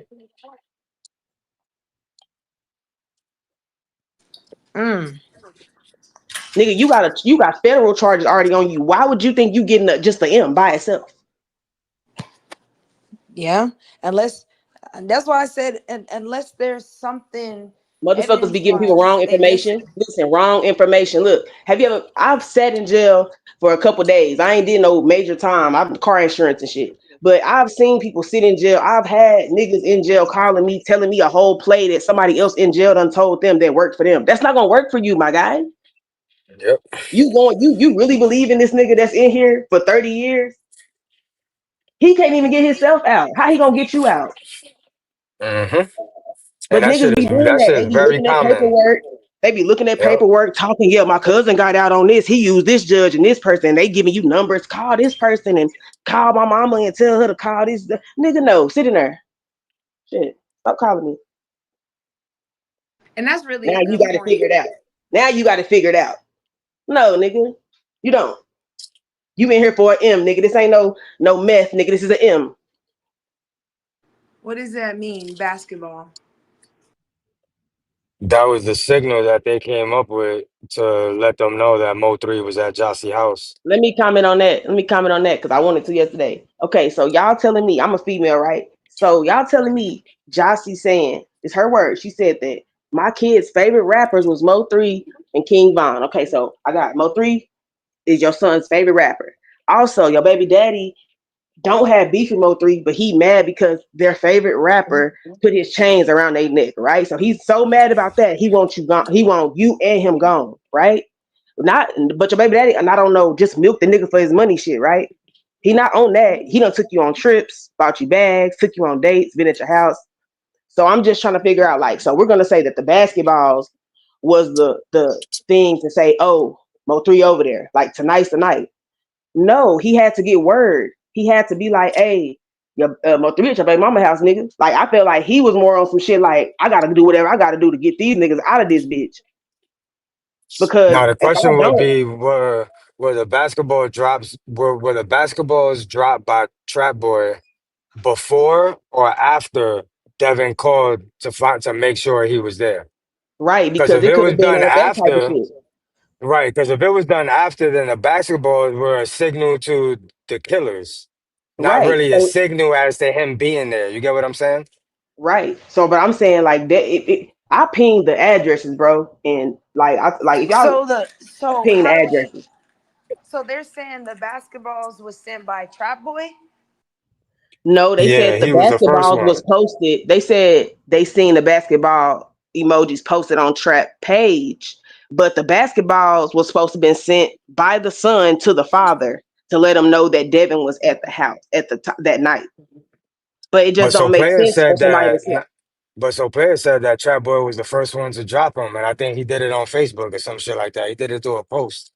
right. But that's what I'm saying. He didn't Yeah, specify if it was before or after. All he know, he made it to where he was like, I seen him post it, but I didn't know what it meant. He was like, I seen it right. posted, so I don't know if he got the information after or before.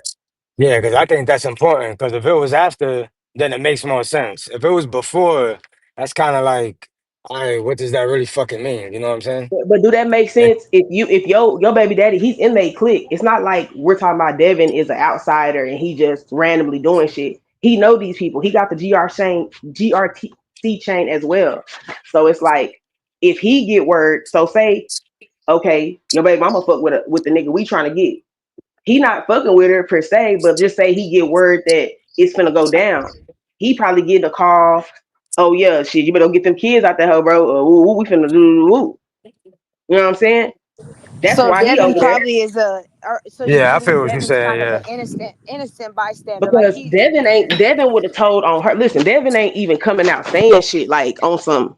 He talking about Well, GRC well, that. He Devin, talking about my if you read Devin's arrest affidavit, he definitely ain't innocent because he admitted. He admitted to calling the son to make sure Mo3 was there. He also right, admitted to the fact that he was mad about what Mo3 was doing on social media with the son. So right. But the he the wasn't. guilt But the he guilt with just the facilitation is definitely there when it comes to him.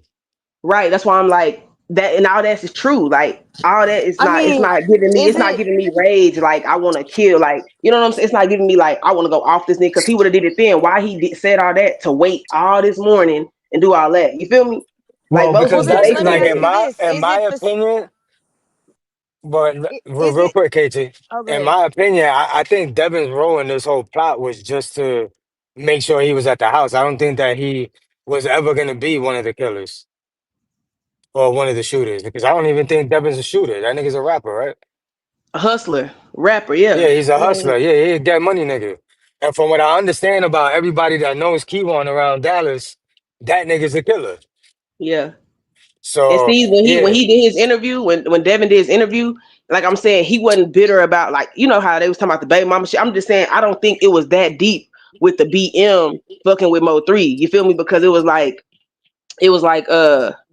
yeah, and the girl that got my 15K and my car and my chains and GRC that he was like on some gang affiliated shit. He wasn't on no like nigga, if your baby right, mama turn you in for a rapper and then you finna go down, you might get killed behind this shit. Like, come on. Like, I'm not saying he gonna save her, but like, bro, you gonna at least say pinch the bitch or something. Wait. right. Nah, I feel So, you. Art, is it? Can okay. So facilitating. If he gets the word like, "Hey, man, we know that Mo3 over there with your baby mama. We finna woo woo woo," and he calls his son and he's like, "Yo, is that nigga over there?" And he's like, Right. "Well, yeah." And he's telling him like, "Hey, man, don't do that to my kids. They in there, blah blah blah." Is that still facilitating? But he talked to Josie too, though.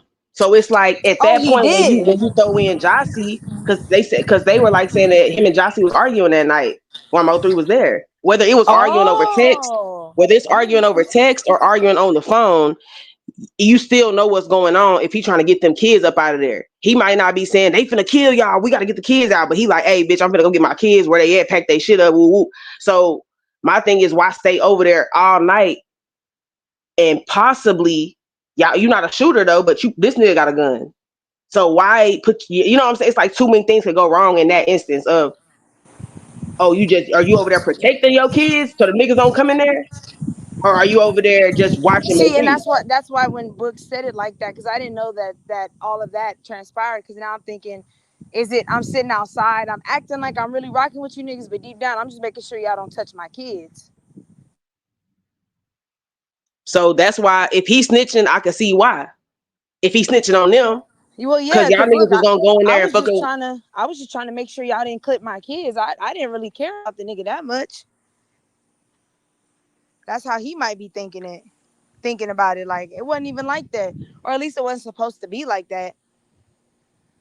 I don't know, but you in it now, nigga. So you better have your best story straight, nigga. Because Yeah, you gonna have to tell the truth. And I think that's why he said it's gonna be a movie, and that's probably why he is their state witness, because like he knows pretty much everything. And I'm pretty sure he was like, I don't know. I just think that's crazy that Josie. I don't know. It's just crazy that Josie would turn him in that fast. And I think it's maybe because she was scared of how it made her look. But I think that's what made everybody think that she was. I don't know. It just looks guilty. I don't know. If you know your baby daddy did something like that, would you immediately go to the police and tell on him? that's why I say it all depends on how she was fucking with him. That's what that depends on. Because if you fucking with your baby daddy, you not. But if you not fucking with him, you is. I feel like you is. And I feel like he's trying to protect his kids. You know what I'm saying? Yeah. Because, I don't know. I think he's trying to protect his kids too. But at this point, it's like that's out the window now, because once you do something, like these are the consequences of your actions. Like y'all wasn't thinking too much about the kids.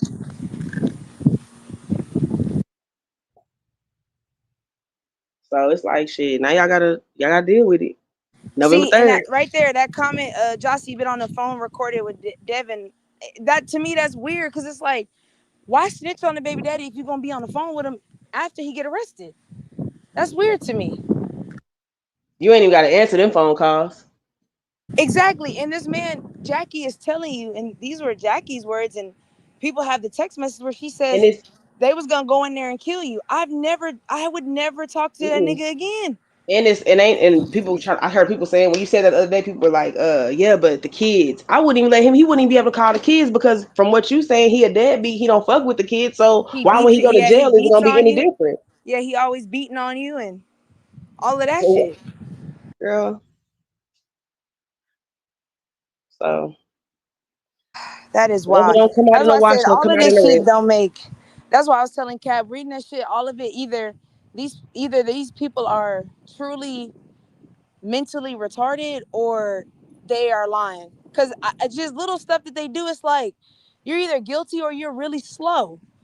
Cause if a baby daddy trying to kill you, why are you answering his phone calls and y'all talking every other day? I would never. I would actually file charges. I would want a restraining order. You cannot contact me, a no contact order. You just tried to kill me.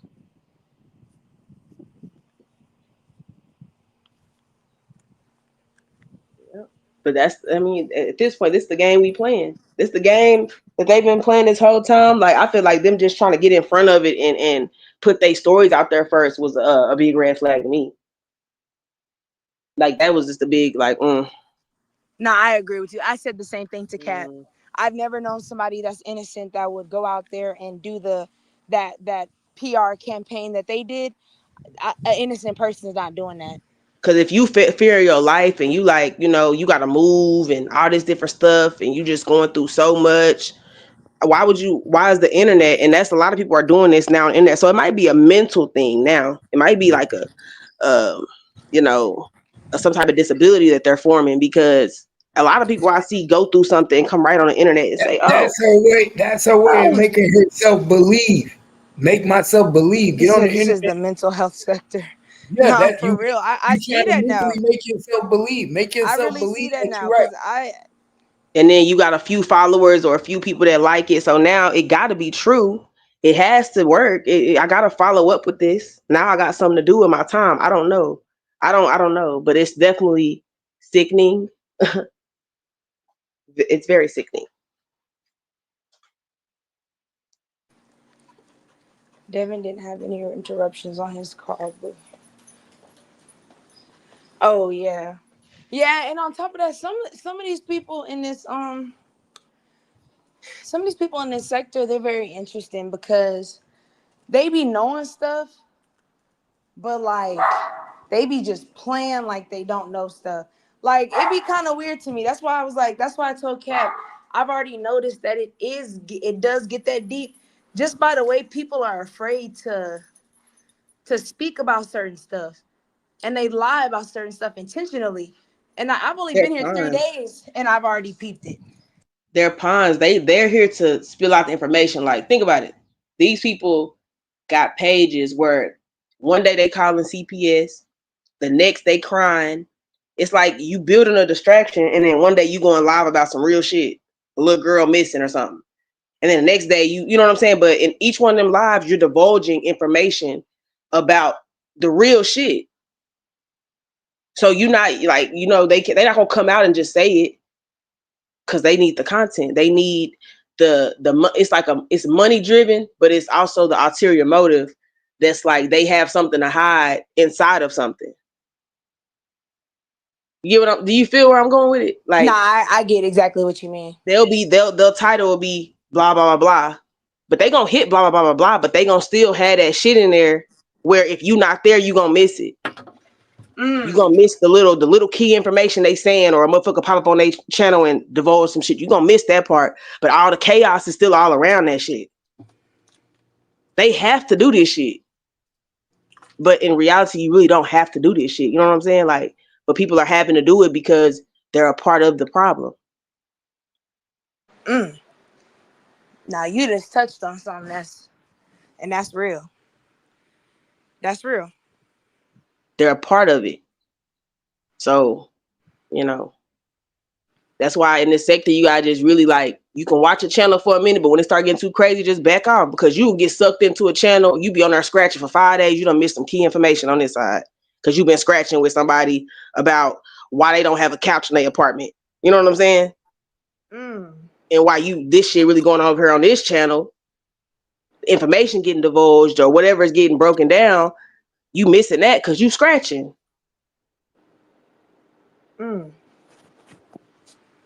So, but this been 5 years. I've been doing this shit 5 years, so I just really just pick and choose and go wherever I want to go and say what I need to say and go on the fuck on about my business. Nah, I feel that. Do you feel like how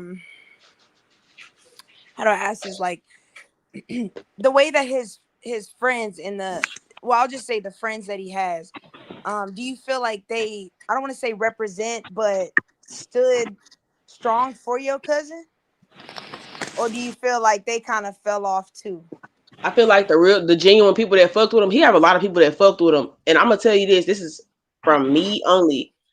I can see that a lot of us are still hurt and grieving. Like, when Mo3 died, it stopped a lot of shit for a lot of people. You know what I'm saying? Like, I mean, hope, faith, inspiration, a lot of that shit too. You know what I'm saying? Because it's like, damn.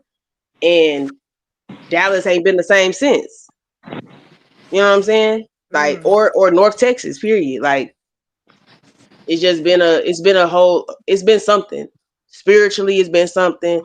I don't know. It's just like something you can't get away with. But justice is loading. I promise. Like, I feel like once this happens, it'll bring a lot of us together because a lot of my family, we've been brought closer from this situation, and we don't even talk about the situation, but we just feel it. You know what I'm saying? Like, it's like it kind of hurts to talk about sometimes. Nah, I really could imagine that. I'm gonna tell you, he had some cousins in McKinney. They had a clothing line, right? and they were already big prior to Mo3 dying, right? But and the clothing line was after you know, the little girl, after the little girl, his daughter or whatever. Not Mo3's daughter, but the cousins. So like the clothing line was going real good and everything. And then Mo3 passed away. Well, he started doing clothing for Mo3, like designing little things here and there. And so on a business level, like he was blowing up. You feel me? So when Mo3 died, he made those shirts with Mo3 on them, with his whole face on them and shit like that. He made a few shirts, but inspiringly, they stopped making the stuff, you know? Yeah. And they had a good little, you know, a good little thing going. But I'm just speaking on that to say a lot of people fuck with Mo3 and a lot of that shit died because it's a hurtful thing, you know, to see it, to know a motherfucker and then see him done like that. Like, shit, I stopped working at Big T like maybe a year or two after that, just because like all I'm doing is playing Mo3. All I'm doing is selling Mo3 shit every day. Every day, I'm not playing no other artist. I don't give a fuck about nobody else. I'm playing Mo3 front to back, Shotters 3.0, Shotters, old shit off YouTube. And people are like, I sold so much Mo3 shit. Dallas fucking Mo3. You know how many Mo3 sold out at Big T? Like, so many people were just buying his CDs, buying his music, buying this, buying that after his death. And That's crazy. it was more than they did when he was alive, yes, but I just, you know, and I'm seeing different motherfuckers and like, you know, the ops too, like motherfuckers that don't want to hear that, turn that shit off. Like, we can't play that nigga over here. I'm turning up louder. You want to hear something else? Don't make me start playing this shit. You know what I'm saying? Like, I'm in there on that type of shit. So I'm like, damn, I'm really happy. I gotta pick a side.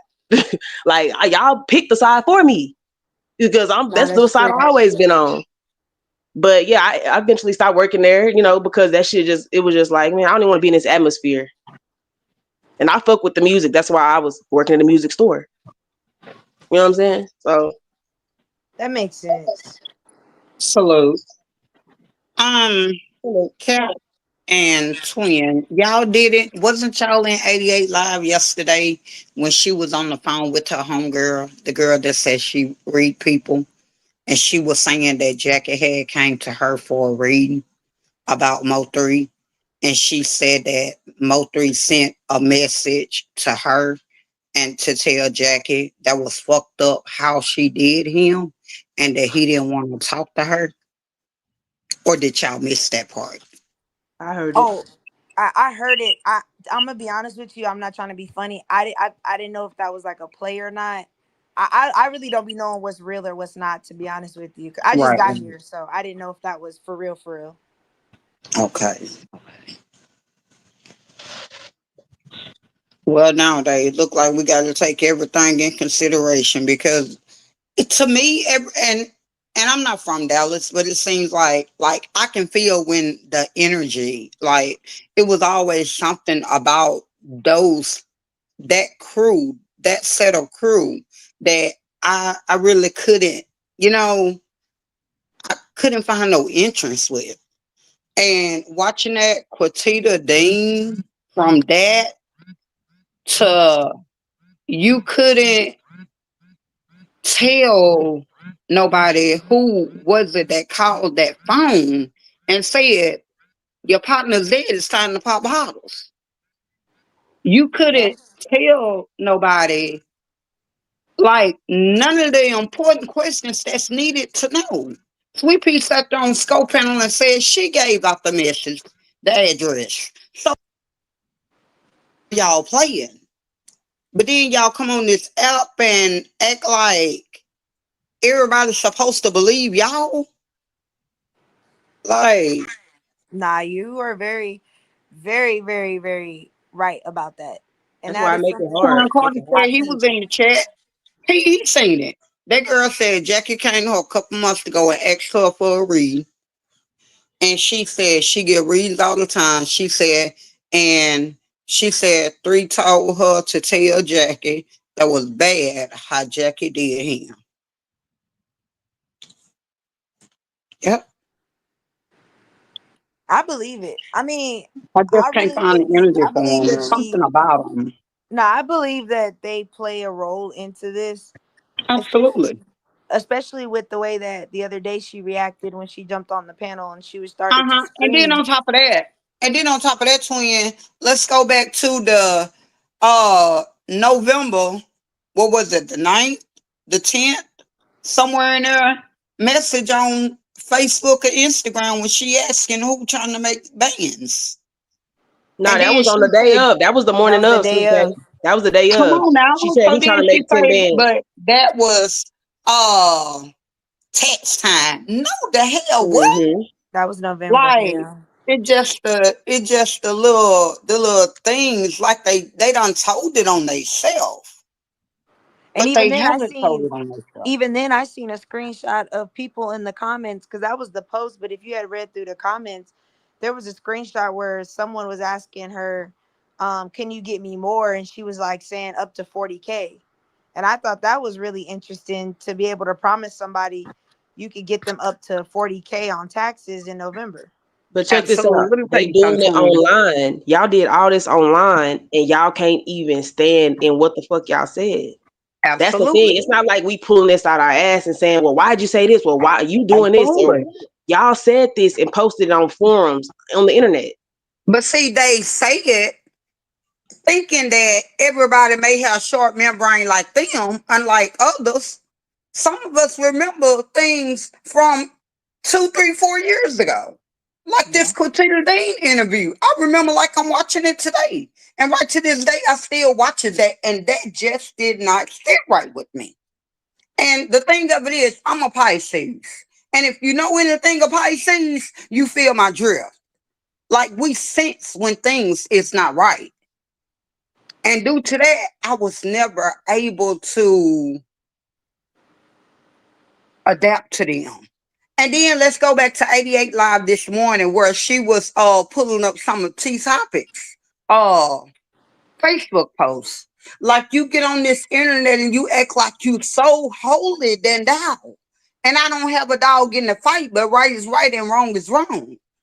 But here it is, you talking about your get back is venomous. Like you do me dirty, you'll regret it for the rest of your life. And you know, I mean, stuff like that. Christians don't post stuff like that. Well, Christians also don't cover up for their daughters setting people up for murder either. Absolutely, I agree. That's And not then very on top of Christian. that, this message that the son and the father had supposed to been doing at a couple years of age, it's got to be some misspelling in there somewhere. Yeah, the son was like what, 8 or something? Like, ain't no, but this is my thing too. Kids be having phones, but 5 years ago, these kids with phones, they on probably a social media site, YouTube watching something, or you know what I'm saying? Ain't the kid missing phone calls, phone probably dead. Like it's too much going into planning into that all this night. Why them kids wasn't asleep? You know, I can ask a whole bunch of questions. Like, so you got a nigga over, your kids wide awake. It's 2 sons though. It ain't just one. It's 2 of them. But they younger age Right. though. They not Right. old enough to spell correctly. They not old enough to be doing none of that. They not old enough to be Absolutely. doing none of that. Like even, you know what I'm saying? So that'll have you questioning. Like, so one of them had the phone. And I didn't never think it was just Josie over there by herself. I've always said that. I could be wrong. So it take me back to what Jackie said on that bed when she told that girl, you can't help what you saw. What? But You Jackie's can't talking like she know. Like in that much time, will you be able to divulge somebody a whole story and how everything went in that much time, and you be confident enough to get online and say everything? Like Jackie acting like she was there. Jackie act like she was there. I agree. You know what I'm saying? Like it's like and then when Josie tried to talk, that's not what it was like. It wasn't like that. She like correcting it and everything. Like, how you gonna tell this girl how it went? Because you One were man there. band, I know she ain't. She just put that stunt on. I was in 88 Bushes this morning when I heard her say she wanted to see your 10 inches. What? Yeah, it just something right. Who is she talking to?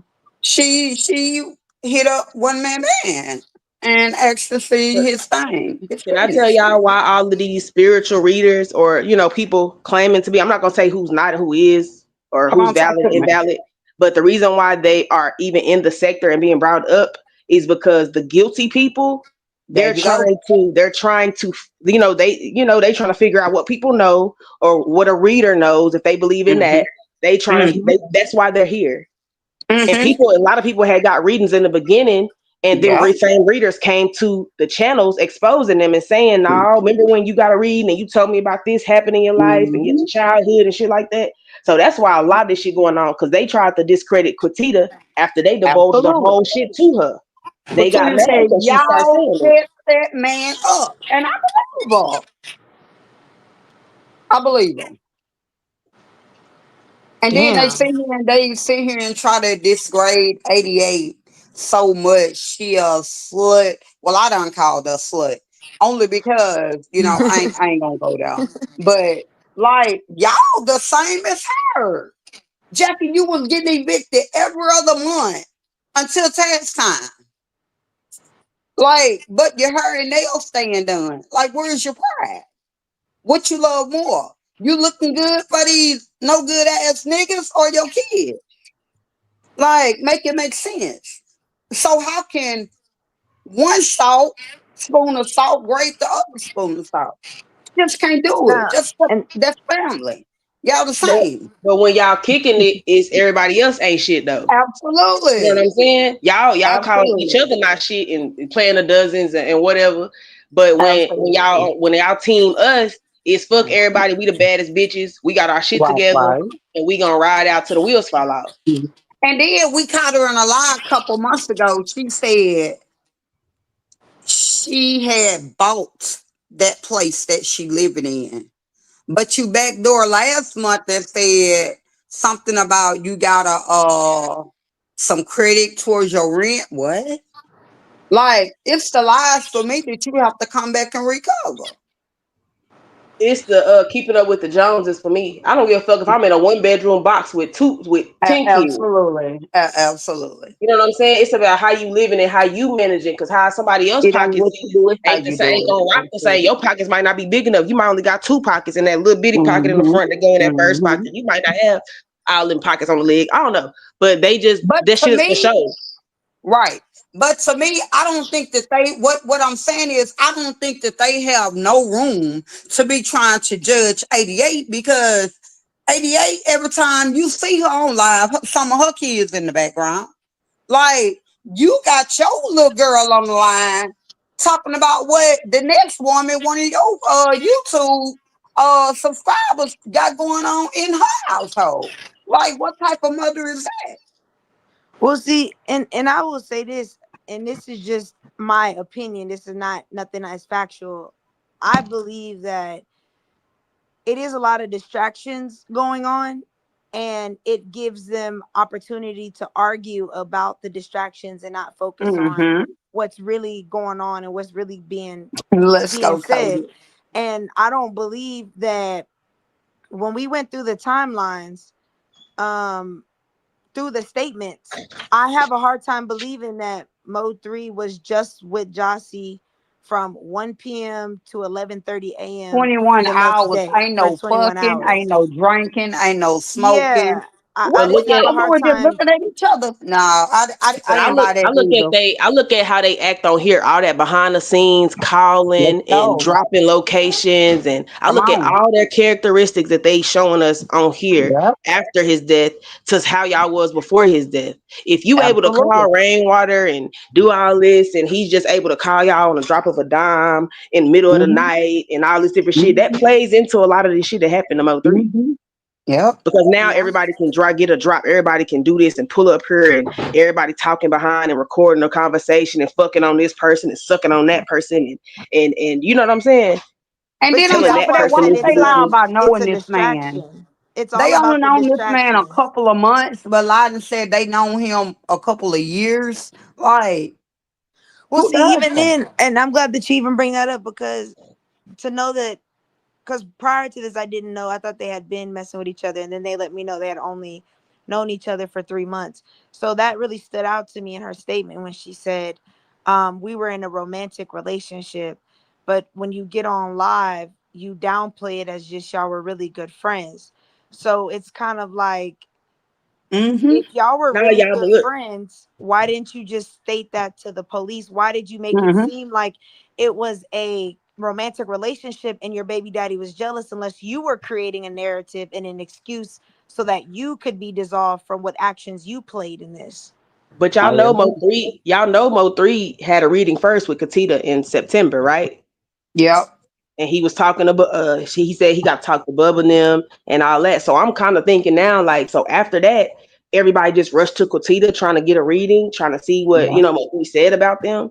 You know what I'm saying? And like trying to validate shit. You know how they do the validations, and y'all trying to see what Mo3 was talking about or I any of think it it. was more so they wanted to know what Mo3 knew or what Mo3 had told her Mm-hmm. to see. Right.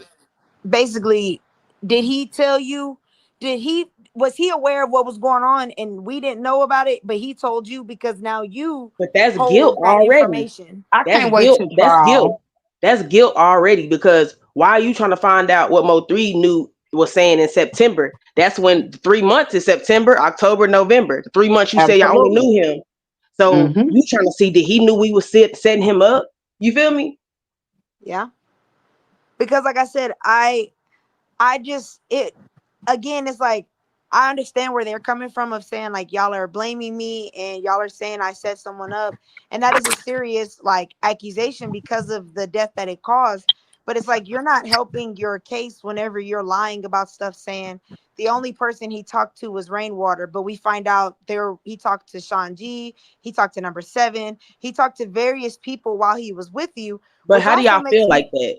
exactly. So why Because y'all in the Mo3 sector, hustling people, causing confusion, and doing a whole bunch of extra shit that don't have nothing to do with Mo3. So that's why I'm like, Absolutely. so why would, if you were blamed for his murder, your sister left his house, why would y'all come to a sector full of his fans or whatever, Mm-hmm. trying to scam them and do their taxes? Facts. You know Gotta what be I'm the saying? person. What if you scamming one of his people or his a real fan? You know what I'm saying? That's making, it just don't make sense if you're scared for your life. Right. You putting your shit out here. You come to Mm-hmm. Mo3 sector where the police is most likely at and all this shit to scam people Yeah. Well, I don't even and do think that CPS? I don't even think that that's true. I don't think they were scared for their lives. Maybe they were scared for their lives, particularly to people that were connected to 3.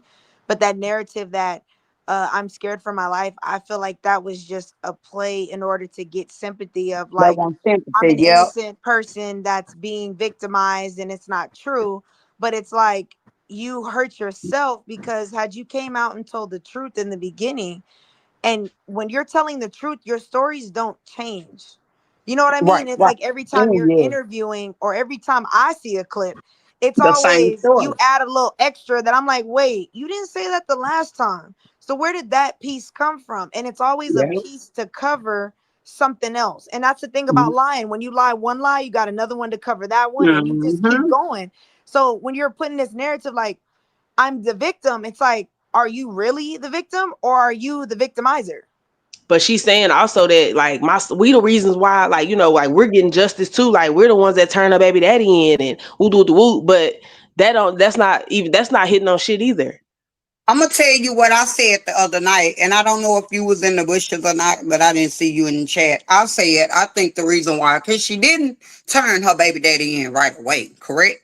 Right, because It was 2 she did days the later. interview and she didn't say nothing. She didn't say nothing about it. Absolutely.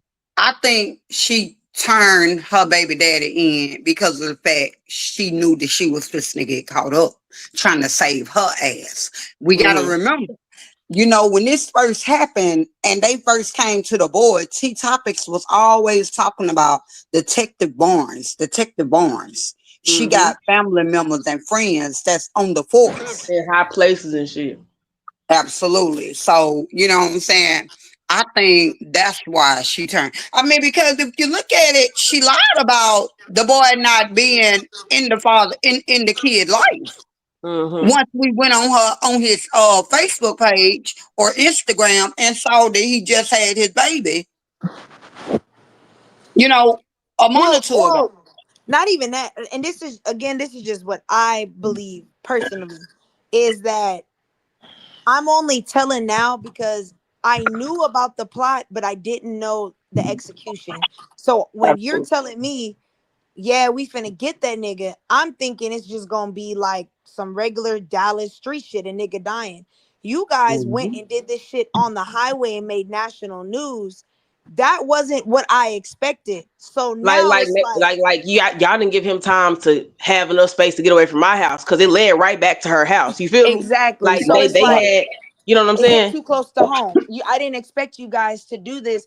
Not only so close to home, but I didn't expect y'all to do it in that capacity. And now I can't just be it can't be just a little small thing. Like now I gotta cover myself. So 2 days later she goes and she says, hey, you know, my baby daddy, which makes me say, if you in your statement said your baby daddy called you that night, called your son that night, and then he called your son that morning, you telling me that you went 24, 48 hours without looking at your son's phone at all?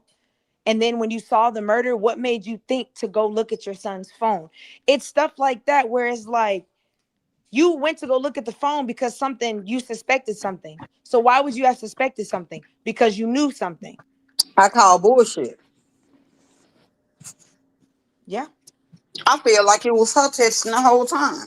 I mean, that is, I mean, honestly, you can't dispute that. But we won't, like, I mean, figuratively, we won't be able to say, you know, you did or you didn't. It's all her word now because our son's a minor. And he not gonna remember 5 years ago if he texted a daddy something or not because he wasn't involved like that. And So she's they only weren't her gonna word question now. him either. It's her word. She could just be putting it on him. Yeah, and they're not gonna question her. Means he at the time he's what, 7 or 8 years old. You know, they're not gonna question you about something of that nature. I don't think, because I think initially they believed her. You know, this does make sense. Jealous baby daddy. He's mad about this. They already had beef. Like that to a police officer initially, that makes sense. And then it's like once we work the case and we go in and we start to see the holes. I mean, a year, 2 years have passed. I mean, that window of opportunity is kind of up.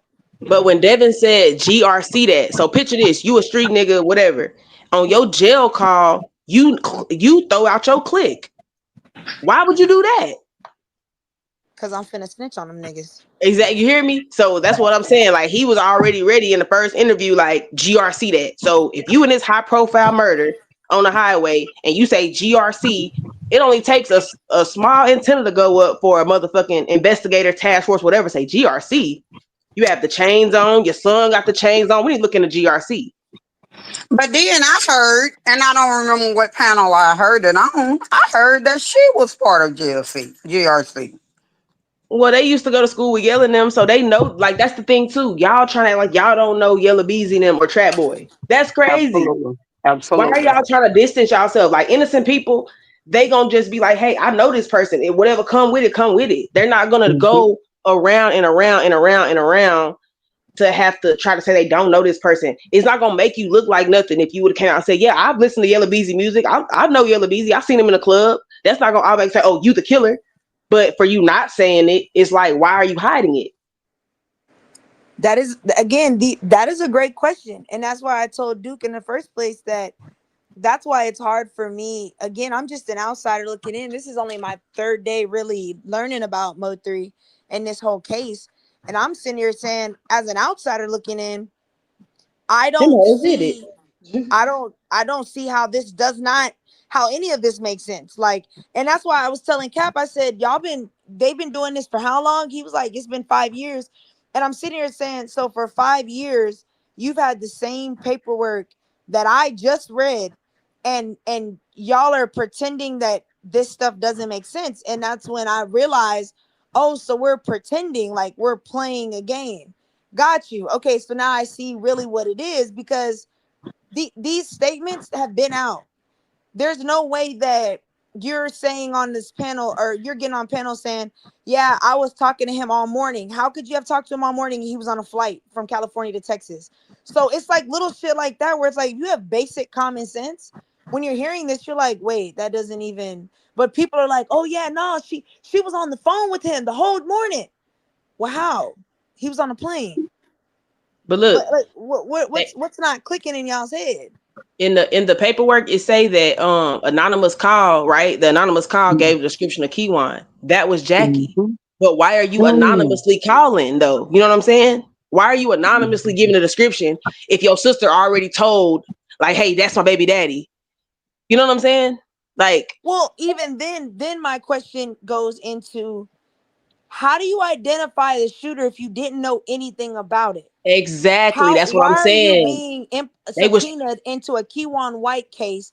And you said in a clip I watched yesterday, you said you didn't even know him. So why are you being subpoenaed to testify in that specific case if you have nothing to do with him? You don't know him. But I guess she called anonymously so she wouldn't be called as a witness. I mean, but that's the crazy part, because and this is what I told Book yesterday. I still don't understand why Jackie has not made a statement. I don't understand that. If the police, they said yesterday on Queen 88's panel, or the day before that, yeah, the police be watching my da-da-da. And I thought, well, if the police are watching this, then that means they're watching what I'm watching. And mind you, I just got here. So if they're watching what I'm watching, now I'm concerned about the police, because you have Jackie here giving you details and she wasn't there, but she's giving details and correcting Josie of the timeline of things. Well, how do you know that that's exactly how it went if you were never there? So you had to be there. You say all the time y'all hang out and play games. So you telling me he was there for 21 hours, she cooked nachos, and you didn't go over there and play no Connect 4, no nothing with him. You just were out of the way. That's why I said, and then I think too, the brother, I watched his interview. He said he talked to his mom and them almost every day, right?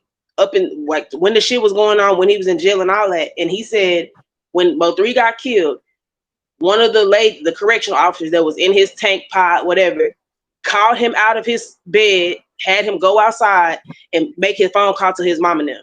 Why? Why? He said, and the lady was supposed to be from his hood or whatever. Why? That's not your family. Wow. You feel me? This is them saying this shit. This ain't me searching for it. This is y'all on interviews coming in here talking. And the thing is, the fact that people are feeling so comfortable, and that's why I told Cap, I was telling Cap yesterday, it really makes me like skeptical, because y'all are too comfortable, not only with lying, blatantly lying, but you're too comfortable with the things that y'all are saying, that it's hard for an outsider to believe that you feel you're in danger. Like I couldn't tell if you were in danger. I could not tell by the way that you speak and the way that you divulge information randomly. Like it'd be random stuff. The way that you deflect, and you'll see comments asking you reasonable questions, but you'll pick the comment that's bullshit and argue, and then that's your excuse to exit out. It's little stuff like that where it's like, I told Cap, like, it blows my mind that most of them have been there 5 years and they're not picking up on it. But that's why I said that's why I told you I start understanding.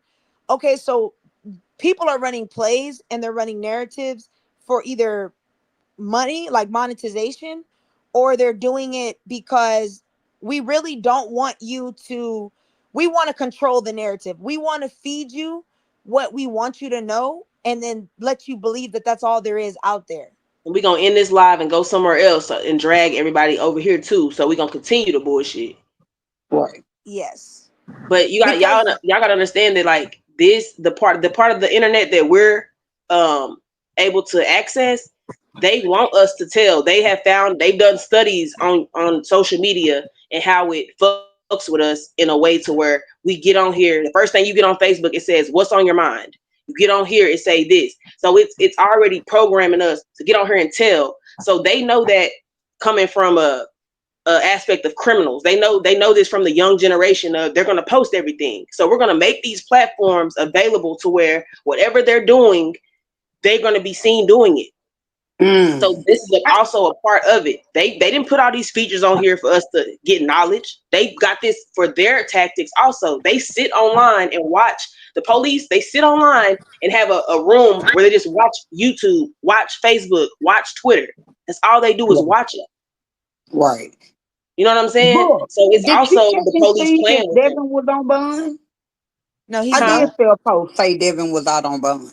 Yeah, he it was 500,000, right? He put in a petition to get it lowered or reduced.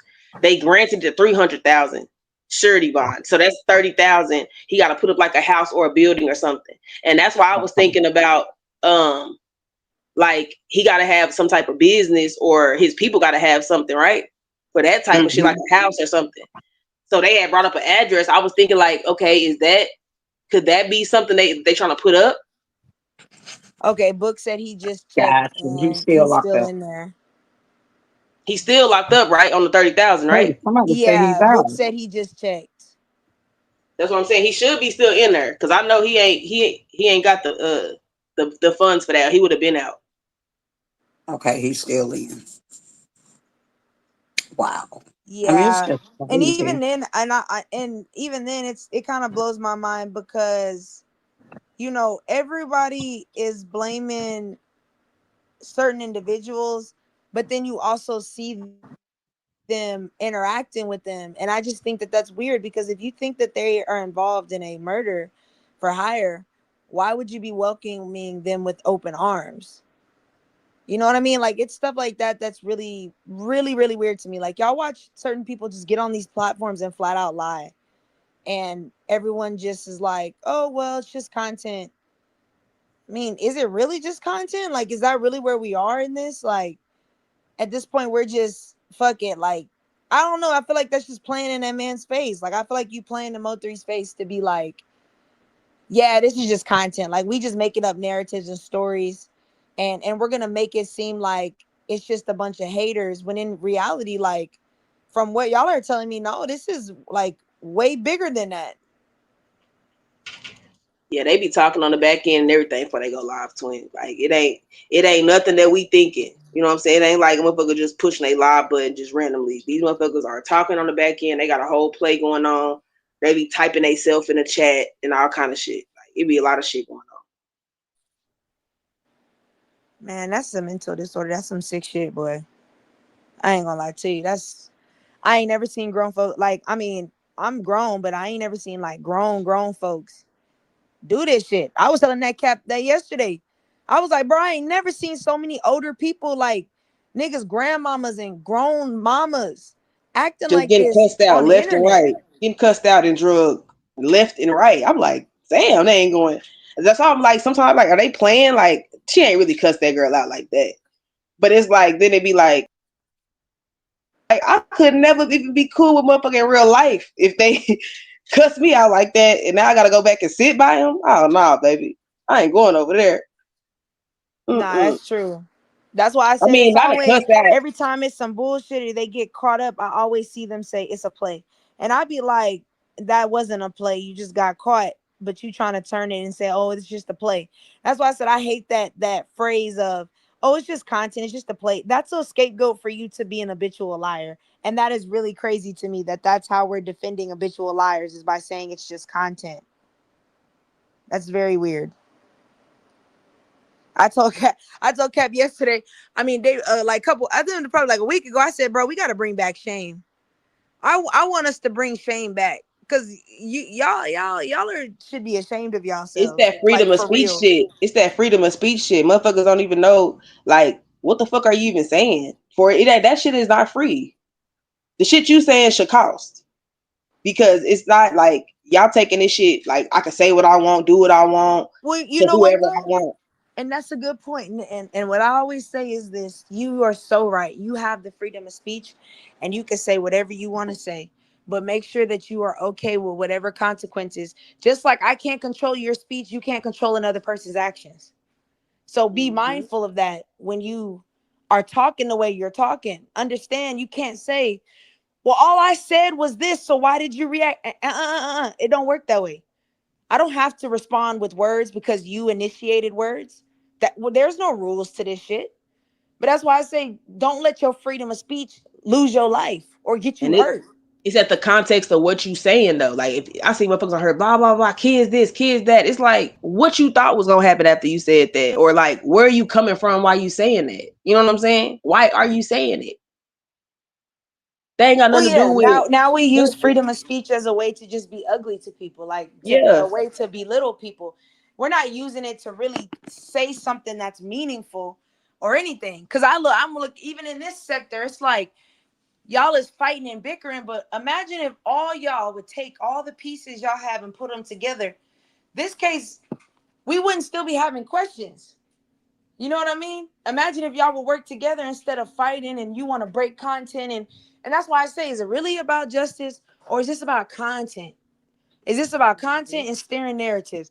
It's not about justice for Mo3. And that's really fucked up that this sector is using that man's traumatic situation and experience to make money off of it, to get views and to really just come up off of it. Like, you don't really care about this man. And I think that's really fucked up. Like, I don't know. I just don't respect that. You can tell because they've said it. They like, once Mo3 trial, what we gonna go do content over then? The same shit you've been doing content over. Like, you know what I'm saying? I'm like, what do you mean? Y'all can do content on anybody right now. Y'all want to. We could break down his videos. There's a lot of shit we could do. Right. Now that's true. You ain't got to just cover his murder. You could cover his life. You could cover his videos. You could cover the come up of Mo3, his struggle, all types of shit you could cover. But I know I said that because I know it's content creators on here. Like, you know, I can't wait till the Mo3 shit over with so we can do content on something else. I'm like, you can easily go somewhere else and do content and have other shit. You choosing to be over here because you got some money and some stake in this shit. That's it.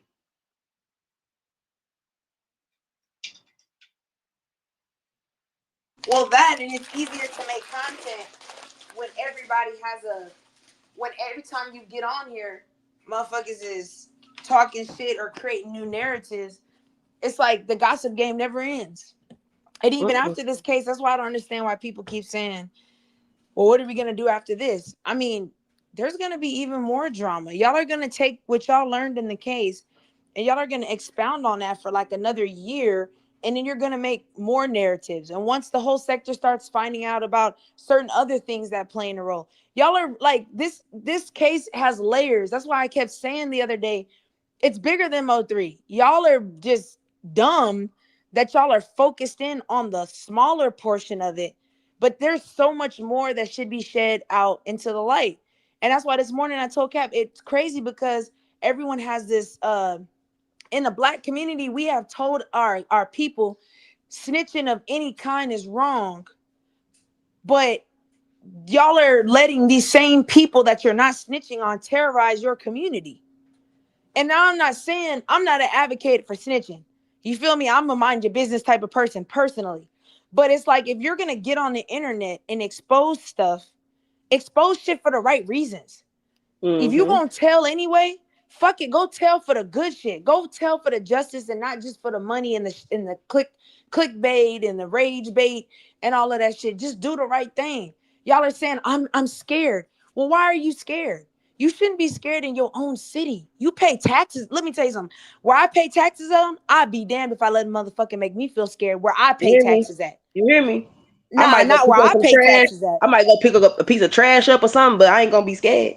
Exactly. I'm not doing that. So the fact that these certain individuals are like boogeyman and got you scared in your city, you should want them niggas out the city for your kids' sake. That's why I said, like, the mentality, that's why I'm disappointed in these people that's on these platforms. Y'all are grown as fuck with kids and grandkids. Why the hell wouldn't you want to make a community safe so that your young men don't always have to go to jail or end up dead and be rappers? Why don't you inspire them to do more by getting rid of the poison that's in your communities? But y'all don't want to talk about that shit. Twin, think about, okay, so we can honestly say, we can not name the kids, but we can count the kids that are involved in this case that this could potentially affect because they're directly in the case, right? Even though they not testifying and shit, this is something that's going to affect the younger generation also. You feel me? We got a perspective of Mo3 kids. We got the perspective of Mo3 kids. Trey gonna grow up one day and look at the police report and see that this little nigga got my dad killed. Okay, right. And then you got Josie kids involved because you know they're gonna have some type of attachment. Yeah, that's You what I'm got saying. Mo3 That's what I'm saying. kids. That's what I'm saying. Little Trey, Mo3 son, one day gonna look at that police report and see Josie's son. And you got Yellow Beezy kid. You got Yellow Beezy son too. You got they play football. You never know if they're gonna be playing the opposite teams. It's a lot of things in life that people are not thinking about. Y'all think about one thing. Okay, niggas going to jail, niggas dead. No, they have children that get online and type in Mo3. This shit popping up on everybody's phone, not just our phones. Let's keep it real, Miss Kitty. It's not gonna stop here. This shit going it's 20 not. years. You gotta be man. fighting. That's if this nigga grow up to be a football star, yeah, that his daddy the one that paid to kill Mo3. You hear me? That's what's gonna be what's said.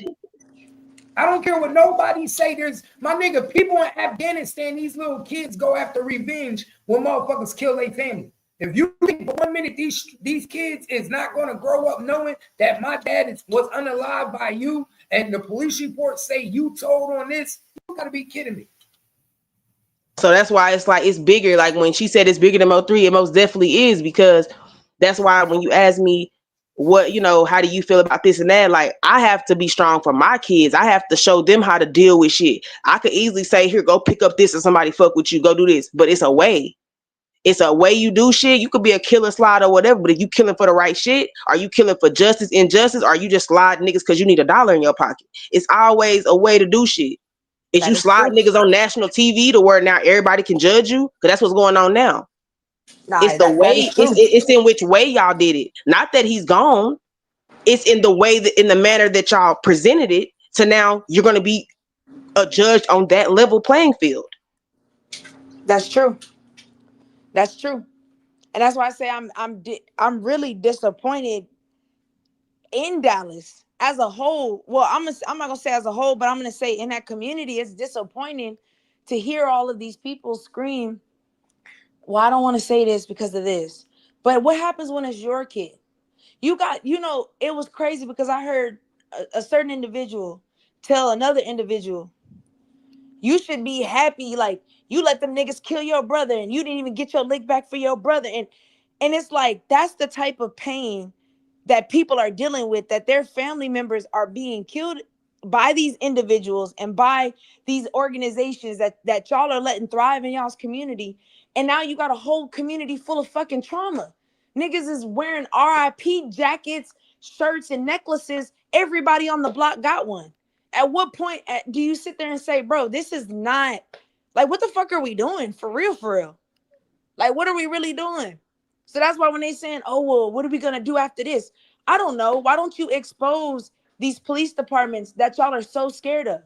Why don't y'all expose it? Y'all already talking about it online anyway.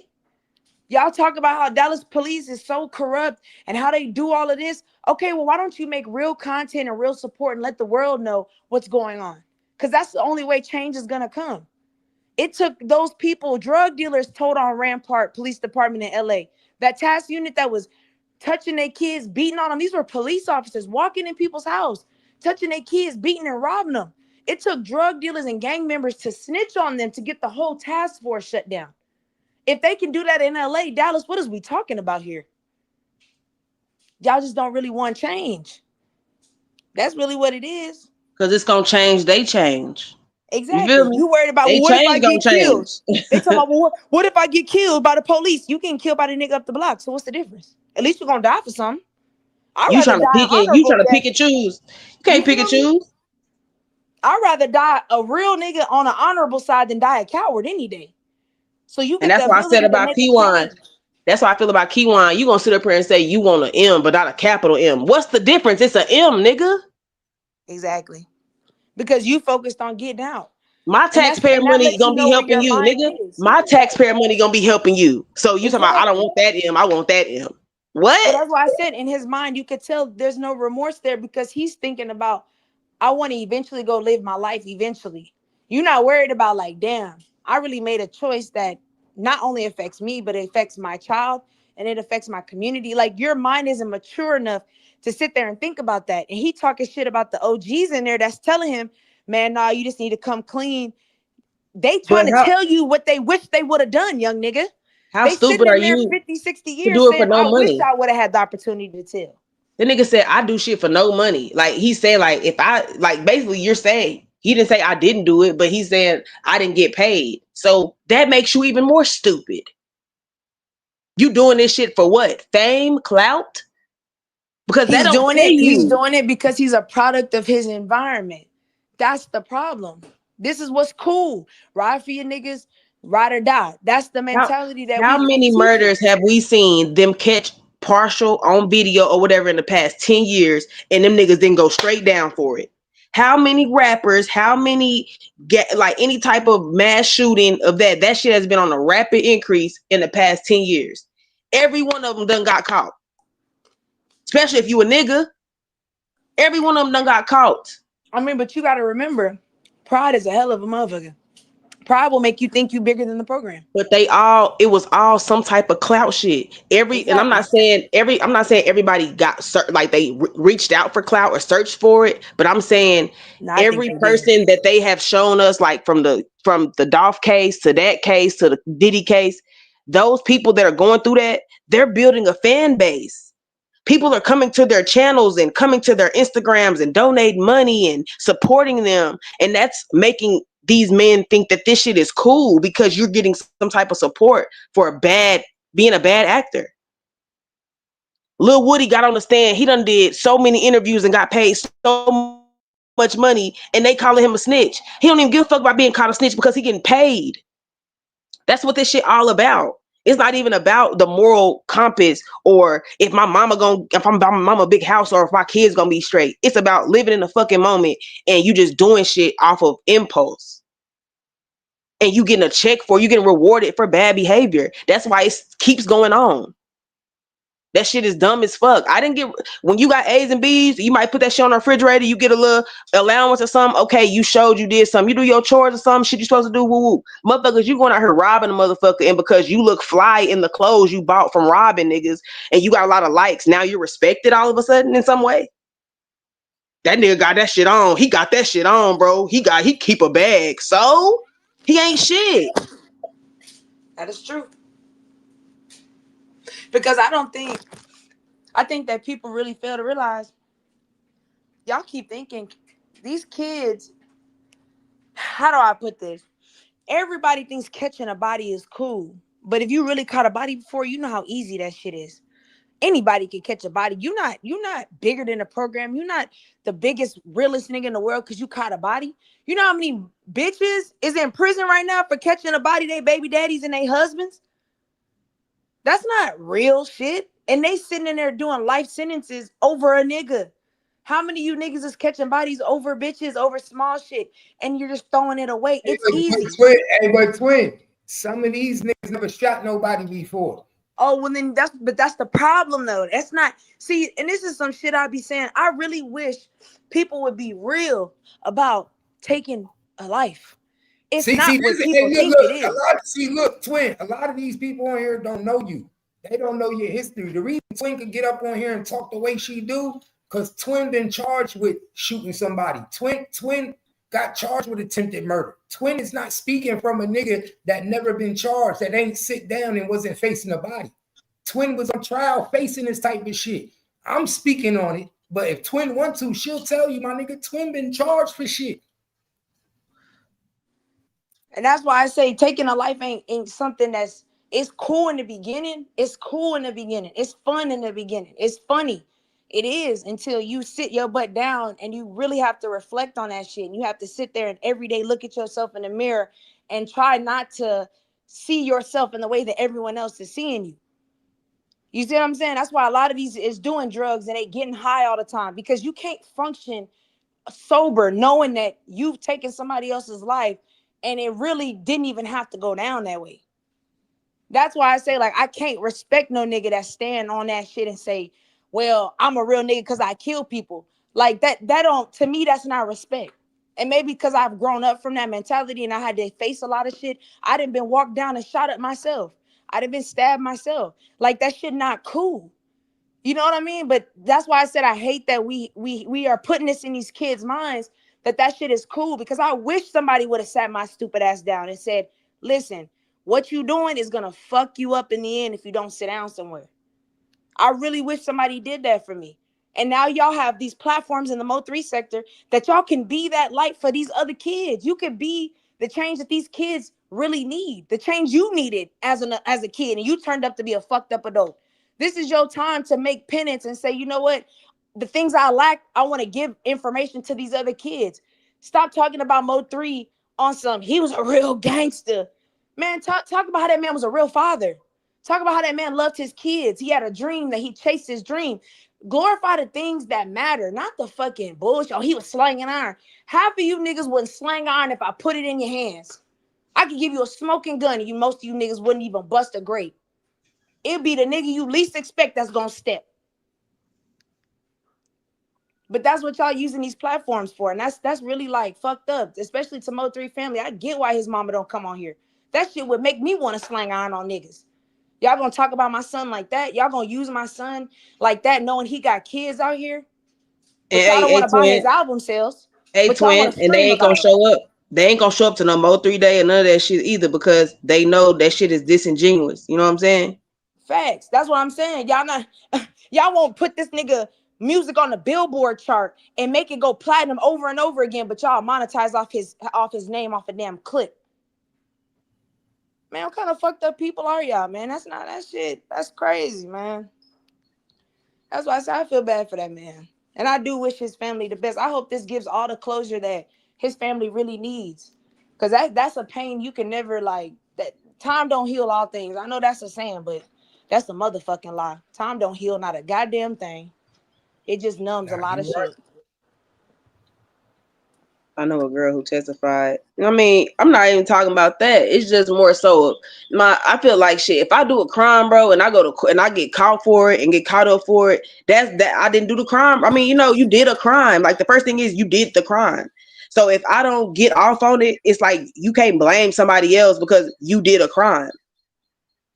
These motherfuckers did something, and some shit might cost you your life, but I'm not finna be the justification don't come from me doing wrong, expecting the right to come out of it. That's not where I'm gonna see justification at. If I do right and I innocently kill doing something, my life, I feel like, it's gonna mean something more than that. And I'm gonna be honest with you, even when you do right, that shit is still a pain that you still have to carry. Right. You get what I'm saying? That's why I said these people, it's so easy to say like what you will do in a situation, but you never know the aftermath of it. And that's why you gotta go, like, when I'm a firm believer in this. When I go through shit, I gotta get through it. You never know. It's really about how you deal with shit. Everybody, we can go through the same trial. It's all about what I do to get myself back up. Yeah. How do I cope with this? How do I deal with this? That's gonna determine my future and my path in that. So if you never getting through shit, you never know how the outcome could be. You never gonna have an experience to share or have any insight on what it's gonna be like. Motherfuckers just go to jail and stop there. Yeah. They stop right there. They just go to jail. Now think about if you would have did the right thing. First of all, you probably wouldn't be in there. But we talking about these motherfuckers not innocent. It's like it's coming off like, oh, Yella Beezy innocent. If they gonna say Mo3 shot Yella Beezy on the freeway, Yella Beezy should be man enough to say, yeah, I got some get back. Why are we going through all of this to prove that you did do it? If you had got your get back for that, be a man and say, I got my get back. Why involve everybody else? You could be doing jail peacefully right now knowing I got my get back on that nigga. Now you worried about who called this person in jail, who told this person that, who said I sent money. Bitch ass nigga, you should have did your own work. If you wanted it done. That's why I say it's a lack of accountability around these parts. We tell people to do, we condone the actions, but then we rebuttal the consequences. That doesn't, no, that's how you know that it's not, you got kids raising kids. Where are all the OGs in y'all's hood that's sitting y'all down and saying, look, that's not a smart decision. Giving them wisdom and telling them that's not a smart decision. But you'll applaud them and free my nigga. Yeah, my nigga in the feds. That's cool. That's your homeboy. That's why I said these are not your real friends. They're not your real friends. I had to learn that the hard way. That's why I had to cut people off, because y'all only want me doing bad. Y'all always encouraging me to pick up a gun and to do this and to do that. But y'all ain't never telling me to sit my ass down. That's not a real friend. Like Beezy, all of that. You like Kiwan, you trying to be loyal to a nigga that put you in the situation. That ain't gonna get you out. Exactly. Like you're stuck now. It's over with. And you But still you trying talking to about your defend kid. them and be a real nigga. You're a kid and you got a daughter. That's the crazy part. Y'all are okay with leaving y'all's kids on the free world while y'all are incarcerated, and that's a real nigga to you? But listen, it took you 5 years to come up with this whole thing. Like, now I'm worried about my daughter and I got to put this money up for my daughter. But it only took you a couple seconds to say you want to kill another nigga. Exactly. Think about your impulsive, your actions. Like you going too fast, my guy. Slow down. Exactly. And Well, you already was in some shit before the Mo3 shit. You was already in shit before Mo3. So it's not like Mo3 wasn't something different. Nigga, you was ready. You wanted to do that. Exactly.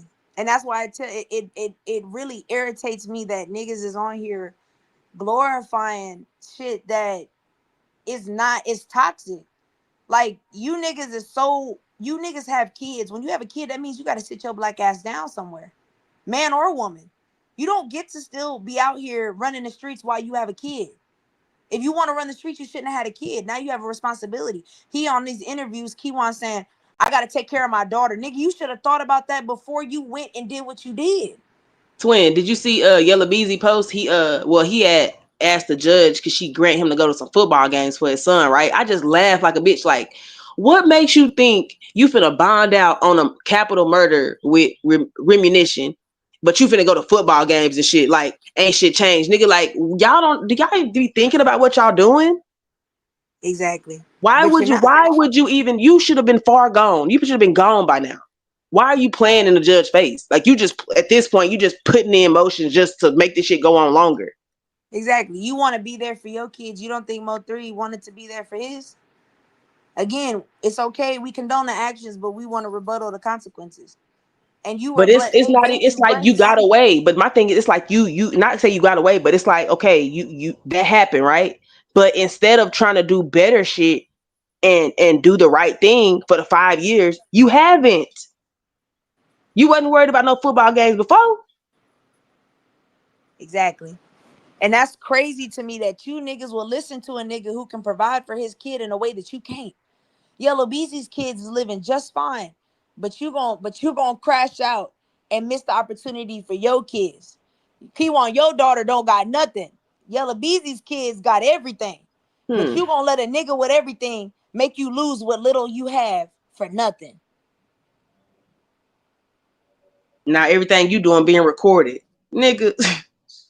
Say. Some niggas, you know, my granny always told me, she said, don't break the jail down now.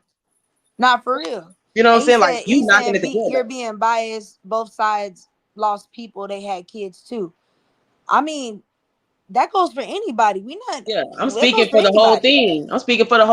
Mo3 kids lost too. The kids that before that, everybody lost. That's what the whole point. We're just on a specific subject. But see, and that's the point that we're making, is that if y'all are gonna get on this app and try to demonize Mo3 and call him a bully and all this other stuff, you should be able to make content that points to the positive of saying, hey, this is a common thing that is happening to our kids. That sounds so corny to niggas. That sounds so corny to talk like that.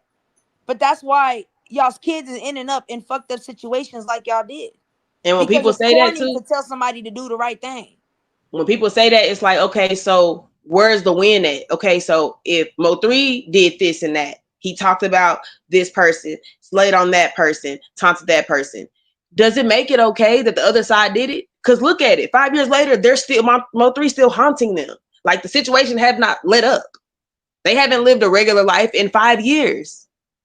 So it's not like we're saying Mo3 did it, y'all shouldn't do it. It's more so of, are y'all learning from what's going on? Not at all.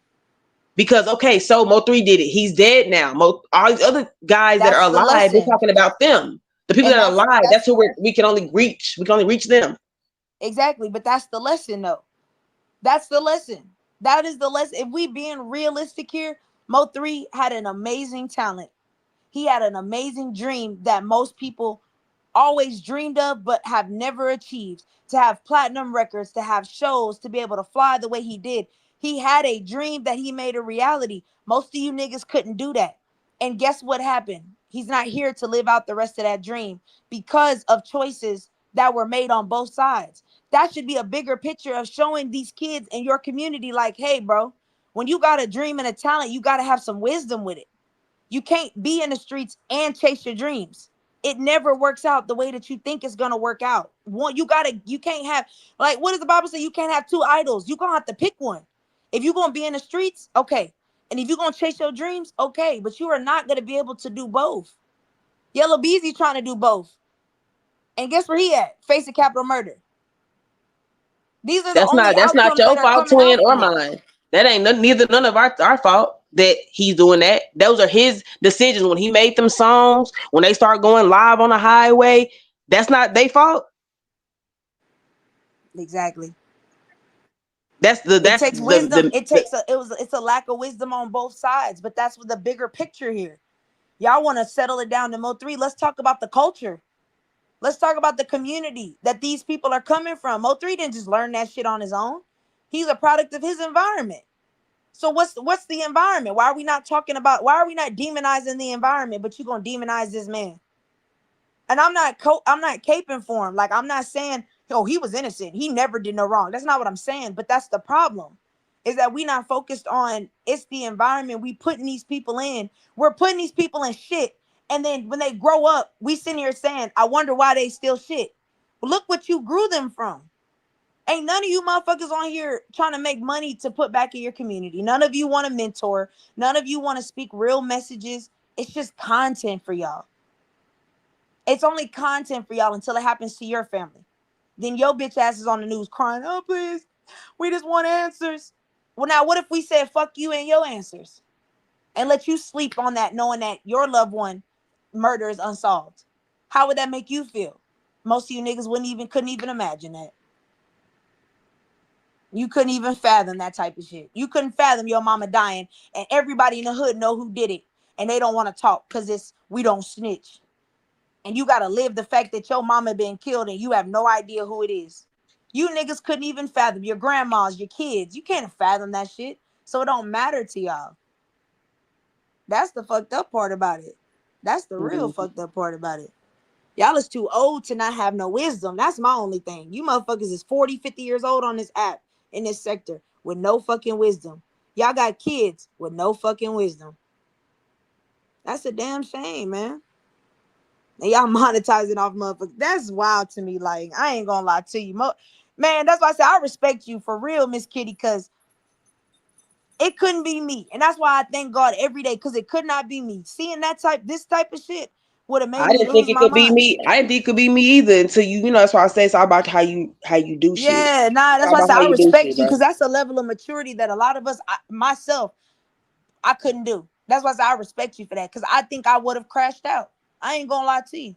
I think I would have lost my mind getting on here and seeing you motherfuckers talk like that.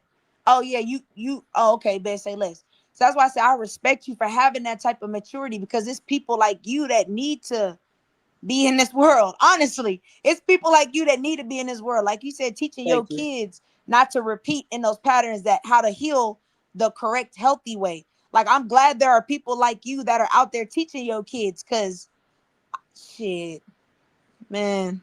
And the main thing about being able to teach your kids is being alive to do that. You know what I'm saying? You gotta keep yourself alive out here, in order, like, to be able to do the things you gotta do, man. Like, you have to. Like, and I don't seen a lot of deaths since 2020. And it was from COVID, you know what I'm saying? But it's just that shit, that reset, it kind of helped me a lot, grow a lot more grounded to the shit I need to be around. You know what I'm saying? Like, all that going out, trying to be in just going out, just being around people. I'm trying to go around people for the right reasons, not just to go party and club. Like, I be having real conversations with motherfuckers at the stove and all kind of shit. I'm like, why the fuck are we even talking like this? But it's shit that's needed. You know what I'm saying? It ain't just on YouTube. It's you got to get out here and touch motherfuckers. Actually breathe in their face. That's facts. That's why I say all y'all that's watching the chat, I really, really hope that y'all hearing these conversations and that's really sitting in y'all spirit well. Because I really hope that y'all really move. Y'all are the ones watching this Mo3 sector. Y'all are the ones that have the voice. They going off of y'all's chat. Y'all don't understand how powerful y'all are, whether y'all behind a troll page or not. Your opinion and your voice really do matter. So I really hope that you listen to that shit. And when you seeing that shit, I really hope that you lay it on their heart to, hey, bro, let's talk about shit that really matter. Like, let's talk about preventative motion. Like, let's try to prevent these type of things from happening. Like, that's some real shit. Y'all worried about police corruption. Tell on their ass. Honestly, I'm one of them people. Listen, I'm not a snitch type of person. I don't advocate snitching. But for me, snitching is when you tell on somebody to get yourself out of a situation. When you tell what's right, to me, that's not snitching. That's called being a good fucking citizen of America. That's what you're supposed to do. That's called integrity. Now, if you committing crimes and you telling on niggas because you don't want to get in trouble, to me, you're a rat. You're a snitch. But if you honestly witness something, an innocent person, personally me, for kids, I'll snitch all day long. You hurt a child in front of me, you going to fucking jail. If I don't get to you first, you're going to jail. I don't play about children. That's just where I draw the line. Disabled people and children, you cannot harm them or do them wrong in front of me. Because if I don't get you, you going to jail. And I will testify. I don't give a fuck. Call me a rat. See what's happening. I don't play about kids. And I wish more people were like that. Fuck all that not snitching shit. If you are telling to better your community, do what the fuck you got to do. Because that's what matters is these kids in these communities. So if the police is so corrupt, tell on their ass. Fuck them. It's the police. Fuck them. They gonna book you anyway. What the fuck you got loyalty to them for? Lock them niggas up. That's how I feel. Shit, I'll snitch on a law. I'll snitch on a police officer so damn quick because I know That's if the the first roles people were I'm telling reversed, on. you would tell on me if I'm keeping it real. So hell yeah, man. Y'all need to fix that in Dallas, man. Y'all need to fix that. Y'all shouldn't be known as no murder capital. Like, that's not nothing to be fucking proud of, man. Y'all got kids, dog. Like, that shit corny, man. That shit. And motherfuckers always stepping up like that. What you was just saying, like motherfuckers always stepping up for the wrong shit. Motherfuckers get in line for Jordans. Motherfuckers get in line for a whole bunch of shit. But they don't ever get in line behind the right train. It's easy to do the wrong shit. And it's always hard to do the right. It's always hard to get up every day and do what the fuck you're supposed to do. It's easy to sit back and just let shit happen and don't be shit. It's easy. That's the easiest way to go. Facts. That's why I say Dallas, Texas, it's time for y'all to take back y'all city. Take back y'all community and y'all culture. It's time for y'all to step up and take back that shit. That is y'all shit. And not even Dallas, all black But that ain't even communities. Mo3 City. That shit, but we gotta start in McKinney around here. Shit, we can't even go That's to what I'm Dallas saying. like that. Any city that y'all Yeah, we got gotta start. is Yeah, predominantly black, and it's time to take back our city. Fuck all of that trauma, that generational trauma. That shit is exhausting. Like, motherfuckers, y'all don't get exhausted looking on the news and watching people die over and over. That shit should exhaust you. But unless you've experienced death yourself or taken a life yourself, you'll never know how exhausting that shit is. Like, no, take back y'all city. If that means y'all got to clean house and throw some niggas out, do what the fuck you got to do for your kids' sake, man. It's about the kids, man. Yeah, twin. And a lot of people ask me all the time, like, I've had Rainwater even ask me, maybe he was trying to be smart. He was like, so what you doing for Mo3? I'm not doing shit for Mo3. I'm doing something for my kids. What the fuck? Like, that ain't even the right question to ask. I can't do shit for Mo3. He not here. That's first thing he I always can't do asks. nothing for him. It's first thing he always asks is, what you doing with Mo3 kids? Trying to live and breathe for the next day so I can make sure mine eat. Like, I don't know what else to tell you. Well, I mean, well, we could.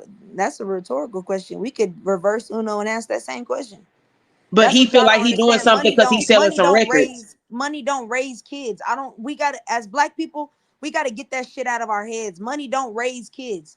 You paying child support is not raising your kid. You giving royalties to a kid is not raising your kid. You have to physically be there to teach your kid, to give instructions to your kid, to walk in the way that you want your child to walk in. So I'm gonna ask you this question. So you think if Mo3 baby mothers could have Mo3 present right now, or have the money of his estate, what would they choose? The money.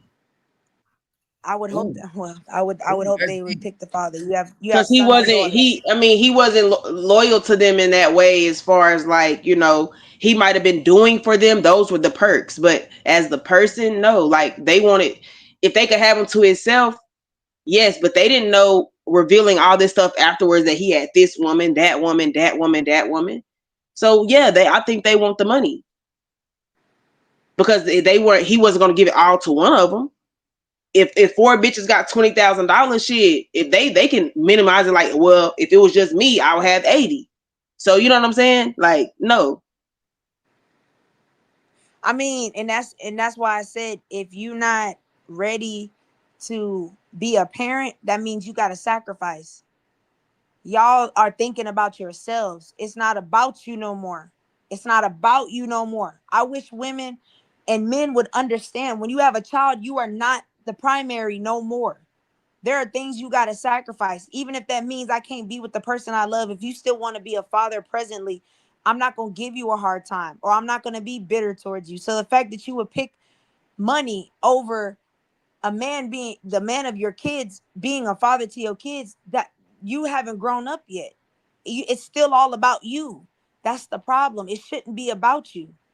You think your kids, if you ask your kids, would you like your father or some money? They're going to pick their father, and that's what you should pick. And that's sad, man. But that was just my opinion. I'm not speaking on how they really feel, but I'm just going off of the things before and the things that came out afterwards. You know what I'm saying? Like, you know, it's money. It's a money thing right now with a lot of people. And it shouldn't be. It shouldn't be about money. It's about your. Because think about if he didn't have none. Think about if he left them with no money. He was a broke nigga. It would have been another tone. It wouldn't all been. He was just a great father with no money. You know what I'm saying? It wouldn't be that.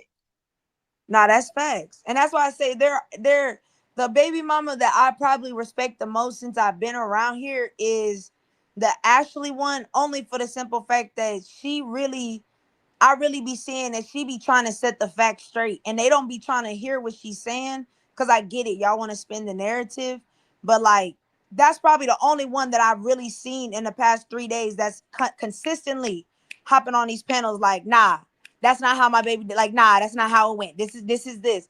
And I can respect that. Like, I could tell you really want justice. And I'm saying this only from what I've seen on the internet. I don't know these people in real life. No, so we don't know, but we don't know if everything she's saying is the truth, and is she sparing the narrative for her own good?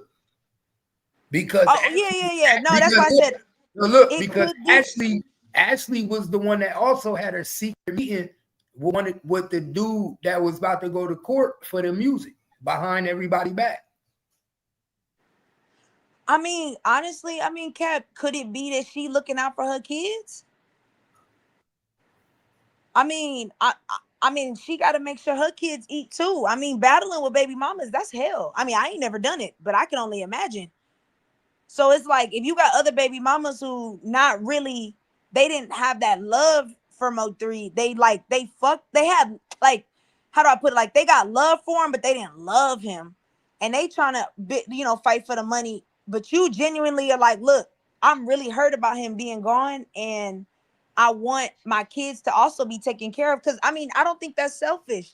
Like, nigga, my kids still got to eat, and you're not going to live off of my baby daddy. Well, I don't want to say that sounds selfish. You're not going to live off my kid's father's royalties and accomplishments and think my kids not going to eat too. Well, look, twin, I'm going to say,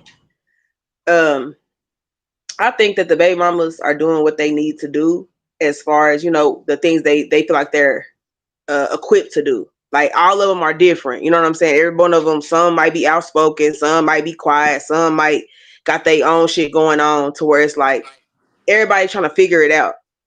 You know what I'm saying? In the midst. Yeah. Cause that And like that's hard. dealing with a state and stuff, that's tricky. Like anybody knows somebody that's dealing with death and they didn't have their affairs in order. That's a very tricky thing to do because some people assume the position of, hey, I'm gonna be the head to do this. And then when you do that, some people don't agree with how you doing it. You know what I'm saying? But they're not Nah, gonna I be the feel one that. forthcoming to do it. I feel that. So it's And I like, even see they in the comments said, what about the other baby mamas? Let me tell you something. I can't, as a woman, I can't worry about another woman kids. We all fighting for it. It is what it is. I gotta worry about my kids. I can't sit here and be like, well, what about their kid? I'm sorry. That sounds fucked up, but like as a mom, sometimes it's about your kids. It's about you and your kids. Like, I can't even, if she is fighting for the money, I can't be mad at that. Like, I can't, you know what I'm saying? As long as you're using the money the right way. You feel me? Like, that's why I said, like, but then again, I hope that this kind of like brought them all together, to be honest. I hope that this did bring them together and not divide them. Because I know they were saying in the sector, like, again, remind you, I've only been here 3 days. So I don't know the baby mama's background story. Hold up. Pay attention. Ashley said, what are y'all talking about? Me and my BMs. Pay attention. My BMs on the same team. We don't move without each other. Yeah, that's real. That's how y'all got Miss Noble off the estate. Exactly. But we didn't say y'all didn't move together. We said everybody has a different take, which is normal in 3 different individuals. Everybody's gonna have a different relationship with 3. Everybody's gonna have a different relationship with Miss Nicole. Like, but that's good that y'all are all on the same page. That's wonderful. Nah, that's I rock with most people can't do that, so that's good. But we're speaking on I respect how that. she can get misconstrued. Hey, but Miss Kitty, they also didn't all come together until it's time to get rid of Miss Nicole. Y'all wasn't. But in that, like I said, I done had not a lot of backlash, but me and Ashley done had words about that because I felt some type of way when they said that she was stealing money. When they said Miss Nicole was stealing money, I said that she wasn't stealing money if she was funding all of these Mo3 events and all of these different things for the fans and having 2 funerals, doing all this. I said, how is she stealing money when she's putting the money into so everybody can come together for Mo3? That's what I was getting to. And so, you know, that's not nothing negative. That's just the truth. At the end of the day, they didn't link up until after his death. After it was time to come together and try to be a whole, to what? To we could come together so we could establish money, so we establish a state. Other than that, y'all niggas wasn't cool before that. Y'all wasn't kumbaya. So to say my BMs, that's hypocritical to Miss Nicole. When y'all niggas didn't even give a fuck about each other until y'all said we gonna get Miss Nicole out the way. Now all of a sudden, my baby mothers. Man, y'all was typical baby mothers going at each other neck before Miss Nicole became head of the state.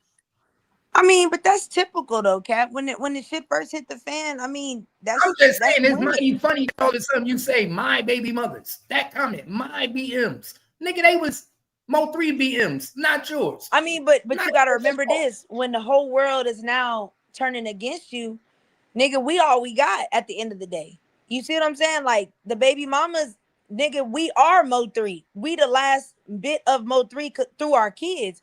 So when you got everybody trying to use his money or use his name for clickbait and spin narratives, that'll make you click up. Like we've seen it happen all when the we time. talking about the mom though, when we talk about Miss Nicole, Mama Nicole, when we talk about her and we in defense of her, now like it kind of puts us against, like it's splitting it up. You know what I'm saying? It's making division. Like, well, if y'all not always y'all supposed to always defend Miss Nicole, regardless. Like she defending y'all. You feel me? She not gonna come on here and say Ashley stole this or this person stole that and I had to do this for them. She not getting on here telling what the fuck she got to do for y'all. So y'all, I feel like on that comment, when y'all came on here speaking about, you know, the estate and all the breakdown or whoever, they said Corey did, whoever did, I feel like y'all got to protect her at all costs. That's still that man mama.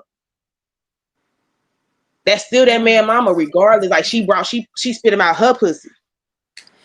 Yeah, just like how y'all going about y'all kids, she going about hers. You feel me? Like, yeah, y'all trying to y'all kid. She's doing the same thing for hers, doing what she think is best. Exactly. And like, you know what though, I will. Like, so if she fucked off some money, if she fucked off some of her son money, she did that. If she did that, but don't put her to the fire like she was in the wrong for any decision that she made for her child. Just like we can't judge Ashley or nobody else for the decisions they making for their child. Yeah. It's the same shit, just different generations. And we're gonna do the same shit when her kids have kids. She can't make the decisions for her. Like, you know what I'm saying? It's gonna be the same shit. That's why it should be a learning thing. Like, we should be taking this like, okay, that didn't work. I see, I gotta, you know what I'm saying? Like, circumvent. Because that shit just like, that's there we what go. it is. If I gotta pick between a nigga and my kids, I'm gonna choose my kids every time. I don't give a fuck. And that's facts. That's facts. That's facts. We're not disagreeing. I just said that. Okay, you know what? Hold up. Even that mean crossing out the nigga who supplied the money for your kids and crossing out the mama.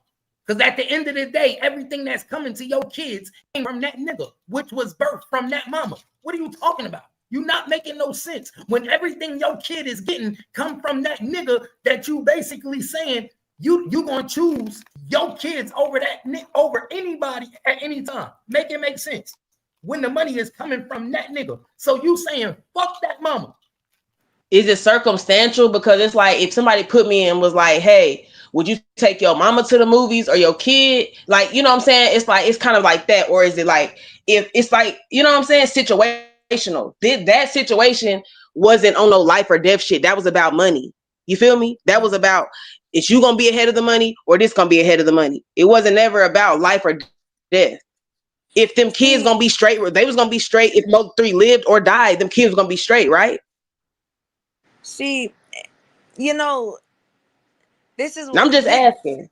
Nah, you right. Them kids was gonna be straight no matter who was in charge of this state, whether it was right or whether it was them. Pay attention. Well, see, here's my only thing. Like, I get where she coming from. I'm talking about I'm gonna pick my kids over a nigga mama, but at the same time, it's kind of like I'm not saying you owe his mom loyalty. I mean, you don't owe his mom money, but you do owe her loyalty, because the simple fact of this is what my baby daddy stood for, because he loved that woman. So there is that's the grandmother of my kids. So it's a certain level of loyalty that I have where even if you removed her off of the estate, it's kind of like you still make sure his mama is taken care of. You know what I mean? Like, so I guess it's like off the loyalty, you take care of his mama. I'm not saying you give her all the money, let her be in charge, but it's like, you know what? If I'm eating good, if I'm living good, your mama gonna always eat good and live good, because I know if you was alive, she would have always been eating good and living good. It's just a loyalty thing. It's not about the money, it's the principle of it. I think that's kind of she said, I gave her loyalty when I signed my rights over to her when her son didn't include her in his will. Well, shit, hold on now. Hold up now. That's the thing. Y'all create narratives, but we might not know what's really going on behind closed doors. I don't know. I don't know. she signed her rights over to the child, or signed what rights over? What rights were signed over? Okay, and then on that is still, I'm still on the comment that was made that she was stealing money. Regardless, the loyalty is to be a unit at all times on one. I'm going off Twin saying, hey, y'all back against the wall, everybody talking about Mo3 using this money, using that. Why put his mama and them in the same boat as everybody that's trying to use them? So y'all think his mama was just like, fuck Mo3, I'm gonna spend his money, fuck his kids type shit? You feel what I'm saying? It's like that comment. It's not about what you're doing as a woman for me for your kids and doing all that. I think you're doing a great job. Actually, I just don't agree with and don't like the condemnment of Miss Nicole, like she was doing something outlandish.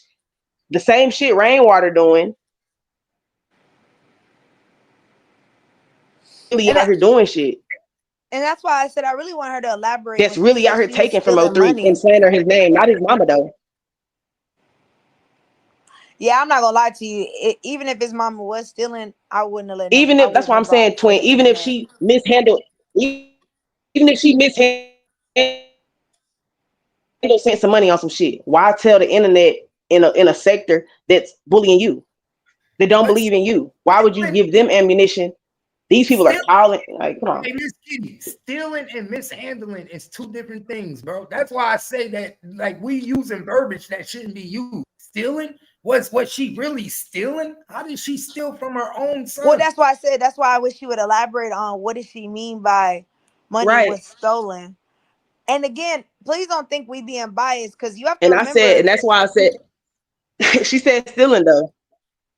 Yeah, no, that's why I said I don't want her to think that we're being biased, because I don't know about Miss Kitty, but I know me and Cap, we've never talked to Ashley. So we don't, what we know is only what people have made videos about. So it's a lot of stuff we don't know. So that's why we asking and clearing it out now and saying, if she was stealing, like, what was it that she was stealing? And if she was stealing and misappropriating funds, I mean, I could understand why you removed her off the estate. But at the same time, just because you're not in charge anymore, that don't mean I don't still take care of you. You know what I'm saying? I'm gonna still make sure you straight. It's just you not in charge of the money no more, but you still gonna be taken care of. You know what I'm saying?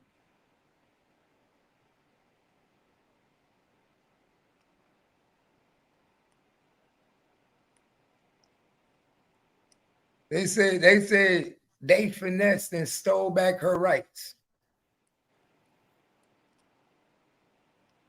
I mean, but can y'all prove that though? Like, not narrative wise, but like, can y'all prove that that was the case? Freddie said they basically was double dipping. What you mean, Freddie? Expand on that. What you mean double dipping? Exactly. Put us on game. Let us know what's going on.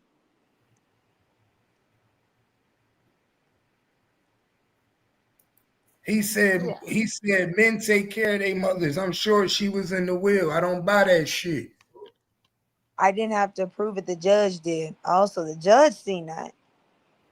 Okay, well, Ashley, can you hit the panel and give us? Link. Hey, I'll let you and Twin talk. Ashley, hit the link, and you and Twin can come chop it up. Just you and Twin. I'll drop down. I won't even add nobody else up here. I won't add nobody else. Yes, please, Ashley, if you can. I would love to have a conversation. I'm new. I'm pretty much new to the sector. I'm not even gonna be up here, Ashley. I'll let the two ladies talk, Ashley and Twin, to chop it up. I won't add nobody to the stage, and I won't even be up here. It just be Twin. Twin, I'm out of here. I'm waiting on Ashley. She hit the link. It be you and.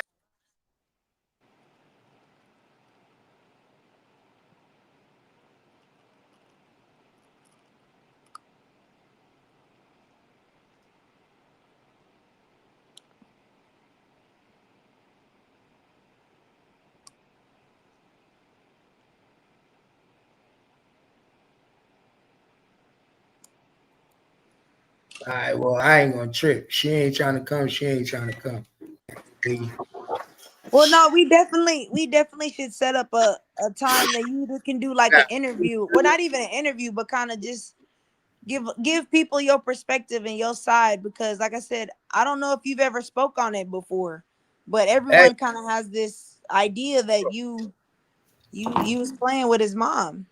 But I ain't about to beg nobody to hit my link. Nigga don't want to talk. They ain't got to talk. On to the next. Let's go. I don't even know her. Of course, I don't speak on her. I don't know her. Wavy, hit the link, Wavy. I ain't even finished going through this paperwork. Everybody and their mama speak on it. I don't know what the hell they talking about. I'm about to look up. I got plenty of paperwork.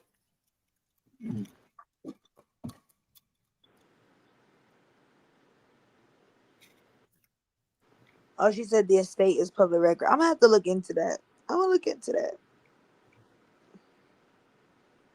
Money said so let me ask you a question. Ashley. Since you don't want to pop on the panel, I'm gonna just ask you this: if when you found out that she was stealing money, you decided to remove her from the estate. I understand that, but did you guys at least make sure she was taken care of after the fact? Like, bro, she don't want to talk, man. If she wanted to talk to her, she hit the link.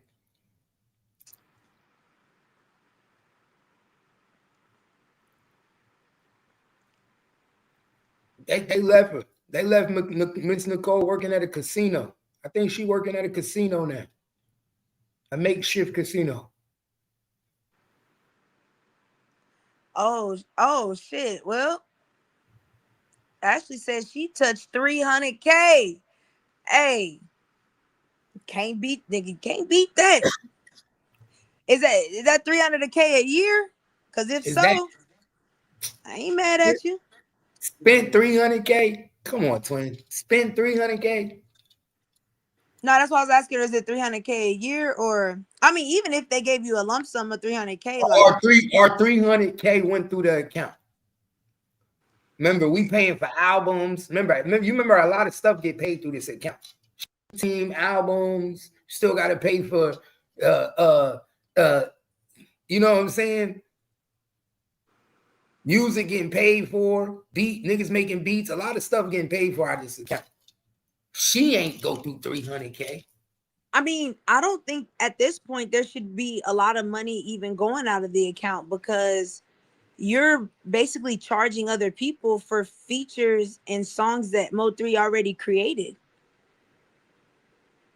So you shouldn't be really paying. If they talking about it costs money to produce, I'm gonna say that's bullshit, because you charging niggas 40, 50, 60, 100,000 for a feature. That's money coming in. You might, I mean, let's be real, Cap. You know, with producing and stuff, there's a lot of niggas that will give you a good price off the love of Mo3. You know what I'm saying? So you might pay maybe like 10,000 at the most to really like produce an album, because you already got the files, the vocal files, so you're not paying for studio time.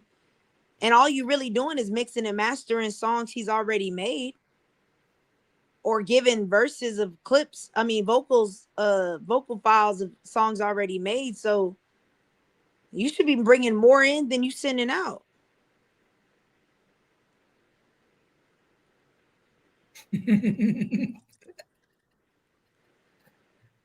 Yo. Nah, but hey, I'm gonna say, hey, I'm gonna say this. I'm gonna say this, Ashley. I'm gonna say this to you, Ashley. This nigga Wavy said, if I die, don't give my BM shit. Nah, hey, but Ashley, I'm gonna say this. If that's really the case, then I respect that. That's some real shit. If that's the case, that she get 300K a year, or she got her a good lump sum, I can respect that. I can't even, man, I respect that. Salute to you. Cause that's real. I know bitches that wouldn't even give they niggas mamas $10. So 300K. If she had 300K, she wouldn't be working, bro. Miss Nicole working at a casino. But no, hold on, Cap. If you mismanage your own money, then that's on you. You can't be mad at that girl. If she gave you 300K and you burnt through that, I mean, that's on you. So you think 300? So y'all think Miss Nicole went through 300K? I don't know the woman. I don't know her spending habits. I don't know her. But we know how black folks is when they get money. Black folks be quick to buy shit they ain't got no business buying. So she could have burnt through the money or invested it. It didn't work out, or you let people use it. I mean, that could be the case. I mean, it could be. Like I said, I don't know these people, so I can't. I'm only judging from an outsider. So my opinion really, I don't got a dog in this fight. My opinion really don't even matter, to be honest, because I don't know these people. I'm just saying, if that is the case, I say salute to the woman. Like 300K, that's a good amount, Cap. You can live off 300K a year. I would still be living off of 300K. That's my point. If you know how to budget your money, you would be good. You know how to invest. You know what I'm saying?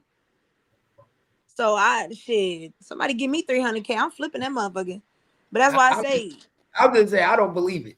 I don't believe it. I don't believe 300K.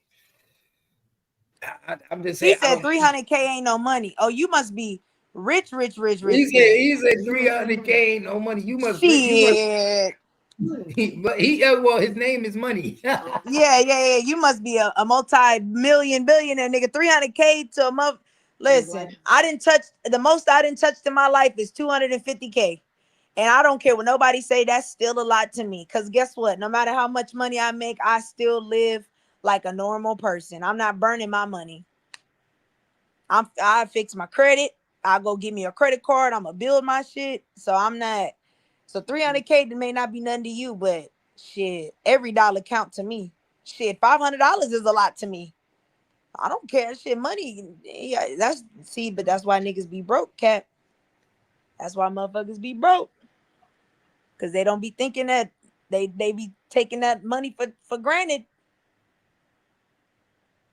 Oh no, I remember. Hold up. She paid for Cole Gotti to bond out of jail. I remember now. Supposedly in the paperwork, it said that she had paid for Cole Gotti to bail out of jail. That's where majority of that money went. Oh, well, I wouldn't. That to me, that's not what my money is used for. No, Wavy. Nope, don't do that. Cole Gotti is his brother. It don't matter. That's called not. That's called not taking responsibility. If I'm not mistaken, I remember the money was used to bail Cole Gotti out of jail. She didn't go through that money. She bailed him out of jail. Oh, well, nah, we're not doing that. Nope. That I don't care if that's your brother. That is not what my funds are used for, to get you out of trouble. You shouldn't have been in trouble in the first place. If Mo3 didn't bail his brother out of jail? Man, if Mo3 wasn't your brother, how was you gonna get out of jail? That's the same way you think when your ass get in jail. You can't be dependent on other folks to help you get out of a jam that you put yourself in. That's not cool. Cause I know my brother got it, so I'm out here just moving that way. That's fucked up. You can't be doing that. That be the problem. That's why people be saying they family switch up on them, because y'all start expecting them get out of jail free cards and shit. This way be stupid. He said, I'm picking up my brother over my BM.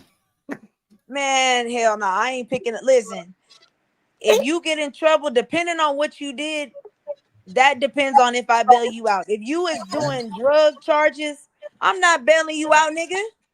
Listen, you Cole Gotti, you Mo3's brother. You have every opportunity to make your own business, to really elevate yourself, but you want to do drugs or whatever you getting arrested for. I'm not bailing you out for that dumb shit. You gonna have to get a bond, my boy. Wait, but hold up, twin. She also bailed Ashley out when Ashley was selling pussy. Cap, don't make them accusations. Don't put that on nobody's jacket. No accusations. I'm telling you the truth, nigga. Ashley had a prostitution charge allegedly. And Miss Nicole wouldn't bail her ass out and gave her money when her ass was getting evicted from her house. That Mo3 wouldn't even help her with. Come on, nigga. I know. Don't make me bring this shit up. Yeah. And that's family too, twin. So that's like saying you won't pick your brother and your sister over your baby mama, and you and your BM not even together. Y'all ain't even seeing eye to eye. This is blood family. Wavy, I don't care if it's listen, I don't care if it's my mama, my baby mama, my kids, my daddy.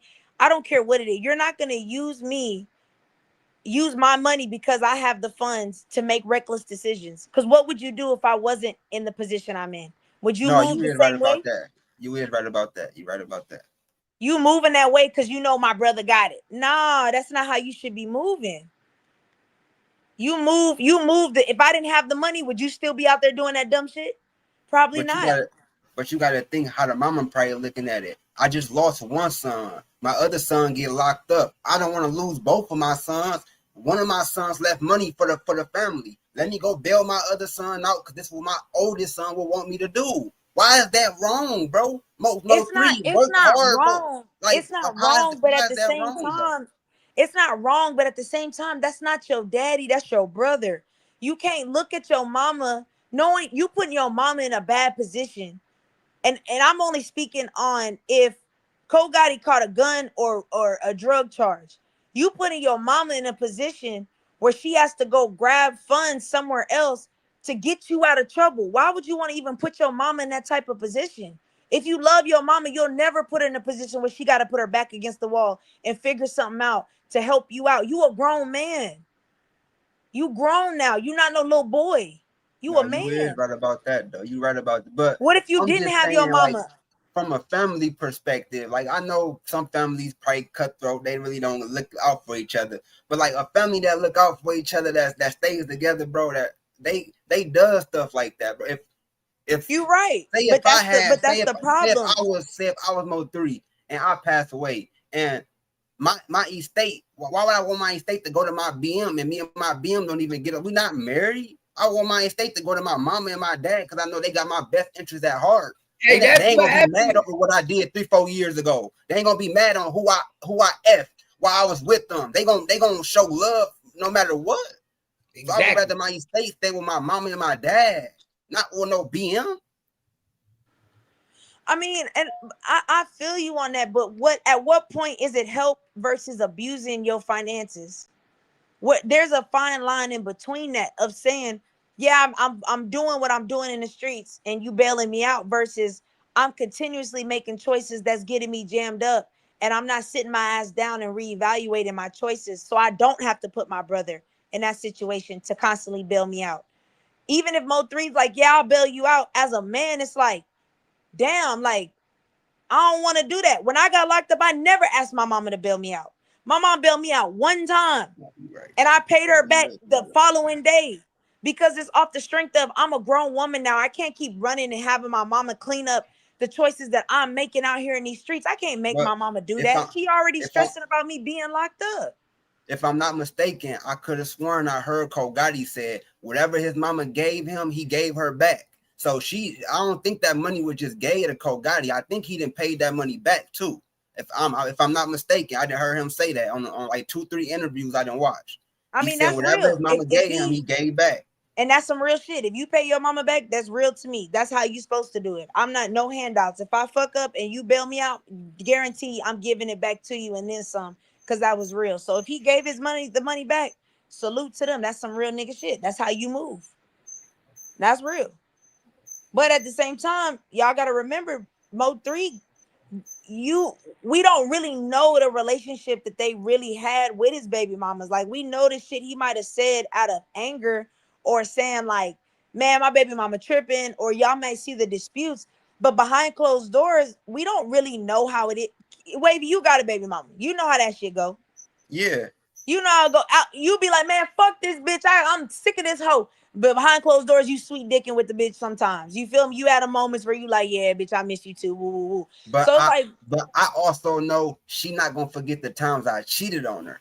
I also know there's gonna be some type of my mama ain't gonna have that towards me. My mama gonna miss me and love me and have my best interest at heart. My BM not gonna do that. Nah, you're right. But at the same time, we don't know, like, for Ashley specifically. BM, hold up. Yo, BM gonna be fucking another nigga spending your money. Facts.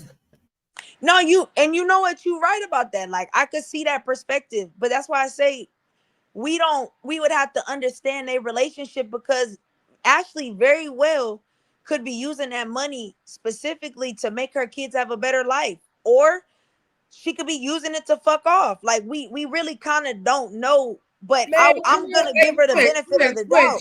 Twin, let's be real. If I'm another nigga and I'm fucking Ashley right now and that's my bitch, you think she ain't buying me some Air Force Ones and she ain't taking me to eat and taking me to the Royal Buffet and I ain't fucking off on her money? You think Ashley ain't? Hey, if she a real P bitch, hell no. If she a real one, bro, it don't know. It's automatic, bro. Women gonna take care Cap. Let me tell you something. If my baby daddy left me $1 million, ain't no nigga getting not one fucking penny out of me. I'm using your money. Man, I'm not using mine, bro. Twin. So if you got money and you fucking with a new nigga and your baby daddy died and you got money, you ain't taking care of the new nigga that's dicking you down. No, nigga, that's why you're dicking me down to take care of me. Weird now. Bro, it's no way possible, bro. There's no way possible. Ain't no way hell you telling me that the woman ain't gonna do for her new nigga. You can't. Man, that's why I said I'm different. I'm not taking care of no nigga. I'm not buying you nothing for what? I'm not saying taking care of no nigga. I'm not saying taking care of him. I'm saying you got a new nigga. You gonna make sure he gonna do for you. You gonna do for him, nigga. Another nigga gonna benefit off of his proceeds. I mean, but what if she got her own job and she got her own job and she making her own money? Man, nigga still gonna benefit off her proceeds. I'm gonna dick Ashley down. She gonna be buying me a PS5. I'm gonna be sleeping up in the bed. Nigga, I'm gonna be playing Mo3 music in the crib. Well, I mean, shit. I mean, shit. He gone. So yeah, I get it. You gotta sleep in the bed. I gotta move on. So I mean, I feel that. But at the same time, that's why I say I'm a little different because I don't believe I grew up in a different era where I'm not taking care of and buying no nigga nothing. That I wasn't raised that way. Like I might buy, like for your birthday, I might buy you a PS5 for your birthday. Maybe a Christmas, I might buy you a polo or a watch or something. But you not tricking off my money, nigga. You done lost your mind. Hey, Ain't the nothing more over here. the more I put you down, and the more it feel good and tastes good, the more I get. Shit. You know how as I said, these bitches is a little different. You know how this shit goes. I'm pushing your vehicle. We not driving mine. You're not putting all the miles on my shit. Next thing you know, we got matching BMWs. You got the truck, I got the car. And shit, I ain't buying it. You got big. Hell no. If it's in my name, hell yeah. Because when we done, I need that back. Hey, you can put it in your name. I don't give a fuck. Nah, facts. I ain't tripping. Yeah. You can drive that bitch. I'm putting it in my name because you think you gonna act the fool. Oh, you from Flint? Oh shit. And I'm not see. That's what I'm talking about. Ashley, yeah. Tell him, Ashley, pop your shit. Yeah. I wasn't raised like that either. Yeah. Look, I'm not saying that she's necessarily like that. What I'm saying, that's what a nigga motive is. I'm a nigga. So I know how niggas think. You can't tell me if I find out and I meet a woman and I find out your baby daddy was Mo3 and I know you got some little money, I ain't trying to break the bank. Nigga, I'm trying to pop that ass and get paid.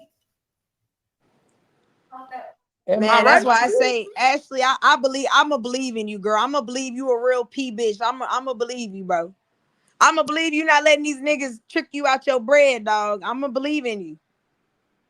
I'ma believe in you. I just don't mess with the mama thing, man. That's the only thing that got me because I don't know, bro. I just think that sound weird to me, bro. Just that mama thing. That's the only thing. She said she the one that filed it. No, Mo3 didn't show up. What did he not show up to? Oh, let me run that comment back. Did she have to get one to collect? No, Mo3 didn't show up. Oh, but she filed it. Oh, so you low-key was trying to help her out.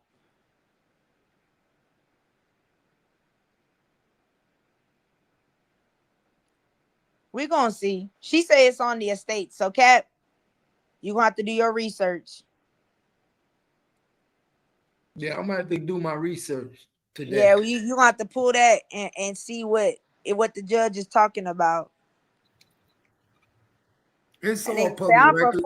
Hey, she said I'm from Flint, Michigan. I ain't got shit for a nigga. I know that's fucking right. I ain't got shit for a nigga but some pussy. That's all I can give you, my boy. I ain't got no bread to be giving out to nobody. I don't believe a female when she say that because I know she bought Mo3 something.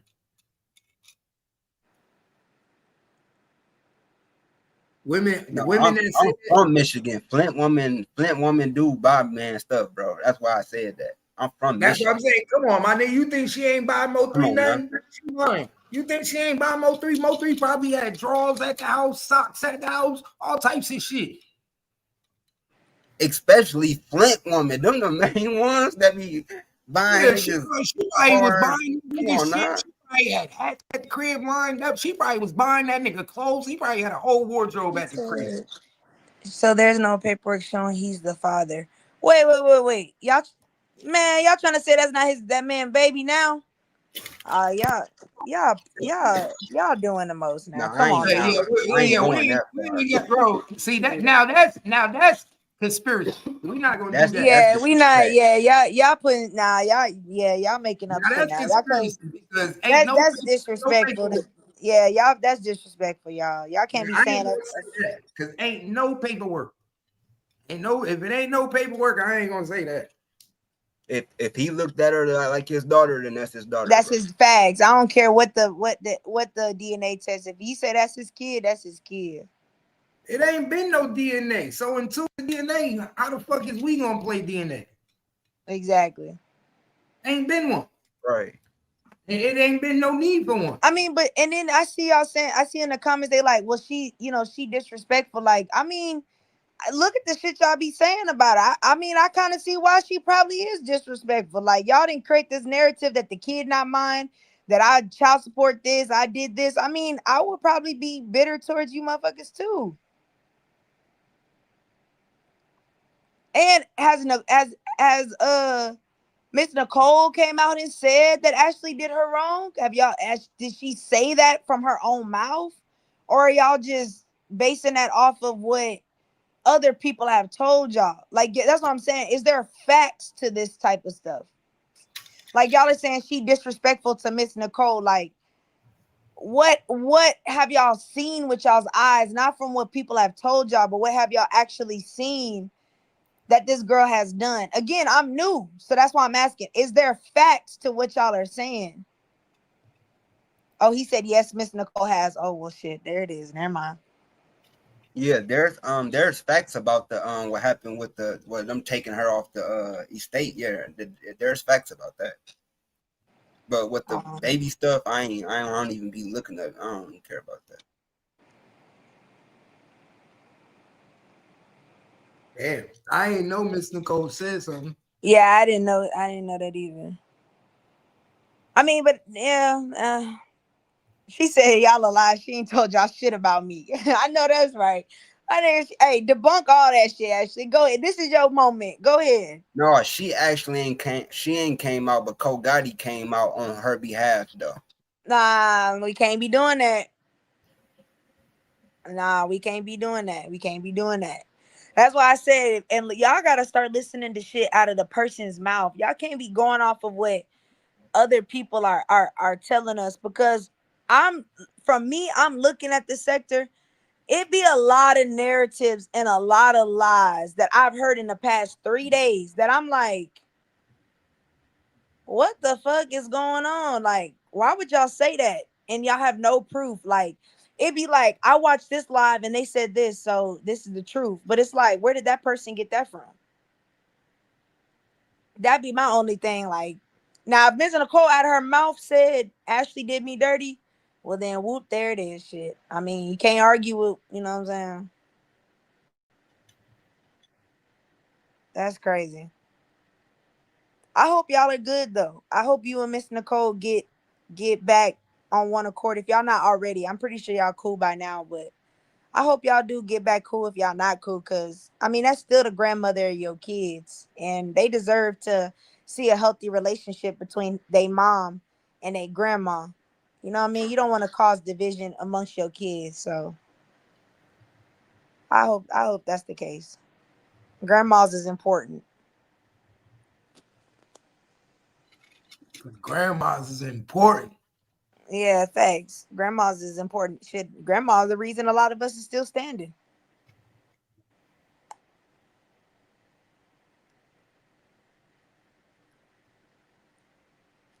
Hold up. Said Cole Gotti said he got himself out of jail. She never had anything about anything 3 BM, so stop with the BS. Hit the link, Sean Carter. Yeah. Hit the link. Put us on game. Right. Hit the link. If you hit the link, hit the link so we can know what you're talking about. And be mindful, we not trying to disrespect that man's baby mamas, because we don't get down like that. We just asking questions. Remember, y'all created this narrative. Y'all created this by saying this about this man's baby mama and about the mother, his mom, and all of that. So we only going by what we hear. That's why we asking, is there facts to any of this that you are saying? Y'all can't be mad at us because we asking.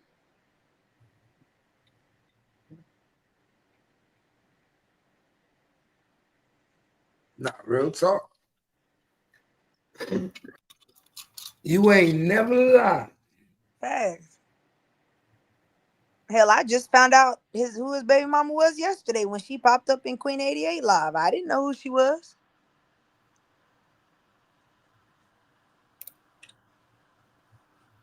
Twin ain't know nothing. Shit, I ain't know nothing. That's why I said that's why I was asking my questions. When we talk about estates, I mean, shit. I mean, I don't see the big deal of them taking her off the estate if she getting her bread. They voted her off the estate. I mean, yeah, that's why I said I don't see nothing wrong with it if she getting her money. Like, why couldn't they just talk it out as a family, fix the situation? I mean, you're right, Kat, but you got to think about it. Whenever you if you in court, okay, Kat, if you in court and the judge is like, and the judge tell you, hey, Kat, they stealing money from the estate, your first reaction probably ain't like, let's talk it out. You might be like, okay, we need to remove you from the estate. Like, I could see why that's her first reaction. I'm not saying it's the best one, but I could understand why that would be the first one. They said the judge removed her. I thought they had to have a vote. I thought you can't just, the judge can't just, I thought they had to have a vote. Well, no. The judge does not have, I mean, you don't have to have a vote on an, okay, in Texas, you do not have to have a vote unless the judge, what's the word? It starts with an F, fiduciary. If you are not, what's the word? It's fiduciary, but fiduciary duties. If you're not fulfilling your fiduciary duties, the judge might see you as unfit. They can remove you off the estate because you violated your fiduciary. That's the word for it in Texas. And yeah, and they had a vote. All of them had well, to no, have that's why I said they don't have to vote if the judge sees, if you can prove that they already violated their duties, you won't have to vote. The judge will just say, you know what, you can't be on there no more. Now, voting is if you bring it to their attention, but she's saying the judge brought it to her attention. So I don't see why they would have to vote if the judge is saying, I see you breached your duties. I think it's best for you to get off. But Twin, didn't they have to bring it to the judge attention that somebody was taking money? The judge. Oh, I don't know. I'm only going off what she said. I don't know. She said the judge brought it to her attention. I know, but let's make sense. Let's make common sense. Somebody had to bring it to the judge's attention that somebody was mishandling funds. So that means that they went out of their way to take her off the estate. They went and started investigating her so they could take her off the estate. That means I'm going to figure out a reason to what? Get you off the estate. And if that means we have to figure out and go in and do an audit, because usually when people do an audit, it's to what? It's to see if you doing something wrong. We don't want you. Well, but usually you have someone that oversees it and that's that's showing all this. So if the lawyer that's overseeing it, you have to submit those things to the judge when you go to like probate and all that shit. Like, I don't know the proper term for it. I think it's probate, but like the judge looks through every transaction and everything, and they have to look through that first to make sure everything's good. So if the judge caught it and brought it to their attention, I mean, I don't see that not happening, but I mean, yeah, that's kind of weird, but that's why I say we don't really have much context on that. Well, I would love to know if the judge caught it or did someone bring it to their attention. Yeah. No, that's true. That's what I'm saying. I think somebody reported her. I don't think the judge keep track of this type of shit. I think somebody reported her. You absolutely, Karen. I'm gonna just keep it real. Let's keep it real. I would love to know.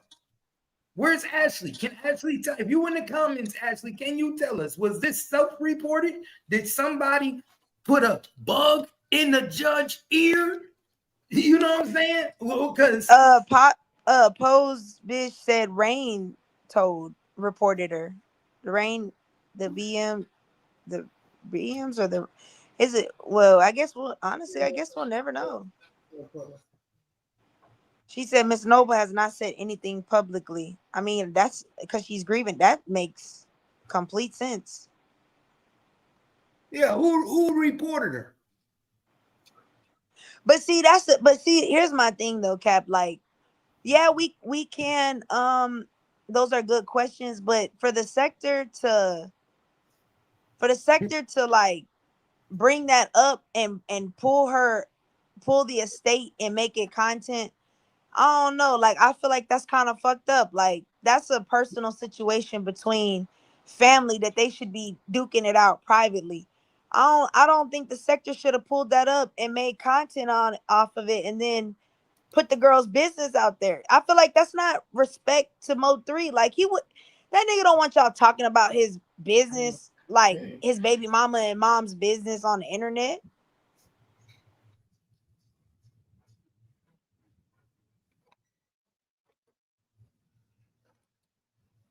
Shit crazy. You ain't never lied.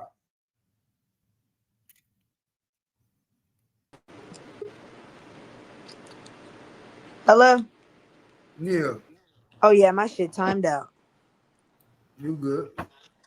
Yeah, no, I think that's kind of like, I don't know, I think that's kind of messy, man. Y'all taking every bit a part of his personal life and making it content. Cause what is that? How does that fix? It don't fix the situation for Miss Noble, and the show don't fix it for Ashley and the baby mamas. It just make the it just makes the pride, like, not the pride, but it makes the situation just worse.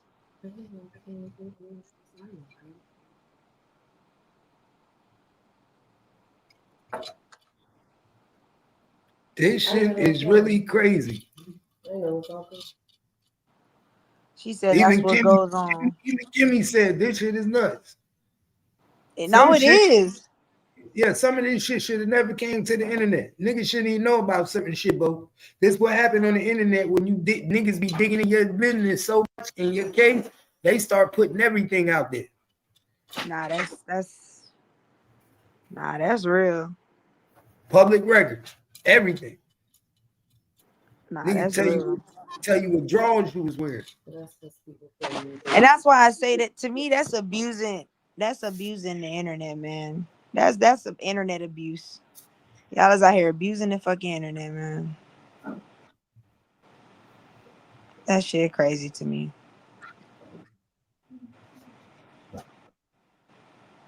Nah, but I really do hope that they fix that. And I hope everything work out good for them. Cause that's some crazy shit, man. Yeah, they hopefully they get justice now. That's what they gotta hope for now, and hope Dallas PD don't fuck them over. Cause like I tell them all the time, how many times I say, just because they charge you, don't mean they'll give you justice. Just because you get charged, just because you get found guilty, don't mean you get justice. It's a lot of people that get found guilty, a lot of people that get charged, and the sentence don't be the outcome you think. Yeah. That is true. Our niggas get charged and they deliberately fuck up the case on purpose. And the nigga get found not guilty. And the whole city be in an uproar. How did Yellow VZ beat the case? Oh my God. They did this on purpose. Pay attention. That's what they do. Man.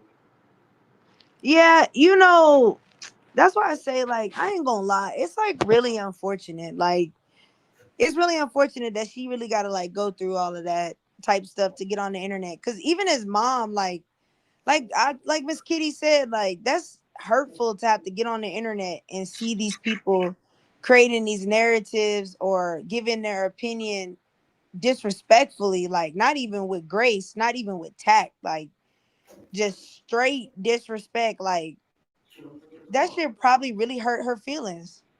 So, and that's really sucks, because if y'all say justice for Mo3, it's like the least y'all could do is respect the nigga family. That's the least y'all could do. The very least. I mean, that's why I said that sucks, man. Nah, they niggas about let's get it. Like I said, some of these niggas shit for years, man. and ain't got nowhere. And they ain't gonna go nowhere. Still talking about y'all gave out all this information. It's like, what did that shit do for you? Like, what did it really do for you? Y'all running y'all's page, but like Miss Kitty said, I mean, what happens next? When Mo3, when all of this is over and said and done, what happens next? He said Ashley just be defending herself on the cool. Y'all be saying some wild shit about that man's. Thank you. That's what I'm saying. Like, that shit is. Hey, the truth. Twin ain't got nothing to hide, bro. If all T Topics could hit the link and Twin will talk to her right now. She ain't got nothing to hide. ain't nobody got nothing to hide for nobody. If Twin and T Topics want to talk with somebody, she get the link. Ain't no the link is pinned at the top of the screen. We got the link in the comment. Ain't nobody, everybody welcome to hit the panel and chop it up. Even T Topics. Fuck, niggas ain't high. We out here outside asking real questions. Nah, for real. See, that's what I say. That's the difference between. I peep that wavy. I already know. That's why I said that's the difference between me and a lot of people on the internet. I've made peace with my demons. I have no shame. Like, I've made bad choices. I've messed up, but like, I'm not hiding from nothing. If anything, you exposing me, you're just gonna give me a platform to be able to speak more truth.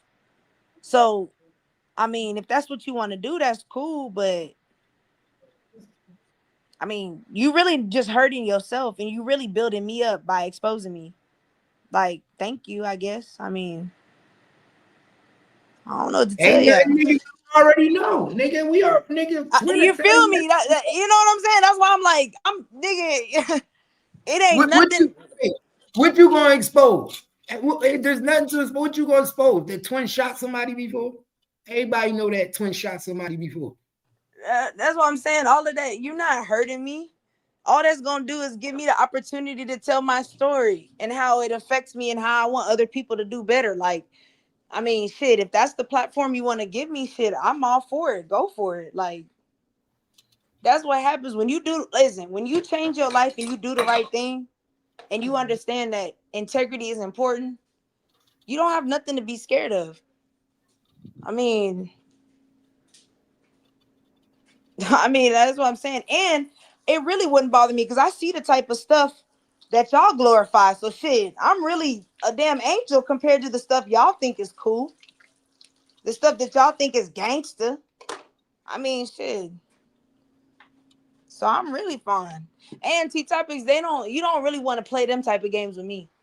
Because we can go exposing for exposing. But the difference between me and you is I stand on integrity. And integrity gonna take me a lot further. So all of that type of I'm gonna do this to you and I'm gonna do that. I mean, that's fine. Just make sure you understand what you're doing before you do it. That's not what y'all want to do. I promise you, that's not what you want to do. And I respect you. You're an older woman, so I have the utmost respect. My mama raised me right. You know what I'm saying? I respect my elders, but all of them threats and stuff, all of that calling people and all that, man, don't do that. Like, keep the peace while you can. Don't do that. That's crazy. They be tripping. Niggas done, yeah. That's what happened when you be telling the truth. It spark a nerve. Niggas like, how you? They get itchy. But that's my point. Like, you gotta remember, it's only exposed if you don't want it to be out. It's only exposing when you still have shame. That's what exposing is. You're not exposing nothing to me that I'm ashamed of. Yeah, we don't got those secrets. Yeah.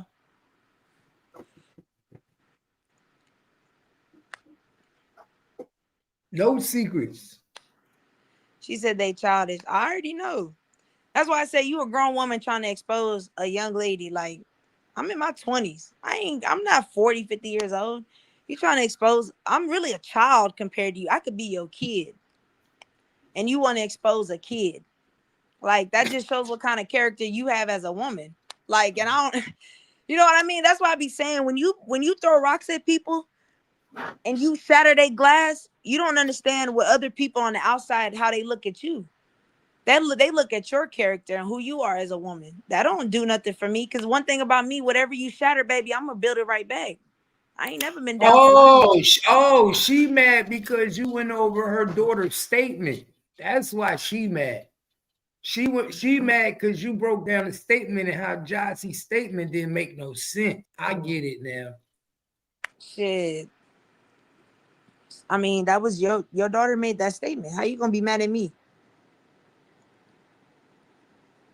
That's why I said you're not leading your daughter the right way.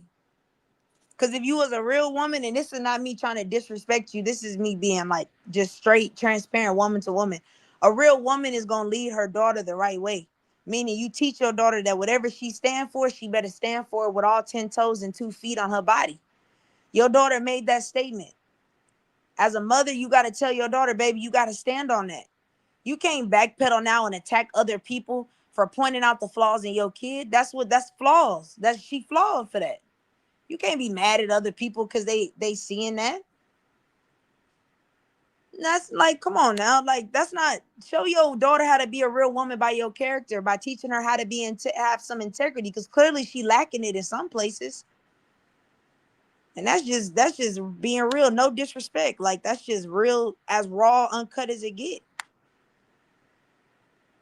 That was your daughter's statement right there. And you close with your daughter. So I know she told you she was going to go make a statement. I know she told you because y'all close. And that was your opportunity to tell your daughter, hey, be a real woman. Whatever you speak, make sure you stand on it. And that's what your daughter stood on. So keep standing on it. Don't switch it up now and get mad at other people. Shit, if that was my daughter, I would have told her to tell the truth. My daughter not no street nigga. My daughter not no street bitch. If your daughter's in the streets, I could understand. Keep it G. I feel you on that. Hey, don't say shit. I'm with you. But your daughter not no street. She not no gang member. She not slanging on her. She not in the streets. So you should have just told her, hey, baby, just keep it real and be honest. Because that statement right there, that shit not honest. She got caught in the law. So don't get mad. Don't get mad, man. Everybody else got an alert on their phone that Mo3 died. But you the only one in the world that had to get a phone call from somebody. Yeah, she ain't on no social media sites, right? So you just don't work social media. You ain't on the phone. Everybody, as soon as you opened your phone, it was the first thing on the screen. Pay attention. Nah, that's facts. That's facts. It was breaking news all over the TV, all on your phone, everything. But she's the only one that had to get a phone call. And see, and the crazy part about it is, again, if you was a real woman, you would have told your daughter to keep it silent. Because what fucked your daughter up is those interviews. It wasn't even this statement, because low-key, she could have got away with this shit. She said Jackie's still on probation trafficking with her daddy. But this is Josie. If it was Jackie, I could understand that. If she was drug trafficking and it was her, I get it. I get if you told your daughter don't make no statement. I can respect it. I respect. But this is Josie. She not drug trafficking, is she? Is she out here doing shit she ain't got no business? If she's just a regular civilian woman, a mother, you should have told her to be honest. And even then, she could have kept this statement. Like, low-key, this is what you're not understanding. She could have kept this statement and stood on this, and nobody probably would have discredited her as hard as she is. But she went back and made a live saying, we were just friends, but you just said right here we were involved in a romantic relationship for several months. Why would you say that?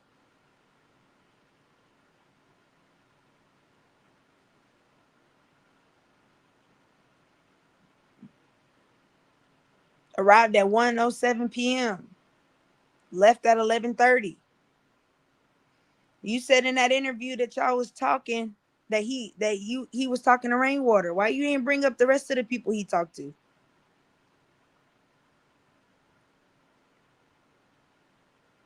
Come on now.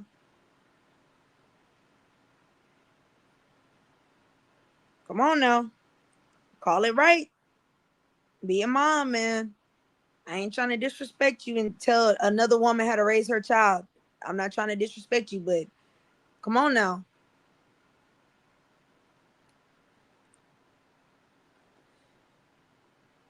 He said, mind you, she gave this statement before she came online, and she told everyone it was only 3 months. That's what I'm saying.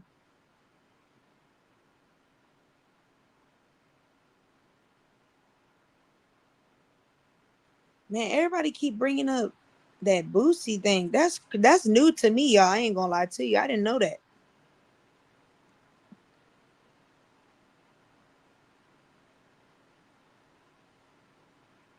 Shout out to you, Sean Carter. I appreciate that. That's just being real. That's as real as it gets.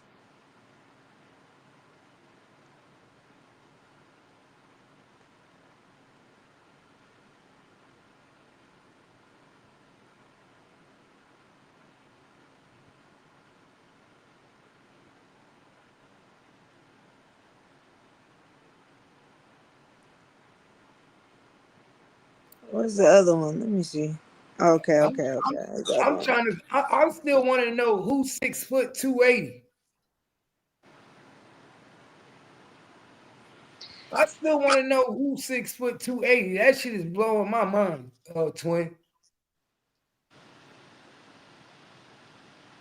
He said, who had on a hoodie, sweatpants with a hoodie? That shit's still blowing my mind. Well, what sticks out to me is he said the hoodie was not up. So, see, okay, Cat, boom. This is my thing. With these statements, I don't understand this. They said there's no hoodie up. So you telling me you didn't get a description of his face? He ain't got no hoodie on.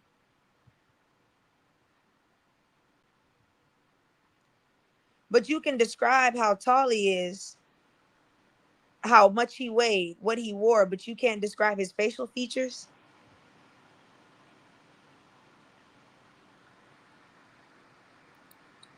And then he took a picture. We know Kiwan ain't 280, nigga. We know Kiwan ain't 280. So this means that there was someone else on the highway. Someone else was in the highway in a sweatsuit.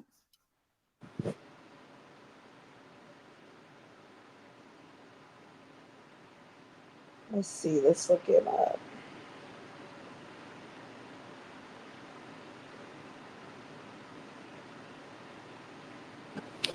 He says CME DJ. I'm trying to look. What does he look like?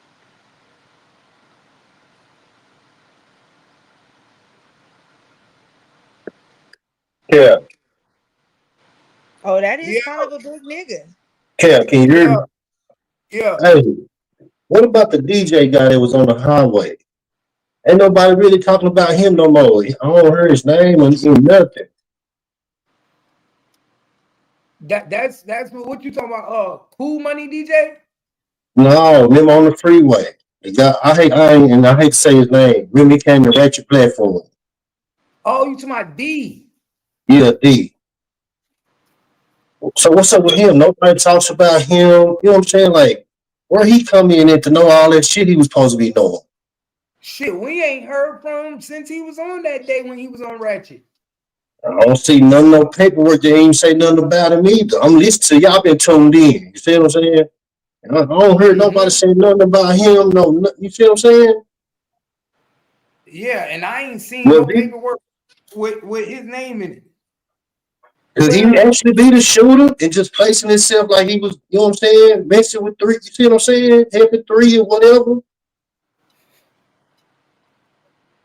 Well, I Because looked up. remember, he was shooting back at the people. You see what I'm saying? I He put looked up himself on the scene. CME cool. What do you CME DJ and Big Baby? No, I think They both of these niggas is tall and big and black and meet that description. Honestly, that's what I'm saying. That dude put well, this himself big in dude. there. Who is this big dude? I think it's yeah. Bakari Vibes. Yeah, he big. He look about nice 280. Yeah, that's what I'm saying. That's all I've been thinking about. You know, I just been listening. Like nobody said nothing about D. You see what I'm saying? Like he supposed to be on the highway hitting three, but you don't hear Salute, nothing salute. about that. What up, down, everybody? Yeah, that dude was a fake. Corn. He was a fake. So he must have been on the other side then, right? I don't know, but I just know he was a fake. He was clout chasing. Yeah, Okay. they exposed him years ago that he was Okay. clout chasing. Okay. But hey, to be conscious, he had a lot of details though. He had a lot of, you see what I'm saying?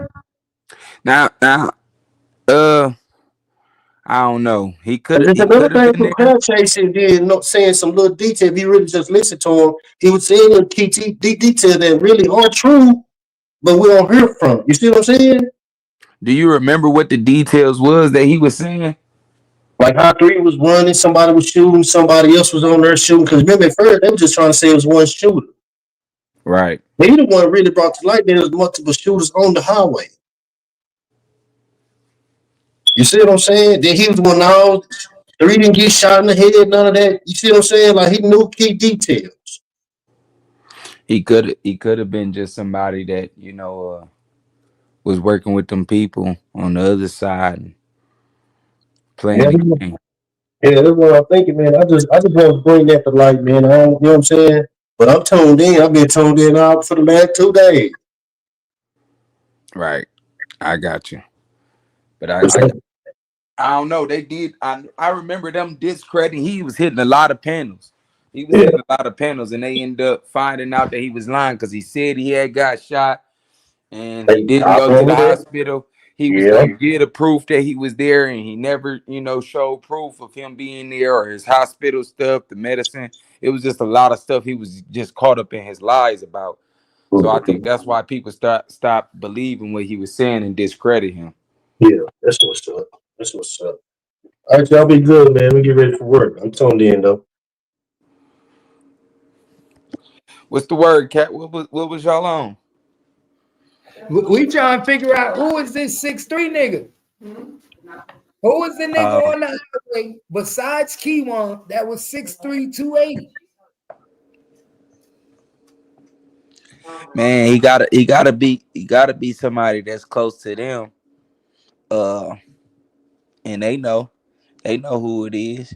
It's somebody we know. That's why I say, remember when we was discussing earlier, that's why I said as far as who I think is possibly is a possibility of it being uh Cool Money Duck, and that's who I think. And then I think Smurf is the driver of the black Camaro chasing him to the back where Duck is waiting. And it could have been Duck and DJ back there. Do we know if it was more than one person sitting back there? What, in the back seat of that car? Nah, in the back waiting on three. Oh, we don't know. We just know it's a shooter back there, but it could have been two shooters. Exactly. We just know it's a shooter. So Cool Money DJ and Cool Money Duck could be sitting back there. Well, I mean, it says it right there where it says he took a picture of a black Dodge Charger and he thought had some males in it that could be witnesses. So yeah, That so lets it's you know that multiple. there was more than one person in the vehicle. You're right, twin. So That's who had a Charger around that time? Who owned the Charger around that time? Well, it was charcoal, you know that? Because I heard somebody owned the Charger that around that time that was part of Cool Money.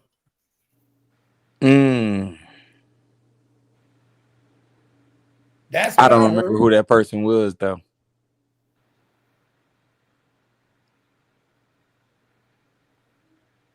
I think they said it was Duck.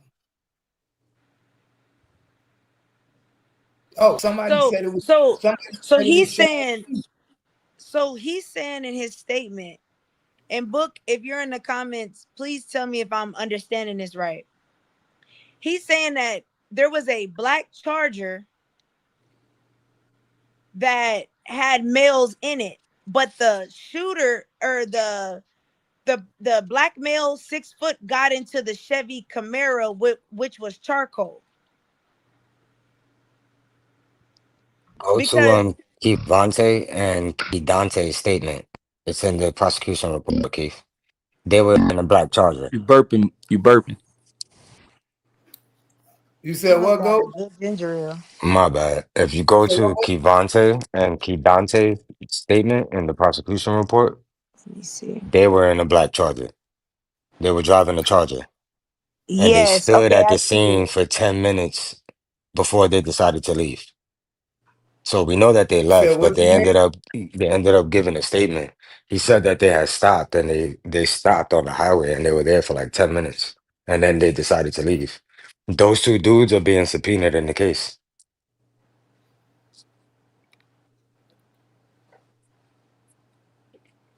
Let me see if I got it.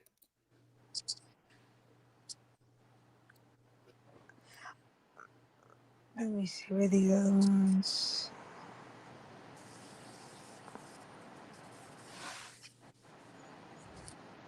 I don't think I got that one. Let me see if I could hold on. Yo, do me a favor. Do you remember what email address I emailed you from before? Was it Book Smart Contracts or was it something else? Shit, I don't even Because know. I could just send it to you right now. Hold on, let me check something real quick. You can't just share your screen? I'm on my phone, but yeah, I could do that. Let me call up from my laptop. Give me 1 second. Okay, because I have it here, but he's gonna send it to you so you can see it bigger. Because I only got the screenshot. He's gonna get on from his laptop and just yeah. He can get a whole presentation.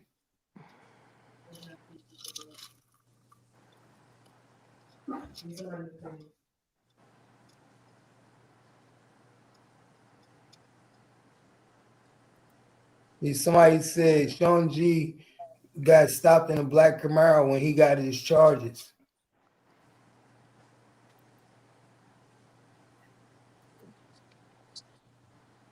Y'all can hear me? Yeah. All right.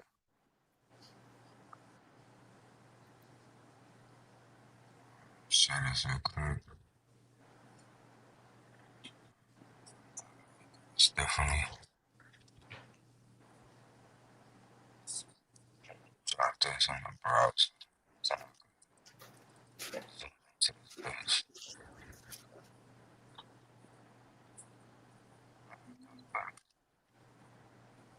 Because Book, I wanted to ask you, besides Cavante and Keandria, besides them two, who else said that they watched him stand over him?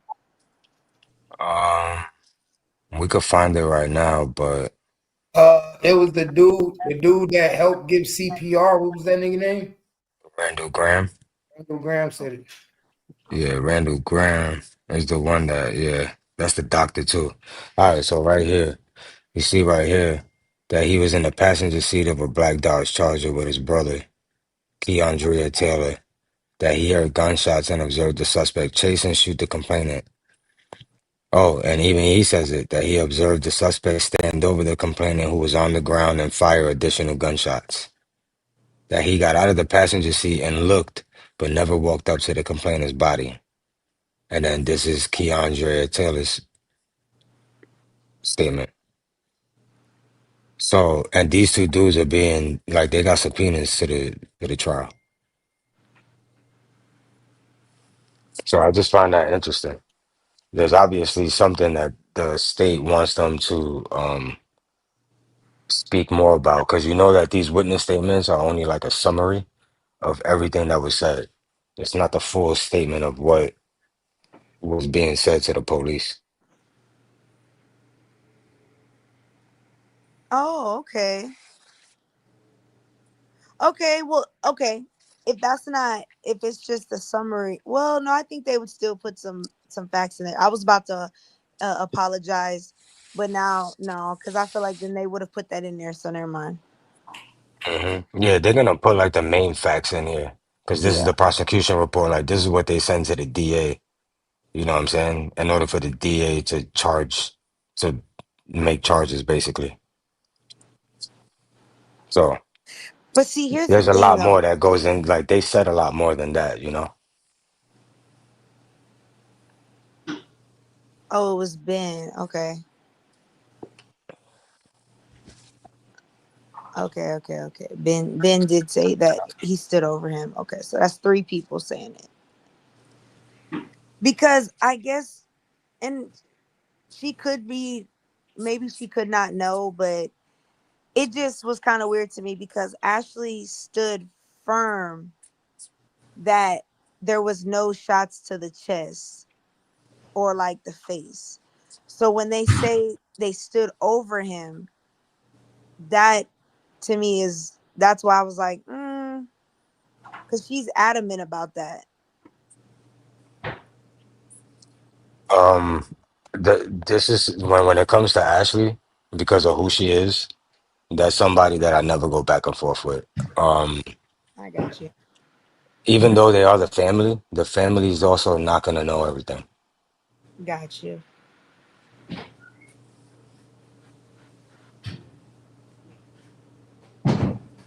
So we know that Sean G was 15 minutes away from the site, the location allegedly, because we don't know that for a fact. And he Right. has a black Camaro as well. Mm-hmm. So they Yep. say they see a black Camaro and then they see a Camaro that might have been charcoal color. So You there's see two what Ratchet Camaros is on the saying? highway. Look at what Ratchet just said. So Ratchet saying that the dude wasn't clout chasing. He was telling the truth now. Who's Yeah, D? but Petty Betty also said the same thing. And Petty Betty's linked in Dallas. Like she know a lot. She's Well, linked to certain people. why he? I'm asking you this question. But why he not in the paperwork? Why is he not a witness? We don't know that yet because, and that's something that I explained earlier, Flame. So like, they sent this to me. Let's look at the date on this because that's actually not something I never did. Let me see if they got a date on this shit because that'll tell you exactly when this was written, and we know that they compiled a lot more evidence after this was done because this is like basically the charging document. This is what they sent to the prosecution. Yeah, you see, they're not putting a date on this shit. This shit is weird. Wait, Right there, 2020. It says 3/18/21. 3/18/21. Yeah. 3/18/21. All right, so in March, you got to think from March 2021, they uncovered a lot more evidence. You get what I'm saying? Okay. And every time that I put in my request flame, they sent this to me in November 2023, right? And Okay. that was responding to a request that I put in August 2023. So he specifically said, I could show y'all the letter that he wrote me, but he specifically said that he was only sending me certain information, the district attorney, right? Now, every Mm. request that I put in after this, I'm talking about every single one. It doesn't matter what I requested, they denied me. Mm. They won't send me any more information. But now that we got all this shit being filed on the docket, I'm about to re-request a lot more of everything again, just to see if he will send me something again. Yeah. Yeah, we need all that Right. I want to see what now they will consider public information, whereas before they didn't. You get me? for safety reasons. That makes sense. So who's D again? That's the dude who was saying that he was shooting back for Mo3. Mm-hmm. That's a dude that I brought up the other day, KT, where I was explaining he hit Ratchet Panel way back in the day and was explaining how he was shooting at the second shooter that was shooting at Mo3. Damn, if he would have got him, that would have cracked this thing right on up. And Ratchet is right. Like he only hit Ratchet Panel. I've never heard him anywhere else. He was on the mental patient panel too. Who's the mental patient? Oh. Did Yeah. he? He hit his channel? Yeah. I didn't know that. I seen it. And that's why I'm saying that he didn't everything he was saying, he never came back to prove and show. Yeah, that's interesting. I guess that's why nobody believes him, but a couple of people that I know for a fact that are like really connected in Dallas are saying that he not capped. And that's the only reason why I keep on bringing him back up, because it kind of coincides with Pastor Cruz's statement. He's the only one that saw another shooter that during that time in March, he actually gave a statement about. You get what I'm saying? And then when you just couple that with what D was saying, we just know that there was another shooter on the highway. It wasn't just Kiwan. I don't even think Kiwan was ever on the highway. That's up for debate. I mean, personally, I do, but I mean, they you got know, his location and pinged Yeah, it. I think they got the phone. You know what I mean? My phone could tell you anything. That don't mean that's me there. now one thing I did want to ask was, and this question is to you and Cap, Flaming Cap, not so much KT because I know she's new around us, but Queen played a video the other day when we was on her live of these two dudes in a car where they said they were like basically stalking Mo3. And you could see like a gas station in the back in their camera view, right? But when you slow the video down, so everybody's saying that that's Kenny B. When you slow the video down and you're looking in the rear view mirror, you can actually see like the dude's forehead and his hair. And it do kind of look like Kenny B. It looked like a light-skinned black dude with a little fro. You can see Kenny B tattoo on his hand. Oh, you see, look at that. Yeah, see, that I believe so because it did when I listened to it the other day when she played it, when 88 played it, it exactly sounded like Kenny B. If you listen very close, it sounds like him. Think about the airport incident with Rain and Kenny B. That'll prove to you that he has some type of acknowledgement or involvement, because why did he have that situation with him and Rain at the airport? And he You said, know, if I killed your partner, And do hold up. something about it. And who was Kenny B staying with in Dallas at the time? Well, who was I he don't know living that. at? I'm about to give y'all a game. What girl was he fucking with at the time? Wasn't it like Asian doll or something like that? There you go. Pay attention. wow, that's a direct connection of Vaughn. Pay And I attention. remember Rain saying something about Asian doll in the interview. Yeah, he was down in But you Dallas. know what it will also prove though? It'll also prove, I forgot who hit the panel earlier. I forgot where I heard it. But they was trying to say that we sound crazy talking about that there was multiple cars on the highway. If that was Ken, all right, we know that's Kenny B in the car. Let's just say that that video was actually them stalking Mo3. Then of course there was multiple cars on the highway chasing this nigga, or at least following him. So that's not a far stretch. You get what I'm saying? And Right. that's really why I'm asking that question, because they tried to make it seem like we was just pulling shit out of our ass. Yeah, you know that's what they gonna do. they already think we trying to solve the murder. So I mean, Right. you can't win with these people on the internet. Okay, so what is Kenny B's connection to Yellow Beezy? That's what I don't know, because that's the first time I ever heard that name. I didn't even know who the hell he was. Because Kenny B is from Fort Worth, correct? Yeah. So that would be more of a connection to So Half Heck. That would be more of a connection to Half Heck. that means is he cool with Go Yayo? I would assume so, yeah. I'm not 100% sure on that. I can't I can't deny or say that he is. Regina says yes. Okay. So there's a connection there because Go Yayo is cool with Yellow Beezy. But then the question is, why would Kenny B want Mo3 be a part of Mo3? That's what I'm trying to figure out. But I know Cap will Because probably know more than all of us when it regards that. Trap Boy,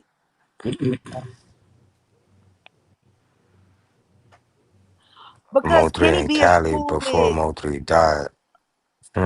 what's that rapper? Cap, what's that rapper from Fort Worth that was cool with Trap Boy Freddy that got busted? Who you talking about? The rapper that signed to Gotti. Signed to Gotti out of Fort Worth? Yeah. Oh, you talking about that Pablo, what was his name? He went to jail for drugs. You talking about that nigga damn. Yes. Don't Kenny B hang out with him? Huh? Ain't Yeah, him and he was with all them niggas.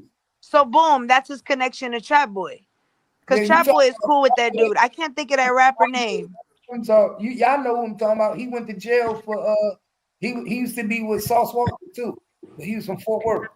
You talking about the lanky light skinned nigga that got the tattoos all Yeah. over? Uh-huh.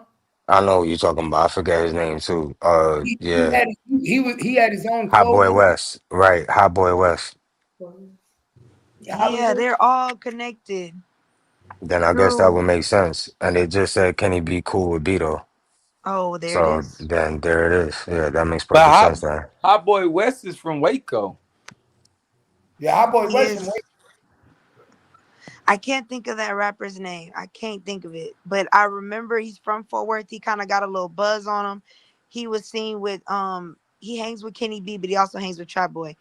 So now we know they're connected through Trap Boy. But then I guess the question is, He was with I know who you talking about. He used to be with Bugatti Casino. yes. I can't think of that nigga name. The dudes that went to jail that was with Bugatti Casino, they was connected to Sauce Walker and them. They all went to jail. I can't. Yeah, I You was about to talking say I about the can't. young dudes? The young dudes? That's who Kenny B came up under. Yeah, I can't remember his name, but they're all connected Was it through like that. Polo They're all Graham? hang out together. You said what, Cap? I said I don't know if it was Polo Grams. It was a weird name though. He It had a is. weird. Yeah, it is a weird. They all hang out with Trap Boy Freddy and Go Yayo and all them. So now we know that that's their connection, and the question is like, why would you be helping facilitate an unaliving in Dallas? Yeah, that's why I'm asking the question. But Right.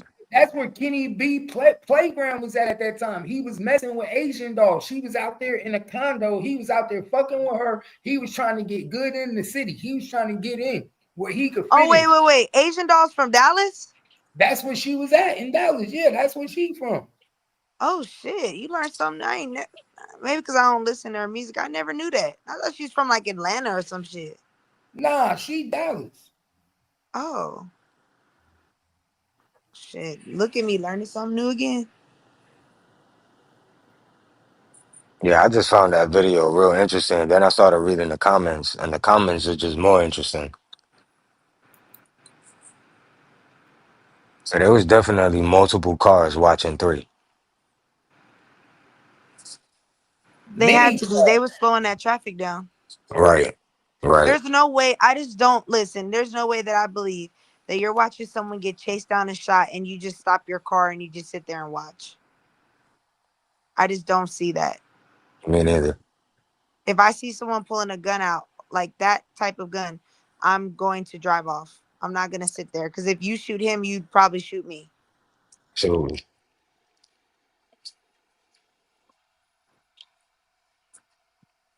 that's Don Don cousin. Wow. Okay. Oh well, there it is. So But that's even more of a direct connection because Don Don was HSM. This shit gets crazier and crazier. What the fuck? That's what I'm saying. Kenny B was in Mo3's last video in Cali before he died. Well, there we go. Yo, I couldn't imagine being around that many fucking enemies, man. I'm so glad I keep to myself. This shit I crazy. mean, well, I mean, wisdom. That's important. Wisdom. There's some. If you know a whole city don't like you, I wouldn't even take my chance hanging out with any of them niggas. To be honest. God, like for real. If you've already said the That's whole why I city was don't on fuck it. with me, great. I'm gonna just keep to my. But me and Kimmy was just saying this earlier. I would have been and left. I would have moved out. I don't care what a nigga say about me. I would have been and What moved she up out did. of there. You see, that's why, you see, Petty, that's why I was asking yesterday in the chat, but nobody wanted to acknowledge it, is Tamita Hopkins, JB's sister. Because that's the only female, I think, the only black female witness statement that we have of any Hey, Miss Kitty, females Miss on the Kitty, highway. hold up, Miss Kitty. You on my other page. You on the cat report. I'm about to put you on the cat report. That's why I was like, she on the wrong page. That's why she on the other page. She on the cat report. Yeah, I'm running 2 pages. Let me copy the link. I'm about to put it in there so you could come to the other page in the comments. Yeah, we hit the link. We on this page. And y'all really think it was Beto and not Kiwan. I don't know. Beto looked like he was more muscular than Kiwan. Looked like he had more weight on him.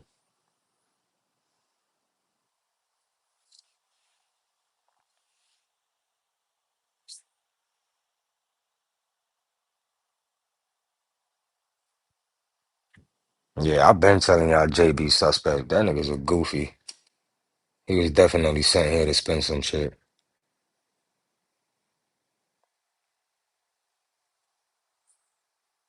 Is JB 6'2", 280? I mean, yesterday he did say he was 300 pounds.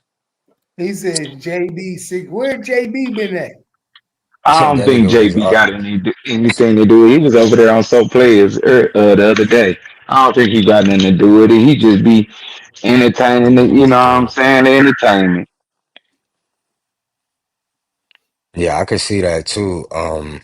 I could see that too, Petty. But I think when I looked into Hot Boy West, I don't think Hot Boy West was free when Mo3 died. I think Hot Boy West was serving time on a robbery charge. I remember Duke had me pull his records. I got to see if I got that shit still. But I had pulled his records, and if I remember correctly, he was serving time during that time.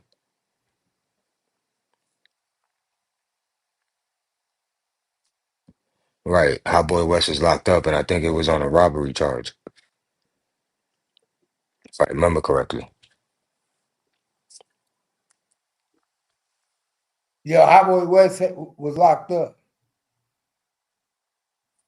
Yeah, he got out shortly after. That's what I remember finding. Yeah, I spoke to Duke about that like way back in the day when Hot Boy West first came up, because Duke was spinning that shit, and then he asked me to get the records. Okay, so I pulled up this interview. So in this interview, Kenny B and other artists, they're beefing with Rainwater specifically. And like he's saying in his statement when he did the interview that Mo3 is not the problem, it's Rainwater. So then but he doesn't expound on that. So does anyone know why Rainwater and Kenny B is beefing? He told him to stay out of Fort Worth business. What does that mean? No, it seems like Rain was beefing with fucking everybody. Yeah, I never knew what the Kenny B and Rainwater beef was ever about. Yeah, that's weird. Hmm. Why Rain tell Kenny B you killed my partner at the airport? Hmm. That's what I said. That's the only thing that I remember him and Kenny B having an altercation about is when they was at the airport. And I heard that him say well, I don't hear from Rain. I hear Kenny B telling Rain, you said I killed your partner. Well, come on and do something or something like that along with the lines of that. So when you say something about the video and you can hear and it does sound like Kenny B, but we can't 100% say it. Well, I can't be 100% that it's Kenny B. Sounds like him. You know what I mean? So I Yeah, don't know. yeah, nah, I feel you on that. Yeah, it was at the zoo. Wasn't that Tez though? Wasn't Rain? Nah, Rain fought Tez at the zoo. What's his name? Yeah, he Tez. fought Yeah, Tez at the zoo. Yeah, he right. fought Tez at the zoo.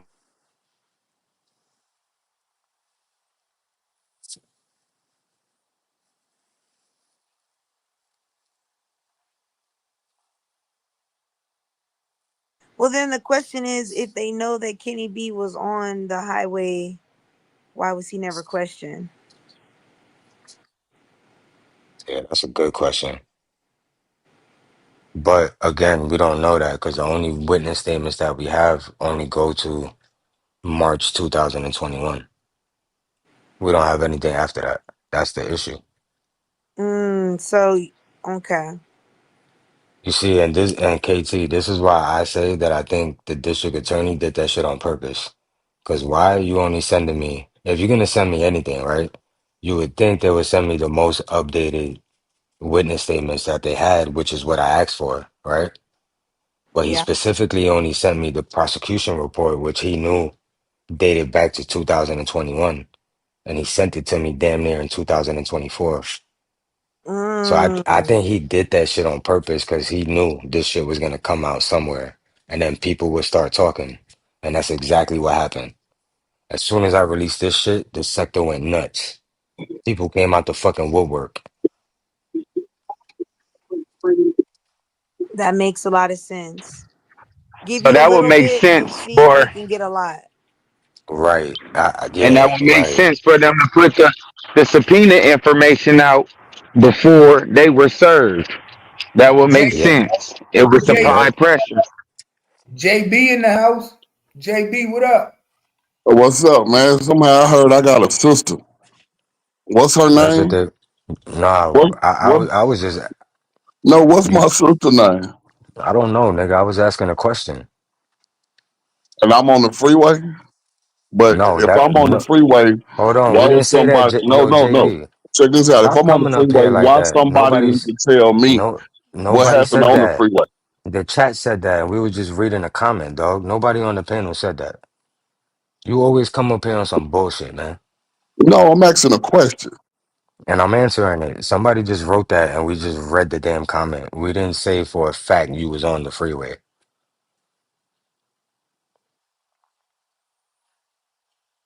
Now, they also said that you said that your sister was on the freeway. So my question was, is your sister's name Tamika Hopkins? That was the question I asked.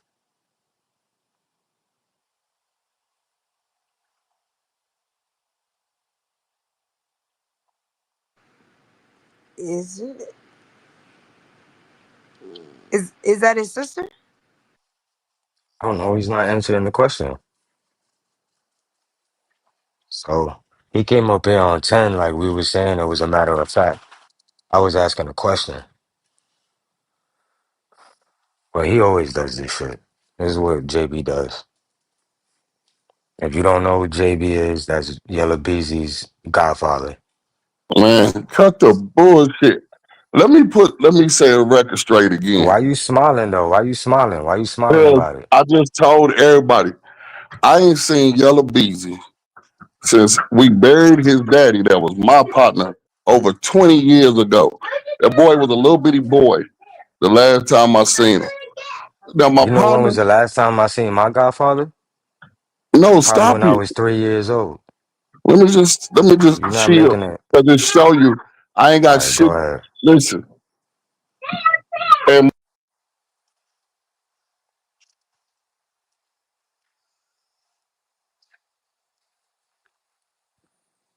But he was drunk last night. Maybe he don't remember everything he said. I just asked one question, JB.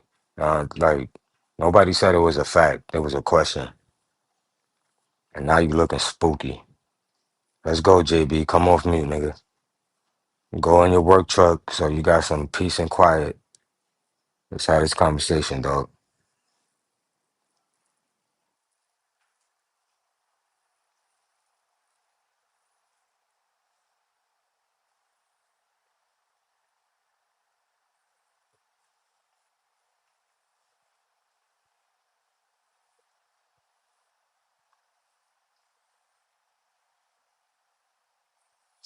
What happened to JB? Yeah, facts, Petty. I know, and he know, but I this is thought what we were. JB does. This nigga's a fucking deflection artist. He only come up here to He said, deflect what we. he said, Yella calling him. This nigga is stupid.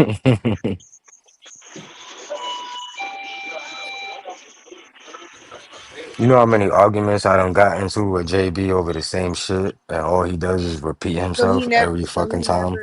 he never just says yes or no. Yeah, he don't answer questions. He just deflects.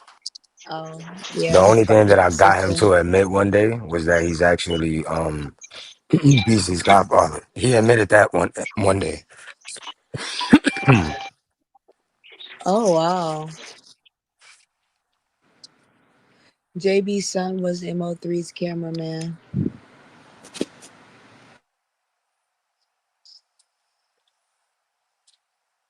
So this is what I'm getting from all this. What I'm getting from all this is everybody knew what it was gonna be, and everybody turned a blind eye because it's family over everything. That's what I'm getting from this.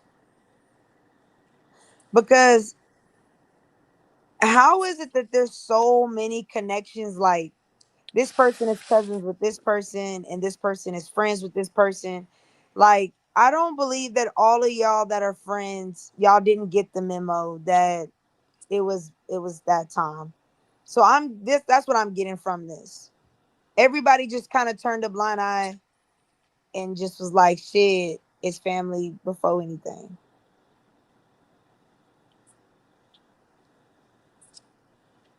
No, that's a question for fucking JB, but it's clear to me what they've been doing for the last 4 years.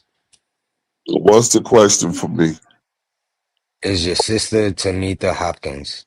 I done told you no, man. I ain't got no sister named no Tamika Hopkins. Now we My got that nigga, out the if way. that's What the was you case, gonna say? why the fuck would why the fuck would my sister? Why would she be Tamika Hopkins rather than the cars that your eyes are looking at? Let's go to what you looking at when you look at a Mo3 video. Do you not see multiple cars steady driving?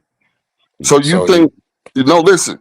So what do you think those people that your eyes are looking at? You think all of them had to go to court? They gonna have to talk to the police? No, nigga. That's just like if you left out of a club tonight. what you You think mean?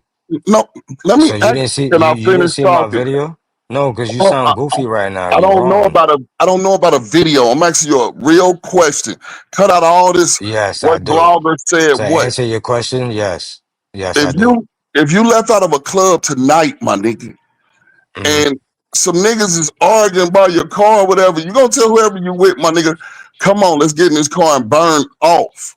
Right? It don't matter if you get home and you saw that the niggas that you was arguing was the two niggas that started shooting in the club and all that shit. You gonna burn the fuck off, bro. That's what But that's what happens she every did. day. But that so let me answer your question. Tamita Hopkins was driving the BMW that was behind Mo3. She's the one that stopped to talk to Kiwan and then burned off. She did exactly what you said. So that's where my question comes from because what My the nigga, chat was saying, let me finish. I'll let you finish. What the chat was saying was the other night, you said, nobody else said this but you, that your sister was on the highway and drove by. So I was just that, asking the question. I don't know bro, why you always come on the damn panel so defensive. no, bro.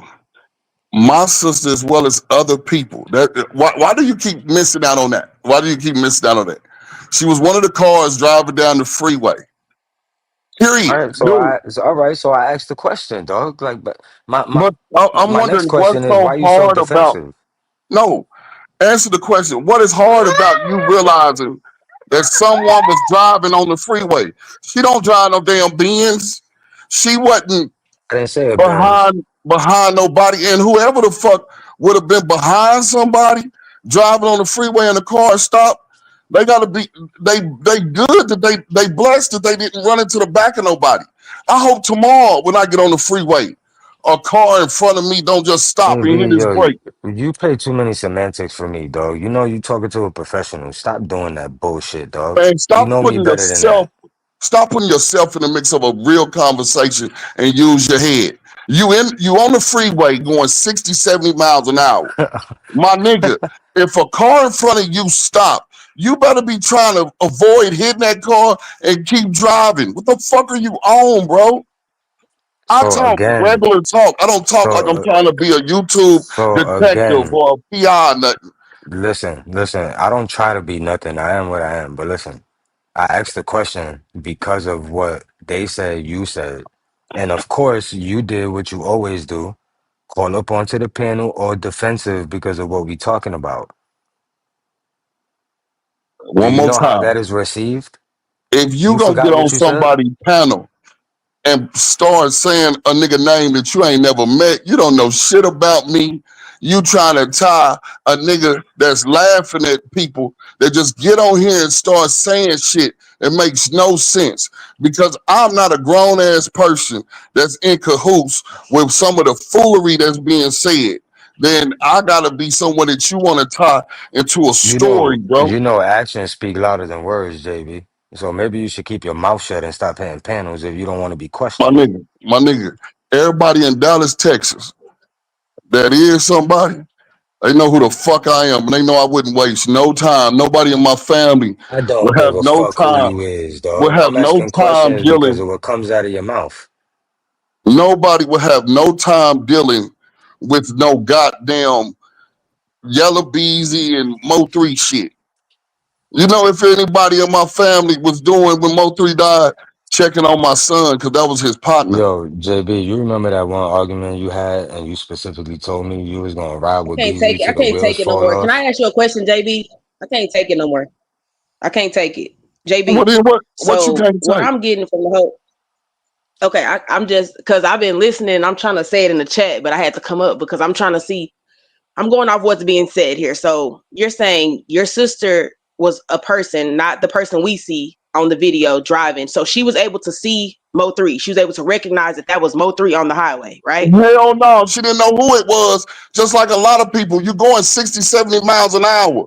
You need to put yourself on the Them freeway. cars was not going 60, 70 miles per hour once that Camaro turned around. They wasn't going that fast. No So what I'm shit. So, saying is, so what before the I'm saying, I'm Camaro just turned asking you, around, just let me ask you first. Let me ask you first. I'm going off what is being said. So you saying your sister was driving past Mo3 the day he died on the highway. She didn't recognize him. But how does she? I mean, your son is his photographer, so she don't know what Mo3 looked like. my I nigga. mean, it's not. You can see a big. I mean, come on. It wasn't a whole bunch of people standing outside. Like, come on. We got a nigga running down the highway. Motherfuckers knew that was Mo3. We're not You gonna play think she crazy more? like they think No, I'm just a no, random stop, motherfucker stop. on the highway. Do Come you on now. think somebody is more focused on I looking can at? see. No, Yes. would you? Yes. You're gonna try to over talk and let me. You're gonna try to say that she need to be trying to visualize a face rather than the cars that are stopped to see that there's commotion going on in front of her. What do So you how think was is she able more to see that important? then? How was she able to know it was a nigga running outside trying to get in cars, but her eyes was closed? He was trying to flag down cars. That's what the fuck was going on when he ran.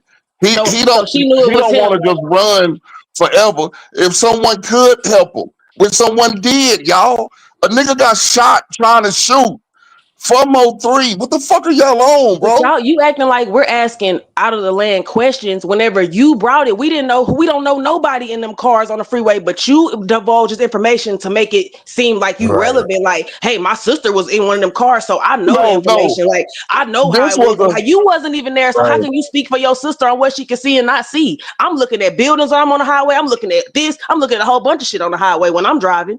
So how your sister ain't looking at nothing? Make it make sense. You not making nothing make I'm sense. You making just hearing perfect yourself sense. talk. I'm making perfect sense. If you driving Kendall, on the am I making freeway, sense? Cap, the am whole I making sense? conversation is Quinn, am I making sense? No, no. you Am I They making better making get perfect sense? sense. validation. You The making a Absolutely. point lot of sense. is, Come a on, bro. motherfucker is saying, I didn't JB, why are even you know here? the same. What the fuck What you he's here saying, for? You don't what know shit JB is about nothing. what JB is saying is that at the time she didn't know it was Mo3 until after. That's when she realized it was Mo3. And That's that's what all I he's was saying. asking in the first place. I said, so your sister didn't recognize Mo3. You go into all this, but if a dog was a cat, and if you No. seen that, I I said, don't need what do all of you that. think We is need the more important? facts. You worrying about looking and seeing who somebody is or All hitting I'm a motherfucking asking, car? all I'm asking is, how could your sister not I recognize a nigga running down the street that I know. So if your sister don't know him, that's different. You say that my sister don't know Mo3, but you say your son was a photographer, and then you know this person, you know that person, but don't nobody know who on the highway. I'm saying Make it even if make she sense. know I'm who the good. fuck I'm good. Mo3 is, I'm do good. you I just think want to it's ask that. Mo3 at that time running? You would think it was an Oak Cliff nigga tripping on some wet or something. You ain't wearing, you ain't even look, you ain't drove probably 2-3 seconds later to even see if a nigga is chasing him with a gun. All you looking at is what the fuck happening right now. You don't even know what the fuck is ahead. You don't even know that there's cars ahead. All you know is it's probably an accident. You seen that it was once some steady flow of traffic, and the JB, I got a traffic ain't question. steady no more. No, How it's you common know how sense. you know Mo3 was trying to flag people down? Who told you that? Man, get the fuck out of here. What did I just tell you? She Who told did, you that? nigga. So then she knew who he was. Man, She was looking at him. She you didn't know it was. sound. She I'm Come gonna from on, be bro. Dallas? saying. If you Come She from on, man. basically Dallas, you know saying who she didn't know Mo3 it was is. Mo3, but she seen somebody. She seen a person Flagging flagging people people down. down. You know Okay. how goofy you sound, JB? No, do you know how? Okay, I would rather right now say, let me sound goofy and let you think that you smart. It'll show you how dumb you are. I'm driving a motherfucking vehicle and I'm trying Hmm. to avoid this collision that's going on ahead of me. Something doesn't happen where I just now was in my car driving 60, 70 miles an hour on a fucking freeway. And for some reason, everybody is slowing down, but I still see where people are moving. And then if a dude coming up, you don't know what the fuck is going on right now. And just like you looking at when Mo3 is running from that car, you see cars steady driving right around the shit. All them cars had to come from the back, dumbass. Every car that you see that is driving past the black car, do you not know that they was once in the back? But he Don't you wasn't out know the that car they yet. also, they all, He wasn't out the car yet. man, what the fuck? You know what, bro? Are you slow? You No, okay? I think Well, JB, can I ask you a few questions, please? Because you I'm can new. you can ask me anything, but bro, don't ask me no stupid shit like we not just talking regularly. Yeah, no. How's that stupid? I'm asking So you questions, bro. You don't like my questions? Let KT ask you questions. Go ahead, KT. let me ask you this. So again, if you can't answer, you can just say next question. So can we confirm that you are Yellow Beezy's godfather, correct? Hell no, bro. Yellow No. Beezy. Let me tell you something. These are people, right? That been on a panel like you. They gotta agree, take a side, say who they like, don't like. Really wouldn't give a fuck. They've never gave me $5 on my cheapest water bill. So who would I give a fuck about? But what I'm saying is, me and Yellow Daddy used to kick it, not on no fucking no, about no strip shit, no nothing. A nigga, that was my partner. He had more partners than me, bro. This was a known nigga in Oak Cliff. Okay? So he had a son on his own time. That's who Yellow Beezy is. Once again, just like I told you, I ain't never met Yellow Beezy a day in my life other than the time that I saw him at his father's funeral and one time up in Holland Hills with my partner, bro. And then I'm not no fanboy. Hey man, can I ask your homeboy a few questions and let me tell him that I used to know his dad? You know how many niggas Hey, Yellow probably hold done on, heard? JB. Hey, I'm just gonna say this and I'm gonna get down, bro. See, y'all, they still see a lot of these people from out of town, bro. They really don't know. My nigga Mo3, what he ain't let that fine go to his head, bro. You can pull up to a motherfucking store and that nigga walking out eat some hot Cheetos, bro. He was really outside, bro. I'm gone, JB. Nigga, let me be honest with you. I would see more Mo3 than I have with a Yellow Beezy, bro. You My said you ain't son, So from were Dallas, so JB. did you had more? Would you say you have more of a relationship with I didn't Mo3 than have Yellow no Beezy? relationship. My son was my son and Mo3 was together on the regular. Got you. So let me ask you this: how did, from your perspective of being in the city, was this did this hurt the city or did this make the city happy? Because from our understanding, it looked like nobody in the city liked him. Bro, man, I couldn't tell you no difference than if my son had a nigga from school that played basketball in Mo3. Them was that's my son's friends. I'm not about to interview him, get to say that this one is more like than the other one. All I know is that's what he was. What happened to him, and that's the end of it. I can't ain't nobody that I know lost their jobs in Dallas. Ain't nothing doesn't happen where people ain't still living in Dallas and breathing, doing what they was doing before Mo3 died. I think it's more of people outside. They're entertained by this situation that happened. They have found themselves invested in this stuff over the past 5 years. Mo3 has become a part of their everyday life, learning more stuff about them, learning more about what happened to the case, listening to people like this fool on the panel that just make up shit and ain't nothing that he done said for 5 years has ever fucking happened. Nothing. This is what I trip out about, and I like this shit for entertainment.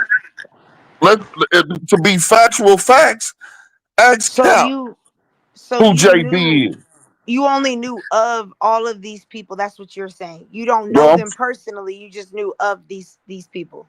Bro, I wouldn't know the difference in any one of my son's friends because I'm not nobody. If they all outside my crib smoking a blunt, I ain't about to go outside and say, may I have a full rundown of each and every one of you guys? Oh, you work at the post office. Oh, you're a rapper. Bro, I'm a grown ass man. What the fuck would I look like trying to build relationships with my son's friends? Well, it's not about building a relationship, but it's like if they're always at your house, it's natural to ask them, "Hey, No, how they're are not you? hanging How's out your with my house mom?" because these men has their own fucking house. My son has his own house. When my son is doing something with Mo3, he's not calling and telling me, "Hey, Dad, hey, you know what me and Mo3 is about to do?" I'm gonna be like, "Bro, okay." If he go to Florida and work with any other artist, Gucci, whoever, my son works with people all the time because that's the field that he's in. Do I, as his dad, need to be a fanboy and be like, wow, you're working with him? Can I come meet him? Can I get an autograph? What the fuck questions are you asking me? Oh, I was just JB, asking. slow I mean, down, if you bro. grew, That Slow if was you down. son. Hold on, that's all I'm saying. You ain't nah, gotta if you talk to her grow like up, that. yeah, I'm about to say if you have kids that y'all, I'm pretty sure like y'all are all tied in. Kids come around your house all the time with your son growing up. That's why I was asking. I mean, That's I when he's don't a know any child. parent. That's You when said he's a what? child. When he's a grown ass man, has a career, bro. If Okay, I mean, someone is if you booking don't my know any son, of them from childhood, then I mean, I understand. But that's why I was just asking because, like you said, Yella Beezy, you knew you were close with his dad, but you didn't really know him as a child. not at all. Listen, none of my partners would. Why would they be wanting me to just befriending their kids, bruh? I don't want a lot of niggas that I associate. I don't give a fuck if that's my plug. I don't need to introduce him to my daughter. I don't need to introduce him. Whatever relationship me and them establish in the streets is in the streets. Why do I need to bring this shit to my home? I mean, it's not about bringing it to your home, but as a parent, when your kids have friends that come around, they become like brothers. you do interact with them. It's not saying you know all about their life, but you know who their parents are. You might know where they go to school at. That's pretty normal. I mean, Cap, do you know at least one or two of your son's friends? I mean, Wavy, do you know, like, you I know typically all of know a them. friend or two? I know all of them. They spend the night. I feed them. They kick it with them. I talk to. I know all of them. My pops know all my But that friends. happens. That Exactly. happens That's when why I they're said teenagers. that's not abnormal for No, parents to listen. know their I just kids' told you friends. that happens with kids. My son is a grown man and moving out on his own and has his own career going on, bro. He is, this is what he does. So everybody that books with him, everybody that he works with, he don't call his mother and father and tell them who he's working with and where's the shoot at. JD, can I ask you one thing? So if your son got a video shoot at a disclosed location and he don't really trust the people, he not gonna call you and tell you where he going and who he meeting up with? Man, man, there is nothing. No, not all the time. No, dude, I go in and out of. You just say he didn't do it at all. No, it's not all the time. No, if it's not a situation that is needed, where you need to call me because you feel in danger, then why the fuck would you do it? You don't have to. If you out of town and you call me, what can I do other than call the police of the town that you're in to help you if I'm out of town? You sound like an absent parent, dog. You sound like a parent. I don't even think you have kids because I don't think you understand. If my son is a teenager and he's living at home with me and he asked me, hey, can one of my friends spend a night? Yes. But a grown man with his own place who is a professional photographer and videographer is not calling his parents every time. Videographer is videographer. Bro, listen to what the fuck I'm saying. I don't know what the fuck questions y'all Let's are go, asking JB. Come that on, y'all tell us not more, man. listening to yourselves. I love Why when you would I a hear do you, that. grown, JB. JB why would a basically saying, grown, man, his kids ain't got nothing to do with that, y'all. He don't got nothing to do with it. He might have been associated with Yellow Beezy daddy at a point in time in life. But he is on his business. He a grown ass man. He ain't got nothing to do with it. His sister ain't got nothing to do with it. She just remembered that, hey, and he just brought that information. That's it. When he JB, the making reason why himself they do have that, something to do with it. When he has yeah, but the arguments reason with why they do me that and is he's because talking about your riding passion with when you Easy speak. to the I wheels know. fall off. Hey, my wife just told me just the same shit. Boy, just calm down. And listen, man, them folks is kids. You see You what should grown people are you saying? should Because to calm be down. honest, Cause you it's like supposed to I'm appear a very nigga. defensive. No, listen, my partner told me something one time. He said, man, when you get on them panels, it's like you the old nigga at a young buck club. And that's for real. If I'm if I look, they said my son 32. No, that's what I'm saying. Somebody on here said this Memphis most want Jamel 45 and his son is 32. But not to mention, yeah, I mean, we had a son early. I mean, like, are y'all not in a real fucking world? You only 13 years older than your son? Hell, if that's what someone else see, you gotta stop doing that. You should I'm be on the asking a panel with me question. saying, no, my son ain't even 32. I just said that. That was what I just Oh, said. I I was asking a question. That's it. All you had to do was say no. Look at how you act, bro. Nobody on the No, panel is acting like you. it don't matter how I'm acting. The question that you asking is like a teenager. You're acting like Bro, you shit. said, all You right, asking go shit ahead, that JB. kids. Go ahead. Go But ahead. listen, you know how easy this could have been as a grown man. You could have been It like, could have been easy JB, with you not calling the JB. panel and just What letting us do what we was when doing. you was on that panel? How the hell did you get on the fact that your sister was on the freeway? I said because that was the Always some episode. weirdos in the chat talking about flame. That was the episode where they was wondering was it multiple shooters and this and that on the highway. I said, man, anything is possible because they say when Mo3 ran away and was out the camera, that nigga was running in and out of traffic in between cars. Hell, my sister was on the freeway that day, and everybody then wants to be this Magnum PI, a detective, You have to go to the concept of why would JB even be talking about his sister being on the freeway? That's Yeah, why would you because say Well, that? why would you? That's a good question. right, and I just see this is what, bruh, I just said.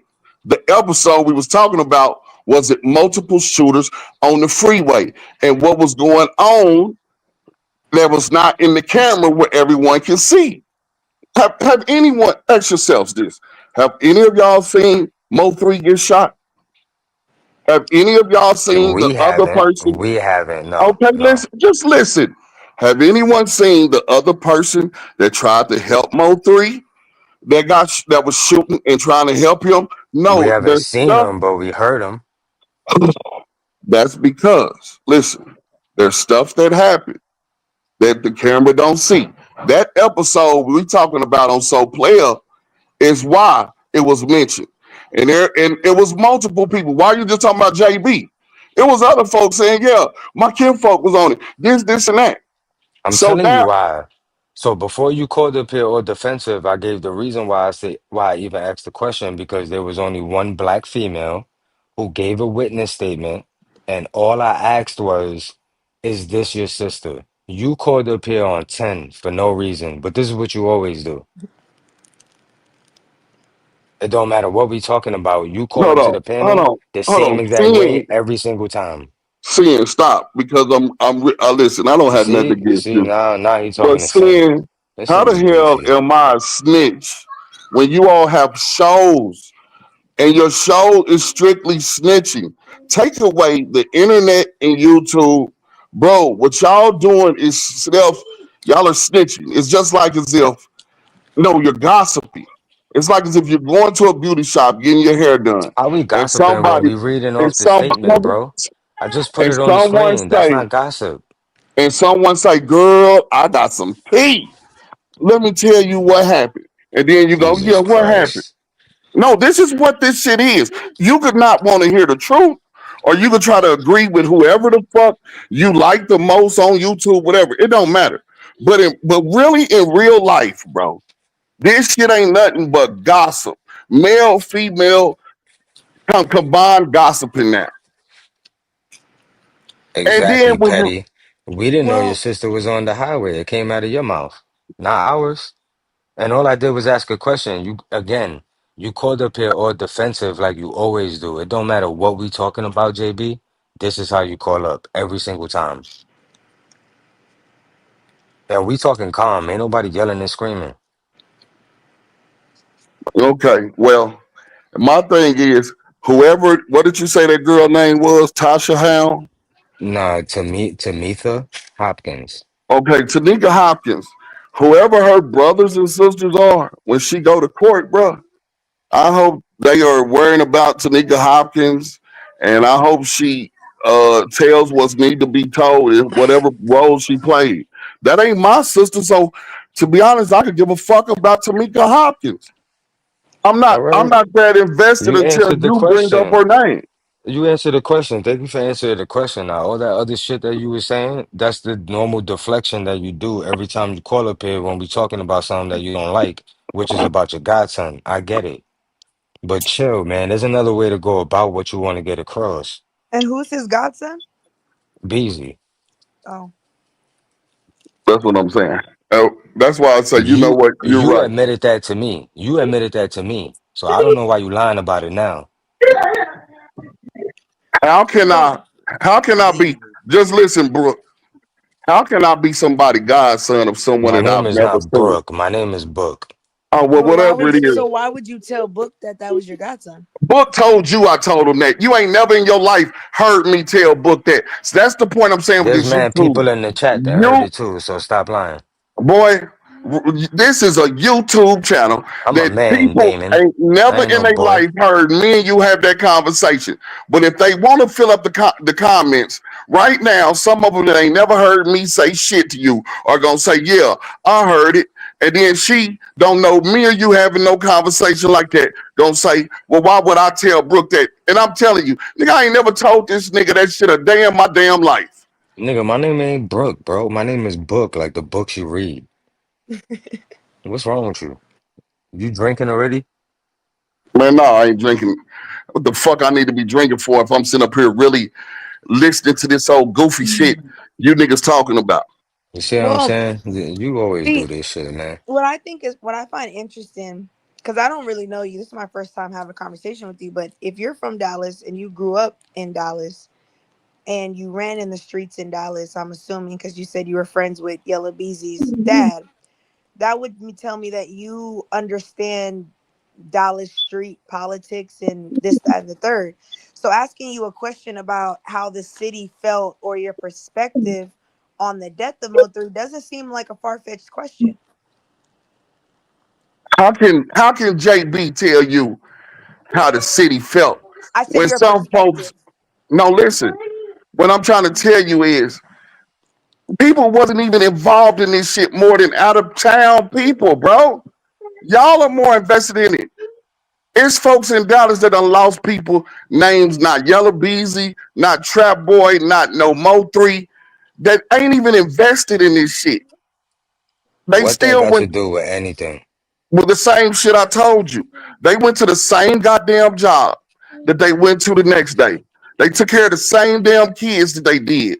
It wasn't no quiet moment. Hell, when you saw the balloon So release basically party, the world pretty much Dallas just moved on because like it is what it is. That's what the tone you're yeah, getting. That's and it was a learning moment gotcha. because now that the next group of people that are out, which is New Dallas, right? It's a bunch of old niggas that's grooming We them don't give a not to fuck make about New not Dallas. to make the We don't give same a fuck mistake. about New No, no, she Dallas. asked the question. This is And the all Mo3 this shit is sector, not the doing New is, Dallas sector. bro, so I guess every day you supposed to only talk about Mo3 of your life. Man, your kids, Yeah, talk this is the about them. Mo3 sector. I What I'm do trying to to tell people you in my is personal life, not the this Mo3 was a sector.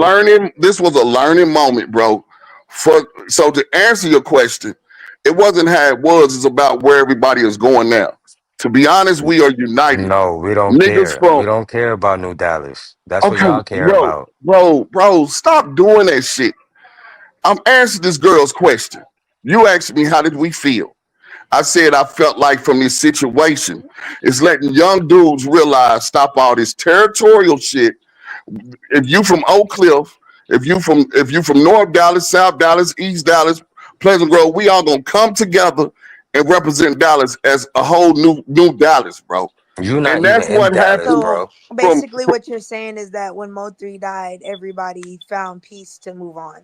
I can't So say Mo3 was really everybody. the I cannot father. say everybody, but it was a learning. I'm gonna say what you're not listening. This was a learning moment, not to let yourself get tricked out of position, sitting up here beefing when you're at a point in your life that you can help yourself and your family around you, and you can have a way of living that is comfortable. You ain't got to just be the richest of the richest and the best rapper or the best rapper making the most money. But you have put yourself at a level where street beefing and all that shit is irrelevant. JB, nothing is stopping you from creating the New Dallas sector. We're not stopping you. So why don't you go concentrate on doing My that with nigga, I them? don't This is listen. the Mo3 sector, I'm not gonna the be New honest Dallas with you. sector. If I just say it's sin, if sin somebody else go live, dude, why I do what I do with my day and my time making my money, and you hear my kids right here. This Then shit is stop once bitching again. about what we Look, do over hold here. on, bro. This is strictly entertainment, bro. No, it's And not. you This can't is tell. Listen, the you murder can't of tell. Mo3 is not entertainment. It is. That's why you have No, so it's many not. people from outside of the city that are profiting, that are making channels, that are trying to act like you really are invested in this Mo3 shit when you're just giving your own opinion. That's all it is. And there's nothing wrong with it. How is it Everybody's opinion entitled. when we reading from So paperwork, JB? so I just want to make sure the 3 points that you made, and I want to make sure that I understand them and you're not made out of context. The first point you made is that your sister is not the witness that's in the indictment, but your sister was on the highway and she just drove right by. That's one, correct? Yes. Okay.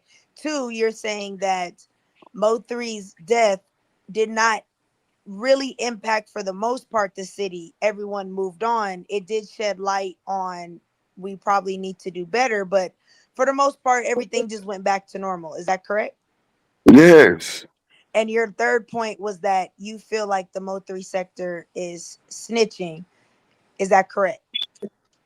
No, I think they're gossiping, which they can though, because it's an opinion. Nothing is wrong if you can make a financial gain off speaking your opinion, learning information and taking what you want from it. Nothing is wrong with that. I don't think nothing is wrong because I'm honest. I be on them. I listen to them. It's entertainment to me. But at the end of the day, that's as far as it stops. But don't try to make me a You was popping goddamn. bottles too, right? That's why it's entertainment, because you You was see one of what the I'm ones saying? popping bottles. Do you see the difference on when I'm? It's sad to say this, but it's better talking to a lady that can have more sense than you can't even say talk man to man because you sound stupid. Why would some young niggas that's popping bottles want an old 20 or plus more nigga popping bottles with them? Don't you know that nigga would tell them, man, this is some goofy shit. I'm talking about even if you niggas did this shit. Well, you Me as saying a it's entertainment. It was entertainment for them watching the video back. Was you that's some watching the video with them? you see what I'm saying? Now I'm gonna ask that lady something. Do you see the difference on what I'm talking about? If I just said I think that's goofy for them to be sitting up popping bottles watching a movie. As an older nigga, if I knew them niggas, you know what I would say, bro? This is some goofy young buck shit. Even if you did some dirt. For one, why the fuck are you recording it? And then why are you letting other people outside of your people know that you're sitting up popping bottles? So me as a 20 plus person, older than them, old enough to be their daddy, why the fuck would my old ass want to be doing something with some young old people? I'm just going off of what you said. You said this is entertainment. None of this is entertainment to us, bro. Oh, man. How's Brooke, everybody Brooke, doing? If I can pop in here real quick, everybody doing okay? yes. How you doing, Okay, Miss Green? I am doing fine. So I'm really speaking with Captain. Where Captain Keys at? I'm right here. Okay, you know I'm Queen Tanya, right? Yeah, Okay, so you remember me from day one, right? yeah, I remember. Okay, so Captain, check this out. For the past 5 years, what has been going on?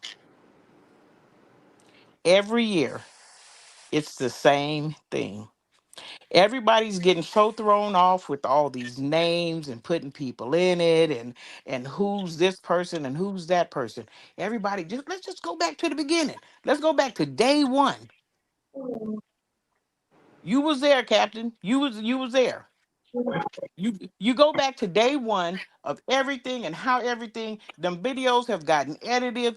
People have put out fake paperwork. I'm not saying anybody has put out any or done anything illegal or anything of that nature.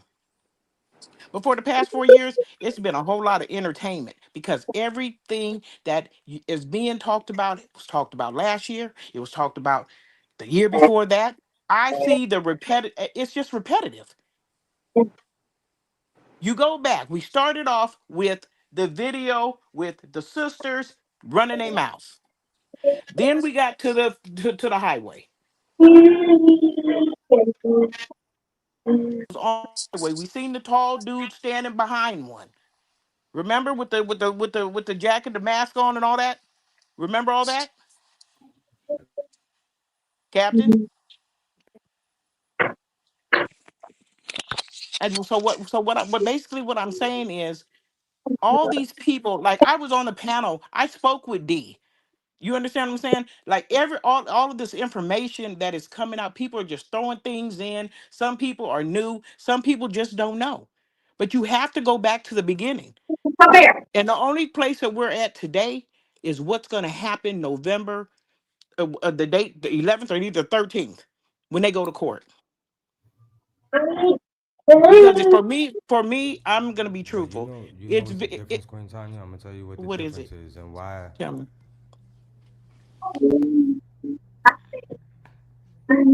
Tell me the difference. So hold on, give me 1 second. Give me 1 second. I don't think he talking to you, Tanya. You get me? Yeah, we hear you. So the difference is this.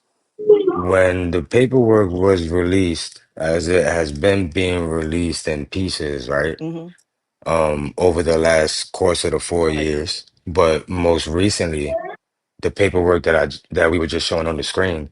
There was a whole campaign about it being fake. And the reason why we're talking about it so much now is because people are starting to realize that the paperwork is not fake, and that's being corroborated with the subpoenas that were issued. Okay, So no, it's not the same conversation. Now we just no, have different questions. but okay, so but listen to what I'm JB, saying. hold on, Queen Tanya, just let me finish here. The question about why JB even hit the panel would have never been asked if JB didn't hit the panel running his mouth like he always does. So Right. he ran his mouth But about we his sister, and I asked the continuously question. get lost in that, and we don't want to get off contact. Let's stay on what we're talking about. If Hey, JB ain't a fact, if not to JB cut is not a y'all off. factor, if JB is not a factor, then let's not talk about JB. Let's just But talk he about makes what himself a happened to the factor. Look at what demise of he's doing. Mo3. Look at That's what it. he's doing, though, Queen Not to Tanya. You cut can't y'all ignore off, that. bro. But say on the real, bro, like nigga, he right on a lot of shit he's saying, bro. The city just nigga, you know how much shit people got going on, bro. Like it's like shit, that rap shit, that shit cool, my nigga. But at the same time, you know, like one time, nigga, I was at the airport and I ain't never seen no shit like this in my life in Dallas Love Field, nigga. A motherfucking jet crashed, bro. The show must go on, bro. You think that people really care? They ain't even report that shit in the news, but I know a lot of people died. But y'all don't know about that though, do you? Nigga, the world just kept going on. Like ain't shit happened. Well, guess what? Mo3 wasn't on that plane. I'm sorry to tell you. So maybe that's why we didn't hear about it. Nah, but it's not about that. That's not what he's saying. That's not what he's saying, Book. He's saying that I know what he's y'all be saying, stuck. man. That Stop acting you like I know what I don't mean. understand what people are The saying. YouTube be stuck on this, but the Y'all be world, stuck Dallas, on a they fucking not. They done agenda. moved on. And we not Yeah, stuck on an So that's agenda. all. basically, We bro. speaking You know from what I mean? paperwork. And when somebody hit a panel saying certain things and I have a question, it's not for him to hit the panel and start deflecting and acting defensive. He could have Just just say said I'm no gonna be and real, moved bro. on with his life. Gaming streaming making more money than YouTubers, bro. I And got a y'all need to question start. Well, for that's people. always been a thing. If somebody call me and say they over there on Cap Channel talking about you got a sister and you on the freeway and your son, I'm gonna be like, who? What channel? Because I'm not looking at it, right? So this is what trips me out. Then they say, why did JB make himself a factor? JB wasn't even. I mean, Cap, I fuck with you because it's on my thing, but I wasn't even on his panel. I'm over here taking care.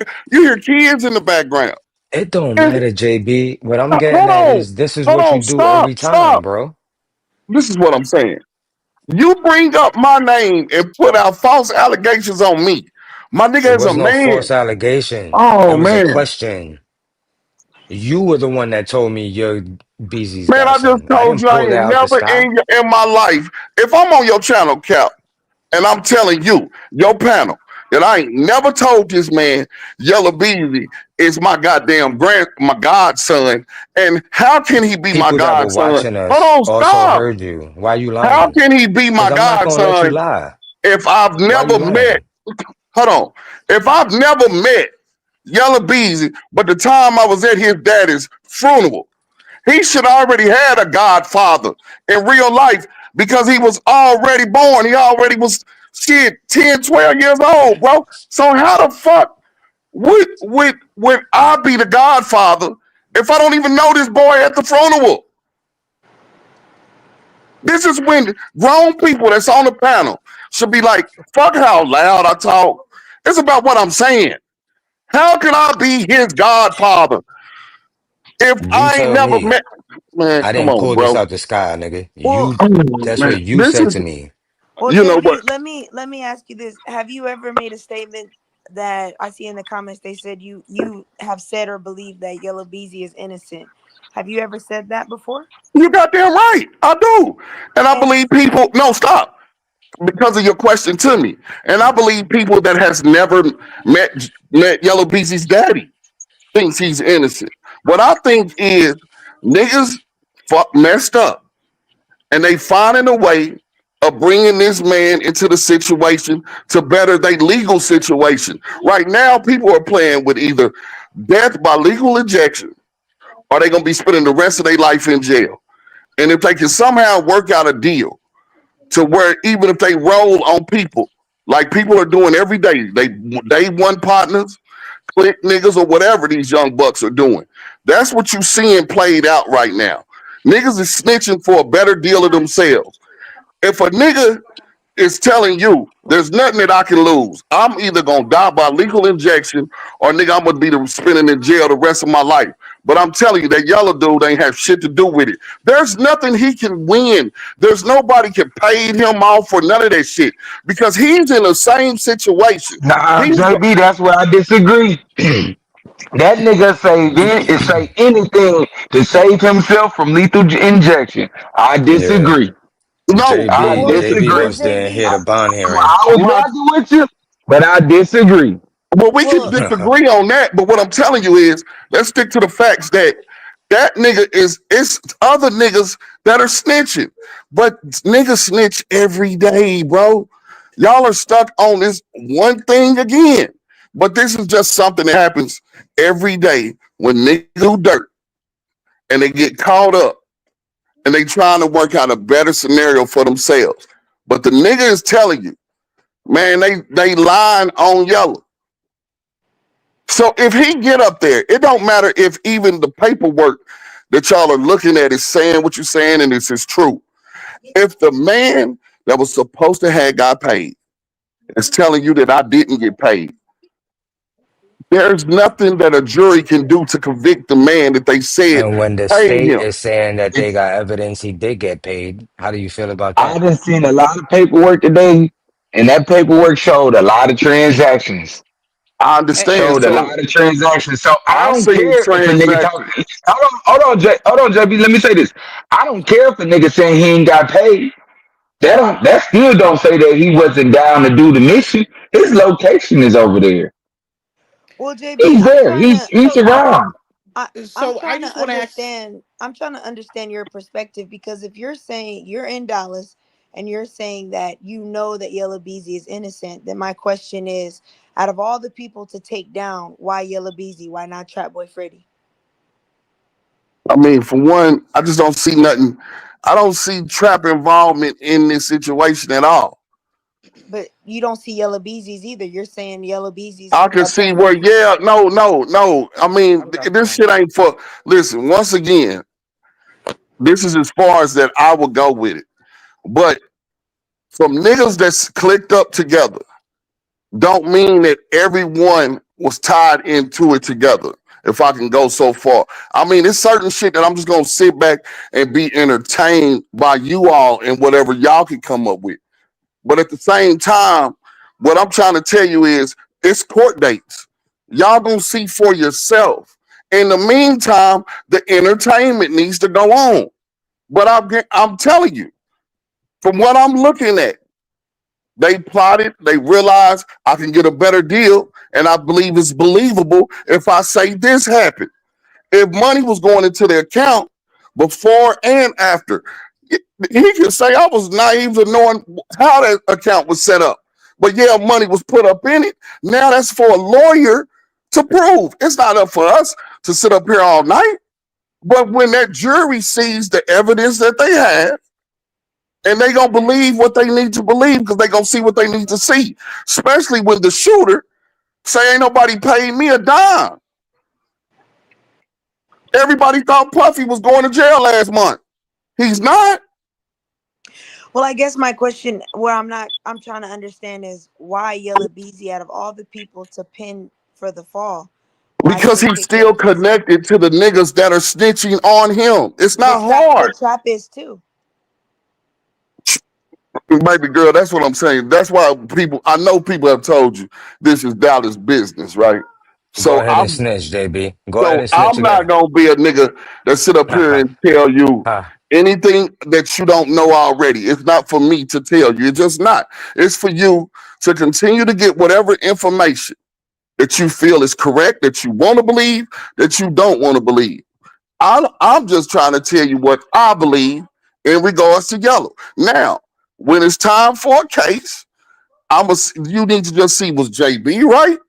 Or was you and the thousands and everybody that had their hopes up or for this to happen? We just gonna see what happened. That's what life is. Oh no, Let I them. appreciate you because that response right there just answered my question that I needed to know. I get it now. I get what you're trying to say. Like the beating around the bush, I get directly what you're trying to say. I'm with you. We here. We on the same. I get it. I understand why it's I BZ and it's honestly trash. can believe that out of this whole, I mean, I ain't gonna say out of the whole panel because there's a couple of them, but I believe I can see that you have some common sense. You're not just in the metaverse. But I believe I've been a victim of it. Fuck around with this goddamn phone app, man, will take you from reality into the metaverse. And people are YouTube is a just, website, bro. It's not a phone app. oh, I'm done. You're right. Back to Cap, man. This your show, bro. This goofy. Fucking This is what goofy. I'm saying. People, for real, bro. Y'all got this. People are gonna be needing some goddamn counseling in You about need 10 years, counseling, bro. man. You need to learn how to shut your mouth. Oh, yes, sir. Yeah, look. Let me make you feel special. You Yes, Dallas sir. niggas need to Look. learn how to be quiet. I'm not What is from a let me Dallas. tell you, y'all be talking about Dallas niggas.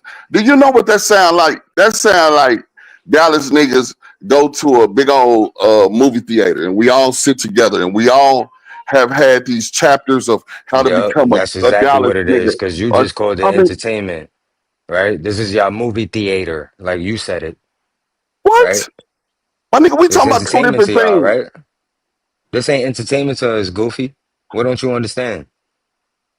And you saying that everybody in Dallas, because we in the streets that ain't even our streets, we all the fucking same. If Oh, that was now the it's case, not, but why it's are we Dallas business look, though, look, right? look, Which look? one is it? If that's the Is it case, y'all why are we streets no listen. or not? If that's the case, why are we not on one accord? Why are we killing Shut each the other? hell up, JB. You No, sound listen. stupid as If it's fuck, man. if everybody in Dallas is the same, why the fuck is Dallas niggas killing Dallas niggas then? You tell me. That's this coming out of your You mouth, nigga. I'm regurgitating what you saying. No, this is just when you put YouTube in your head so much. You get off of here, you This get is on not computers, YouTube, bro. We you get talking on about computers, Mo3. you try to find more paperwork, We documents. take no, You no. start not We talking like the talking about grown man Mo3, that you really are. and You we start happen to be talking on like this YouTube. character We could that do you this have built on on Twitter. YouTube. We could do this on Instagram. We could do this on Facebook. We just You're happen talking to be more on YouTube. electronic apps. You see what I'm saying? I'm No, trying to those are talk to you. websites. Those are websites. They're Okay. not apps. I'm trying to talk to you on a website as a regular Uh-huh. person, but you're not that no But more. you're not acting like a regular person. You acting Oh like you man, deflecting say from back to something. you, Cap. I'm cool. Back to you, Cap. Man, I'm chilling. You I'm didn't done with even the. call up here for Cap. You called up here because of the question I asked. Not Cap didn't ask the question. I did. Thank you for answering it though. Okay, man. Back to the content that the lady just left that she wanted to hear. Okay, that's cool, but you All wanted right. you Say want your less. little attention. You got it. It ain't you the one that Now, called up now for get. attention, not me. JB, Yeah. I got a question for you. Oh, Okay. yeah. Your son was Mo3 cameraman, but he ain't saying shit. Why are you showing up on all these channels? For one, because my son ain't entertained by the shit that I'm entertained by. Just because he's my son doesn't mean that he should be doing what I'm doing. And just because he's my Well, it seems son, like you should be doing what he's doing. I don't need to do shit. I can do exactly like what I want to do because I'm my own person that's sitting up looking at the goofy shit. That And you I'm really entertaining. letting you all That you know hold on, wait. how far It's off goofy. you are It's goofy, because but of you somebody. No, entertaining no. it. It's Yeah, goofy, but you're entertaining it. Like exactly. with Because nobody. no. Because I got people directly in Dallas in the mix to see how far off of this goofy shit You got an that you excuse saying. for And everything. I'm like this. It really ain't even that hard if you motherfuckers just be regular people and think. You got an excuse for everything. JB, now you know they ain't coming on here to be no regular people, man. This is the metaverse, like you said. So I Yes, mean, it is. If the it nigga don't asks matter me a what you question, say. You're not gonna wake these people up. no, This I'm is what not. they on. These people want to know about what happened to Mo3. They want to go through the paperwork. So I mean, it's either ignore it or go along with it. I think hold on, But Flame. you I trying think to hold fight on, Flame. against it? hold on, Flame. I think JB here to figure out if his people's name's gonna pop up that was on the highway. That's what he's here for. There's no way that I can get it from you on YouTube, bro. That I shit mean, makes no shit, sense. everything else is Okay, coming out on the YouTube, check so this we here out. to She was figure on out the something. highway. We wasn't So on the highway. no. Let's stick. This is when I have regular. Just you brought up the Dummy. conversation, right? This is like a freestyle, bro. Why the fuck would I be worrying about if the name that you're reading that's already on a document in Dallas County that I can pull up? So if I'm on here to worry about if my people name is going to come up, why do I need to get on a panel that But is you going to gonna go hit to the every panel, because it's in and your then fucking and hold what on, they you call hit it. It's every in your panel, album, and then bro. you It's waited till you got the sole player to speak on your sister being on the highway, and 3 trying to get in her car, and he's trying to get in other cars. no, Which it I'm ain't, like, how the fuck? bro. And then you hold on, because if you want to go back, I got it plastered up on my wall. Everything you Well, said. play it, because it'll So make is sense. that Cap, true that cap. your sister tried that Mo3 tried to get in your sister's car? Is that true? Now he was flagging down cars, and she was one of them that he was trying to flag down, and Cap, she did cap, not stop. cap. You That's could not. go. Hold You That's on. could not go. even. I thought you said that she was on the other side. No, that was the same side, brother. But I thought he said JB the don't other know day what he that she said. was on the other side and passing by and No, seen Mo3 she. trying to flag down But cars. Hold on, Q, hold on. go This ahead, is go ahead, what go he ahead. said the other day. He said that his sister was on the other side and she seen Mo3 trying to flag cars down and get in cars. JB, She, just get out the internet. no, she was behind. What the fuck do you mean? If I just now said, this is when I know you niggas should strictly stay on YouTube. Don't ever try to get no law. I So let just me tell told you. Let me you. What tell you about something, me? JB. I do I'm this for a talking living. because you What just about did me? that stupid ass shit. I just told I just you always stupid, she man. didn't even This no. nigga goofy. I just said she hadn't even got up to see if a nigga had a gun, not knowing that it's a car slanted up in front of her. All she know is traffic stop. So That ain't what all you y'all on said. this panel that acting like y'all didn't hear me say that, it just show you that y'all do not have to live every day of You your life. saying that today, What but you town said saying something that? different the other Wait, day. That's what we so How the saying. so fuck? How the fuck JB, can my sister stop a car and this car's steady driving that you looking at? You're They looking wasn't at. driving though. You're lying. It was a lot of Watch the cars video stopped, again. JB. It was a lot of cars stopped, JB. You're a damn liar. wait, so Well, y'all niggas JB, sound okay. Well, check this It out. wasn't no car stopped, JB. Did the truck stop, JB? Did a truck stop? Where the truck behind the shit? Did the truck stop? Did the BMW stop? My nigga did the car stop that A was whole going lot of around the cars shit. stopped, Make JB. this shit make sense. When you looking at Mo3 run and you see the motherfucking car before the nigga jump out or whatever, are you This niggas not can't be seeing cars life. driving by? This can't be life. This is wait, why so niggas end up in JB, Answer prison. the question. It goes crazy. All y'all on this panel, are y'all niggas, because Cap can pull it up. There's cars driving by. yes. On the other side, yeah. So where the fuck But are there they was coming no from? cars Bro, driving by bro, Mo3 at shut the 60 fuck miles up, an bro. hour when he got out the car. Okay, None, not check this one. out. Check this out. When Mo3 is running, right? Mm-hmm. Hmm.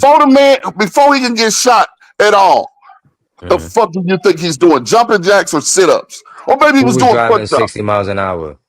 See, this the same Who's reason why you who's and Ferrago flagging got down into it cars at too, 60 miles an hour, dog? JB. Come Y'all on. got into it Stop that day it. too. Man, let's stick to what we talking about. Stop bringing up people who I got into it with. Let's talk like some regular I mean, people, when the some last niggas in time the we talked barbershop. about this, it's like your story just keep changing. If we Then you How was the in want the some fuck did other my stuff. barbershop, story change and it's the same? dog, Calm they would down, have kicked you out JB. the Calm down. barbershop by No, it Wait, now. has so changed.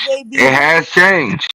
so JB, do Okay, you my story believe that? changed. You right. So, hey, call Dallas County. Come get me. Come get my sister. What the fuck are you Now niggas you want talking to say, about, my come get nigga? me, come get my sister. Wait, so JB, Yeah, how JB, come tall are get you, us. JB? We got How something. tall are Look, you? they done came up with we the new people. We on the freeway. Man, y'all been doing this shit for how long?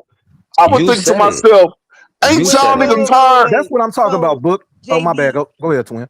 you said that you know about the highway based off of what your sister told you. Is that correct? It ain't even the highway about what she told me. It's about when the news that you niggas, I don't know, maybe you, is somebody in Dallas when a man was running in and out of traffic before he was gunned down? So if he's running in and out of traffic, right? That means someone just saw the same thing that was being told on our fucking news. That a man was running in and out of fucking traffic. You gonna need some So saline or did something, you? bro. You So gonna have did high you No, ever blood it's pressure. just say? common. I just be wanting to know who raised you motherfuckers. If your news tell you that he was running in and out of traffic and cars are driving by of what you can see, all this edited footage and all this YouTube metaverse Why shit are you again. hollering and everybody else talking But bro, like listen to calm? what the fuck I'm saying. If He she was, mad. if I'm telling you today that she ain't even got You to the can't be part like where a you nigga got a hollering is gun not gonna make and us she listen ain't even or hear drove you. to the part where she see a car, she should be worrying about not hitting nobody. How the fuck don't you listen to that like you listening to everything you trying Bro, to point out? you hollering is not gonna make us understand it. If you just talk to him, My we nigga, definitely just my talk. nigga, stop that shit when you know what the fuck I'm saying. You I'm just just saying heard me today tell you that okay, check this out. I'd rather talk to the most sensible person on the panel, which is the T girl. that's T cool. girl, check this Her out. name is KT. Okay, man, look, that's what I'm saying. Shut You up, call me Brooke and you want to call her T girl, nigga. Have respect. bro. Young lady, Yes, sir. you remember our conversation? When you asked me, I said, well, first of all, when you're driving on the freeway and you see someone coming, you're not even knowing it, you haven't even made it to the point of a person that's coming behind them with a gun yet. All you see is what you see. That means you're behind, you haven't even got up to what this fake ass detective trying to come up with. We just had this conversation. So she's trying to avoid hitting him, hitting cars, and ain't even up to the point yet of someone with a gun. Not long after she gets to the point with the gun, that is a car that's slabbed in the middle of the freeway. Didn't we hold a conversation, even if I was loud, medium, or low? Didn't we already say this? Yes. So I this, hear you. so this dumbass foolery shit. I guess I don't know who the fuck he think he is, the YouTube scientist. But how the fuck would she stop a car and be on the other side? When Big you bro. first asked me, your first question was, what is her name? Is that your sister? No. And then I said, well, what she was You on the never said freeway no. was, You never said no. okay, check this out. JB, what, I what just what said kind of no. car your Check sister this out. drive? What kind of car she drive? I asked you yesterday Because you what her did say it name, was gray. what the letter of her name started Right, with. but a You didn't say it. Nissan Sentra, what do you, how would you tie a Nissan Sentra if she was driving a Okay. Nissan Sentra to All right. any fucking dumb question you're about to ask, bro? Well, I could say this. I never saw a Nissan Sentra drive by going the direction that Mo3 was driving Look it. up some tape. So If you ain't got enough time to take